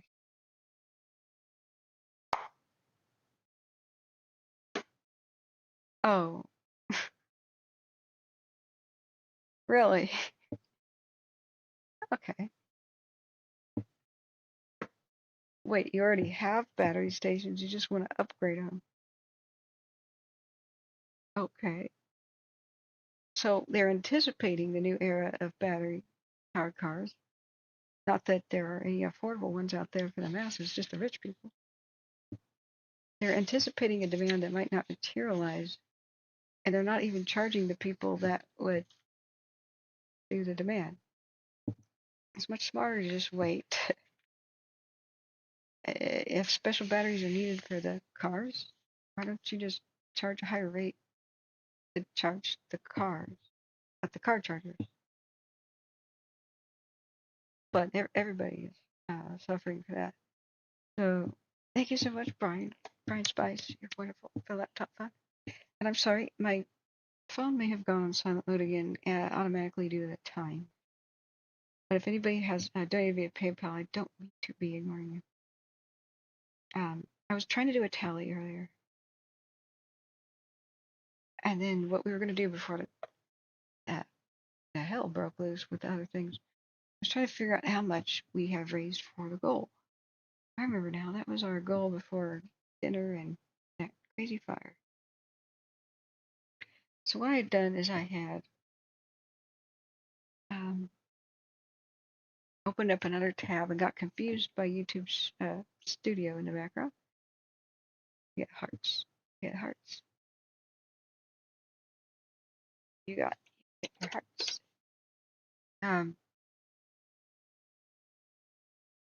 Yeah, Commander Dante says, yeah, power companies should start using AI to monitor their lines using thermal cameras. Yes. Really simple stuff. But also, the Dixie Fire was when that broke out, basically the same place where the Paradise Fire broke out. The PG&E employee switching back to California testified that he feared that he'd get fired because PG&E, even after killing so many people and destroying so many lives in towns, the Zog Fire, the Dixie, the Fly Fire, the Cascade Fire, Santa Rosa one, all these other things. Even though they had done that in the prior years, they still had this policy where their employees would get fired if they turned off the power themselves, if they thought a fire was starting. Unreasonable. Hey, yeah, good night. Good night. Sweet dreams, Venture. Yeah, do check in with me. And thank you for your service to the West and everybody. I'm glad you made it out of the Dixie. That nearly killed a lot of firefighters. I was, and people, I can't believe nobody died in the Dixie. In fact, maybe a couple did, but we may never know about that if people ran into the woods. But hopefully nobody did. But so many firefighters got close. What was I saying before? Yeah, I'll finish my thought here. Yeah, let's see here. All right, what was I just talking about? Ooh, fatigue. Yeah, how the Dixie started. It was in the Feather River Canyon, which is extremely narrow and tall. Very few roads can zigzag their way up, and you have to go very, very slow. It's a switchback, terrifying. So a PG&E employee, 2021, July there, detected some surging and unusual activity down in the canyon, in the water by the river area where the dams are. But the policy of PG&E still, even after years and years and hundreds of fires, and many of which killed people, they're down power lines and trees leaning up against power lines and stuff. Because PG&E neglected to trim trees and remove dangerous half-dead trees and leaning trees, like the law requires. They told the public, we're going to start removing hazardous trees. Yeah, it'll take a while though. Well, he knew that he'd probably get fired if he took a gamble and hit the off button. But it turned out to be nothing. So he had to drive in his little pickup up the zigzag road. Took him like half an hour to get up there. Sure enough, there's a big old tree leaning against a power line. A tree that's dead, that Dixie is a famous photo. Probably easy to find.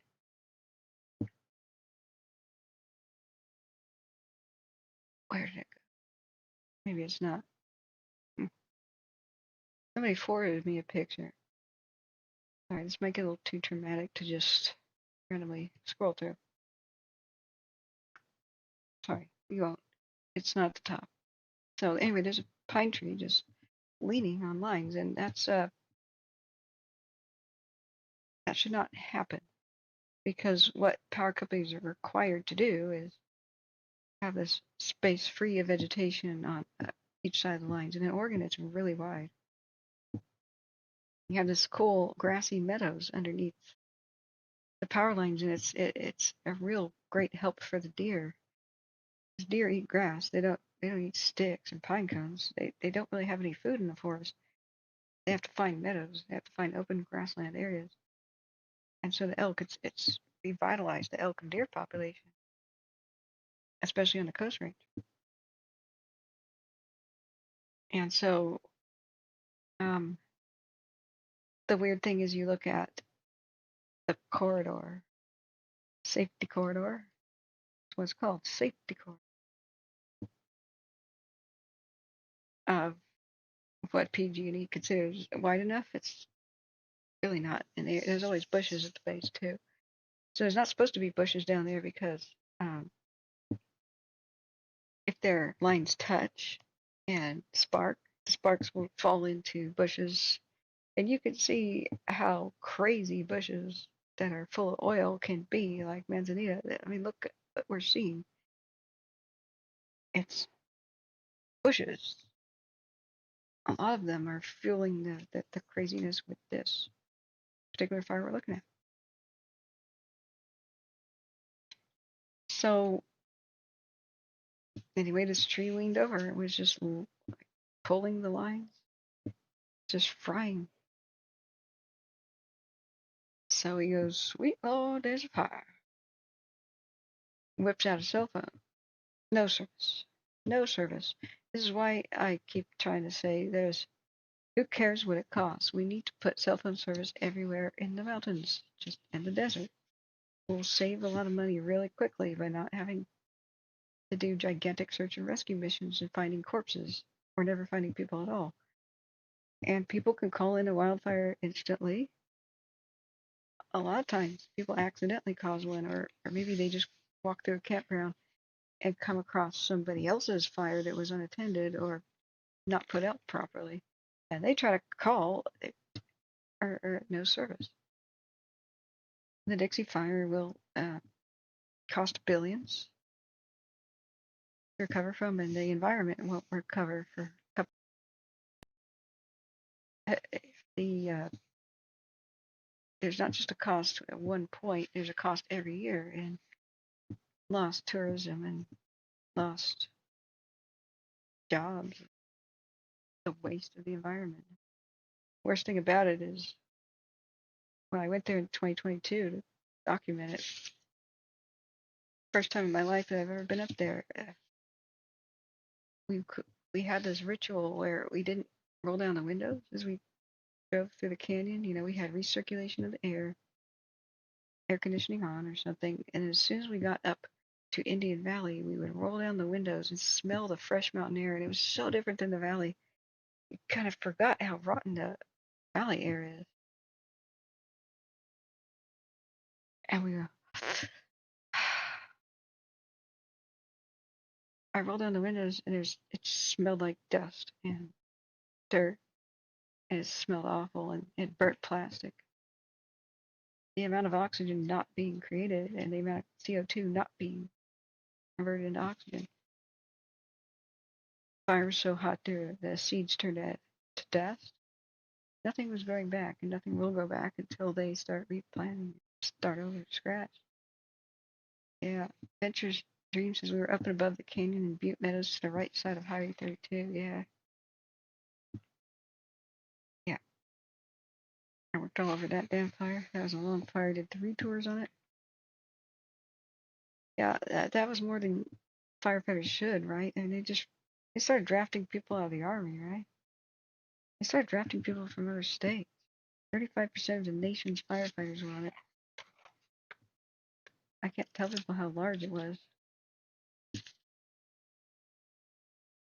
I can't imagine how exhausting that was. Like, that's the kind of thing where you work so hard you think you're going to recover, and then spring comes and the next summer comes, you realize that you're still worn out. I'm not the same staying awake that long for 97 days covering the fire, and I was just sitting here, not even working in it. I would spend an average of 2.5 to 3 days awake. We just thought it would end. I just kept telling myself it's going to end and I'll rest. Just didn't. Just didn't. Husky says this cloud right here is 15,000 feet tall. Yeah. Well, I hope the forest grows back. The problem is we're going to have a Dixie Fire 2.0, Calder Fire 2.0, because it's a race against time to get the dead trees off the landscape, because the first time around it's bad enough. We saw it do insane things. Truly insane thing. I remember when it broke away from after it had destroyed Greenville and it ran the length of the western shore. I measured with CalTopo how far it went, and it went 16 miles in a straight line driven by the wind in 24 hours. There was no stopping that. Chester just would have been toast if one tiny wind change happened. Same thing with Tahoe. 16 miles. Hey, Dr. Sammy, how you doing? Dr. Sammy Munchkin, what's up? Yeah. Yeah, Smitty says it was long. The United States was 3 small states put together by the time it was over. That's one way of putting it. We should compare it to the size of England, though. Ventura says, yeah, we had the National Guard and people from other countries. I forget. Yes, Mexico helped so much. Canada, Australia. Bad me forgetting to honor them. Ah, I'll never forget the Australian guy in the K-Max helicopter. His cute Australian voice. It's pretty sexy, gotta say. Even he was in a very small helicopter. Size doesn't matter. Right. Skill. And he probably had to just bed down in the dirt, right? There wasn't even enough accommodation anymore, especially after we lost Greenville. So we're gonna have a Calder Fire 2.0 and a Dixie 2.0 because we learned that in the Tillamook burn fire. It's the biggest thing that Oregon had for a long time. Shocked the world. It was a fire that was so massive, only the Pacific Ocean stopped it, and the rains in November just rampaged west of Portland all the way to the coast. Erased towns and turned the entire Tillamook forest into a moonscape of 100% dead trees that never grew back. It happened in 1933. And even though every logging company was pretty much wiped out, bankrupt, they lost all of their towns and equipment, the government helped them get back on their feet and said, you are all now one company called Consolidated Logging. They bought used equipment from the other states, and they started as fast as they could to log many of them were big old growth trees. They were just dead from basically Forest Grove to the coast. It was racing its time, and really failed to log down those trees. You have the wood only stays good and solid for 2 to 3 years, and then it's rotten and really kind of too dangerous to even cut down. I had a good teaching video on that where a logger tries to cut down a rotten tree, and it just as he's halfway through it, it shatters. He dives headlong away from it for his life, and these giant pieces of wood come up, and they would have decapitated him. They would have hit his chin and ripped his head off. It's pretty shocking. It's extremely dangerous.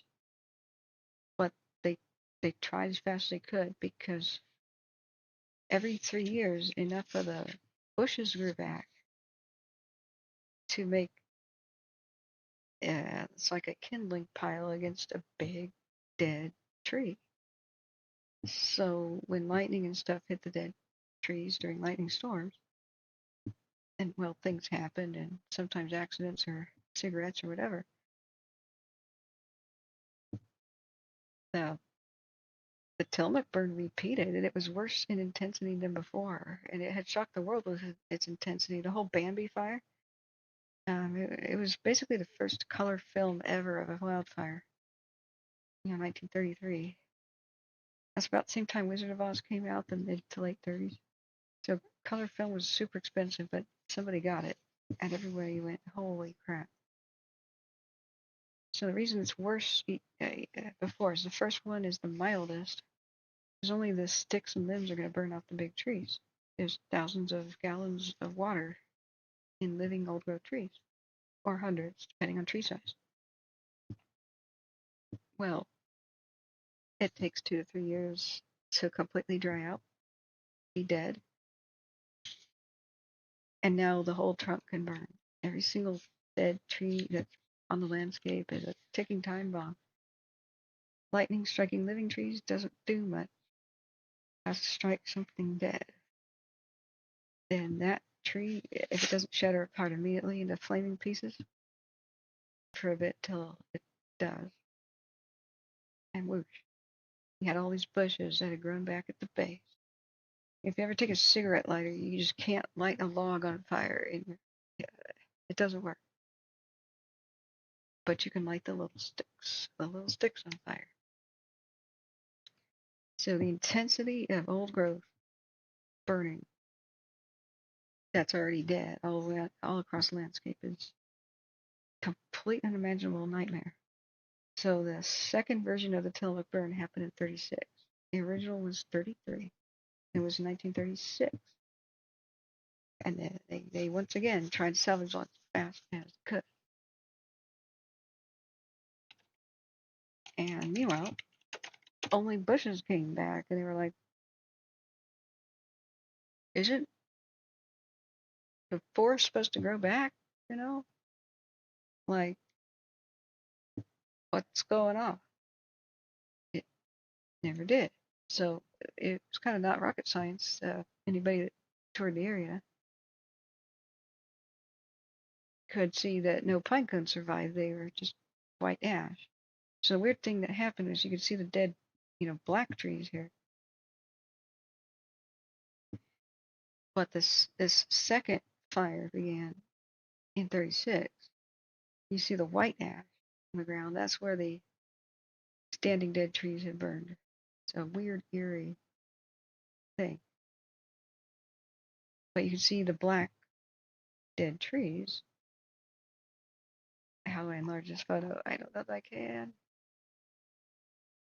Come on. Come on. Where's that one? You can see that the white now is no longer going to burn. It's just the fire was so hot. White ash is something kind of hard to produce, but it can happen. White ash means crematorium temperatures. It means bone is incinerated to a white dust. Hard to achieve with a forest fire.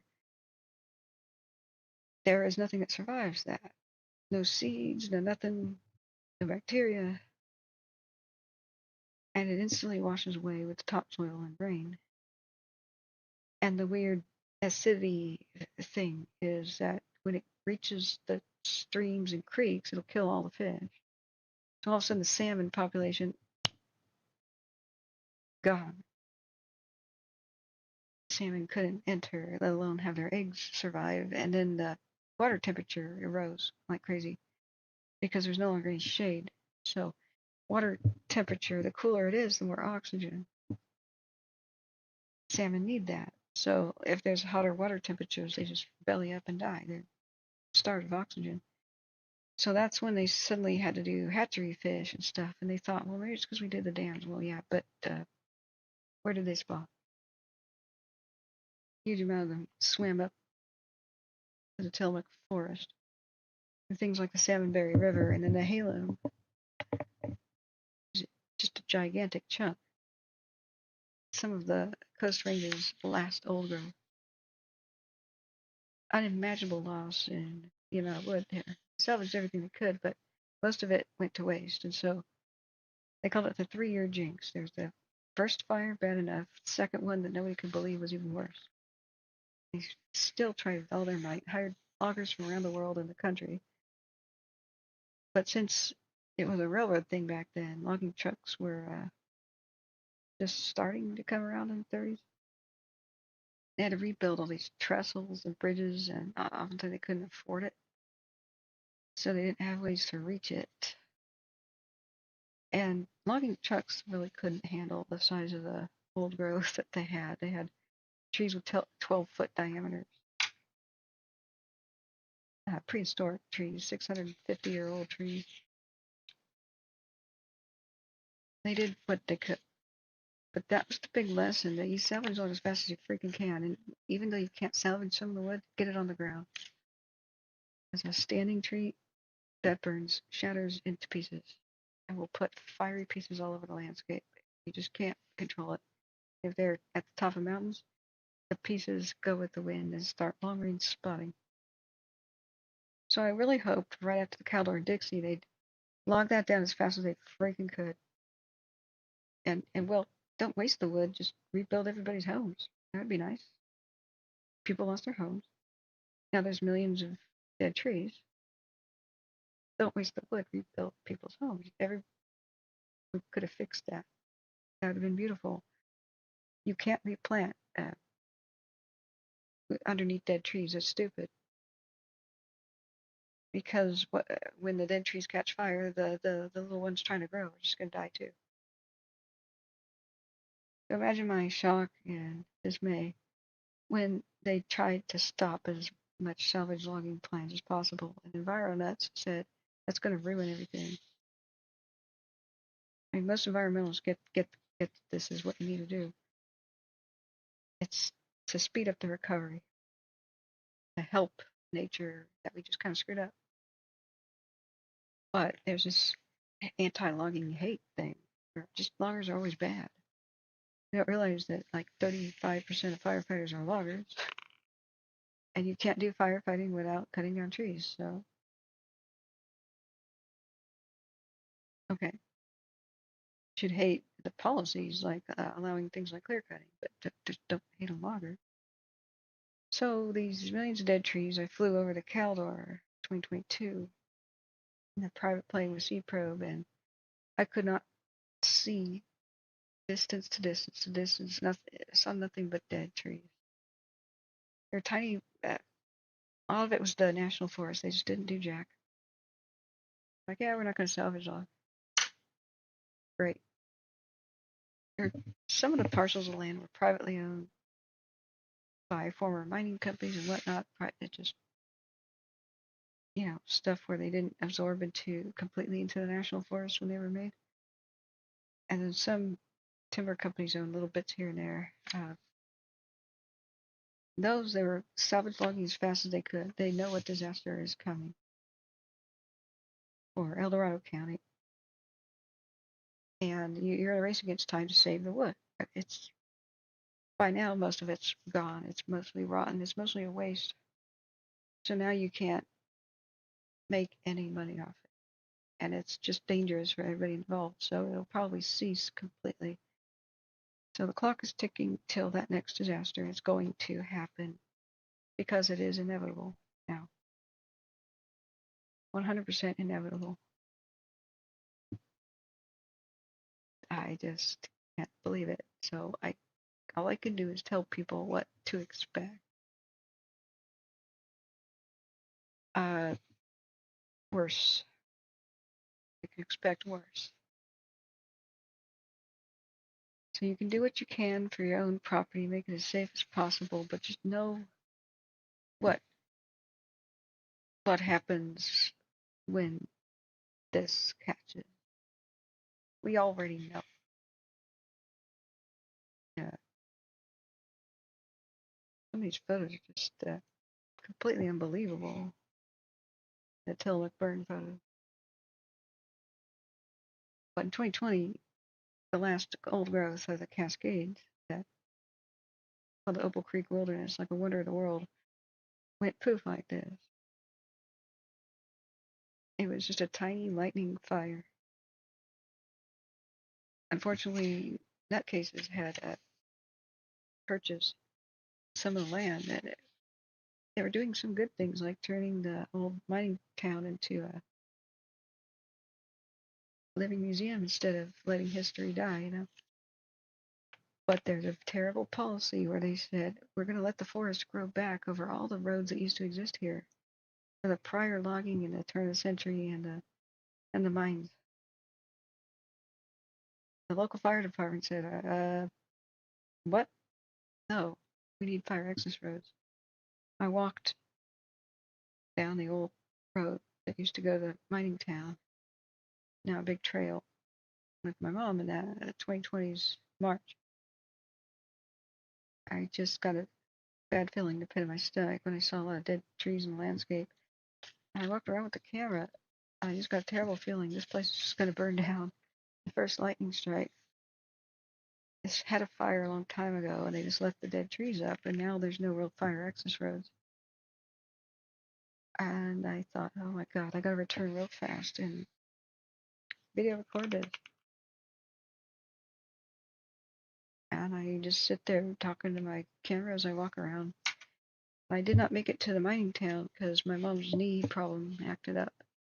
So I turned around before I reached it. I had this weird feeling I'm never going to see it. I was unfortunately right, because this tiny lightning strike happened. So it's just a tiny little fire. And so the local fire department couldn't figure out how to get any of their crew in there with a safe way to evacuate. They learned their lessons after losing smoke jumper crews. Never put firefighters in an area where if the beep hits the fan, they can't escape quickly. So they tried with helicopters. They thought about smoke jumpers, but since they didn't really have any roads, they couldn't get anybody out soon. So they asked the landowners, can we go in there, like hike in and make some roads and trails with some dozers to reach this thing and put it out?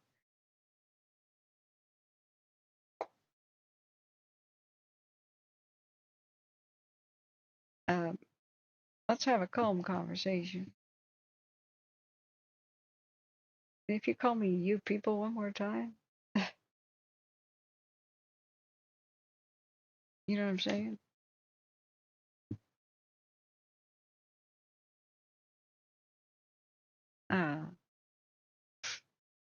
Let's keep it as calm as possible in the face of impending inevitable disasters now that are being wound up by absurd policies.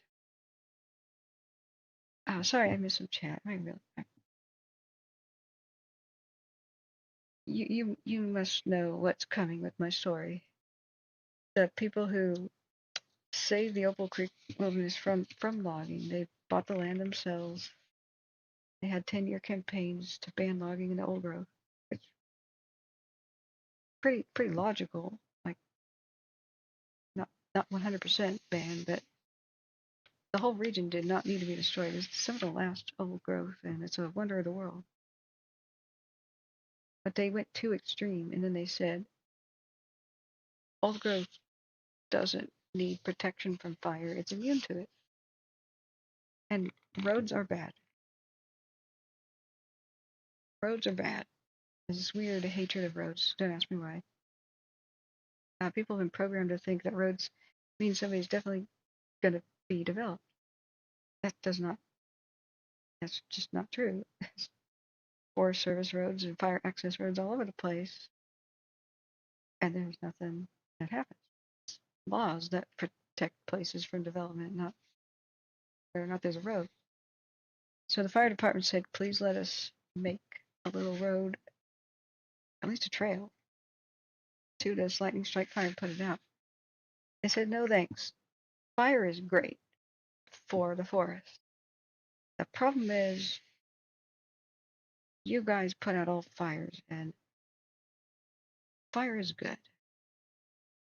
And they didn't quite understand the rest of the concept, which is you can't just introduce fire and let it go. Control burns that keep fires low intensity and make them rejuvenate the area have to be done when it's really damp, moist. And you have to do it really slowly if there hasn't been fire there in, say, 75 years or 55 years. There's a huge, tremendous buildup of what they call duff, the sticks, the dead branches, the millions of pounds of pine needles, and the sap that crystallizes, and it's like kerosene. No, you can't just, quote, let nature take its course. It's not natural to have prevented fire for 75 years, so it's not natural to just suddenly introduce it. What do you think's going to happen? So sure enough, from late June, this little fire just sat there. A couple of acres just sat there. Helicopter couldn't do it all. And they were not allowed in, not welcomed in, told to get the hell out in a hostile way. In the media. There was like a little battle in the media. You bad firefighters, you're just so bad. Wanting to make roads, you're so bad. And then the world's once in a lifetime wind event happens every 75 to 130 years. It's like Santa Ana winds, hurricane force winds come out of the deserts of the east, and that happened on Labor Day 2020. Red Monday when I began to stream. And that little fire became a gigantic monster and whipped through there, destroyed the town, the historic town, destroyed all the old growth. All of it. A natural wonder, lost forever. And the people who stayed behind to try to fight it, even though they had water sprinklers on the roof of all the buildings, it just wasn't enough. They didn't realize, like some of you don't realize, the embers go up into the attic through the vents, attic vents. Sprinklers on the roof don't do anything if the fire's inside.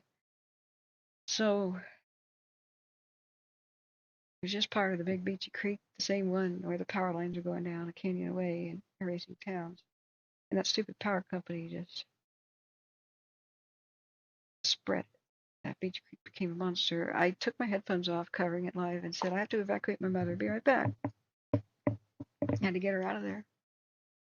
There's hot ash raining down my head the whole way. Just knocking on doors or senior neighbors saying, please evacuate with me right now. It was a rough time. Opal Creek Wilderness was something. Wonder of the world. Truly. Just true wonder of the world. Called it Opal Creek because the opalescent things. This is the very start of the trail. These are just gigantically huge trees. Yeah, an old blog. Hiking into Opal Creek Wilderness. I think my ad blocker is blocking pictures. Alright, let me read the chat I missed. I'm sorry. Brian Spice says, I recall coming home from Alturas one night in 2012, seeing a fire at the tops of the Warners, heading at least 30 miles towards Sisville. Jeez. Okay, these pictures don't exist anymore. Why are they deleted? That's sad. Yeah. It's an unbelievably clear blue, pure waters. And I put like my cell phone on my dash to kind of record the place there. Mom and I were really laughing at the worst road we had ever seen in our lives. Because, roads are bad. Let's not maintain them. Even though they had a tourist destination where you had to drive to it. So like my car's tires were sinking halfway into these deep potholes. And we could only go 3 miles an hour.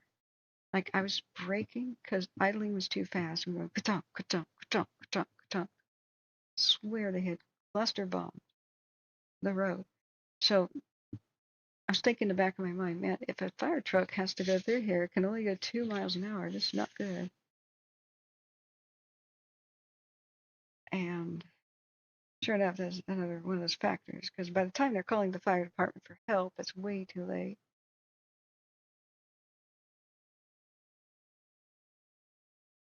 And that's what it is now.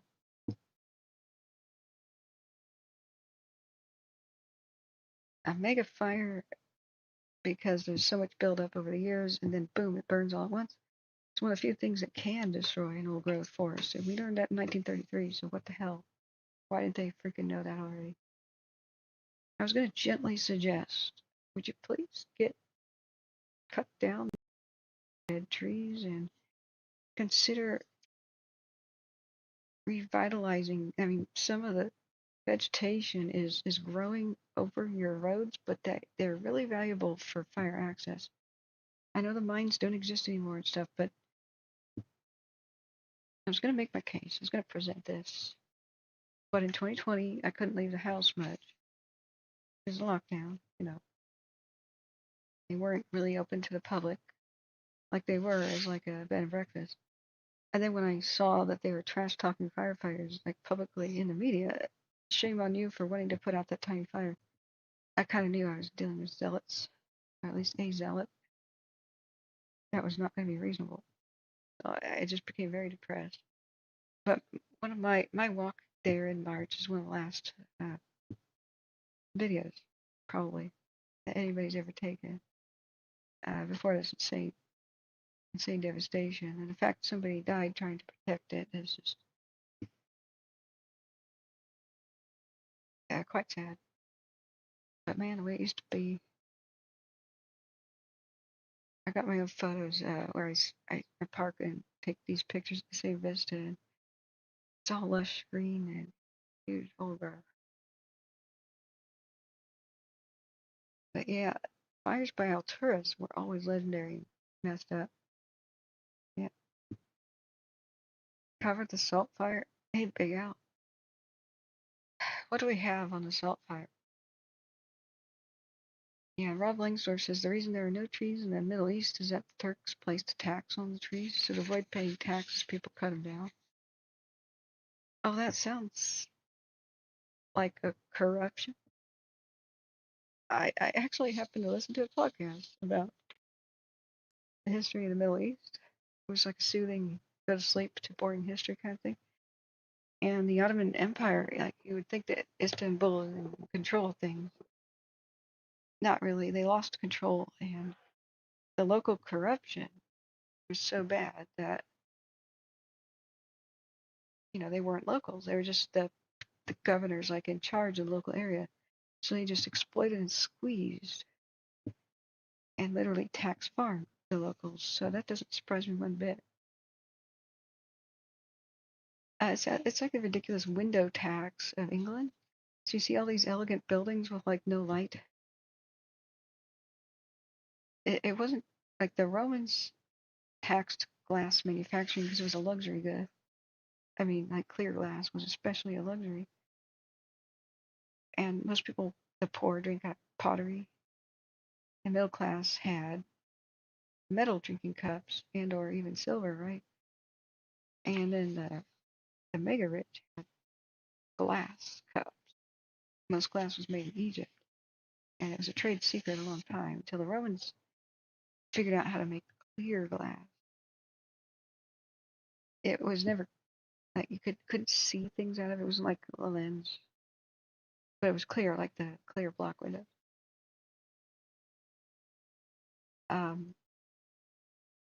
But in England, so the Romans did it right. They taxed it right as somebody constructed their house, right, or as the glass manufacturer place made it.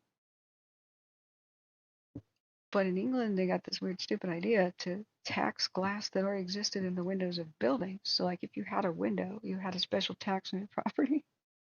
So people bricked up their windows, and the buildings became all this gloomy, germy, moldy,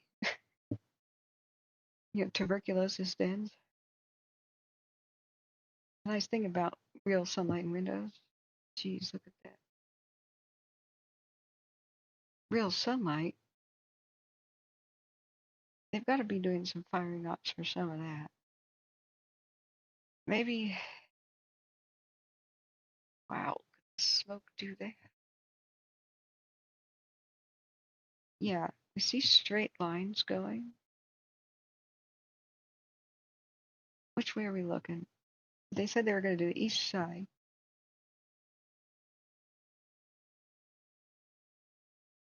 Yeah, Big Al, absolutely. But I was hoping to go to bed. It's midnight. And I do let chat kind of tell me what they want to know. Yeah, I'll teach you guys anything. The only reason I'm talking about random topics is there's nothing to listen to right now.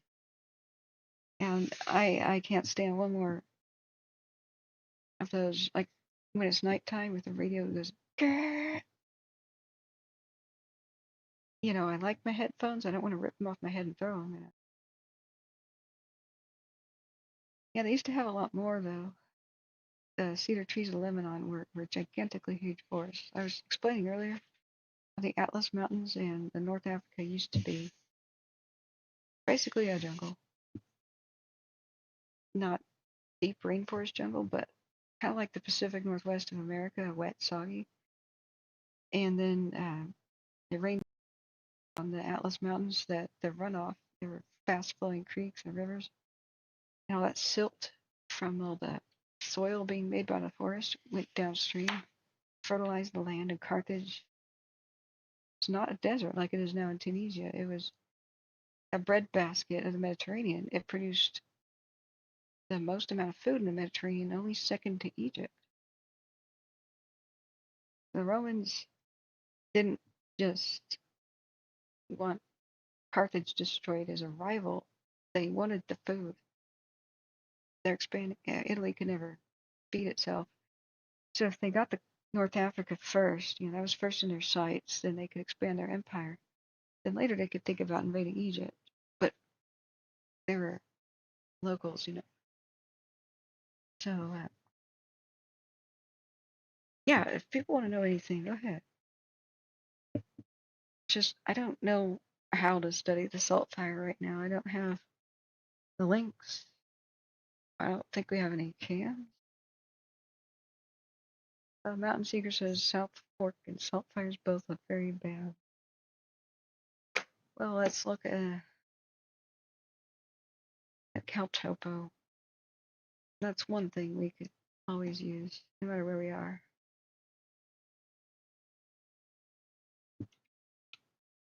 How we spell it?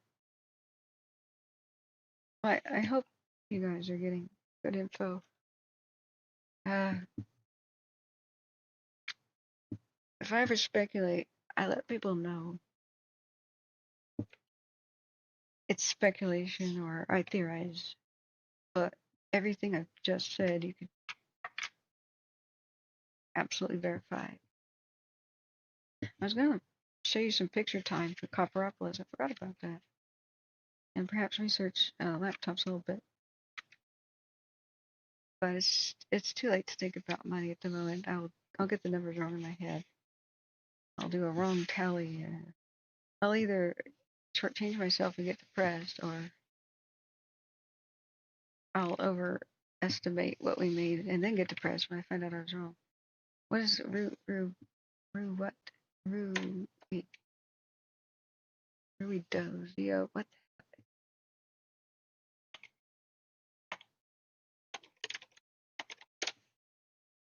All right, here's Ruidoso, New Mexico.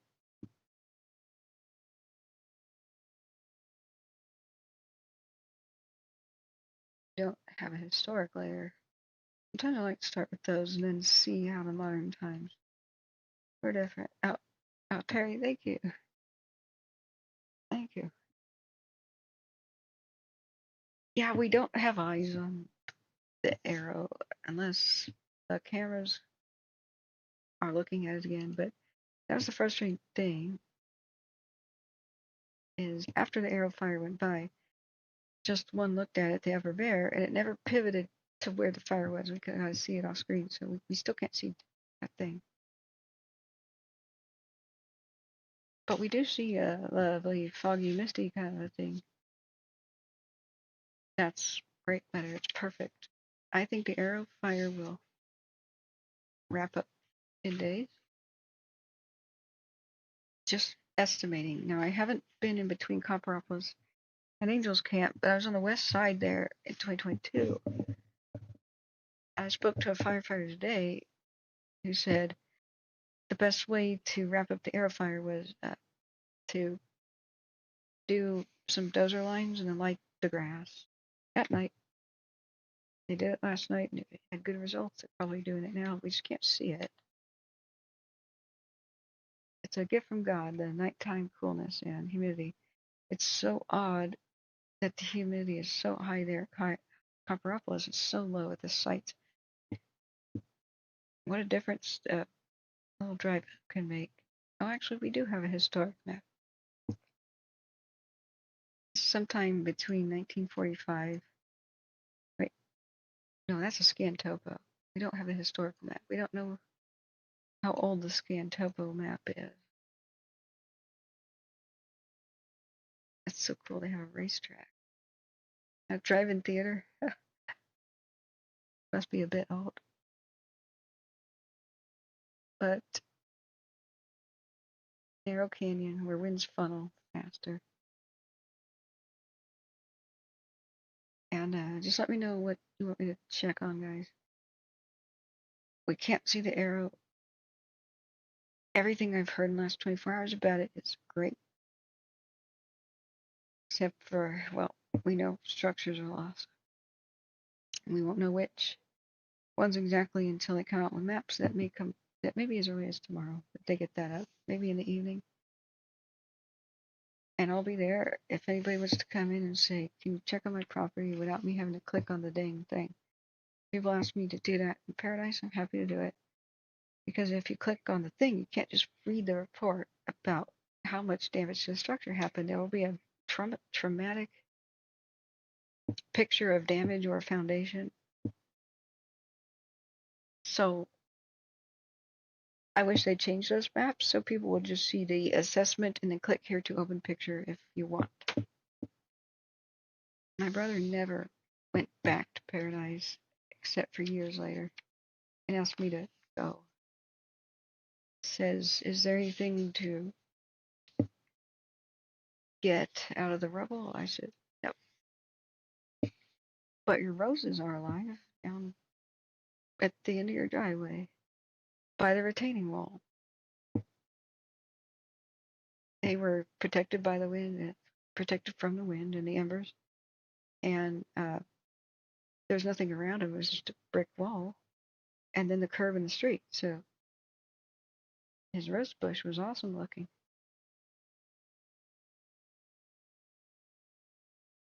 Fire activity. So that's motives and views. That time that each of these circles is the margin of error. For heat detection, it's a lot more pinpointy than GOES, which is a huge giant square, and somewhere in the square is heat, but these only come around once a day or once every 2 days. So on the 17th, 11:19 p.m. was this cluster and that little section, but then on the 18th is mountain time. So that would have been 10 o'clock our time on the 17th. But this one with the dot is 1500 mountain time, which is 2 o'clock today. See how old this info is. 17th, 18th, at 3 o'clock today. So what we have is GOES, or we don't. GOES satellites tend to hang around California, and sometimes they just don't go anywhere else. That's why covering other states is so hard. What are we to do with this? If I go onto the Twitter, I've got a policy of just don't show devastation, and almost everything's copyrighted. I have to ask each individual person, can I show your image to the public? I can only safely do works of the United States government are never copyrighted. They can't be. So the fire department, entity, agency.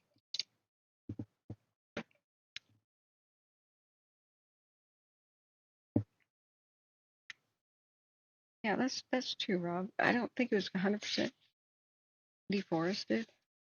It'd be a very interesting thing to actually research. What is the average age of the remaining cedar trees of Lebanon? How many were estimated to survive the Turkish policies, which were nothing but exploitive of everything outside of Istanbul? And gradual climate change occurred. It's hard to say how natural the desertification of the Mediterranean was. We know in the Roman times it was hotter and wetter. But then there were times of intense climate change, volcanic activity and whatnot. Years where the sun didn't shine because of crazy volcanoes. 536 AD, wasn't it? But a lot of the deforestation of the Atlas Mountains changed the rainfall pattern because forests create rain. Every tree, people think it sucks up water from the ground and that's it. Well, no. Every tree and plant at night, they have a special process where they switch to making the CO2 and they emit moisture to the air. That's why the jungle is always steamy and uncomfortable, humid. Every single one of those trees is making the moisture. It accumulates, rises, creates some rain itself. But it needs a lot of plants already to create the rain that supports a lot of plants. And ironically, when South America was drier, Africa was wetter. So like when the Sahara Desert long ago, like during the Ice Age, was a lush paradise with big lakes and hippopotamus and stuff. And one of the cradles of civilization, the primitive Egyptians were probably there first and had to leave and said, oh, great, at least we found a river that's still green. As the Sahara turned into a desert. You know, we don't really understand how climate works. We're just learning about it. It's an infancy science. But according to modeling and such, because of the Ice Age, for some reason, the Amazon rainforest didn't particularly exist. It's not like today. As it formed, it changed weather patterns around the world. It got lush. Sahara dries out. Don't ask me why. So, it happened pretty gradually. And so the people there just had less and less and less water. In Roman times, the furthest they ever extended south was deep into the Sahara to a fabulously rich trading city called Gorana or something like that.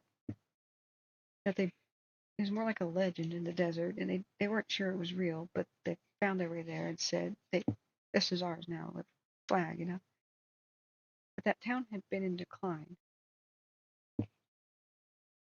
And being an oasis and trading center, it had a lot of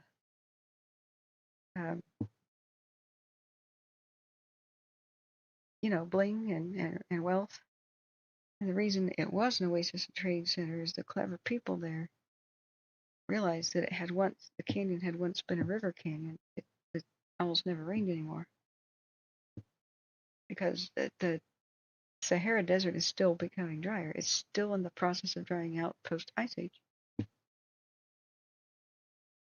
So the oases that still exist there might be eventually drying up, but uncertain. But at this town, you know what? I wonder if we could find it. El Topo. Got the world right. I think it's in Libya. Oh, I wouldn't know its new name. Now it's Algeria. Yeah. Isn't it here? Academies? Is that its modern name? Let me check that real quick. They were really clever people. They knew that, and anybody looking for water in the desert should go to a dry riverbed. Yeah, what was... is this Libya or Algiers?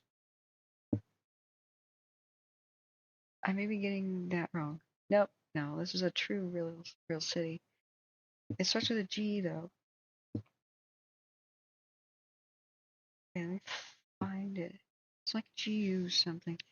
The Roman town furthest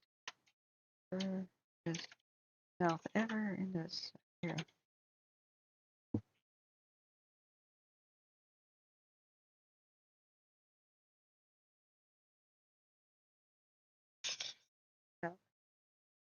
It's one of the ghost towns I'd love to go to. It's one of the most difficult to reach unless you like own a camel.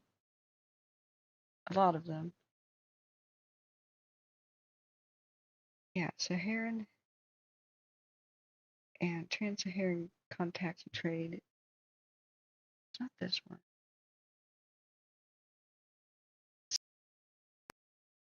Bright.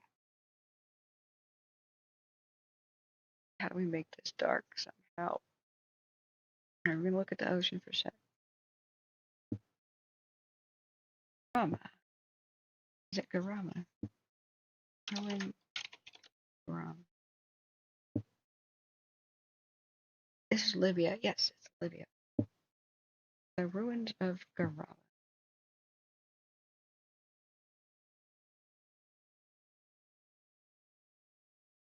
It needs a little bit of paint, but it'll clean up nice. You could, in San Francisco, this would rent for $5,000 a month. Even comes with a bush.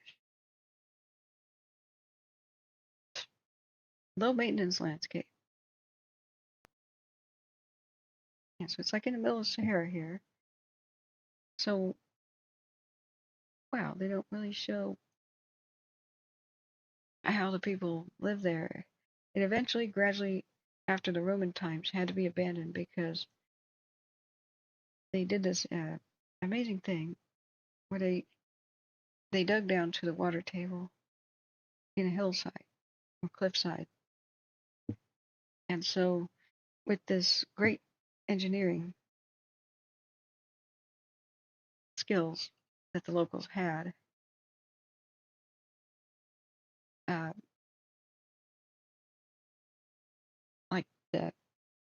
like say this is a hillside, right? So here's the water table underneath it. So they drill like closest to where my wrist is. You don't have to go far down to reach the water. and then like a well, but then they would parallel drill so that water came out of the mountainside. So you drilled, first you drill down, then you drill out the hillside. So huge amounts of beast of burden and such could be there, and any travelers like had to go there and fill up on water. Strategic, blah blah blah. But and every once in a while there's raging torrents in the Sahara and in the Middle East. It just happens. It doesn't rain, it pours. Seasonal flooding, blah blah. That would refill it a little bit. But just because the Sahara just continues to dry out, really don't know how we're going to monitor this New Mexico thing. They kept having to go further up the hill to dig deeper to reach the same level of water table. And they were reaching the end of their engineering skills and possibility of shoring up the well that went vertical, without having it collapse. And eventually they just gave up because eventually they just had to say, look, X percentage of the population, you got to go now. We just can't support everybody. And once your town starts losing population, it's dying. Towns basically have to be growing in population or they're dead. Economies have to be growing or they're dead. And that's just like communism or something. Some weird colony or weird situation. Your economy can't always be shrinking. It doesn't attract anybody there. It means the youth leave. And then you lose everybody who props it up, right? You're just going to have a shortage of labor that you can't fix.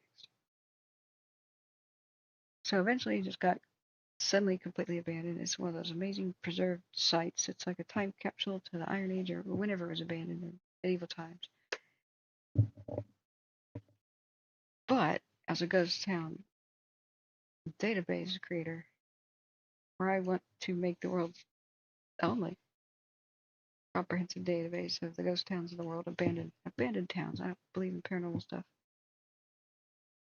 I'd love to go there. Very few people do. There's a couple live in caretaker. I think they're like Tuareg Arabs. I'm not sure if that's an Arab ethnic group actually, but whoa. Is that an owl? Or a sleeping bald eagle?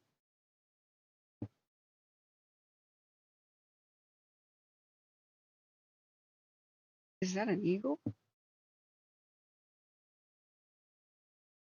Top of this tree?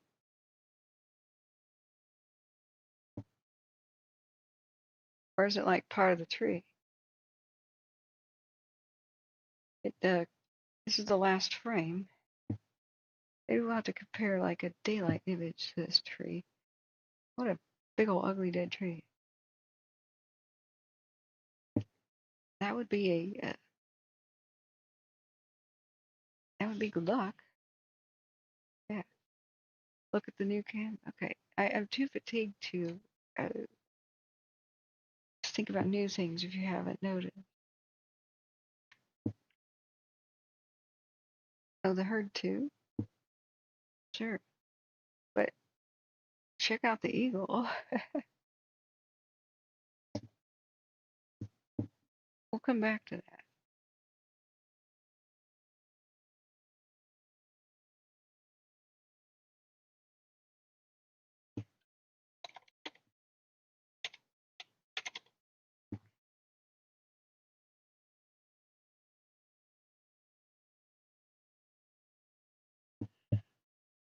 Ah. What? What? What are we looking at?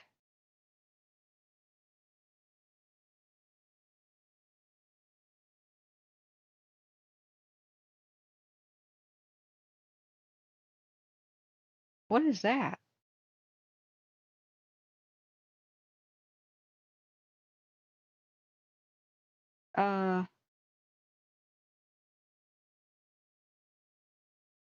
Husky?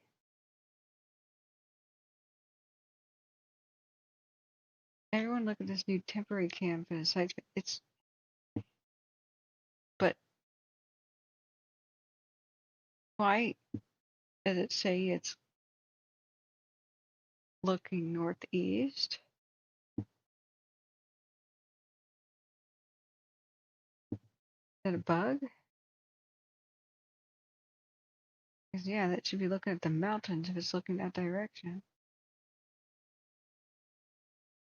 This is messing with my mind. For a second, it looked like a nuclear test. Looks like this looks like Los Alamos stuff, man. Why does it say it's looking northeast?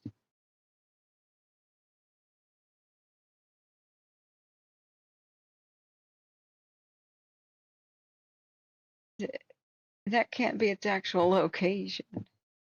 Yeah, it's a bug. Thank you. Because don't boggle me, man.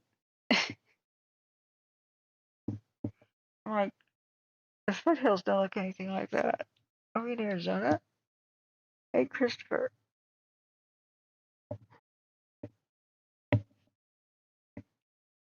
JCAT says the ghost satellites are stationary. That's right. Goes 18. Effectively covers an area from Mississippi west to Hawaii, south to the equator, and north to the Arctic Circle. So why don't we have GOES 18 over the crisis in New Mexico? It placed her too, but you see why I'm boggled?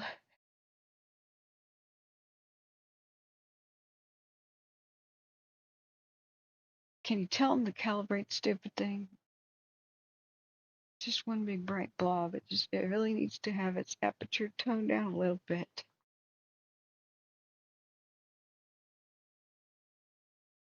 Being that bright is only resulting in color noise anyway.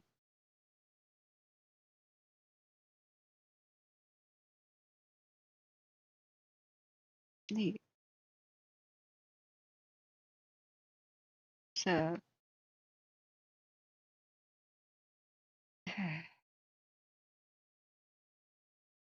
all right, time lapse.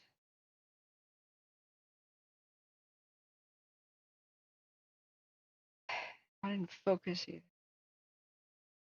This is so bad. Just lock infinite focus, please.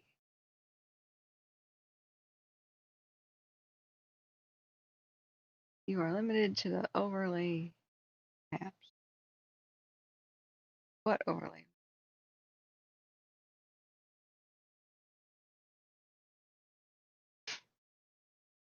There's a herd one, right?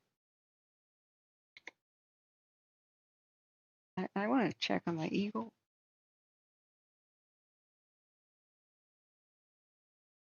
It's offline. I swear that's an Eagle.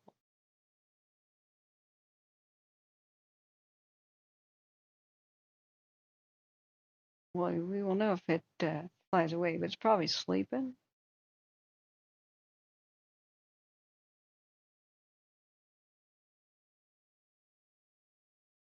Tell the makers of the overlay maps to smarten up. I've been whining at them for years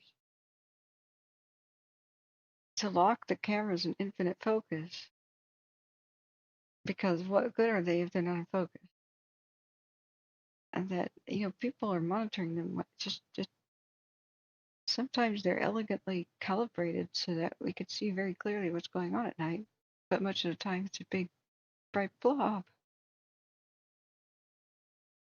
What are we supposed to do with it? Maybe sometime in the last 12 hours it pivots around on the tree. And if it looks like an eagle and it's just a part of a tree, we'll figure that out.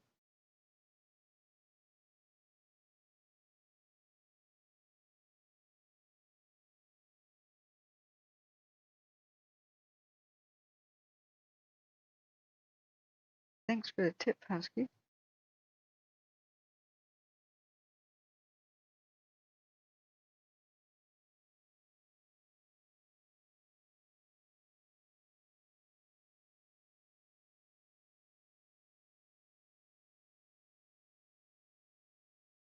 Bug on the lens.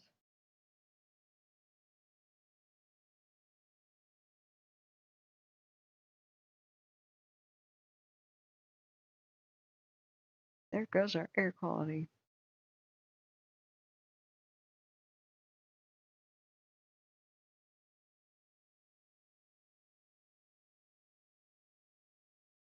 Well, we don't see the tree during daylight, so we're gonna have to figure out if that was an eagle tomorrow. It's gonna keep me up all night.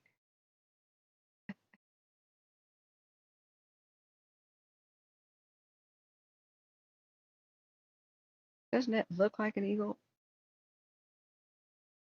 Then again, why would it be perched at the tallest branch? It's probably just a weird looking knot in a branch.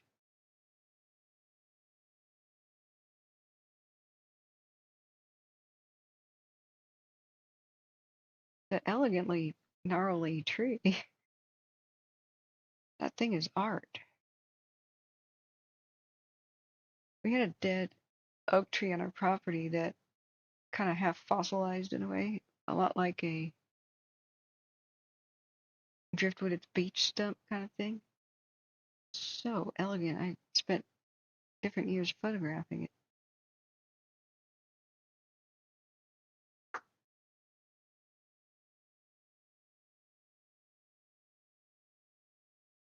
Okay. Sites 1 is Cranberry Mess.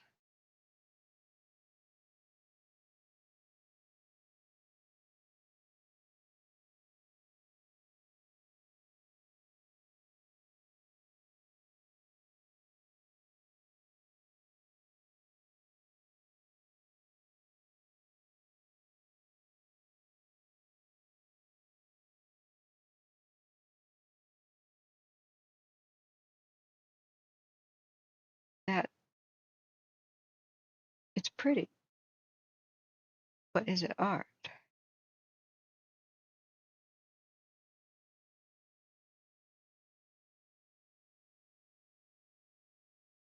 I have a meeting with ODART tomorrow to discuss our exercise.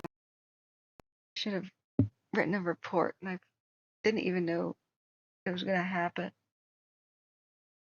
So hopefully nothing happens around 7 p.m. tomorrow. I might be able to kind of monitor fires at the same time, but I don't think I can be live at the same time because I've got to be using the microphone and all the computer hardware for the actual Zoom meeting.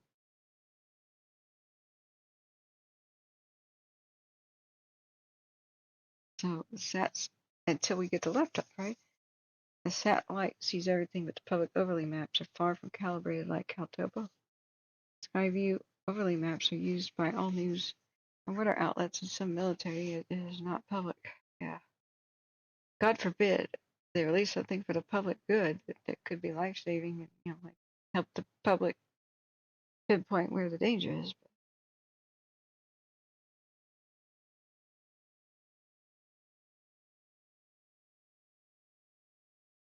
Yeah, it's a bit disconcerting.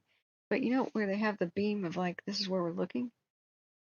They're usually pretty spot on. Usually. I just found it extremely difficult to figure out where that fire was in the sequoias. In fact, we could try to see where it is in the sequoias.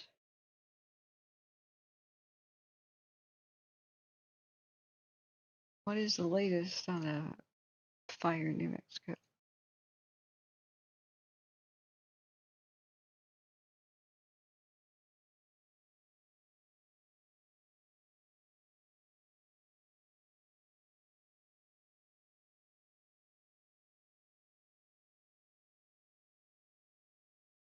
Let's click on the salt. Do they have updates? Just 3 hours ago. What?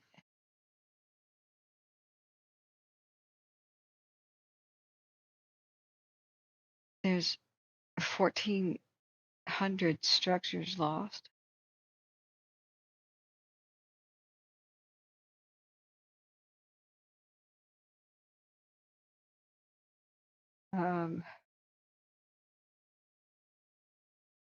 Wow.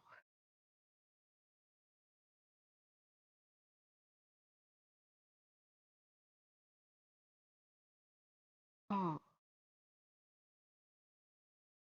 those aren't large towns.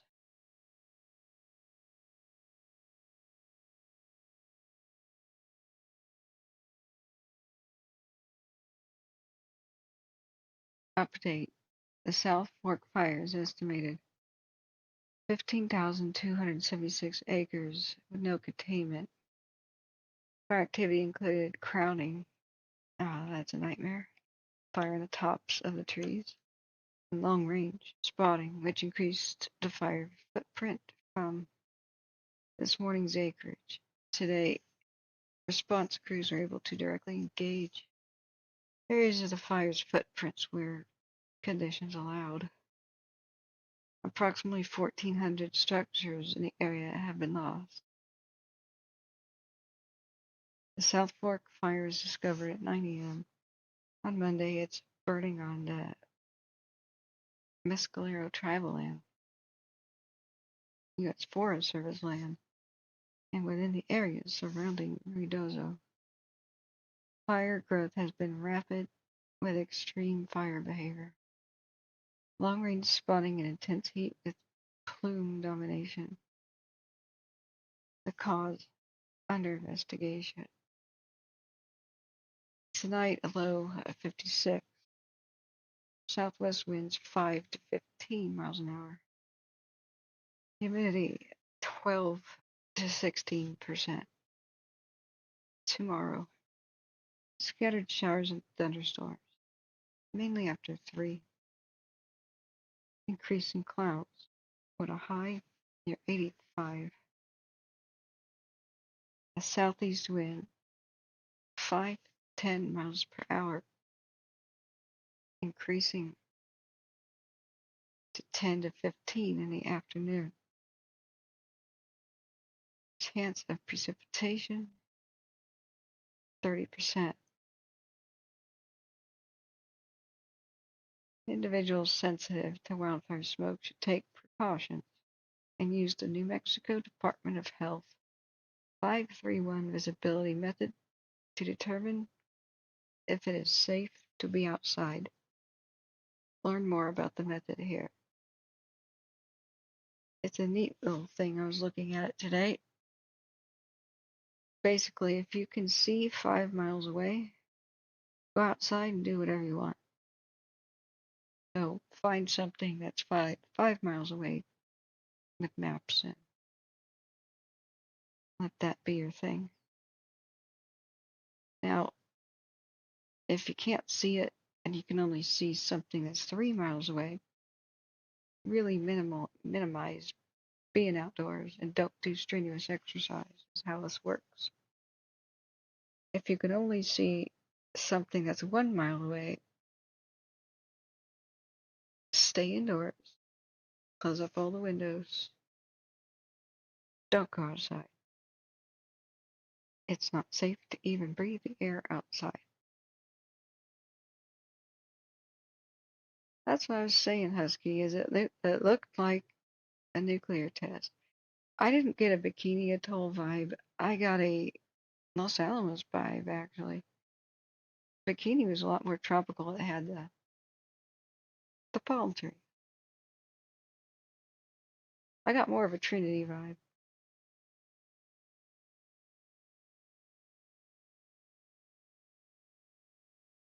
Evacuations and closures. An estimated 8,000 people have been evacuated. The village of Ruidoso is under mandatory. Highway 70 is closed from MM2, the intersection of New Mexico 244, 4 miles east of Mescalero, to MM, whatever that means, 258, 2 miles east of Carrizo. The only available evacuation route is on Sudderth to Highway 70, leading out to Roswell. Acres, 15,276 for incident status summary. Cause is under investigation. Containment is 0. The fuel's mixed. Conifer. The salt fire. Location. Mescalero Reservation. Otero County. Southwest of Ruidoso. Size estimated 5,500 acres. Excuse me. 5,557 to be precise. Resources. Many different agencies. Weather. Tonight a low of 56. Southwest winds 5 to 15 miles an hour. Humidity 12 to 16%. Tomorrow, scattered showers, thunderstorms, mainly after 3, because it's the same region. Like a 5-minute drive away from the other one. From one of these towns to the others. Increasing clouds high near 85. Same storm as the other one.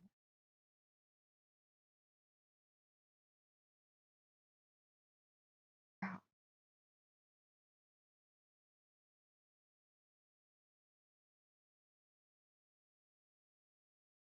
Fire map resources.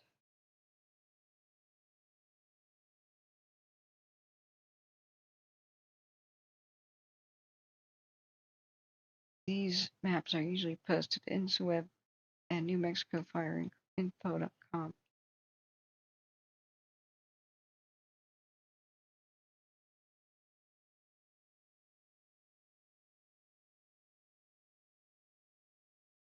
They don't say the times of these updates, so what good is it?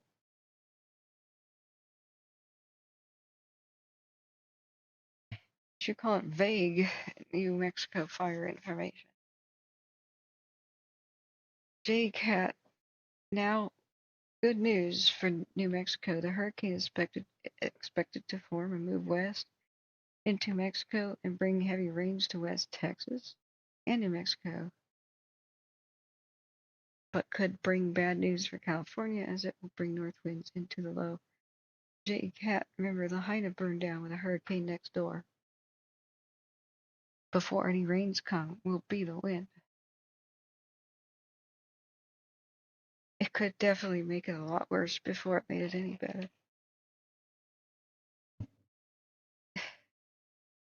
That's my fear about that.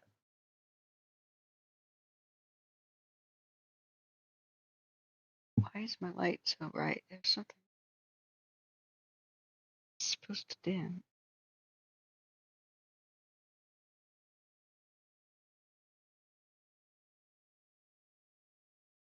Ah, sorry if you can barely see me. Winding down time.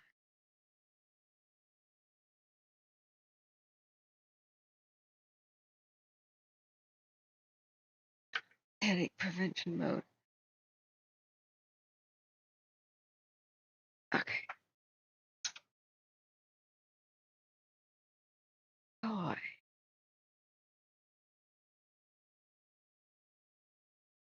I was hoping we could just kind of feel good about today. Watch duty. You know, I've never put a New Mexico fire on notifications, but it just occurred to me I could do that with Watch Duty's Pro version.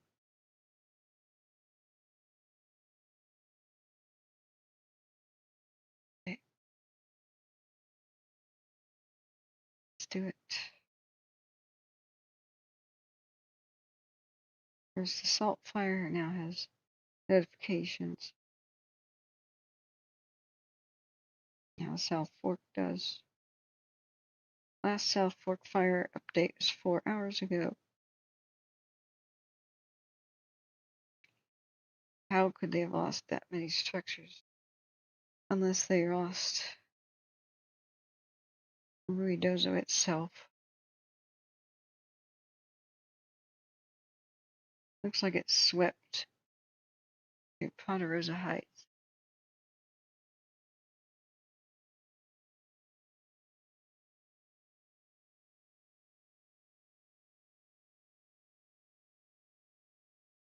Wow.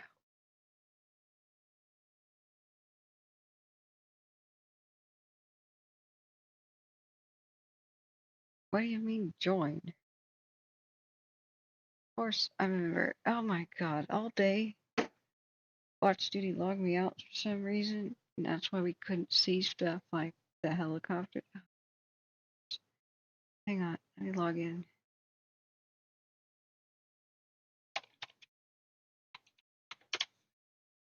No wonder, it's like something's missing. Where are the helicopters and stuff?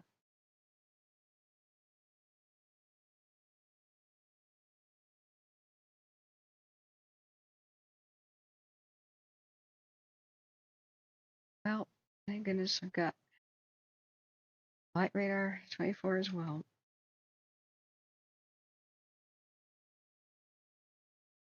That's why I was hitting the red flag warning button and it wasn't doing anything.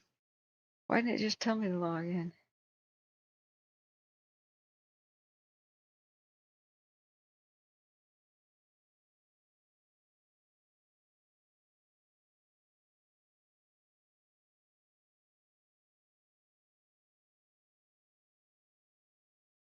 Yeah. Alpine Sellers Village, Ponderosa Heights.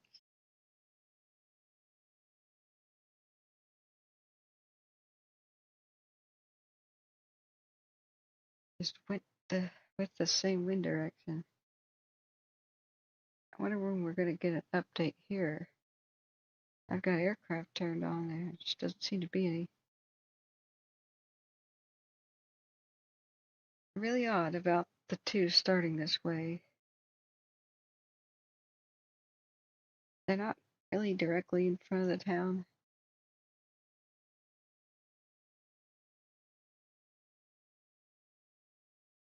So it doesn't look like a deliberate attempt to burn down a town or anything.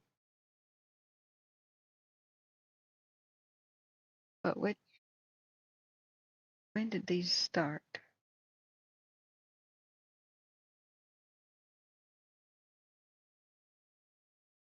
I mean, we had the same similar thing, and it turned out to be PG&E's power line. Two separate sets of power lines going down that took out two different adjacent towns, Bangor and Loma Rica. Both of them fires merged to be called the Cascade Fire. Same night, power lines go down and Santa Rosa's burning out. As well, it's a monopoly power company, so it's everywhere. Has the same crappy policy of let's not maintain lines, and the same crappy policy of keep the lines energized even though they might fall down and start fires, because we can't bill people for power on days we don't provide it. It'll be fine. So when I first looked at the situation, didn't know anything about fires, though, it looked like we couldn't have erased towns and killed people any more efficiently than if an arsonist had pulled up and thrown road flares. It looked deliberate. But once I became wise to how PG&E operated and just how many wildfires they start, thousands. It started something like 1,600 since 2016 alone. Or 2014, I can't remember which. With the New York Times reporting on that, and the whole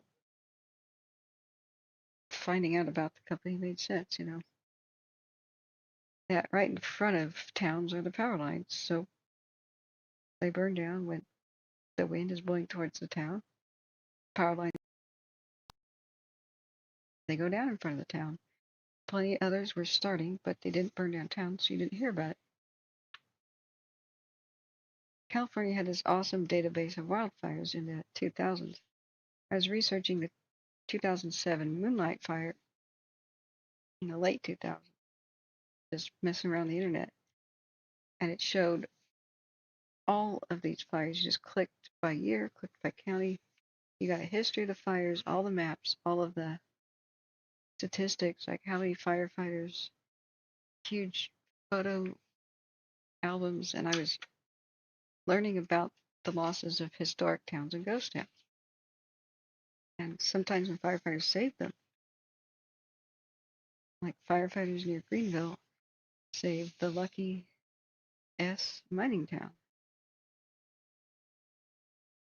even though it was a high elevation above Greenville.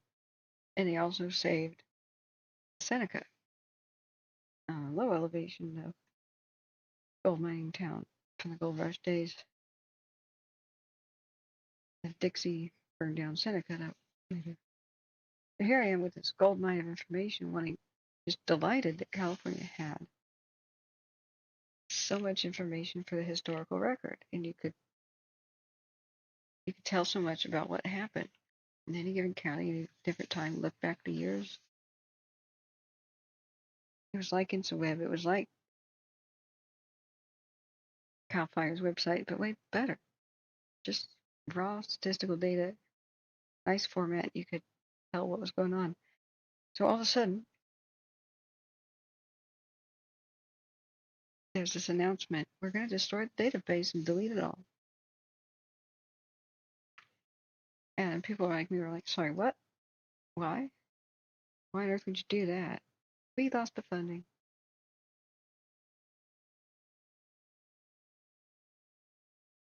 Cool, Husky.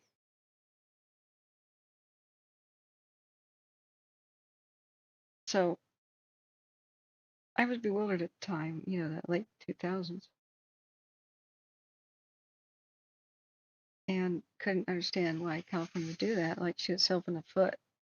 Like you could recognize patterns, and that's how you fix it. Like Caltrans found out after James Dean died at an intersection, and then another person died at that intersection, then another person died at that intersection in the exact same way. They kept records of it. They found out that all these accidents happened the exact same way. That people in the turn lane turned in front of oncoming traffic again and again and again. They realized that they aligned the road to the sun, to the setting sun, and the people doing the turn could not see oncoming cars due to the sun. So they put a curve in the road. They just changed the intersection. Voila. Reduction of fatalities by exponential percent. There is great value in this. If you want to figure out how many fire stations you need to build and where, figure out where places are vulnerable. And then you need to figure out how big the station needs to be, what kind of equipment it needs to have, based on what kind of fires occur.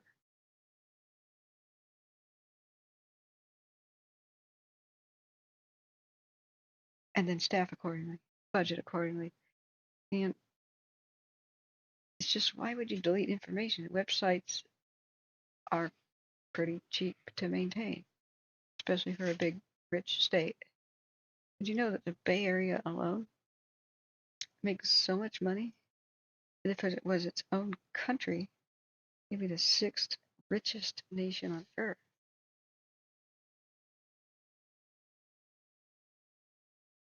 There's something wrong with why are there a lot of homeless?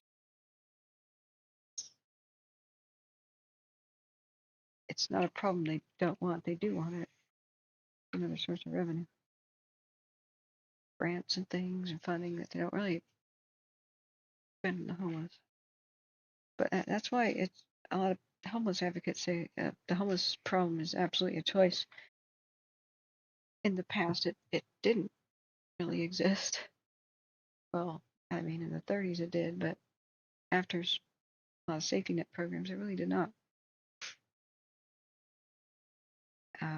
Corruption keeps it around, and a couple other factors. So So why pretend there's not enough money for it's pennies to run and maintain servers for websites like that for government? Didn't really have a lot of video or anything that would take a lot of server space or cost a lot of money. So why delete it? Why not just download it to a damn hard drive that you buy at the store for $58? It would all fit on one. Why not donate it to a library and then the library could make it available? Or historical society. They did delete the damn thing. I don't think it exists anymore. I may have some screenshots. I have some really old bookmarks.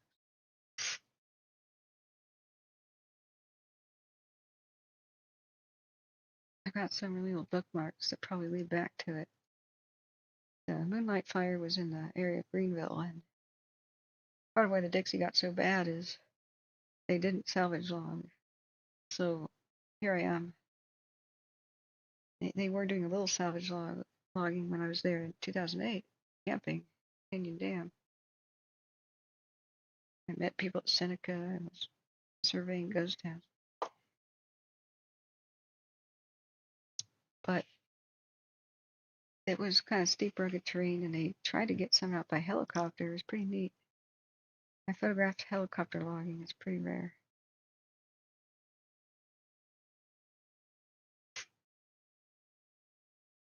But my dismay when I'm talking to people, and I said, well, once the fire gets to the top of the areas like where the Lucky S is, Lucky will be fine, won't it? Because they cut down all the dead trees, right? No, they didn't. I went, oh God. Exactly, Big Al. Ding, ding, ding. So what was in the data? The stuff that the New York Times figured out. PG&E is starting thousands of fires, more and more, as the lines became older and older and they let them fail.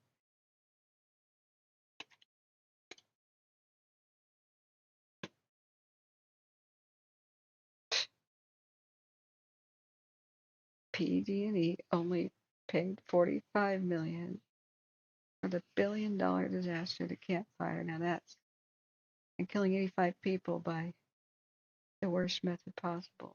Imagine only $45 million. What a bargain! It's amazing when the governor and half the Senate is in your pocket. But the New York Times, they had a headline I used to bookmark it. It was something like, I believe it was New York Times. They started like 1,400 wildfires. It was just since 2016.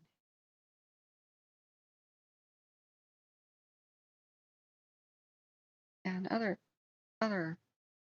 articles picked up the same kind of thing. This is 2019, year after paradise. Over 1,500 California fires in the past 6 years, including the deadliest ever, were caused by a single company, PG&E.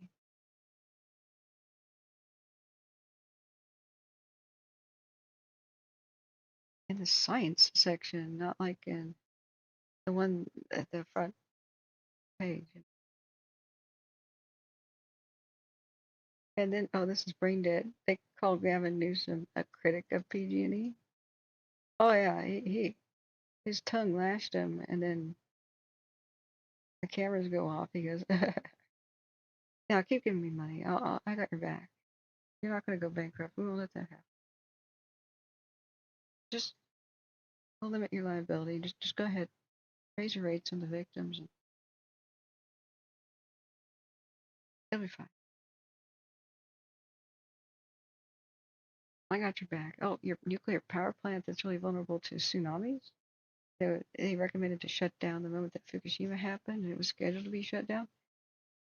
I'm going to call up my buddy Biden. He's going to give you $1 billion to keep it open. What? Could it become the next Fukushima? Who cares, dude? I won't be in office. You got corporate jets, like leave. Hey, Jeremy, how you doing? Jeremy Eater.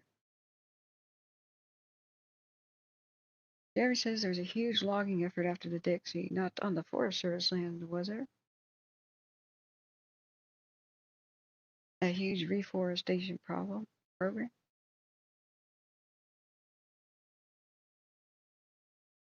Exactly, Husky. PG&E should have paid billions. Every home they destroyed, they needed to have rebuilt. They destroyed it. Every town they destroyed, they needed to have rebuilt because they destroyed it. Did they have the money to do that? No. So it's called bankruptcy and liquidation. And the state is supposed to do that. So this insurance company, it was a bit small, that was based out of Paradise, was no longer solvent after Paradise. So this California has a policy of if an insurance company can't pay all the claims, they foreclose on the insurance company and seize all the assets. The state did that. They took all the money from the insurance company that shouldn't have had to pay because PG&E has an insurance policy. That one should have paid. It's really simple. But the state grabs and gobbles up the little guys, predatory style, allows PG&E to just pay $45 million. Right?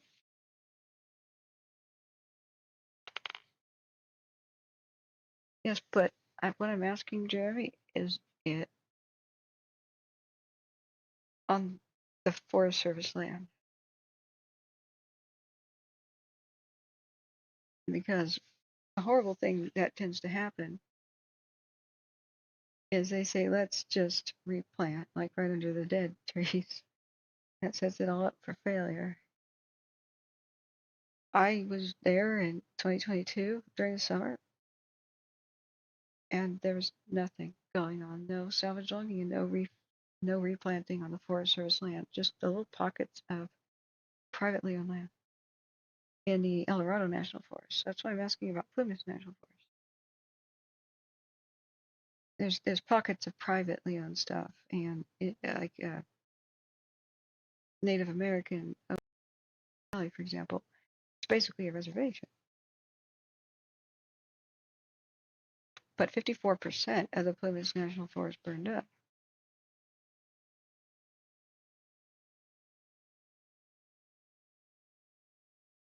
So in 2022, 4th of July, I drove around to see that they had logged the areas where the trees could fall on the main highway at Canyon Dam.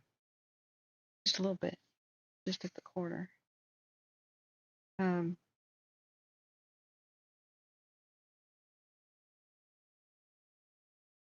I was like, that's it? I should have flown over it, but John Stoker had to go home. Sea Probe had picked him up at Jackson Airport and flown into Susanville. Me and Sister Goldenhair drove in. And right after the 4th of July parade, which we were in, the next week was Sea Probe and I scheduled to fly and survey and do aerial photography of the Dixie Fire.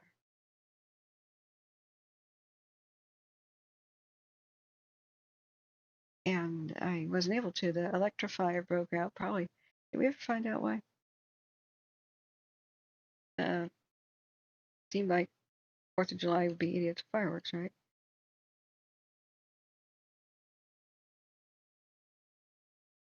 Shoot, where'd your link go? Yeah, that's the same view we saw before. It hurts my eyes. The nuclear one, right?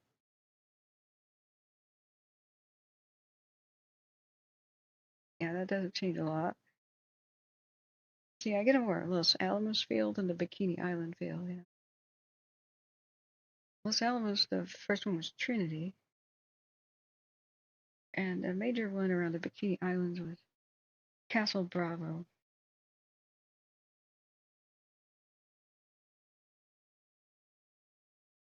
Yeah, you have. It is legally required that you cut down the dead trees that are right next to highways and roads. They are just going to eventually rot and shatter and cause a nightmare. They'll fall on the road.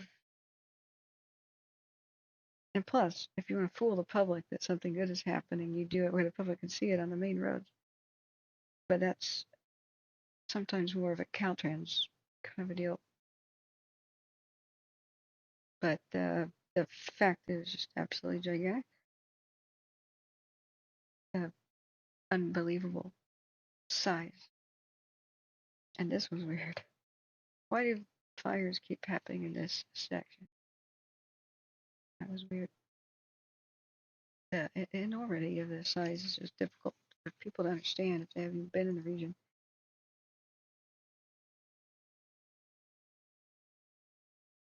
It's a big lake, and it wrapped around the lake.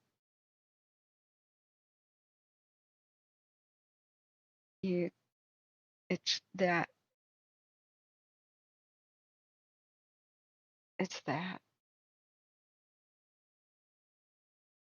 You really can't drive from one end to the other in a single day. It's that. That's Lake Tahoe over scale. Sorry, no, it's not. That's Lake Tahoe over scale. That. I mean, look at the valley for scale. San Francisco, for scale, 5 counties it sprawled across. Granted, it wasn't very far deep into FEMA, but it goes from Butte down here, up the canyon, to Plumas, spills over Lassen.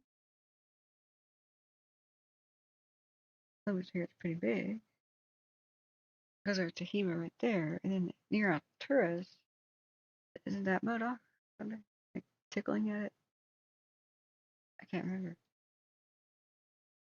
Then it rained. So the moonlight fires I'm talking about, where they didn't salvage all. I drove up part of the road where I did in the late 2000s and found it wasn't maintained.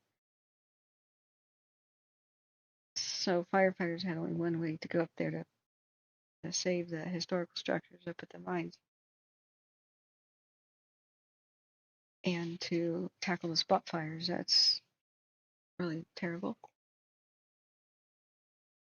Smaller life says, honestly, PG&E gets away with intentionally harming. Yeah, it's, I mean, this is good information, Jeremy. I'm not challenging you, like, answer my question, but I'm just curious. I would like to believe that, like, the Plumas National Forest will be salvage logged. We won't have a Dixie 2.0. I want to believe that so bad. But after seeing at the Caldor that they weren't doing jack, the car fire, they did not salvage log much at all. They just did a little bit. You still drive through Shasta, and there's these giant dead trees and landscape. It's all ready to blow up like a bomb. The lake right next to the fire is one of the biggest in California. Yeah. I grew up there. Lived in the valley, but all of our spare time, all of our vacation time, here on the west shore of Almanor.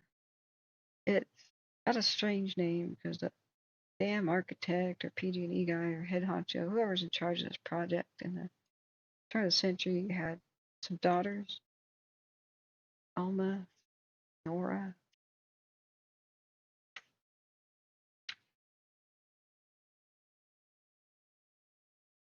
Kind of weird.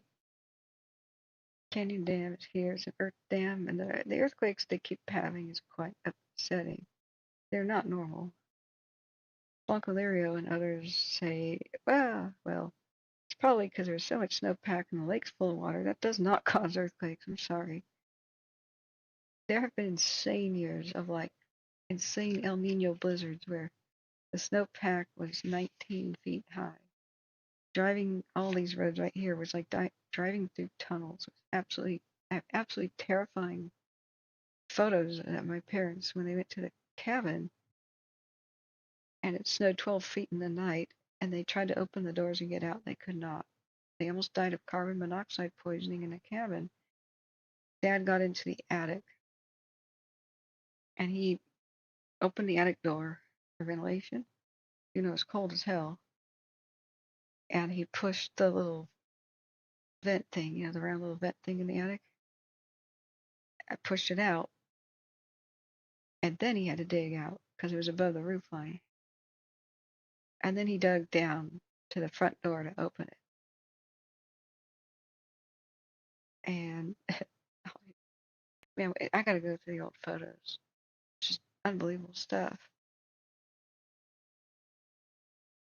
There was already 6 feet of snow on the ground when they got there, 12 more in the night. And then the plows have been working their butts off to do this little highway here. Goes to Chester. Terrifying drive, they said. It was like a snow tunnel, and they thought that it could collapse any moment, just bury the car.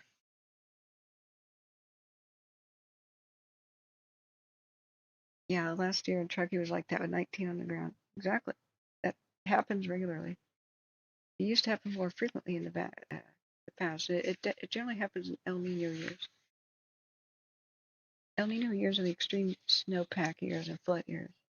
Not necessarily every single time, but generally. Occasionally, a La Nina year can act like it. But I think we were in El Nino for the winter.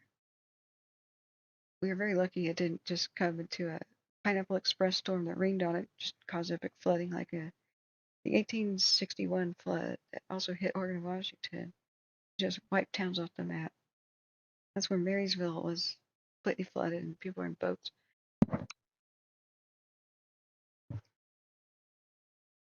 And, you know, much of the entire valley was a lake. Then the 1894 flood was like that too. These are the two worst that the West have ever had in, you know, white man's recorded history. Like verified meter. You know. I'm not sure about the missions in the Spanish days, but as far as modern instruments, yes. So if you look back at the earthquake history, and I did, of the lake, during those insane years that my parents talk about, there's no quakes, even though the lake's a lot deeper, got more water in it from that intense amount of snow. There's no correlation between that. So whoever was spreading that rumor online just needs to be shaken. And then a couple of times the lake has frozen solid and people walked from the shore here across the peninsula, then over to Westwood. This is Westwood. This is the place we helped save. They were told as the fire wrapped around the lake from the west here and the north there, they were told to drive west and north.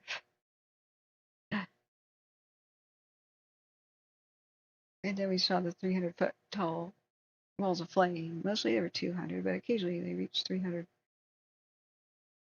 Closing in for Westwood. They did such a heroic job. A midnight miracle happened, and just as it approached Westwood, the wind just stopped after midnight. And that midnight miracle happened a week in a row. That's why Westwood and the peninsula is still there, and that's why it didn't meet. It got so close to meeting. There are plenty of spot fires in between, but they chased them down and killed them. Meanwhile, it just keeps going, and it's absolutely nuts. Wildlife, says my son, is 2 blocks from where the car fire stopped. That whole area is filled with underbrush and dead trees. Homeowners work together to keep the fire barrier best they can. Reading between the lines, they may have to do more.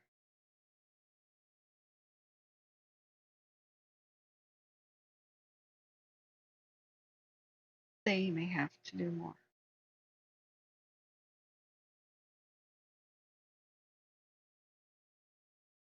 There's human law.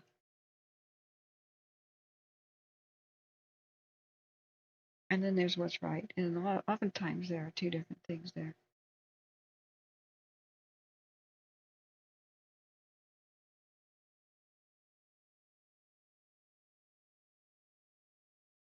I remember these newspaper articles that said salvage logging is bad because look at all these tractors with like track instead of tires they have tracks, so they're gonna crush all the cute little trees trying to grow back. It's like, lady, do you not understand that all of the pine cones have turned to ash? This is a mega fire. We're not talking about renewing fires. It spawned tornadoes. It had a nuclear bomb cloud. There are no seedlings trying to grow back right now. And even if there are, they're going to reach about 3 to 6 years in age. And if the standing dead trees are still there, when the standing dead trees catch fire, the heat will kill them. It's like putting a sapling in an oven. It doesn't work. So then you have to start over again, and now you're 6 years behind, or maybe it happens 10 years later. You start the clock again. Instead of 10 years of recovery, you have to start over. And besides, they also forget to mention that the first things that grow back after a wildfire are the invasive weeds. You don't want them surviving underneath tractor wheels, even if they are happening. Usually not. It usually takes birds droppings, when they eat stuff like the blackberry vines and then crap the seeds all over the landscape. That's how they spread those things. Or they are invasive weeds that are designed to spread faster after a wildfire. You don't want that. I cannot believe they convinced people to stop the salvage logging. There's a bunch of I am environmentalist. I am one. I'm just not a nutcase. The nutcases stopped the salvage logging of the area I showed tonight that burned down the Opal Creek Wilderness and the Beach Creek fire. So my mom is more vulnerable than ever being west of it. I can't believe it. They're just going to let thousands of dead trees stand up on a landscape. I just can't believe it. Cat says, who's going to buy it? Where's the money going to come from? Which what?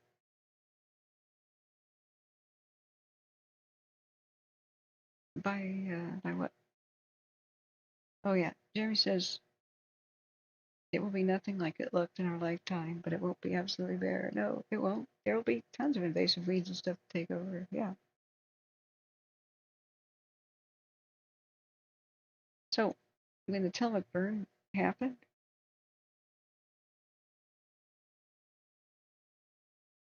it didn't grow back. They're just black stumps in the landscape, and they kind of scratched their heads at it. And it was like 1933, 1936, 1938. And so by the end of the World War II in the 40s, there was nothing growing back but plenty of bushes. It's like a deer paradise. Deer population exploded because, well, they don't really live or eat in a forest. They move through a forest, but they eat grass and they like meadows. So this is old imagery from 2015, and this is even older. Oh, look how it used to be.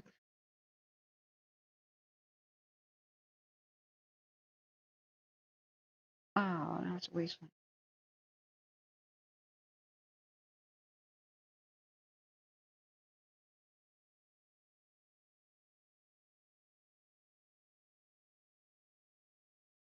So, but the problem is a lot of the topsoil has already washed away. Getting the trees to survive will be a challenge because the root system do not go deep like the mature trees.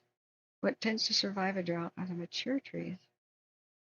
They can hold a lot more water in their trunks than the little ones. The surface area to body ratio, the heat doesn't penetrate deep into the trunks like it will on every side of a smaller tree, and they can tap deeper with their deeper roots into the water table to survive a drought. When we have another mega drought, the younger trees will probably just die off in mass. The younger trees are also probably coming from the same damn nurseries and pine cone collection areas, and I bet you they're probably just monoculture planting in general. That's the easy thing to do. I hope not. But, so they're all related to each other. They'll all be vulnerable to the same diseases. That's the fault of the way the how we set ourselves up for some of these disasters with the uh, lumber companies being in charge of reforestation after cutting in. Well, they just wanted the pines, not the fire-resistant things like the cedars. Just grow too slowly to be profitable. So if they take a sample right now and they say, oh, this is what the forest was like, let's replant that same species, it's not an accurate sample. You need to go back to the gold rush era. What was there before the deforestation? Because they were mostly cut down, the forests were cut down to shore up the mines. They were timber framed to prevent collapse. So I see there was some salvage logging in these little spots, and I drove by some of them. Butt Lake, yes, it's called Butt Lake. Yeah, and I saw right here, around the dam, they had done some salvage logging. That's here. I'm going to zoom in. It's not green anymore. This all burned down. It's hard to get a grip on. I guess you have to do, see, Greenville's still there too. You know, this is old, actually. Never mind. Never mind. Yeah, Greenville's still there. Oh, there's the Round Valley Reservoir where the fire spilled right there. Oh, I really, hey Larry, thank you so much for your kind donation. So I have these concerns. It's out of fear that I'm saying this. It's so easy to screw up and not get this right, unless you have the local kind of knowledge like we locals have. It would be very difficult and costly to round up seeds from many different parts of the West so that are not genetically related to each other. And even most forests right now are basically inbred. That's part of why the fungus are attacking them and causing mass die-off, weakening them so much that the beetle finish them off and kill them. And you're so awesome, Larry. That is the cutest little sticker. It's like a little boo-boo dog.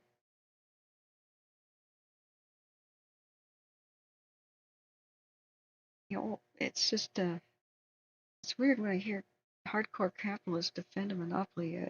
That's a cognitive dissonance. What do they call that? Yeah, we need new imagery.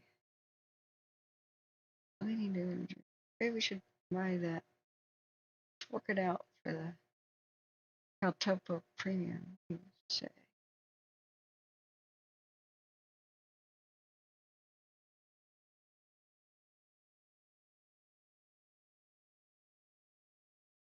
Yeah, there's some. Yeah, this is. There's an HD button. That's HD. Sure it is. Sure it is. Okay.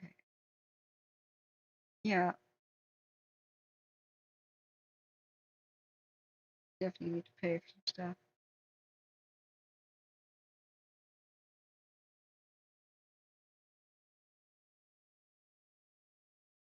Alas.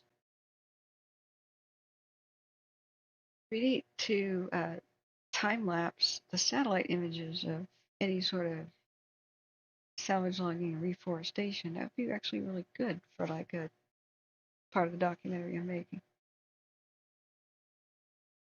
As far as the Caldor is concerned down here by Tahoe, it would be pretty clear. It just doesn't seem like the Forest Service is going to do it, and that's mostly Forest Service land. The Eldorado National Forest is mostly a wasteland. There's only a couple of green campsites that look normal, and you turn the corner and you're in wasteland, complete and utter wasteland. It's not sobering, it's shocking. The longer you're there, the more it shocks you. It's not like you get used to it. And at night, there's no sound. I remember being with a few friends who I begged to come with me. I said, look, I'm going to film until I lose the light, and I don't want to be a woman in the middle of absolute nowhere alone.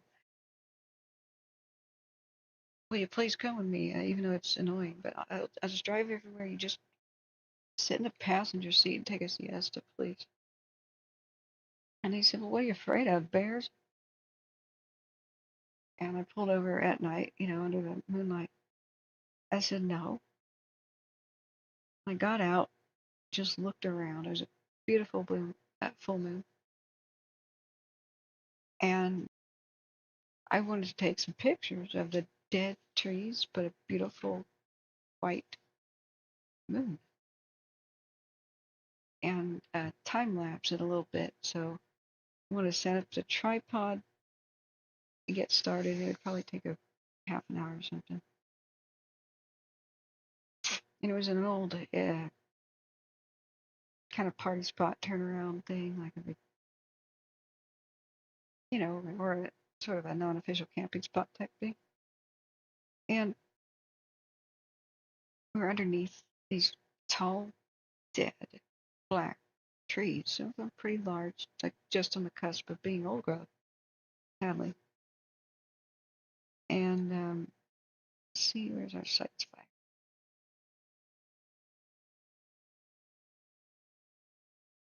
What's that? Where did the camera? Oh, camera went into panorama. Okay. Not a trip.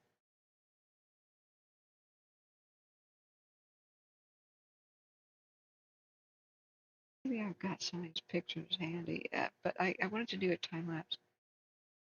And so we had just had that conversation earlier, like, what are you afraid of, bears? I said, nope. I got out and I just kind of closed my eyes and was listening. I guess it just keeps, fortunately. That looks like a nuclear test. Just does.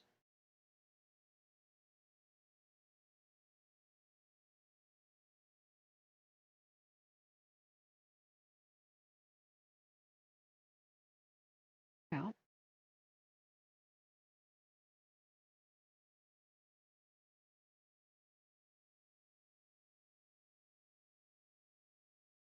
well, if that is an eagle, it's definitely asleep tonight right there. I don't know.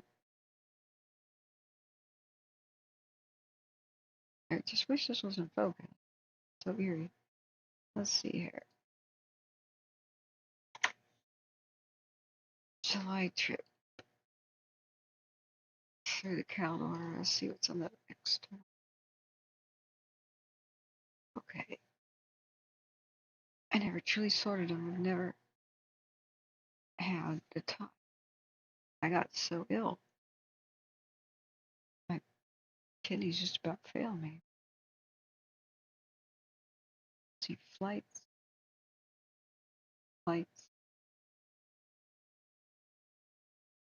see where are drives where I put the GoPro in the car.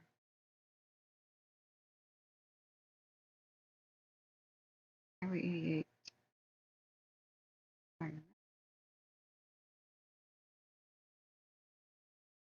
That seems like I was that was.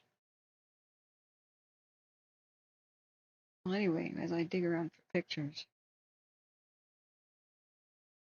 the conversation comes up again, and this time the man with me was nervous and says, "So, why aren't you nervous about bears?" I said, "Because they're not here anymore."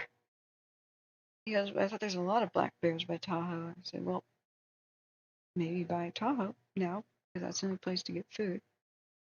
He did have a crazy amount of bears wandering through town, fleeing the fire and breaking into cabins for food. Yeah. And I said, but they've moved on to where that area isn't a dead zone. Is what makes you think bears are not here? I said, listen. So he cocks his head and listens with me. He goes, to what? I said, listen more. So he listens a little bit more. He goes, I don't know what I'm supposed to hear. You got better hearing than I do. I said, well, there's nothing to hear. There are no insects in the middle of the forest at all. And I haven't even seen any plants except for algae in the streams. So, and there's not even mosquito larvae in the streams. It just wasn't there. And let's see, I'm not in the GoPro section. Let's see. Let's find this cell phone one. It's going to take a long time to sort all this. So,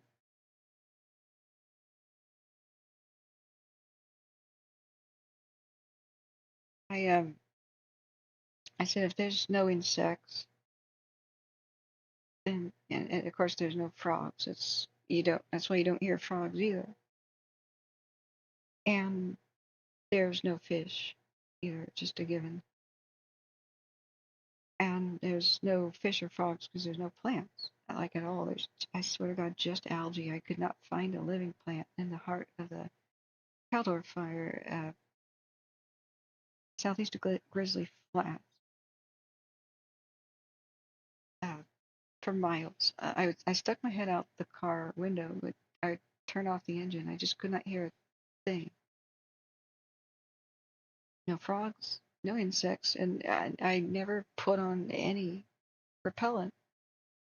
I didn't even worry about ticks. There were not any ticks. And there are no bats in the sky either. There always are in the mountains. If you just look up and look at the stars, and every once in a while there's a shadow in front of it, that's a bat. None. There were no bats, and there were no mice. Nothing. By day there were no squirrels. There were no pine cones. There were no seeds. There were no plants. In July and August of 2022. For so many miles, it was unbelievable. And so I said, there's no ecosystem anymore.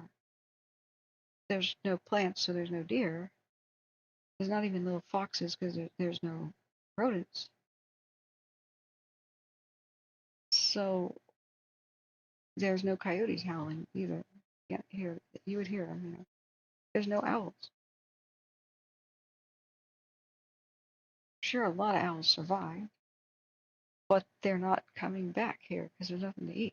So that'll take a while. So I said,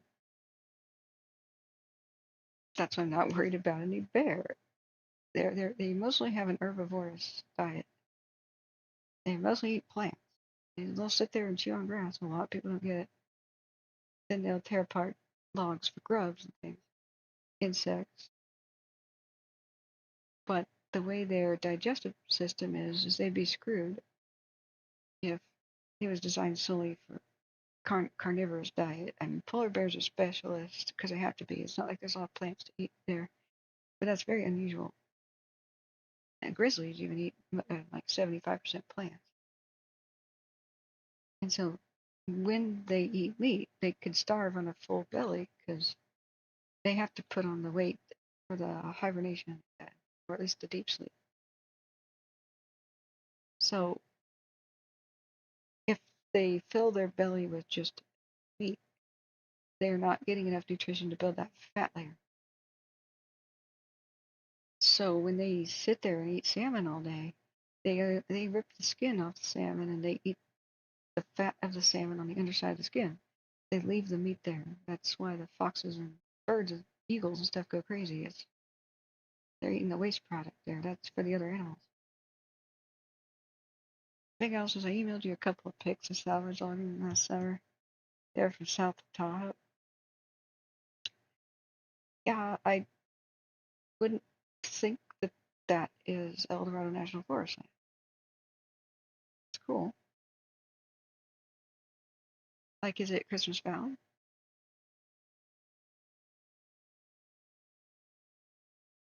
They did some on Echo Summit. The reason is that the dead trees will roll off the cliffs and crush people and just go all the way down to Christmas Valley. It's necessary. And kind of where the Sierra Tahoe area is, it's owned by the private company, by the ski resort. And then the neighborhoods, I believe, are on private land too. The Highway 50 corridor is pretty private. And then Caltrans, of course, has its responsibilities of getting dead trees away from the road. And they had to blast to get boulders that were about to fall into the road because the tree roots in soil, no longer were there to wash, and it washed away. So, yeah, even when I was there in winter of 2021, they had begun that process, even in the snow. It does look like two red eyes, doesn't it? Oh, Markleyville. Okay. That would be the Tamarack burn scar, right? So some of it will be Forest Service land, but a lot of it right around Markleyville is private and privately owned timber type land and private ownership because of the town. So people think that it takes a little bit of research to find out. Let's go to a national forest map. And I used to think that if it says national forest, it's all national forest. The pink, there's South Lake Tahoe. Nope. So the green parts. So you have this kind of grid section. It's parceling. It's all in squares, right? You also have the power company, which will own. It's what do you call that?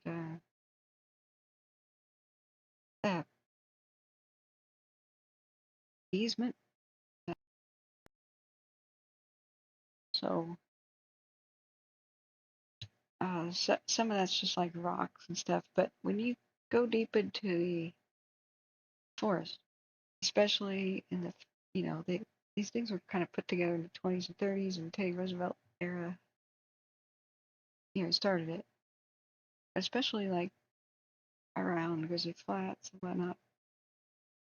You always zoom in,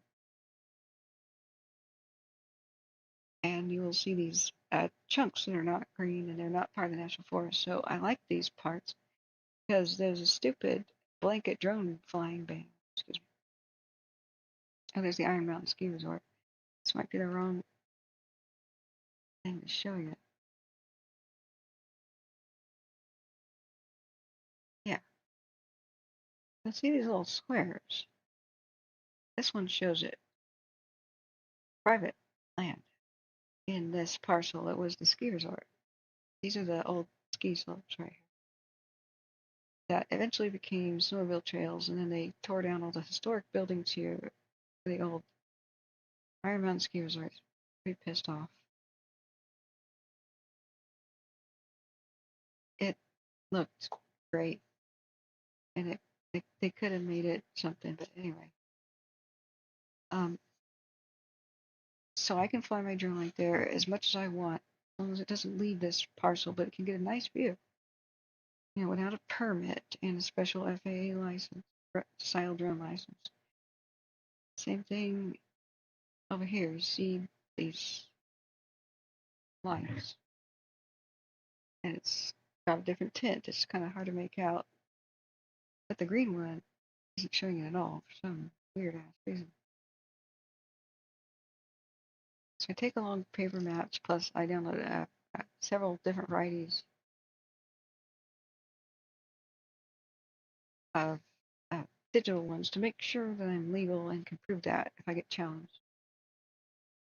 So here you get El Dorado National Forest pockets, but over here you start to get to the mining claims.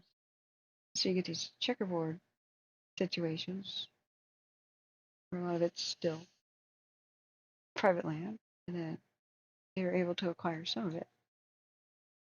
Now, sometimes the national forests and the Forest Service don't want some of these little squares or chunks of land because the mine's polluted it like hell. And so anybody who acquires it is required to clean up the pollution. So it's called an orphan mine. A lot of these are, just sat there for decades, if not 100 years. Part of what's wrong with California.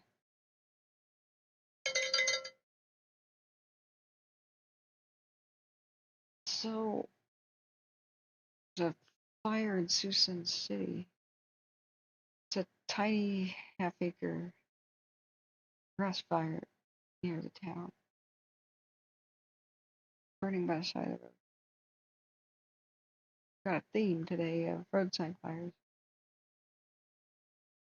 Adrian Fire, Big Dalton, Canyon Road, Glendora, and Muller Fire, Plymouth area. Firefighters have wet line around it. We read today's get on the Aero fire. I think I might have my second helping of dinner. I think I should reheat some manicotti. We will end the stream in half an hour. But yeah, I would definitely love to see these pics, man. Let me see if I got my Gmail open still. I don't know I do. Off screen. I was gonna say that I kind of hit the jackpot with where the Caldor started. Because Grizzly Flats has got a lot of the checkerboard stuff where the mining properties still exist and were not acquired by the National Forest. For example, Henry Diggings. Oh God, that's a very what was I saying about the offensive names on maps, man? Yeah. Anyway, these are tunnels. Everything looks like a bird's foot. Prospects are the crossed things, so it looks like a, it may go back into the hillside like a miniature tunnel, or more like a hobbit home. And then they stopped. They just looked and stopped. They didn't find vein. And then these are the scariest. If you've ever seen a square with a half line through it, don't let your kids out of the car. Don't let your dog out of the car. And look around. You'll probably see a little thing that looks like a sand pile, like a giant anthill. That's a one-way trip 1,000 feet down to hell. The weird thing about a shaft, especially if it's not gated, sealed, is when the collar collapses, like the wooden supports around the edge. A shaft is like an elevator shaft, straight down. They usually go for hundreds of feet, if not thousands, before you hit a ledge. As well, it supported an elevator. They strangely look like a pile of dirt that you could stand on top to get a better view of anything around you. Or it looks like a small opposite of an anthill, like sand going down and like a cone. And you'll fall right through it. It's just a thin layer of kind of dirt over it. It's not going to support your weight. Tiny black squares are building. May or may not be there anymore. There's like a twin tunnel entrance to this, whatever this polar bear mine is, right? So here at Henry's Diggings, I could fly the drone and possibly see from it and other places, good vantages of the origin point of the Caldor. God, it makes me want to go back. I'm starting. All winter, I've been depressed that I couldn't go through my footage, couldn't start creating at least like episode 1 of the documentary. You know, my health is just so poor, and then I get this basic stupid audit type situation due to a mistake, not mine, the government. So prove that I didn't make much money last year. Great. And then stupid cat pees on my records. Great.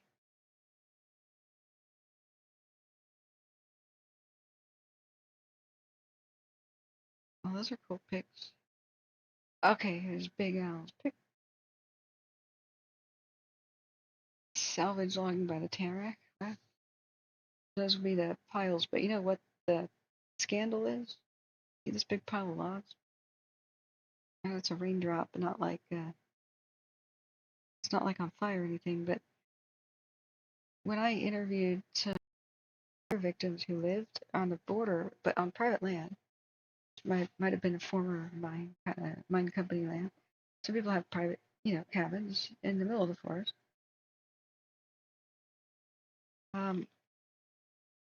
I saw these gigantic piles that were like that, but even bigger, of wood stacked up.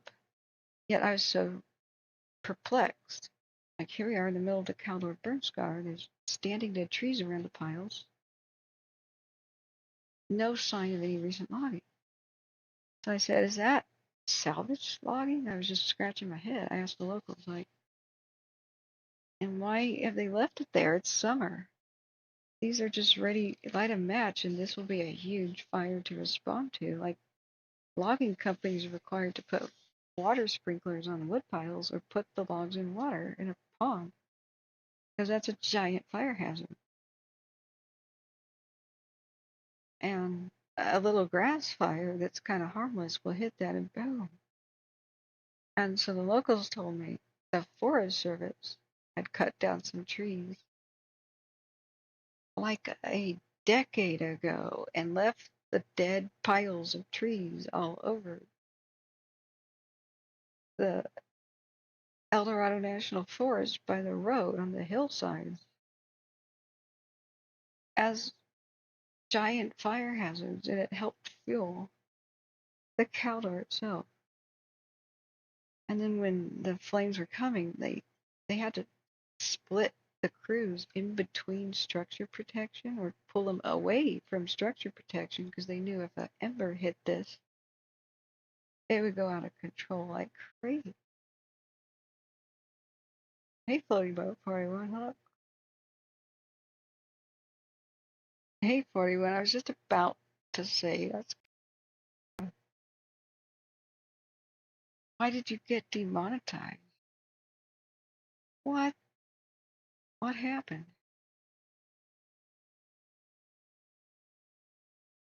Good to see you, friend. So 41 South here. Everybody should go subscribe to his channel. Used to live in Greenville too. Smitty's in bed, but I'm sure he'd be delighted to see it. He's 2 hours ahead of me though. It's 1:30 a.m. here. So, if you wanted to contact him, I'm sure he'd love to hear from you. But yeah, it was unbelievable that the Forest Service not only wasted the wood, but loggers are responsible. They don't waste wood for one thing, but they rake up slash, which is the limbs and sticks that fall off of trees as they're logging, and they purposefully remove a lot of them. They rake them up into a pile and they burn it when it's wet. That's why in a wet day you see white smoke coming out of the forest, like small bits of it. Well, I want to hear that long story. Go ahead. Go right ahead.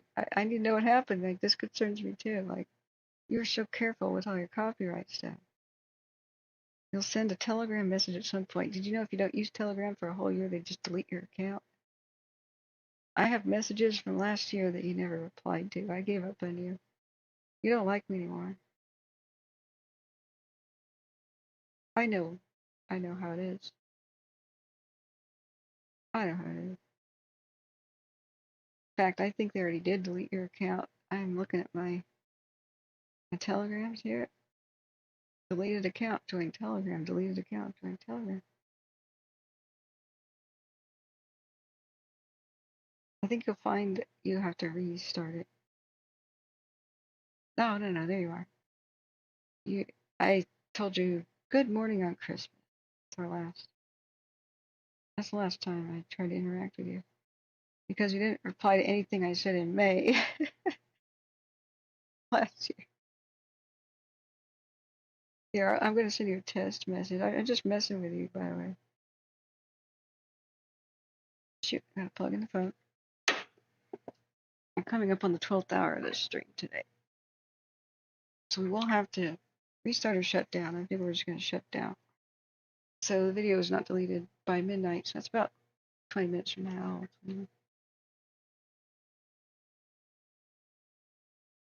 I know, dear. I was pulling your leg.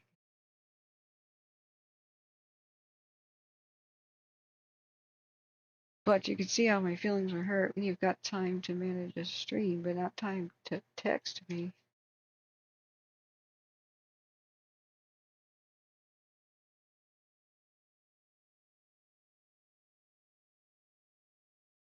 But I understand. It's cool to have you here.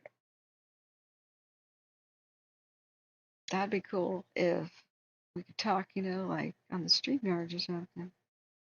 We've been covering a lot of fires. Yeah, it's cool that you did. And it's whatever you feel up to. It's cool. Sorry. Oh, man.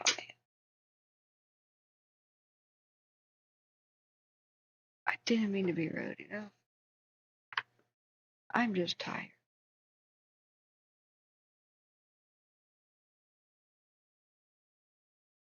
Hey, good night, Husky. Yeah, you did good. You did a good service today. The good news is the fires are looking good. There's this really problematic nuclear one here. COLUSA, COLUSA County. That's making a pyrocumulus cloud all night. Or much of the night. It's hard to tell now what's going on. But it looks like a weird nuclear bomb test, doesn't it? Like some of these other views we've got. I mean, just eerie. We had quite the exciting couple of days. Big neighborhoods near Sacramento almost burned down one day, and then the next day also.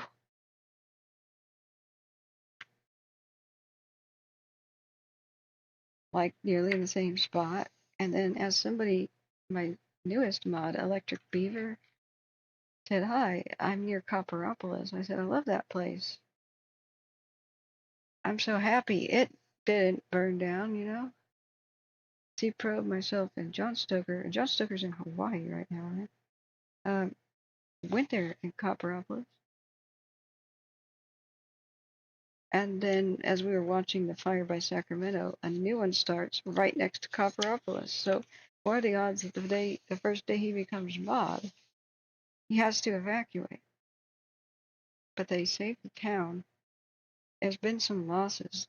New Mexico is trying to find out information, but they've had a crazy fire there.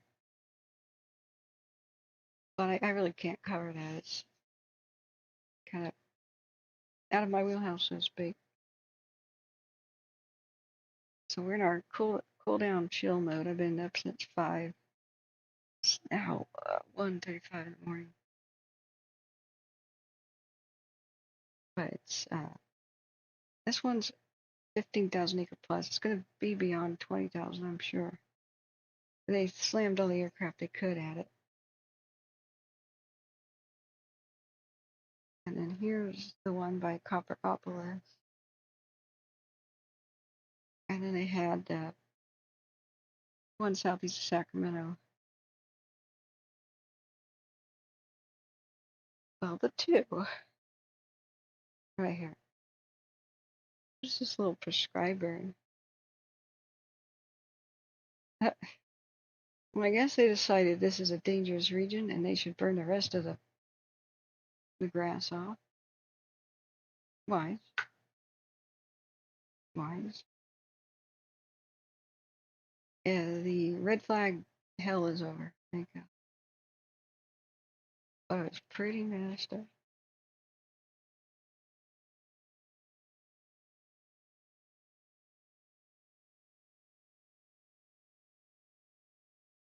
Let's take a note. I think I should reheat some in a cup, but I'm kind of in a snack mood. Maybe I should have some more Lucky Charms. Ooh. That's awful.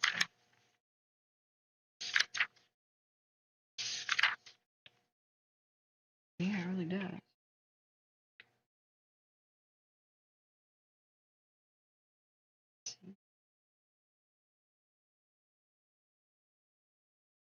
What should I have? What do I have available? What camera is better? Oh, we had some crazy stuff, like we go to watch a different fire, and I rewound this tape just to see a fire start by the side of the road, and then we rewound it further and saw the car that started it. Car pulls right up to it, and then the camera sees a fire start.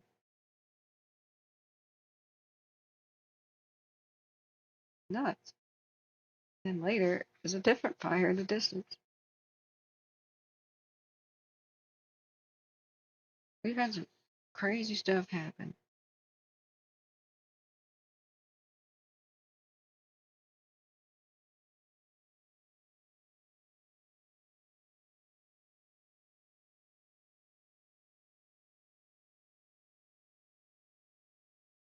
Okay.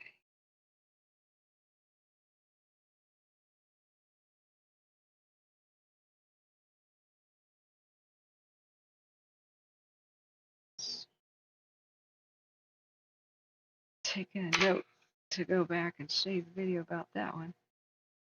It's nuts. Roadside fire. There's fire in the distance. Roadside fire. Fire in the distance. Thing down there by LA is looking better. And overall, I think we did better than we could have, considering the whole red flag for most of the state thing. I just want to strangle, though, like Bart Simpson style, like, not serious. These motorists who seem to have pulled over and started grass fires, like, seriously, how dumb. But oh well, 99.99999% that everybody who drove didn't start any fires.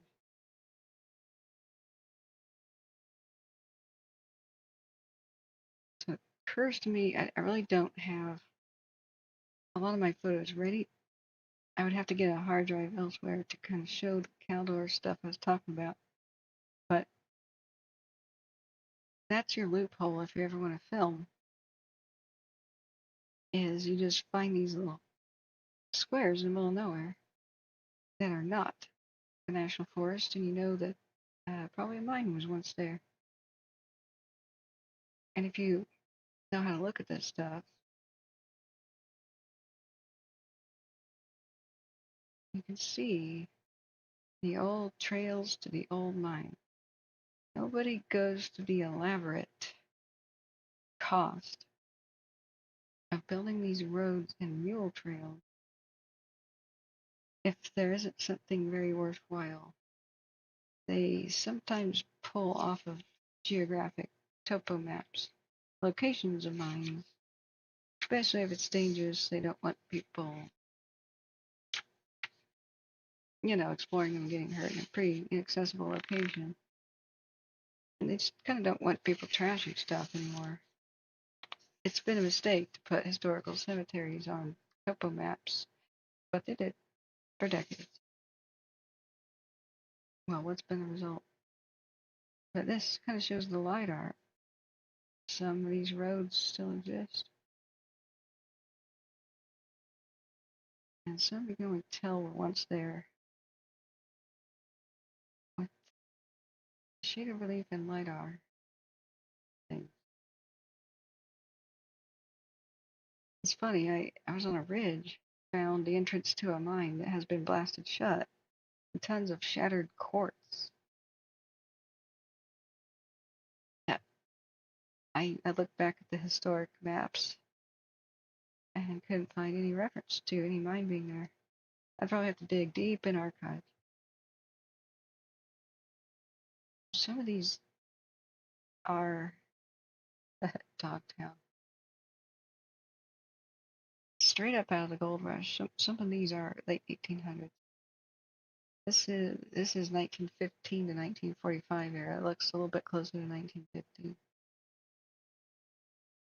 But the 1885 to 1915 is different. You can see some of these little place names once were ghost towns.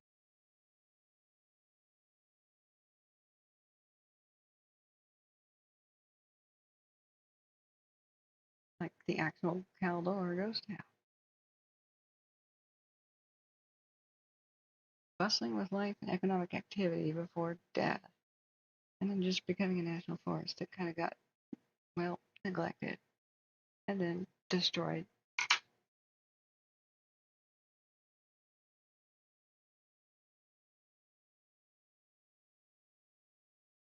Like we go Caldor. It was called Dogtown before, really. Thought about that. The California Door Company must have taken it over and then renamed it Caldor. Huh? And originally Eagle Mine. Arbor. Oh, Spread Eagle Mine. How fancy. Or embarrassing.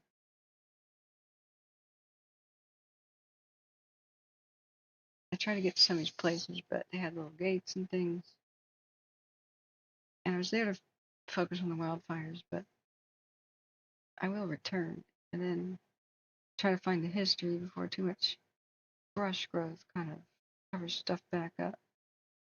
But I fear the looters are already at it, and you could pick up the artifacts right up off the ground. They know where to look.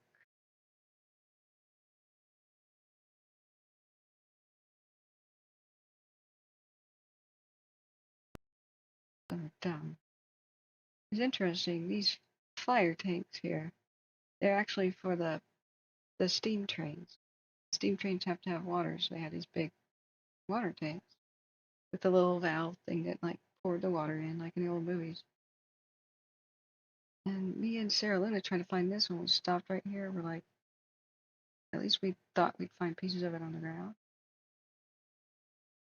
Couldn't really for this one, but this is an old railroad.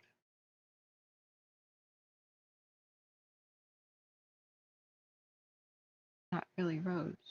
It isn't shown. So I found the remains of, I believe this one. Yeah. On the way to Ely Meadows, but this was eerie. It was sad. No sign of life, just algae.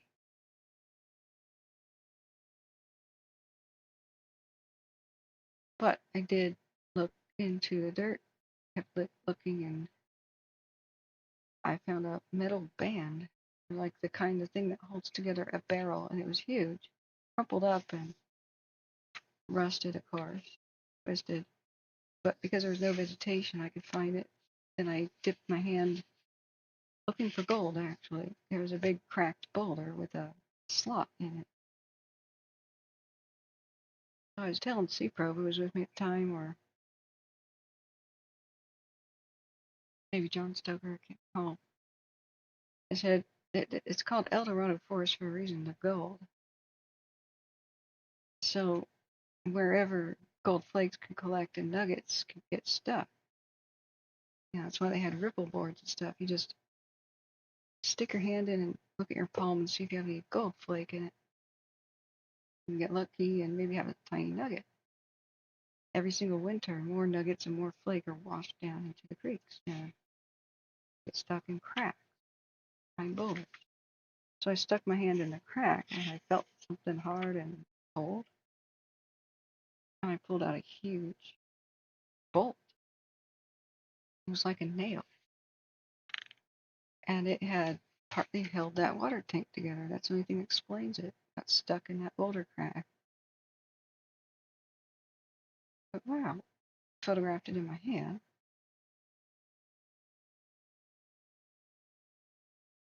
I put it right back because in my I don't loot artifacts. History is for the public. Publicly owned, I don't own it. I don't have a right to take it. And it just may be there for a very long time and found by archaeologists. It may be the very last thing that kind of remains of that water tank. And there's no real sign of railroad spikes and stuff.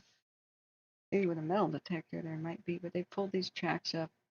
Most railroad tracks got pulled up in the woods, the scrap drives in World War I and II. So the few little remnants of railroad was ever here are things like that bowl and that rusty band. And I think I found part of the spout. Steam train water tank. And the reason it's called fire tank is it's not related to like wildfire or anything, but it's the firebox of the steam train needs the water. So this fire tank once looked like that. It would have a spout, there would have been ladder access. And they put these where the creeks are, and the water's pumped up to the tank. That's consistent with, hey, there's the creek. And this little dot right there would have been a structure at some point. No evidence of that. Could have been like a railroad maintenance shack. Railroad ties stuck in there a long time ago. Long gone. But I thought that was pretty neat. So,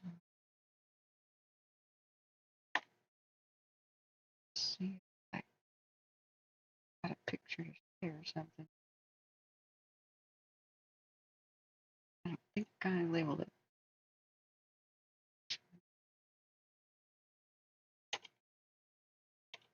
And it was there with the Leone Meadow. I do have some of those photos. That's just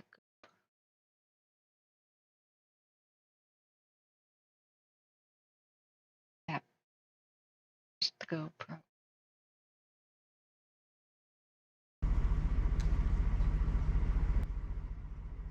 That's. Sorry, it was loud. That's the El Dorado National Forest now. Really, I think I am at the water tower right here.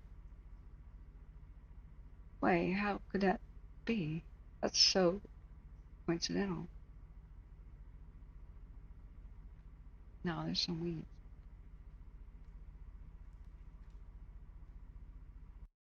Huh. Yeah, possible. So sorry, I'm just gonna mute that. Oh. And this is the wasteland of the Caldor.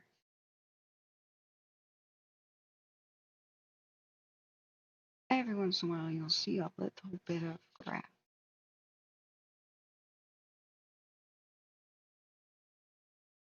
That's about it.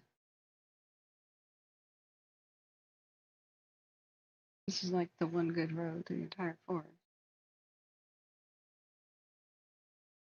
But it's quite depressing.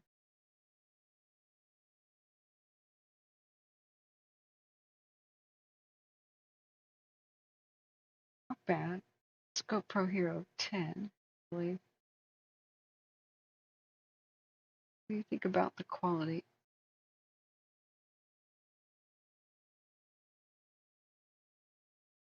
I have to adjust for the weird fisheye thing. And it had a weird self-adjusting horizon that sometimes tilted itself. It may have been a mistake to use that filter.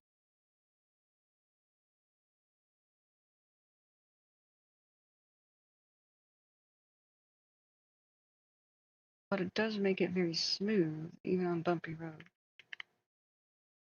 So here, you can see that the leaves and such didn't burn off those trees. And I came to the horrifying realization that the fire was so hot, say on the right side of the road here, that these other trees just died from the heat. What do you think, Sal? I spent a lot of money on the gear just to become really ill and not be able to complete the footage.